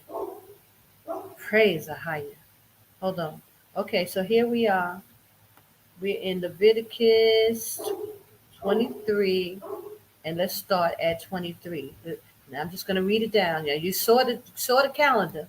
It says, and Ahia spoke to Moses, saying, speak to the children of Israel, saying, in the 7th month, Shabbat, in the 1st day of the month, that was in yellow, ye shall have a Sabbath, a memorial of the blowing of the trumpets, a holy convocation. So we know that day, but also in the book of Jubilees, it tells us the 1st month, the 4th, the 7th, and the 10th month, those first days are days of remembrance. So it's a double meaning, and also it's a double Shabbat, okay? It says, ye shall do no servile work, but ye shall offer an offering made by fire. Praise Ahia. 26, and Ahia spoke unto Moses, saying, also on the 10th day, so 10 days later of the 7th month, I showed you that's this coming Tuesday, we are to afflict our souls. It starts at Monday at sundown and go into Tuesday at sundown. That's the 10th day. It says, also the 10th day of the 7th month, ye shall have a day of atonement. Ye shall be a holy convocation unto you, and ye shall afflict your souls, and offer an offering made by fire unto Ahia. So eat right before sundown, and then you go into your fast. You should do no work on the same day, for it is a day of atonement. to make atonement for you before Ahia your power. For whosoever so to be that shall not be afflicted in that same day, he shall be cut off from among his people. Brothers and sisters, this is a decree by Ahia. So I know we're just coming back. I know we just coming back, and not everybody, but the powers that be understand this decree. They understand if they keep us off on these laws, knowing his calendar, that the door is open, that we can be taken out, we can be cut off. Most High is a stickler for his law. So that's why so many Israelites can be taken out. And this is why they mess with our holy days all this time, knowing that we would lose the hedge of protection over us if we are not under the law. Ahia is bound by his law. It's very, very important. Cry out to Israel. Let our people know what is going on, how this infiltration has affected us, why it's so important that we get under this correct calendar. Israel can be cut off. We are coming back under the law. And although we're just coming back, we should be seeking, we should be searching and trying to find the Most High. But a lot of people are not. Most of them, either they think they all got it all together and they don't have to look, either they're calling on the wrong power, so they're not even looking for the correct calendar to correct holy days. Brothers and sisters, it's up to you. Those who run across this video, you should now understand how important that calendar is and why they thought to change it and take our brothers down and not give the correct days. They knew exactly what they were doing, brothers and sisters. It was meant so that they can take us down and take us out. So you got to warn our people. You got to speak about this, what's going on. You got to talk about the infiltration. This is why Elder Ricard talking about don't, speak against the brethren. And he's talking like that so nobody will say anything. You have to speak up. You got to cry out, brothers and sisters. Our people are waking up and they don't know what to believe. Our people are being deceived. It's a big deception. This is why Christ said in Matthew 24, do not be deceived. There's a great deception against our people. They knew that they messed with this calendar. They messed with us as a people because we couldn't come back to the Most High. So now you got to open your mouths, brothers and sisters. You got to direct our people to the correct holy days, how to keep the calendar. If you see what I'm pointing out to you, it just goes like this every year, all year round. It's a fixed calendar. Every 4 months, that calendar will line up the same way. Like clockwork, brothers and sisters. Warn our people. Tell them. Give them the video. Show them. Take your time to show them. It's hard at first, but you will get it. It means everything to us. We got to get this right. And they knew it. But we got it, brothers and sisters. We got it. Israel has a chance. Come out of Babylon. Get prepared and speak and tell our people, show them the way. Because our people are hard-headed and stiff-necked. They think they got it together. I talk to people, these brothers are hard to deal with. So other brothers, y'all got to speak to these men. You got to tell them. You got to show them where we're erring so they won't be cut off. Because Esau is about to bring it down, y'all. The Most High gave it to us just in time. They're about to bring it down. This winter is going to be rough. You need to get out of Babylon. Get out. They're coming for you. Okay? I just have to reiterate it. I'm sorry for the rant, but y'all need to know how important this is. This is why they messing with the calendar. This is what the infiltration was all about. We could be cut off as a people. This opens the door. Okay? So let me keep going. Let me just read that, right? He said, for whoever so it be that shall not be afflicted in that day, he shall be cut off from among his people. And whoever so it be that doeth any work on this same day, the soul will be destroyed from among his people. Ye shall do no manner of work. It shall be a statute, listen, forever throughout your generations in all your dwellings. Like I said last week, people try to act like, oh, wait till we get back into the land. Oh, it's not now. It's not here. Brothers and sisters, it's all throughout your generation. It's a statute forever in all your dwellings. So this is why Esau knew to play with the calendar and know that this is these little fine prints in the scriptures, you can be cut off. This opens the door. Okay, it shall be unto you a Sabbath of rest. You shall afflict your souls in the 9th day of the month at even. He's specific. From even to even, ye shall celebrate your Sabbath. Okay, brothers and sisters, don't play. Please warn our people. Feast of Booths, I'll make it quick. And Ahijah spoken to Moses, saying, speak to the children of Israel, saying, the 15th day of the 7th month, that's the 15th, it's always on a Sunday, because you see how the calendar lines up, 7, 14, 21, 28. So the 15th day will always be on a Sunday. It's a double Shabbat. Okay? Perfectly, flawlessly, it lines up. 7 days you shall offer made by fire. So if he had just stopped there, then it would end on the Sabbath, because we know 7, 14, 21, right? But it's an 8th day. He said, by that, unto the Lord, unto a higher. But the 8th day shall be a holy convocation unto you. You shall offer an offering made by fire unto a higher. It's a solemn assembly. You shall do no so. Another Sabbath. It's a Sunday, and it's on a Sunday. It's a double Shabbat. Both Sundays are double Shabbats. 2 double Shabbats back to back.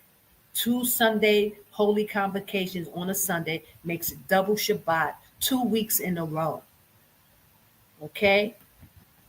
We must know this. This 37. These are the feasts of Ahijah, which ye shall proclaim to be holy convocations, to offer an offering made by fire unto Ahijah, a burnt offering, a meat offering, a sacrifice, a drink offering, everything upon his day.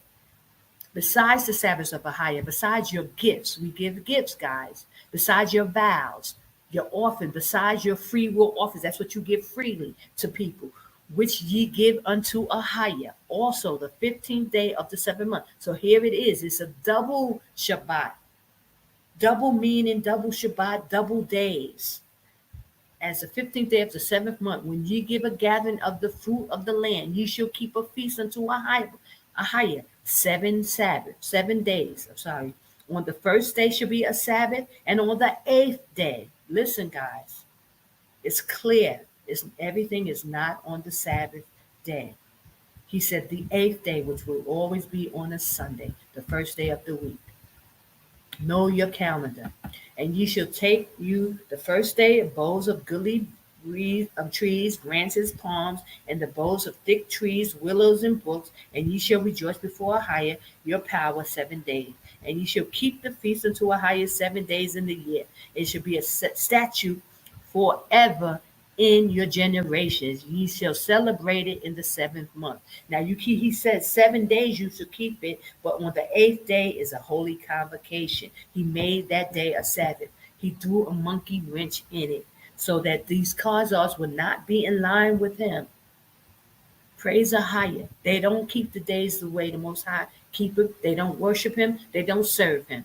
The God they're calling on, that Yahweh, that's not Ahijah. It's a different God, and you are not worshiping him.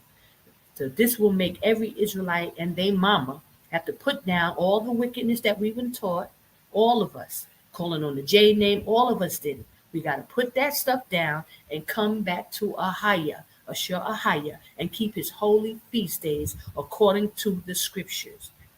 There's no way around it. This is going to humble every Hebrew Israelite. We all got to do it. He said, 43, that your generations may know that I made the children of Israel dwell in booths when I brought them out of the land of Egypt. I am Ahijah, your power. And Moses declared unto the children of Israel the feast of Ahijah. Praise Ahaya Bahashim Yeshaya. I'm so thankful that I got through it, and I pray that it was clear. Praise Ahaya. Please share this video, y'all. Warn our people. Tell them how important these holy days are, because if we're not in line with the Most High, we get cut off. That's the bottom line. Praise Ahaya. So I give all glory and praise. Have a blessed Shabbat. Mine's is closing out, but I'm glad to bring this to you on the Shabbat. Thank you for taking the time, for joining me, for watching me. I praise Ahaya for the information.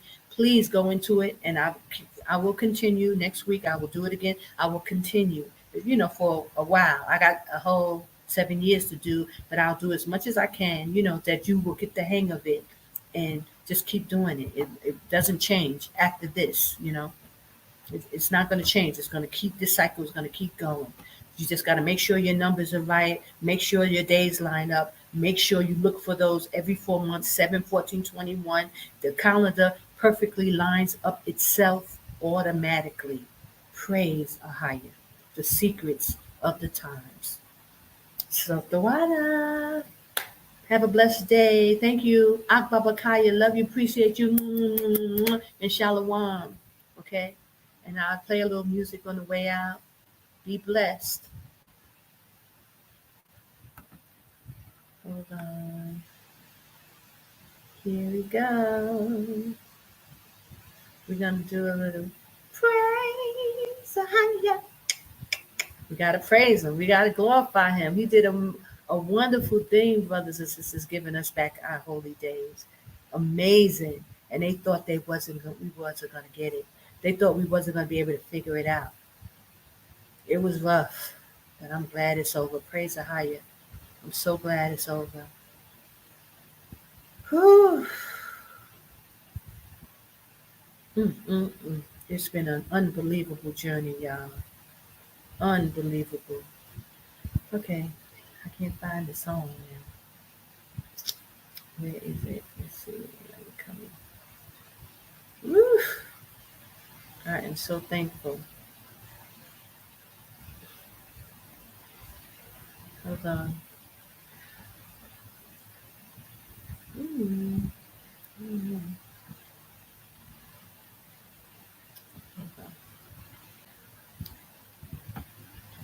Daughters of Zion like diamonds and pearls.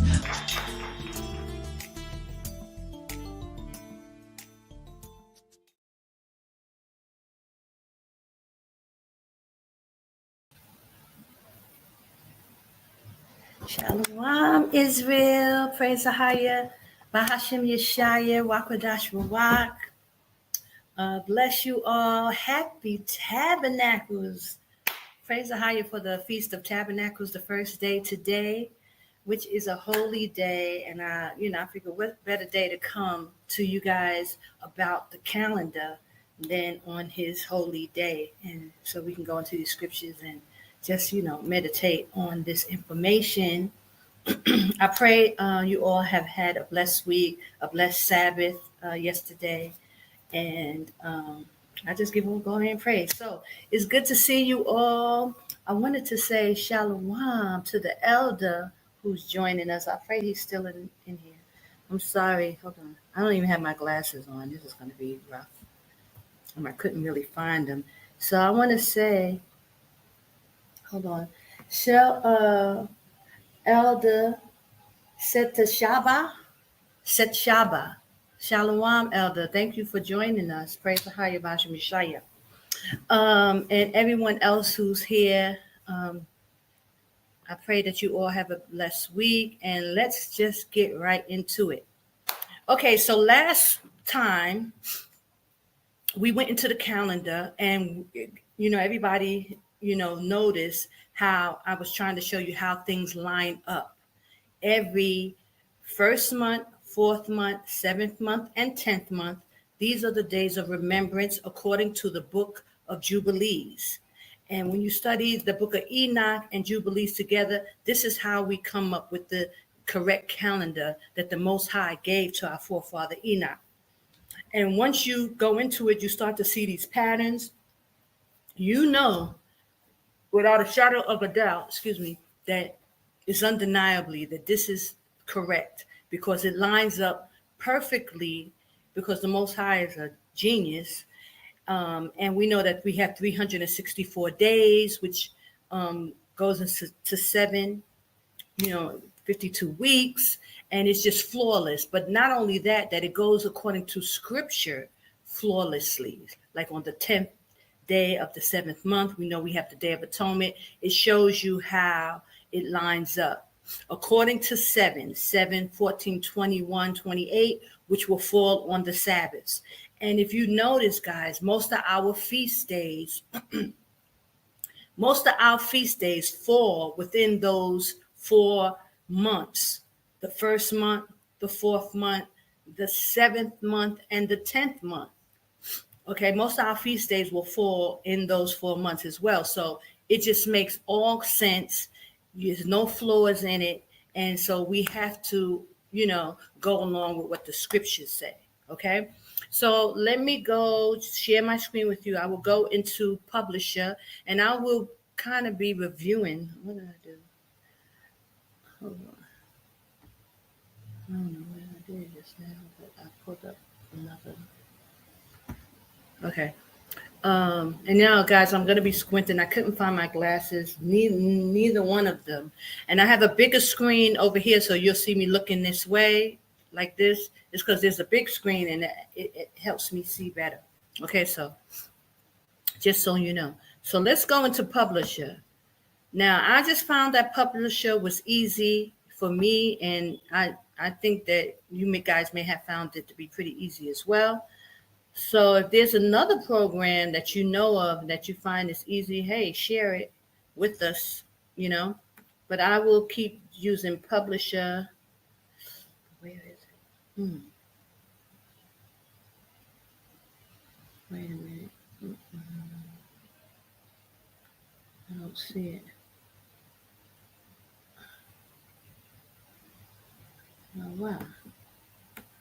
Let me see. Give me 1 second.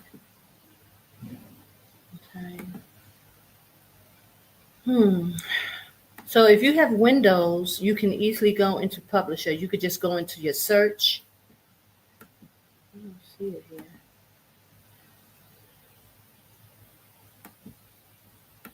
I got eSword, everything but Publisher. Okay, let me go out and try this again.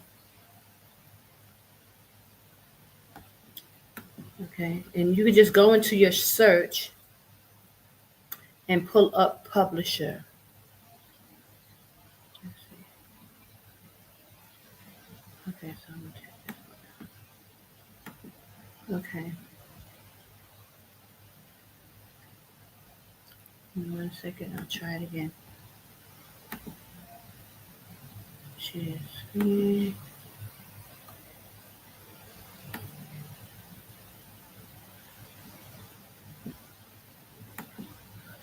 Here it is. Okay. So, and I have to just keep coming back to make sure you guys see what I see. So this is the Publisher program. I done added January 2024 because that's where we're going next. We left off in December 2023. And this is what it looked like. And let me just check back. Hold on. Okay, yeah. Okay, so this is where we left off last time. We were in Asherah, which is the 10th month according to the Hebrew calendar, which will line up to be December. Now, guys, because we're getting closer to the end, the calendars are shifting, and this is what I've been talking about lately this year. When I noticed that once I did the calendar in a 7-year span, I started to notice the patterns, more. I had to notice the patterns. But also what I noticed is that the calendar is started to line up with the Gregorian calendar. Okay. At first it was off, like our holy days was always coming within the middle of the Gregorian calendar months. So it was never lining up. For years, it was like that. Let me just say, in their March, when the Passover comes, our Passover was coming at the end of March or the middle of March. And it did that for years. And then it started to catch up to where it became in the beginning of March. That's where we are now. So in that regard, all the other months are starting to line up. So now I'm starting to see the pattern when the Gregorian calendar is the first of their month, and so is the Hebrew calendar. So it lines up almost perfectly. But because we know that the Gregorian calendar go off so much, I mean, they have 29 days and 30 days, and they have the leap year, it doesn't line up perfectly from month to month. But it startled me when I started to see this lining up like this. And I likened it to the scriptures when he said Esau will be ruling and then Jacob's kingdom will follow. So there won't be a break in the kingdoms. We'll just, after Esau rules and they fall, Jacob's kingdom will start immediately. So when we start seeing these kind of signs in the, in the calendar, we should take notice. Now, just like in Genesis, the scripture said that the years, the days, and the seasons are for signs. So that's how we have to look at our calendar. Is the Most High has given us signs. As we get closer, as the birth pains become more prevalent, we should be able to see things start to line up. And that's what I saw. So let me go back. So now that y'all see what I see, let's finish. So here we are in December. Now, and that blue up top, for anybody who was not here, that's the end of November, and that is the Feast of Dedication is in blue. All those days, all those boxes at the top are the Feast of Dedication. And the last day of the Feast of Dedication ends on the change of the season. It's a double Sabbath. Actually, it's a triple Sabbath. So it's all highlighted. That's why I have it highlighted. That it's a holy day, because in the scriptures, it tells us that the last day of our feast are holy convocations, and the first day is a convocation. When you go into Leviticus, this is what the Most High says as far as the Passover. He gave that same information for the Feast of Tabernacles and the ingathering, which runs concurrently together. So this is a pattern that the Most High gives us about our holy days. Usually, if it's a long holy day, the first day is a holy convocation, meaning it's a Sabbath, and the last day is a holy convocation, meaning it's a Sabbath to us. The days in between, we celebrate, we feast, but they're not holy convocations, meaning no servile work. You can't light a fire. You can't, cook. You can't do that on the holy convocations, but you can in the middle of the week. You can still like cook and, buy and sell and things like that. But on the holy convocational days is when he says it's like a Sabbath unto you.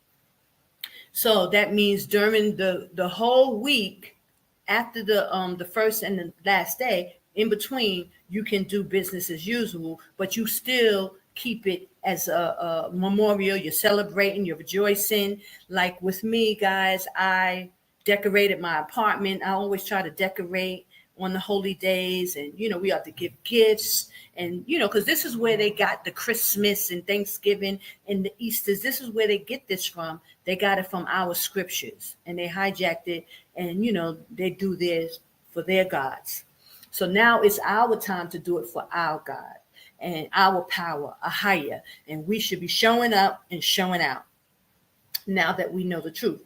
Okay, so that first day in yellow is a holy day. It's the last day of the Feast of Dedication. It's also the change of the season, which goes into winter.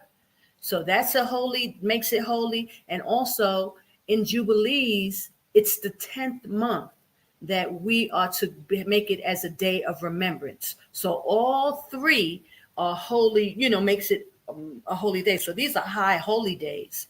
Okay. Now, if you notice along that blue strip, you see that 30 and 31. And I told you there's a rule that there's 4 months out of the year that have 31 days. The majority of our days have 30 days, but there's 4 months out of the 12 that has 31 days. Those days are called like the eclerary days, right? They're 31 days. Those days signify that a change of season is coming.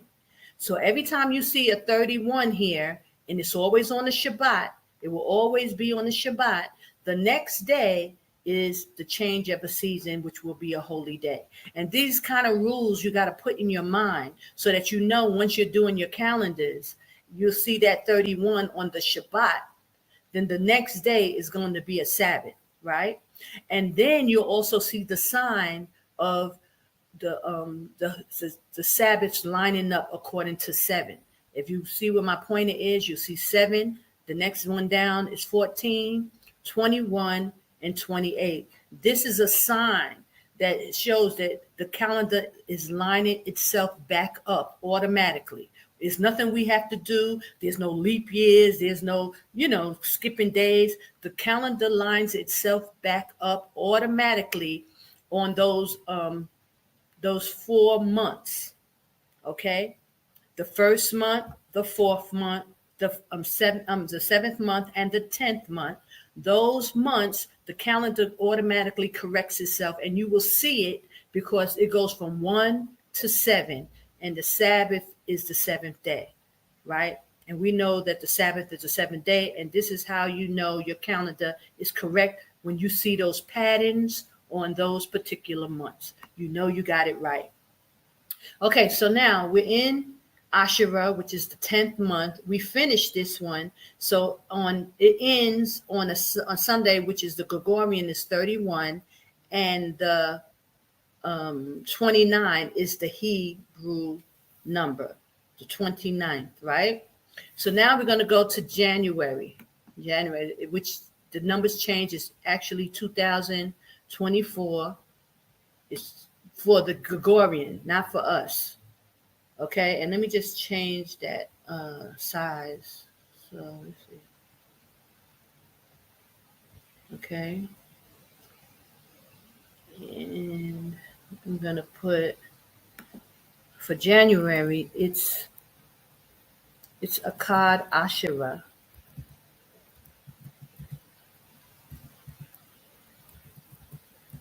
Right? Oh, that's too big too.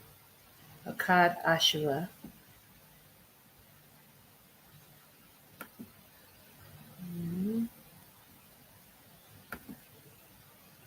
Okay.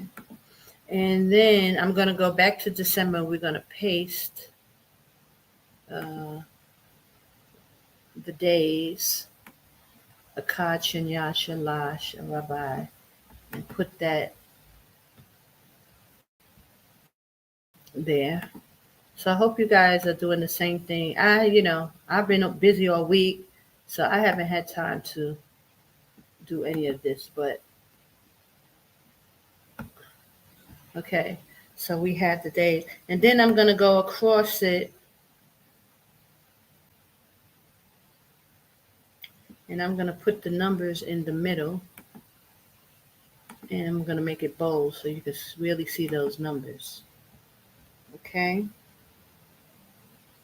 Let me see why is this one. Let me see. Good. Let me just check and see that you guys are seeing. What's the problem? You guys can't see. Why, I wonder. Luckily, I checked back. You see how this thing goes? Let me go out and come back in. I'll stop screaming the machine. See, I wouldn't have known had I come back. Let me go back in. See if you get this again. I don't know why it's like blacking out like that. There it is. I don't know how long it's been like that, but I pray. So you guys got to send me a message once you see that it's okay. Maybe you did. Hold on, let me check. Give me a second.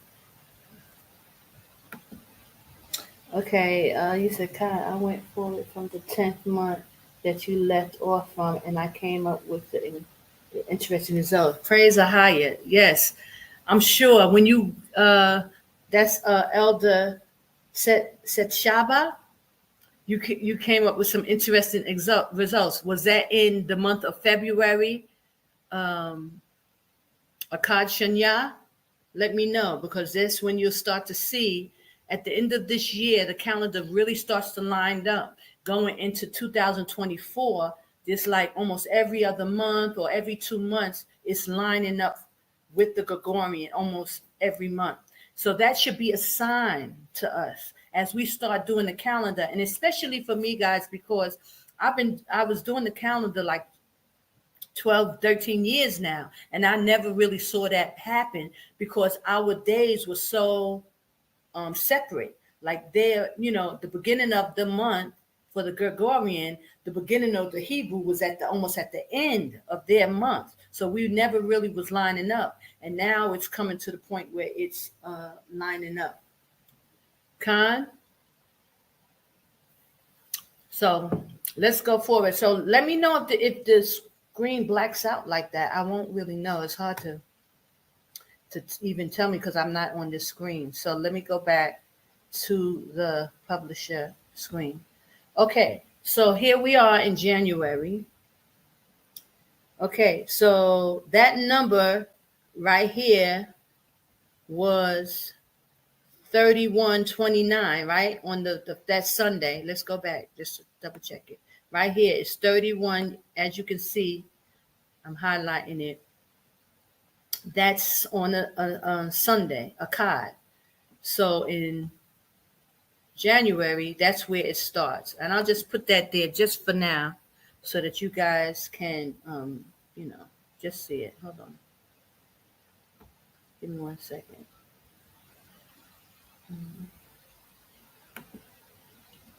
Yeah, 31, 29. Okay, this is just so you can see it. And of course, so that's one for the Gregorian. So we're going to keep going. 130. So we know that that's this month doesn't have 31 days. Why? Because the last month had 31 days. November had 31 days.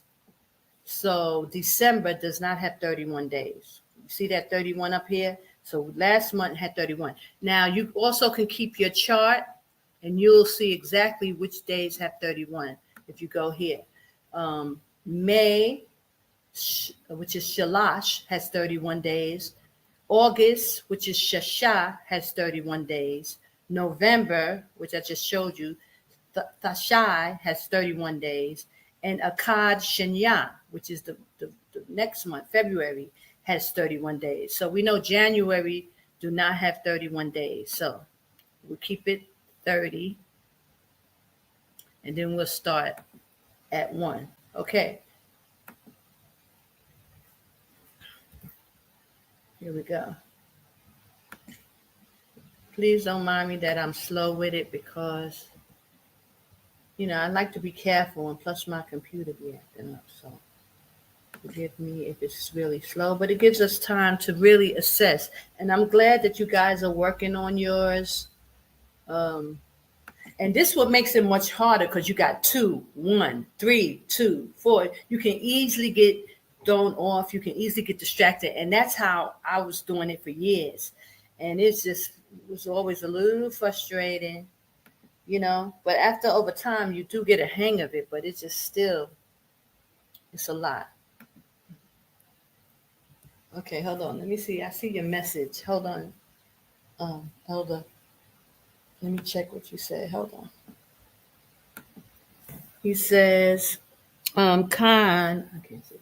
Con, alignment in the 12th month. Yeah, February 2024. This is kind of exciting and interesting. Yes. And that's why when I first saw it, I was very alarmed. I was like, wow, it's starting to line up. And it likened it to when, our kingdom is coming. Plus, you see all the other signs. You see all the birth pains, what's going on in Babylon, that you got to come out now. You see that, it's not much longer before you really got to just, get up out of there, and we need to be preparing for what is coming.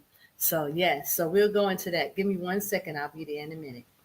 Because this is praise our higher. We have to rejoice.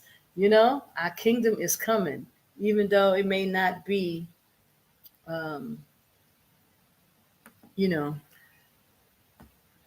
what we need it to be. Because he said we shouldn't be too happy about that time. So here we go. Okay.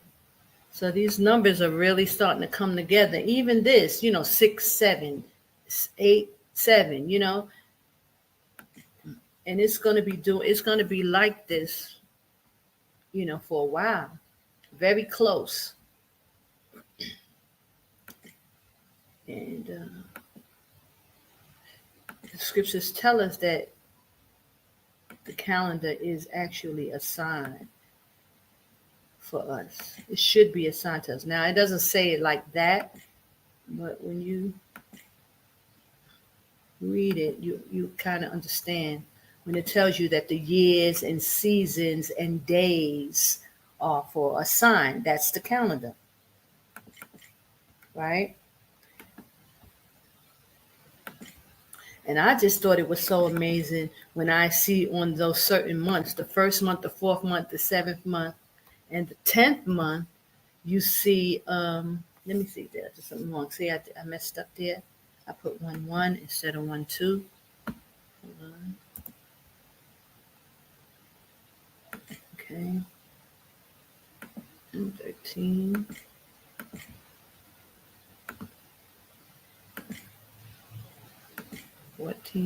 Yeah, when you see on those months, 7, 14, 21, I think that's amazing.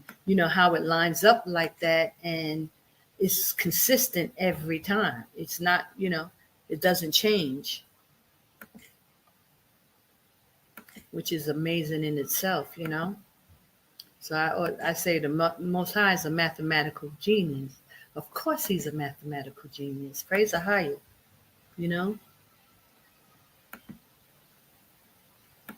And everything he does is so precise,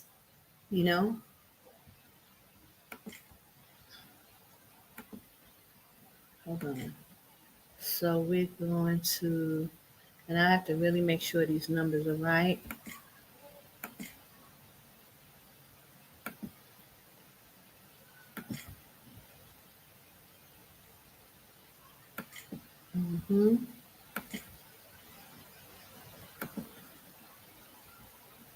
This is so much easier for me, brothers and sisters, from when I first started. Oh my goodness.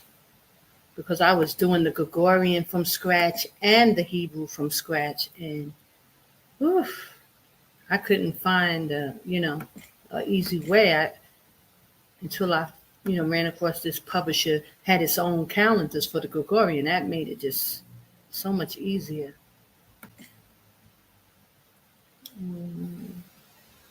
Okay, hold on. 22.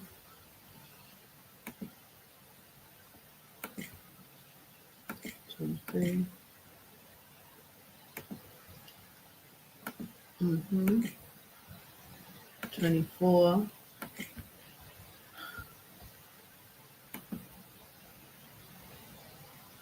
25.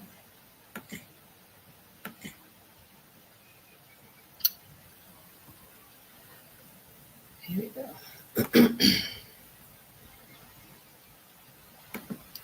26.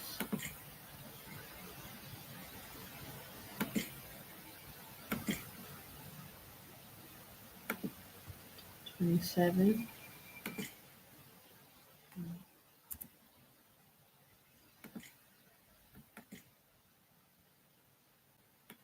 So if you have any other questions about anything else, let me know and I'll try to answer. 28.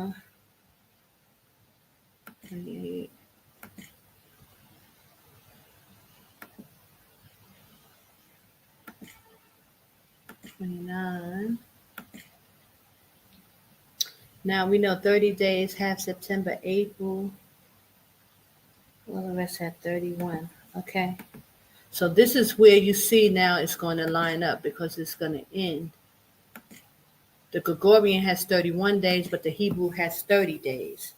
Okay. So this is how. Now let me just double check it and make sure. So I got 29, I got 30, then it's 1, 2, 3, 4, 5, 6, 7, 8, 9, 10, 11, 12, 13, 14, 15, 16, 17, 18, 19, 20, 21, 22, 23, 24, 25, 26, 27, 28, 29, 30. Yes. So that's how I have to do it. So I make sure the numbers are right. I have to just go through it like that. So this is Akkad Shanya, January, and we don't have any holy days in those months. And that's what I was saying to you guys. The first month, the fourth month, the seventh month, and the 10th month, according to Jubilees, are days of remembrance. But it's also those months are the months where most of our holy days fall. Okay, within those months. So January, we don't have any holy days besides our Sabbaths.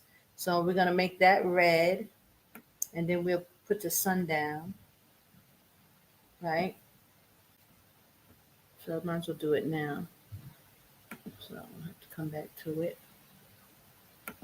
Okay, put the Sabbaths in there, and then we're going to put the sundowns in there. And then we can go on to Akkad Shanya.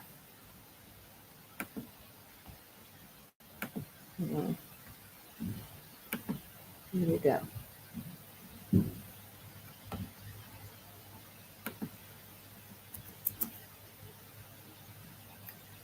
Hold on.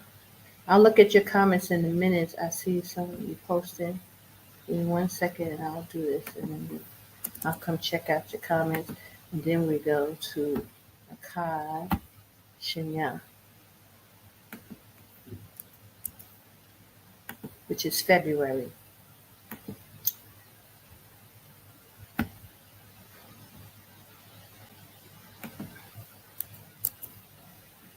So that alone should be a sign for us. Let me save it.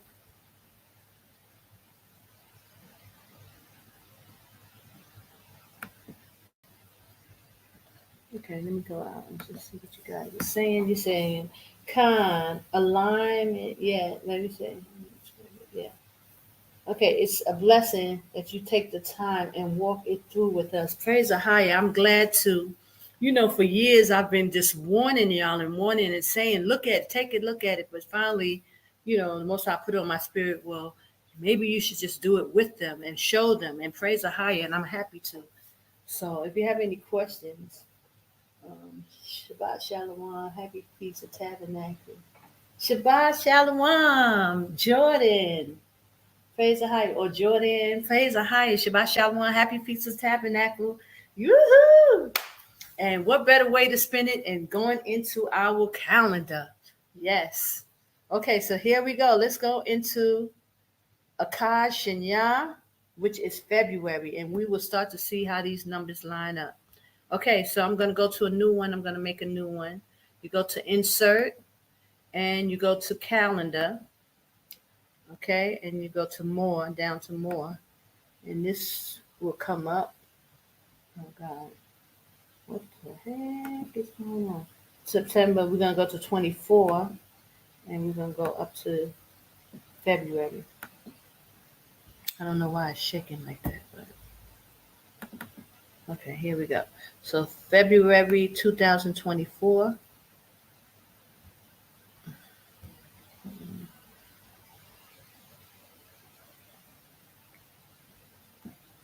And give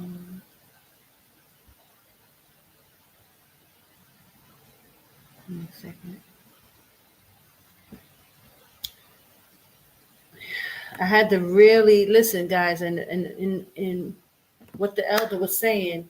I had to really make sure that brothers and sisters understand, because it's very important. Once you understand this calendar and you see that we're being lied to, then there's no other choice but you to really accept the fact about the infiltration and why people are lying to you and how deep this deception goes. And that's a big part of this.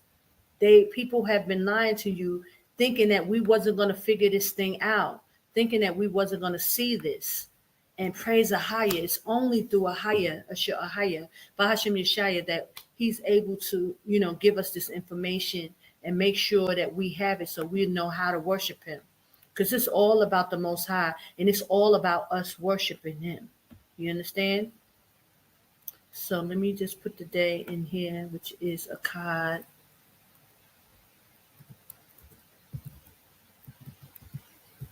Shanya, which is February. Okay, you make that bold. Praise the higher. And we're going to put in, I think that should be already there. Oh, no, it's not. Let me go back and put in the months.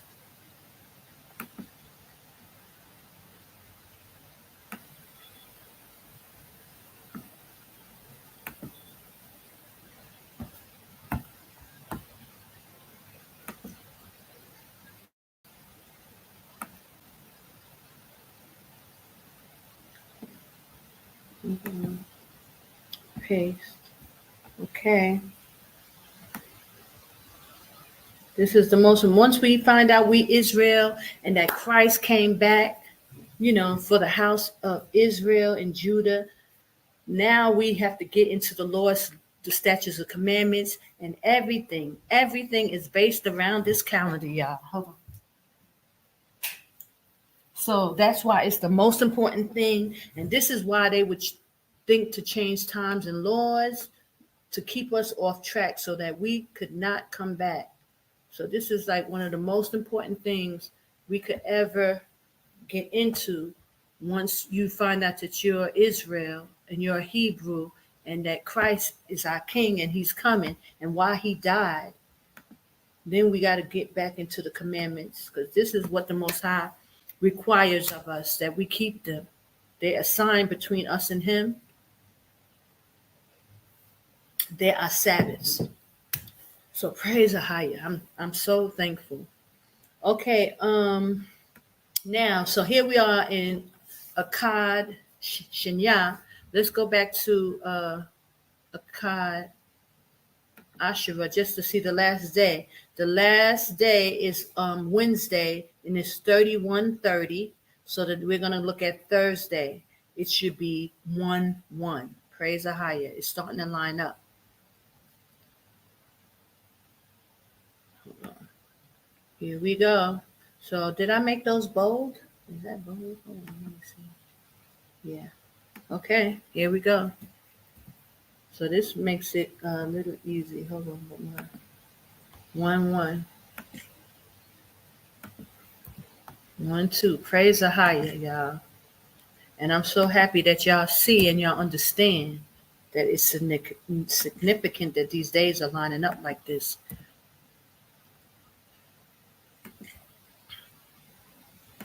Hold on.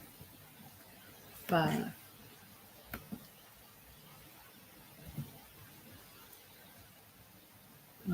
6. 7.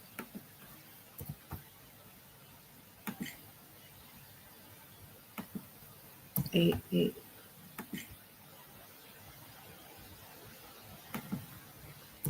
9. 10.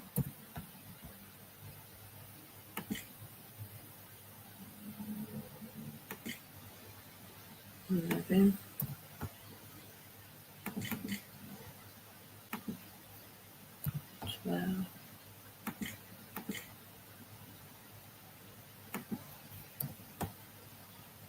15.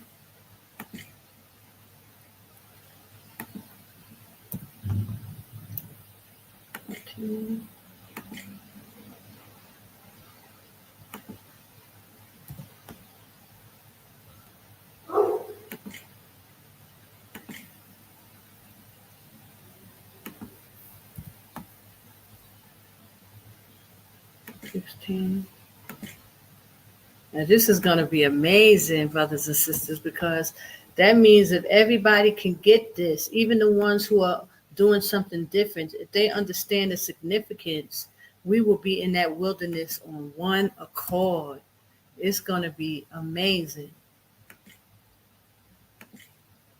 And once you understand this like this and you get it, it's hard for somebody to come and tell you something else, because this adds up perfectly on so many ways. So it's hard for people to come and give you something else. This is why they was trying so hard for us not to get this. We wasn't supposed to get this back, brothers and sisters. They was going to keep us dumb and keep us worshiping on the wrong days as long as they could until the end. Can you imagine that? So now you got to look at these people who are calling themselves, elders and deacons and all this stuff. What's going on?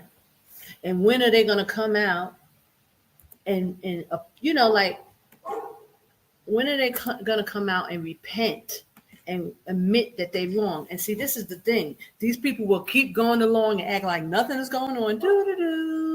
Oh yeah, everything's normal. And not say a word to you, not apologize for the wickedness, not even repent. They're prideful and they won't even repent, y'all. And they thought that they was going to get away with this. But Ahaya said no. Wait, hold on, guys. I'm messing up here. Talking too much. Hold on.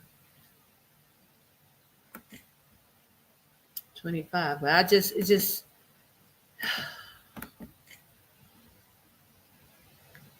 Okay. I'm on the right numbers, right? Hold on.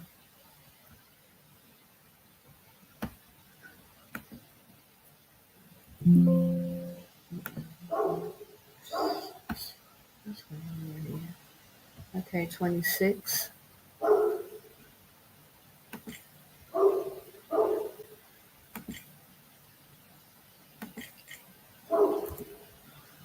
27. I don't even got my glasses on. This is just a mess right now, guys. I can't even see.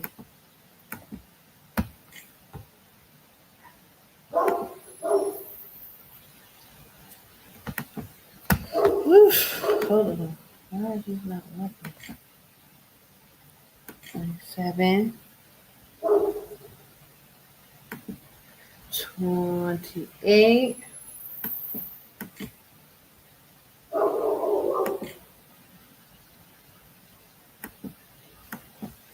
Oh gosh. So now, is this a leap year? So February we know normally has 28 days. So they have their little leap year this year. Okay. That's just what this is signifying. They have a leap year. Okay, but our calendar keeps going. So that's the only reason why it's not lining up even in March, the first month, because they have a leap year and it only has 28 days normally anyway. So this is what throws it off. Or else it probably would have continued. It probably would have continued lined up. Okay, so this is Akkad Shinya, which is February. The calendar is lined up completely. And we have 2 holy feast days in this month. When you go into the book of Esther, we have the Feast of Purim. And a lot of times our people, because, what the Most High put in Leviticus, people they want to disregard, anything else. But clearly, when you read the book of Esther, the Most High gave us those feast days. And the same thing is in when we look into the Maccabees and we read about the Feast of Dedication. These are our feasts that the Most High gave us as well, and we should keep them. So let me just go into those scriptures if I may. But it's on the 14th and 15th day. So it's going to be here, right? And then I put those days in blue. Let me just do that for now. I put those days in blue because those are holy days. And okay. And it's a holy day. And that's the Purim. I'll just keep it short. Both days are holy days. And it always falls on a Wednesday and a Thursday in the middle of the week, according to the calendar, because it's on the 15th and the 14th day. And that's what the scriptures say. Okay. So usually, and I'll put those in red. Usually, you have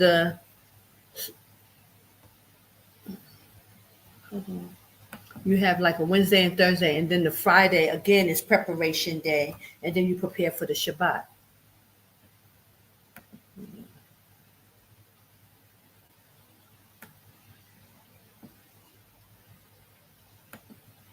Okay, and let me go, and I'm going to put the Sabbaths in as well.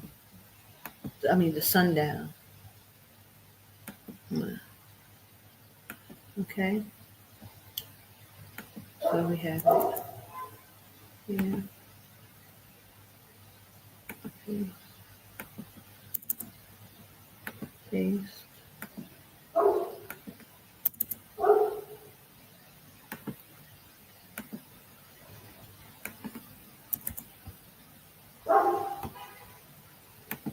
And you put the sundown just to know that you're going into your Sabbaths. Okay, and we'll put it here also for the Feast of Purim. Okay, so that's what Akkad Shinya, which is the month of February, that's what the calendar should look like. Okay, let me check. I'm going to save this. Let me check, and we're going to go into Akkad, the first month. But let me check for your comments to see if there's anything. Hold on. Okay, you can see that. Praise Ahaya. And you says, praise Ahaya for using the sister. Praise Ahaya, yes. I'm happy to. And they had us keeping Purim on Tuesday and Wednesday, yes. And they did that on purpose. They were one day off because Elder Ricard put that one on the, his explanation was the evening and the morning is the first day. So he's going to put the one on Friday on the Sabbath instead of putting it on a Sunday. And he knew what he was doing, brothers and sisters, because y'all got to understand that they were taunting me the whole time. Every time I put out a video or whatever, they just made sure that they knew that they were getting on my nerve because they knew I was trying to prove that it was incorrect. Now, I first reached out to them. I first started doing the behind the scenes, but it got so ugly. We were fighting behind the scenes because of it. Then it spilled over into the public. I would start making videos behind it. They were kind of, mocking me and, doing things. So it's been a whole big thing, brothers and sisters. And that's why, then they come out and try, Elder Ricard will come out and try to use scriptures, go to your brother. And then they know I've been coming to them the whole time. So there's no way that anybody could try to act like, oh, it was a mistake. They didn't know. They didn't study it enough. They knew. They knew exactly what they were doing. They understood it. It's a big infiltration thing. And of course it would be if Esau is trying to stop Jacob from coming back to Ahia. Of course they've been, this is planned. Of course. And Christ warned us in Matthew 24 by saying, let no man deceive you. He knew that there would be a great deception. Christ warned us in Matthew 24. He knew that he said that they will put us to death. This is a lot of Israelites are going to fall because of this information. Because if we don't know how to come back and worship our Father, Esau, by default, he wins. So this has been the whole plan, brothers and sisters.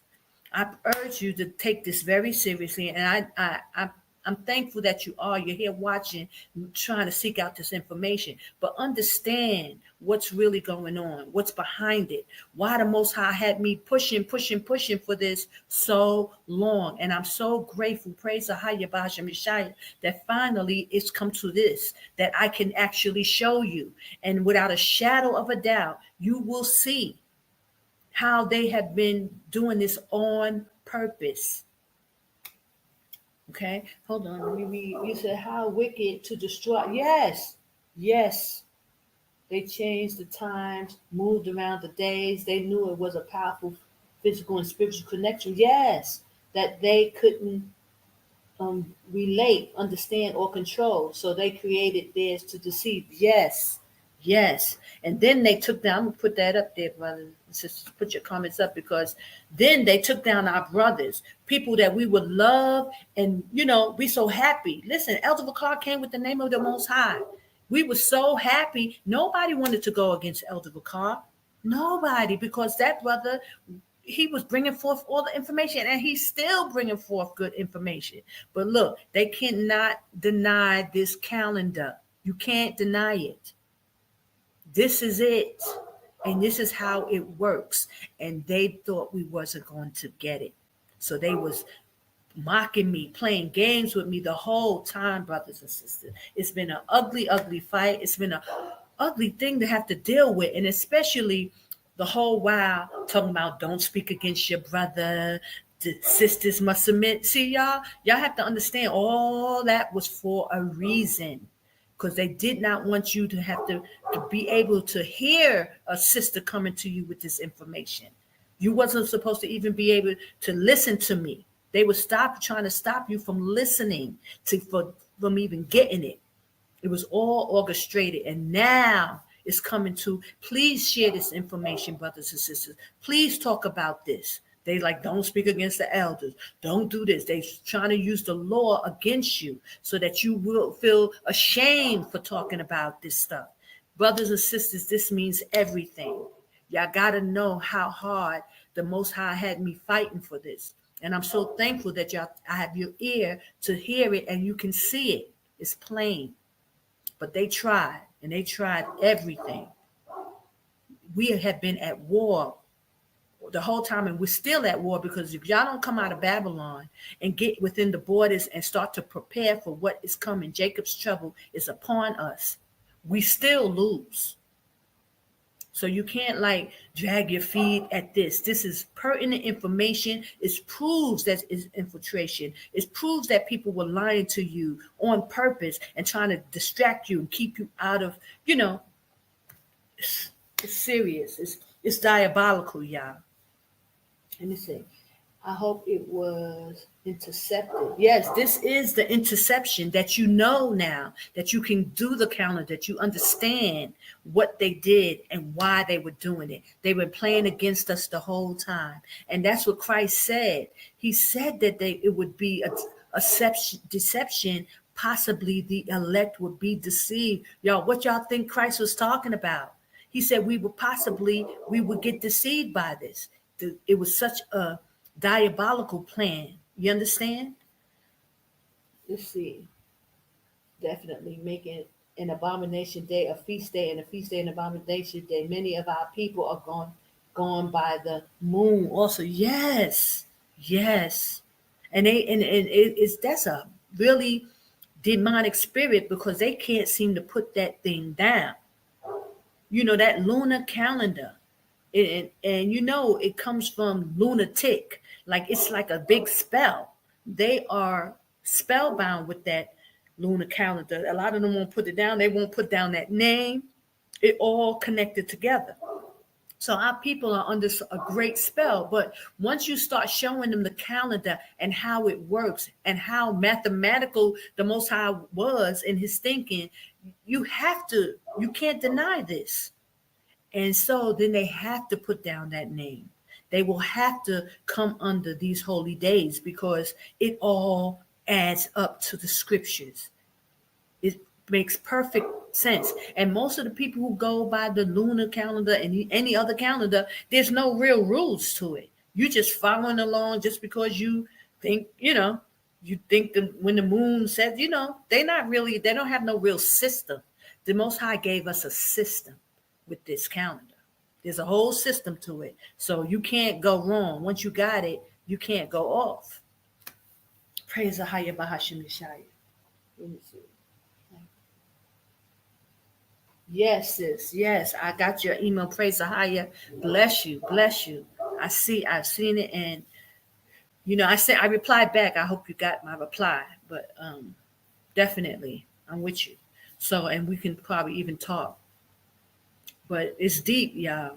It's deep. So now you have to, on your way out, try to warn as many people as you can. Just send them the information. It's undeniable. And that's why I'm saying, every knee shall bow, every tongue, every Hebrew Israelite has to confess, have to humble themselves and come to Ahaya. He is the power that's calling us out of Babylon. He's the one that gave us back his name. He's the power that's given us this calendar. And it's undeniable. We must submit. We must humble ourselves at this point. And, a lot of our brothers, because I'm a woman, they were so quick to deny and not take ear to what I was saying. But now you can't. You cannot. That's how Ahaya is. It's like even with the information about Kadesh, where the holy mountain is, Masada, all this stuff that he gives, it's once you go into the scriptures and read, it's undeniable. It's all Ahaya. Ahaya, Ashur, Ahaya. He's the power that's calling us out.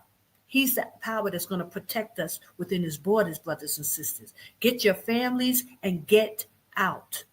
There is a place. And if there's nothing else you can go by this calendar, because this is undeniable, brothers and sisters. It was hard for me to convince people. I was crying out. But once he showed me how to speak about this calendar and show you, I had to come before you and show you. Okay. So let me see what else he's saying. I'm going to move on. He said, family, need your prayers. I am homeless. Shalom, brother. Yes, you sent me several messages and I've tried to help you, and I don't know if it's right for you to come on someone else's platform to solicit for money, brother. So, I understand that you need help, but this is a lot of women on this channel and who have children, So at this point, you've been coming on here for at least a month or so, brother. At some point, you have to get yourself together. So when is that going to happen? Because the sisters are taking care of children. They got to come out of Babylon. This is not the place to come and solicit for money when our sisters are trying to make their way out. I mean, there's a lot of these brothers, these Hebrew Israelites that's teaching on YouTube that you should be going to these men to help you and help you find a job as a way to sustain yourself, brother.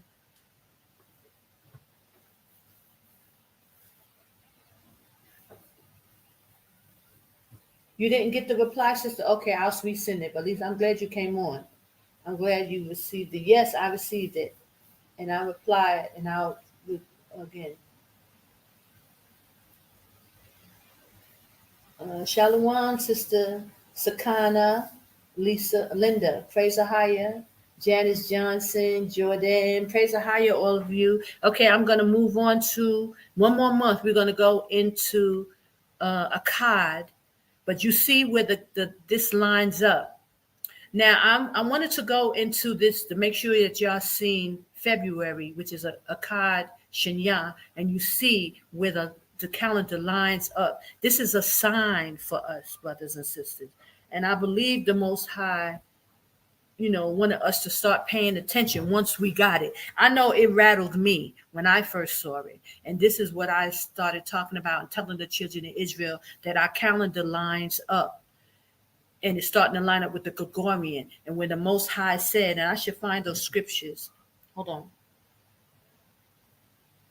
Where it says Esau's kingdom, Jacob's kingdom follow after Esau's. So we're starting to get these signs. Now, it happens for a couple of months. All through 2024, we should see it, right? And Elder Vakan does this teaching now where he is saying in 2023 is the time of consummation, right? He's saying 2023. And I said, oh, how convenient, the 33 is that was, Christ's years on earth as well. But,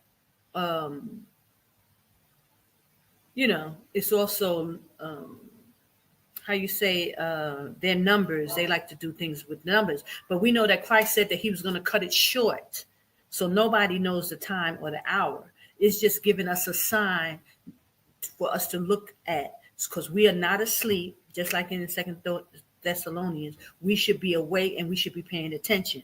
So guys, we are at the time, and Christ must cut the time short, like he said in the scriptures, because they will get rid of everybody. He said they would get rid of everybody. So we are in this time. This is in the next 7 years. It's 7 years. And maybe the last 7 years. So y'all need to be getting within the borders, get within the safe place, because we are at this time. And I believe that's the reason why the Most High brought this to my attention, to even warn y'all further. Get out, get out, get out. Jacob's trouble is upon us. The calendar is starting to line up. We are going to be going directly into Jacob's trouble. It's coming, brothers and sisters. And I told you I did the calendar every 7 years, and I'm going into the next 7 years. And that is, kind of lines up with Elder Carr's 2033. But we know that the time will be cut short. And we know we're supposed to be in the wilderness for 7 years. And the last 3.5 is supposed to really be where things get very, very crazy. So, guys, pay attention. Don't be deceived. Don't let nobody sit you still and make you feel like it's okay or we got more time before you get up out of there. You are out of time, and you've been out of time, because not only do you have to come to another whole different land, a whole nother country, get settled and start to prepare for what's going to happen and have enough so that you can survive until the Most High decide to kick in. Just like in the days of our forefathers, they came out with substance, and after they started running out, then the Most High kicked them. They started murmuring and complaining, and we don't want to be in that predicament where we have to start murmuring and complaining against a higher. So that's why you will come out and start to get prepared, so that you are in time with the timelines of what's going on. Let me see. It says,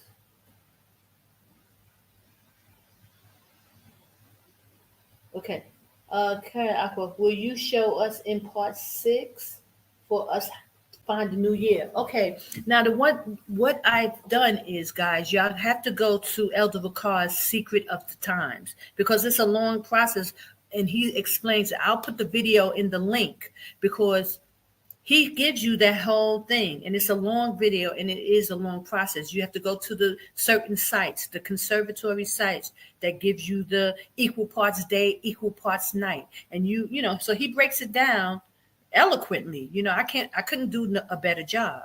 So he, I refer you to that link of how you find the first day of the year.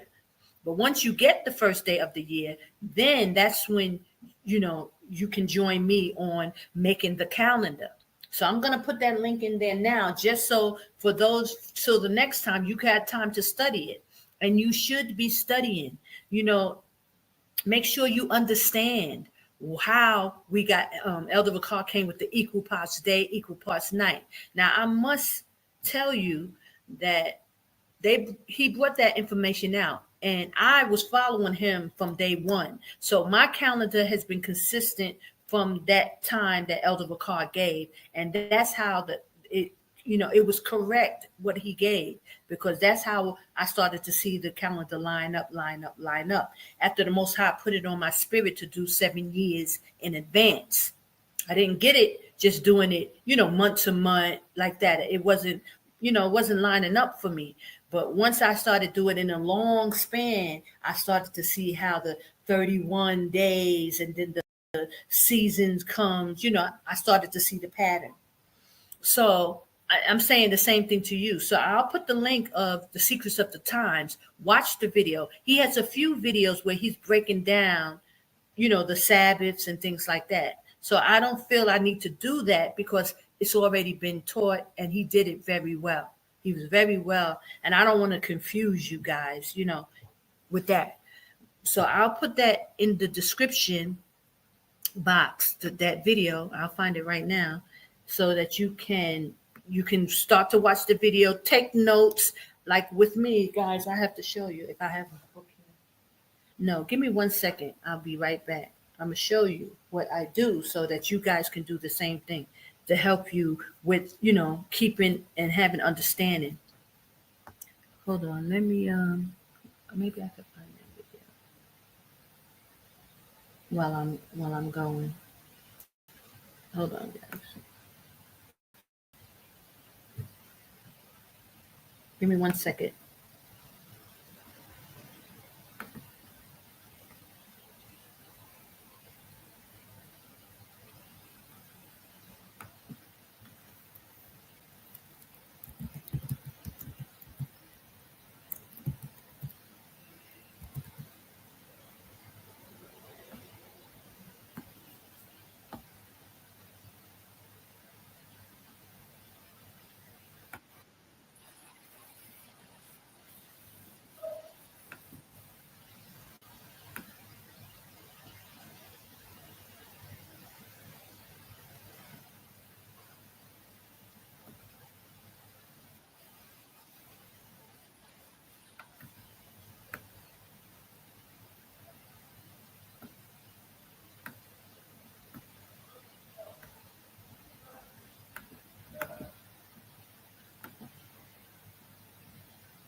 Okay, guys, here is the link. And let's see. I can get that calendar. Okay, hold on. He said, I will impart this. Okay, so this is what I'm going to do. I'm going to post this video right now. This is what you take, and you should download this video. And this is what I told everybody in the beginning of this series, that you should download GOCC Secrets of the Time. So once I post this, take this and download it so you'll have it on your computer. So that way you can always go back to it. And I'm going to play a little bit of it because I'm going to take a short break, and I'm going to get something so that you can see. So that's the link. Click on that link I just put into the description box and download that video, because that's the video you need to find the first day of the year. And it's a process. He went into a lot of information that you should know and understand. So that way, when you start making your calendar, it's 100% clear. Okay, hold on, and let me add that. I'm going to play a little bit of it as well, because I need to get something. Hold on.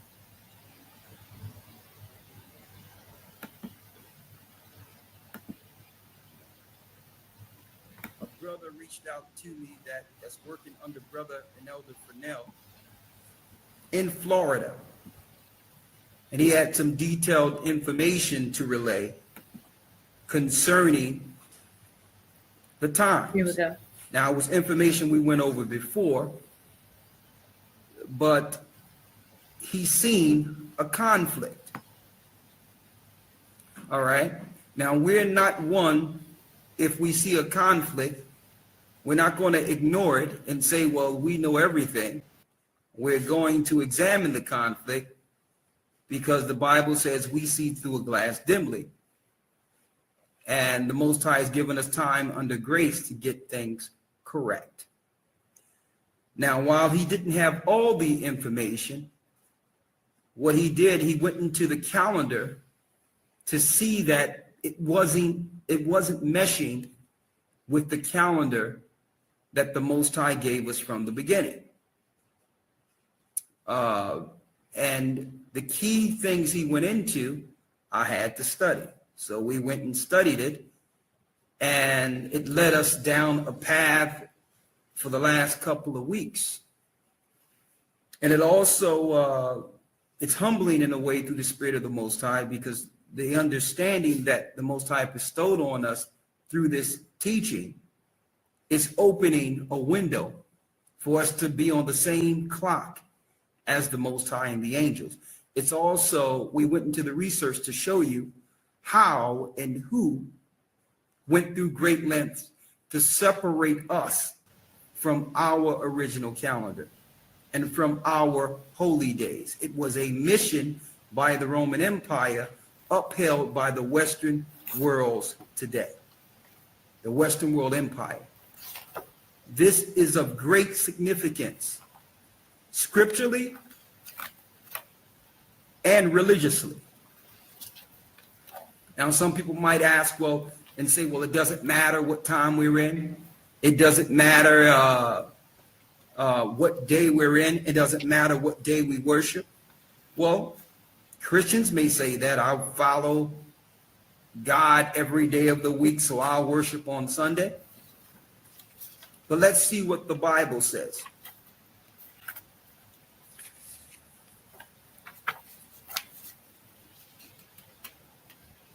Let's go to Hosea, the 6th chapter. So the scriptures we're going into today is to get the right time, or the understanding of time, or who distorted time according to the Most High. Let's get Hosea 6:1.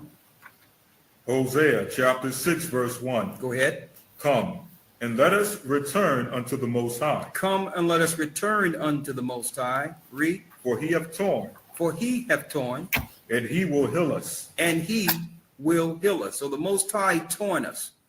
That's why we're in the condition we are today as a people. That's why the other nations have been ruling over us. He took his hedge from over his people for a time. But he will what? And he will heal us. And he will heal us. Go ahead. He hath smitten. The Most High have smitten the children of Israel. Go ahead. And he will bind us up. But yet he will bind us up. Read. Verse 2. After 2 days will he revive us. After what? After 2 days will he revive us. After 2 days from the time Christ's crucifixion, or from Christ's time on the earth, he was given a time period in which the Most High would begin to bind us up or to awaken us. And that begins with Christ's birth. Read. After 2 days will he revive us. After 2 days from the time of Christ, the children of Israel will begin to awaken from their sleep. All right. What is that 2 days? Hold that and get 2 Peter 3:8. It's the book of 2 Peter chapter 3, verse 8. Go ahead. But beloved, be not ignorant of this one thing. Be not ignorant of this one thing. That one day is with the Lord as 1,000 years. And 1,000 years as one day. The Bible says 1 day with the Lord is 1,000 years, and 1,000 years is 1 day. So when it tells us in Hosea, the 6th chapter, from Christ's time, in 2 days will he revive us, it was speaking of 2,000 years. All right. So Satan understands how much time he had to rule within this earth. So we've used technology and linked in with the Roman Empire and the Gentiles to keep us asleep while he planned our demise, which the Bible calls Jacob's trouble. On top of that, they're looking to get into the heavens through the NASA program and the space program and use their technology that was built on Earth to actually fight against the Most High. But we know that the Most High and Christ have a trick for him. Let's go to Matthew 24. The book of St. Matthew, chapter 24, 24 and 22. Go ahead. And except those days should be shortened. See that? So originally, he had 2,000 years. So since Satan and the elite and the Gentiles knew how much time they had, they set a bar in place in which they would exterminate a number of people from this earth within the time they believed they had, which was 2,000 years from Christ. Read. And except those days should be shortened. But except the Most High shortened those days that was given to these governments to rule, there should no flesh be saved. None of us would live through this. With the GMO crops, the vaccine program, the ramping up of armies, the total degradation of society, the cross-splicing of species.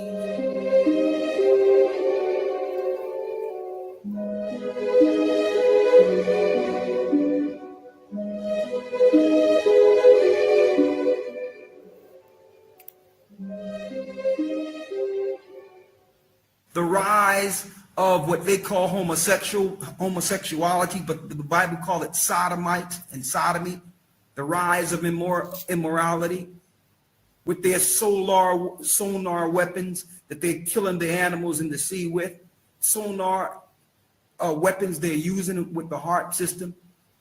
So this is meticulous based on the fact that their time is running out. But the Bible says, unless the Most High shortened his days, there should no flesh be saved. Not one of us would make it through this.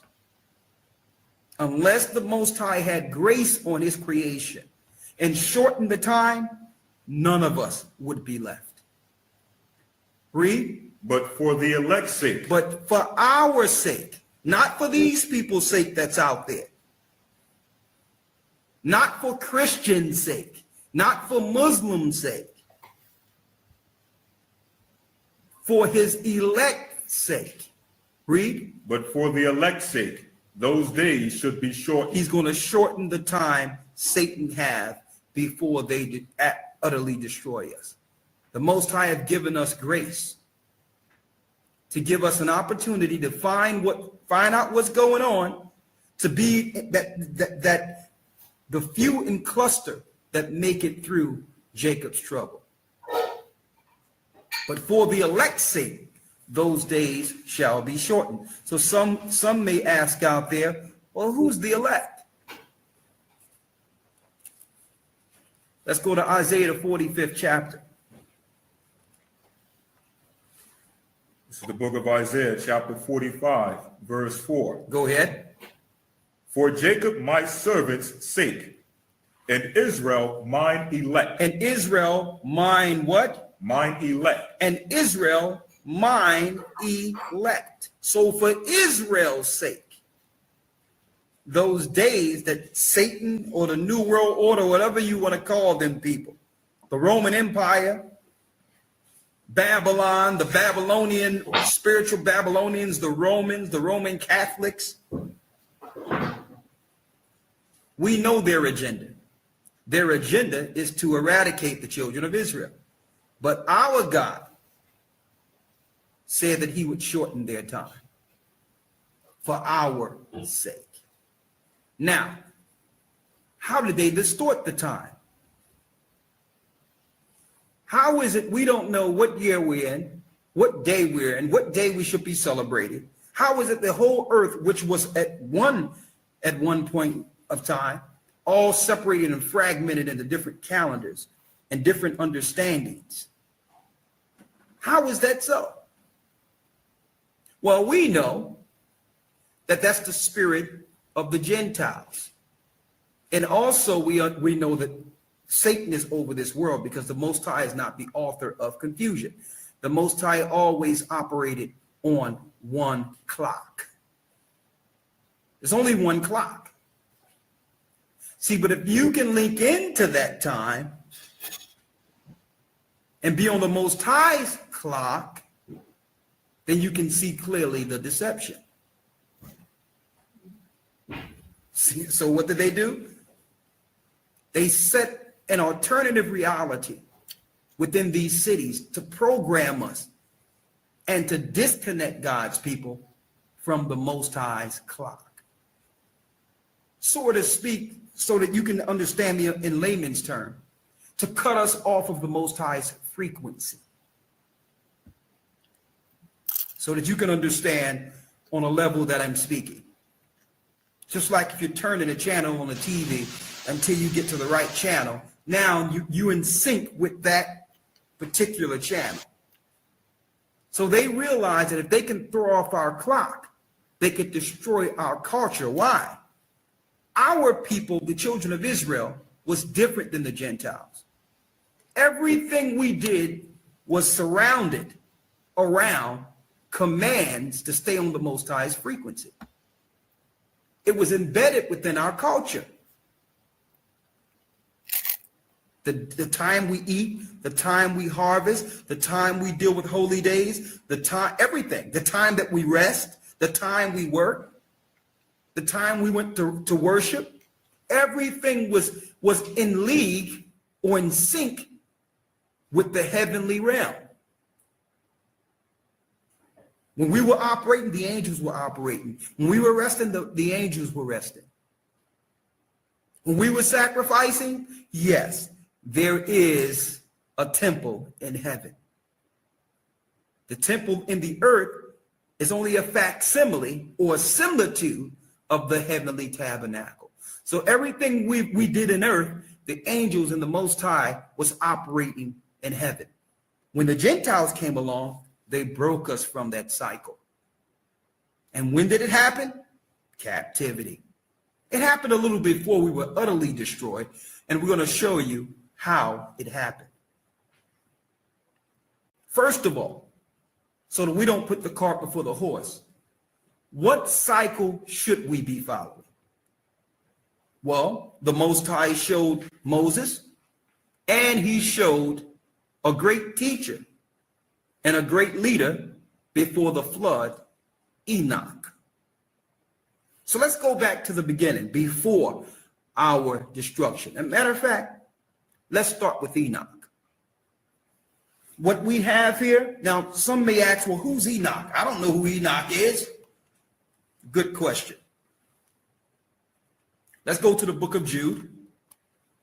Now, believe it or not, brothers and sisters, we can have a complete dissertation for about 3 hours on Enoch alone. Go to the book of Jude and read the 14th verse. The book of Jude, verse 14. Go ahead. And Enoch also, the seventh from Adam, prophesied of these, saying, Behold, the Lord cometh with 10,000s of his saints, to execute judgment upon all, and to convince all that are ungodly among them of all their ungodly deeds which they have ungodly committed, and of all their hard speeches which ungodly sinners have spoken against them. You can read this same verse in the book of Enoch, chapter 1, verse 9 on down. To prove to you, the disciples of Christ was reading the book of Enoch. So you must ask yourself a question. If Jude, a disciple of Christ, knew of Enoch, of course, Christ knew of Enoch.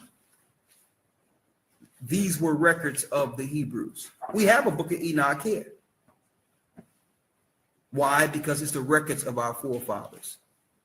Now, the Roman Catholic Church will tell you don't read Enoch. And there is records of Enoch that's not legit. And they did that on purpose to keep you away from the original translation that was found in the Qumran caves. So I would suggest you stay with the original record, which is Enoch 1, translated out of R.H. Charles, if you're going to read the record. All the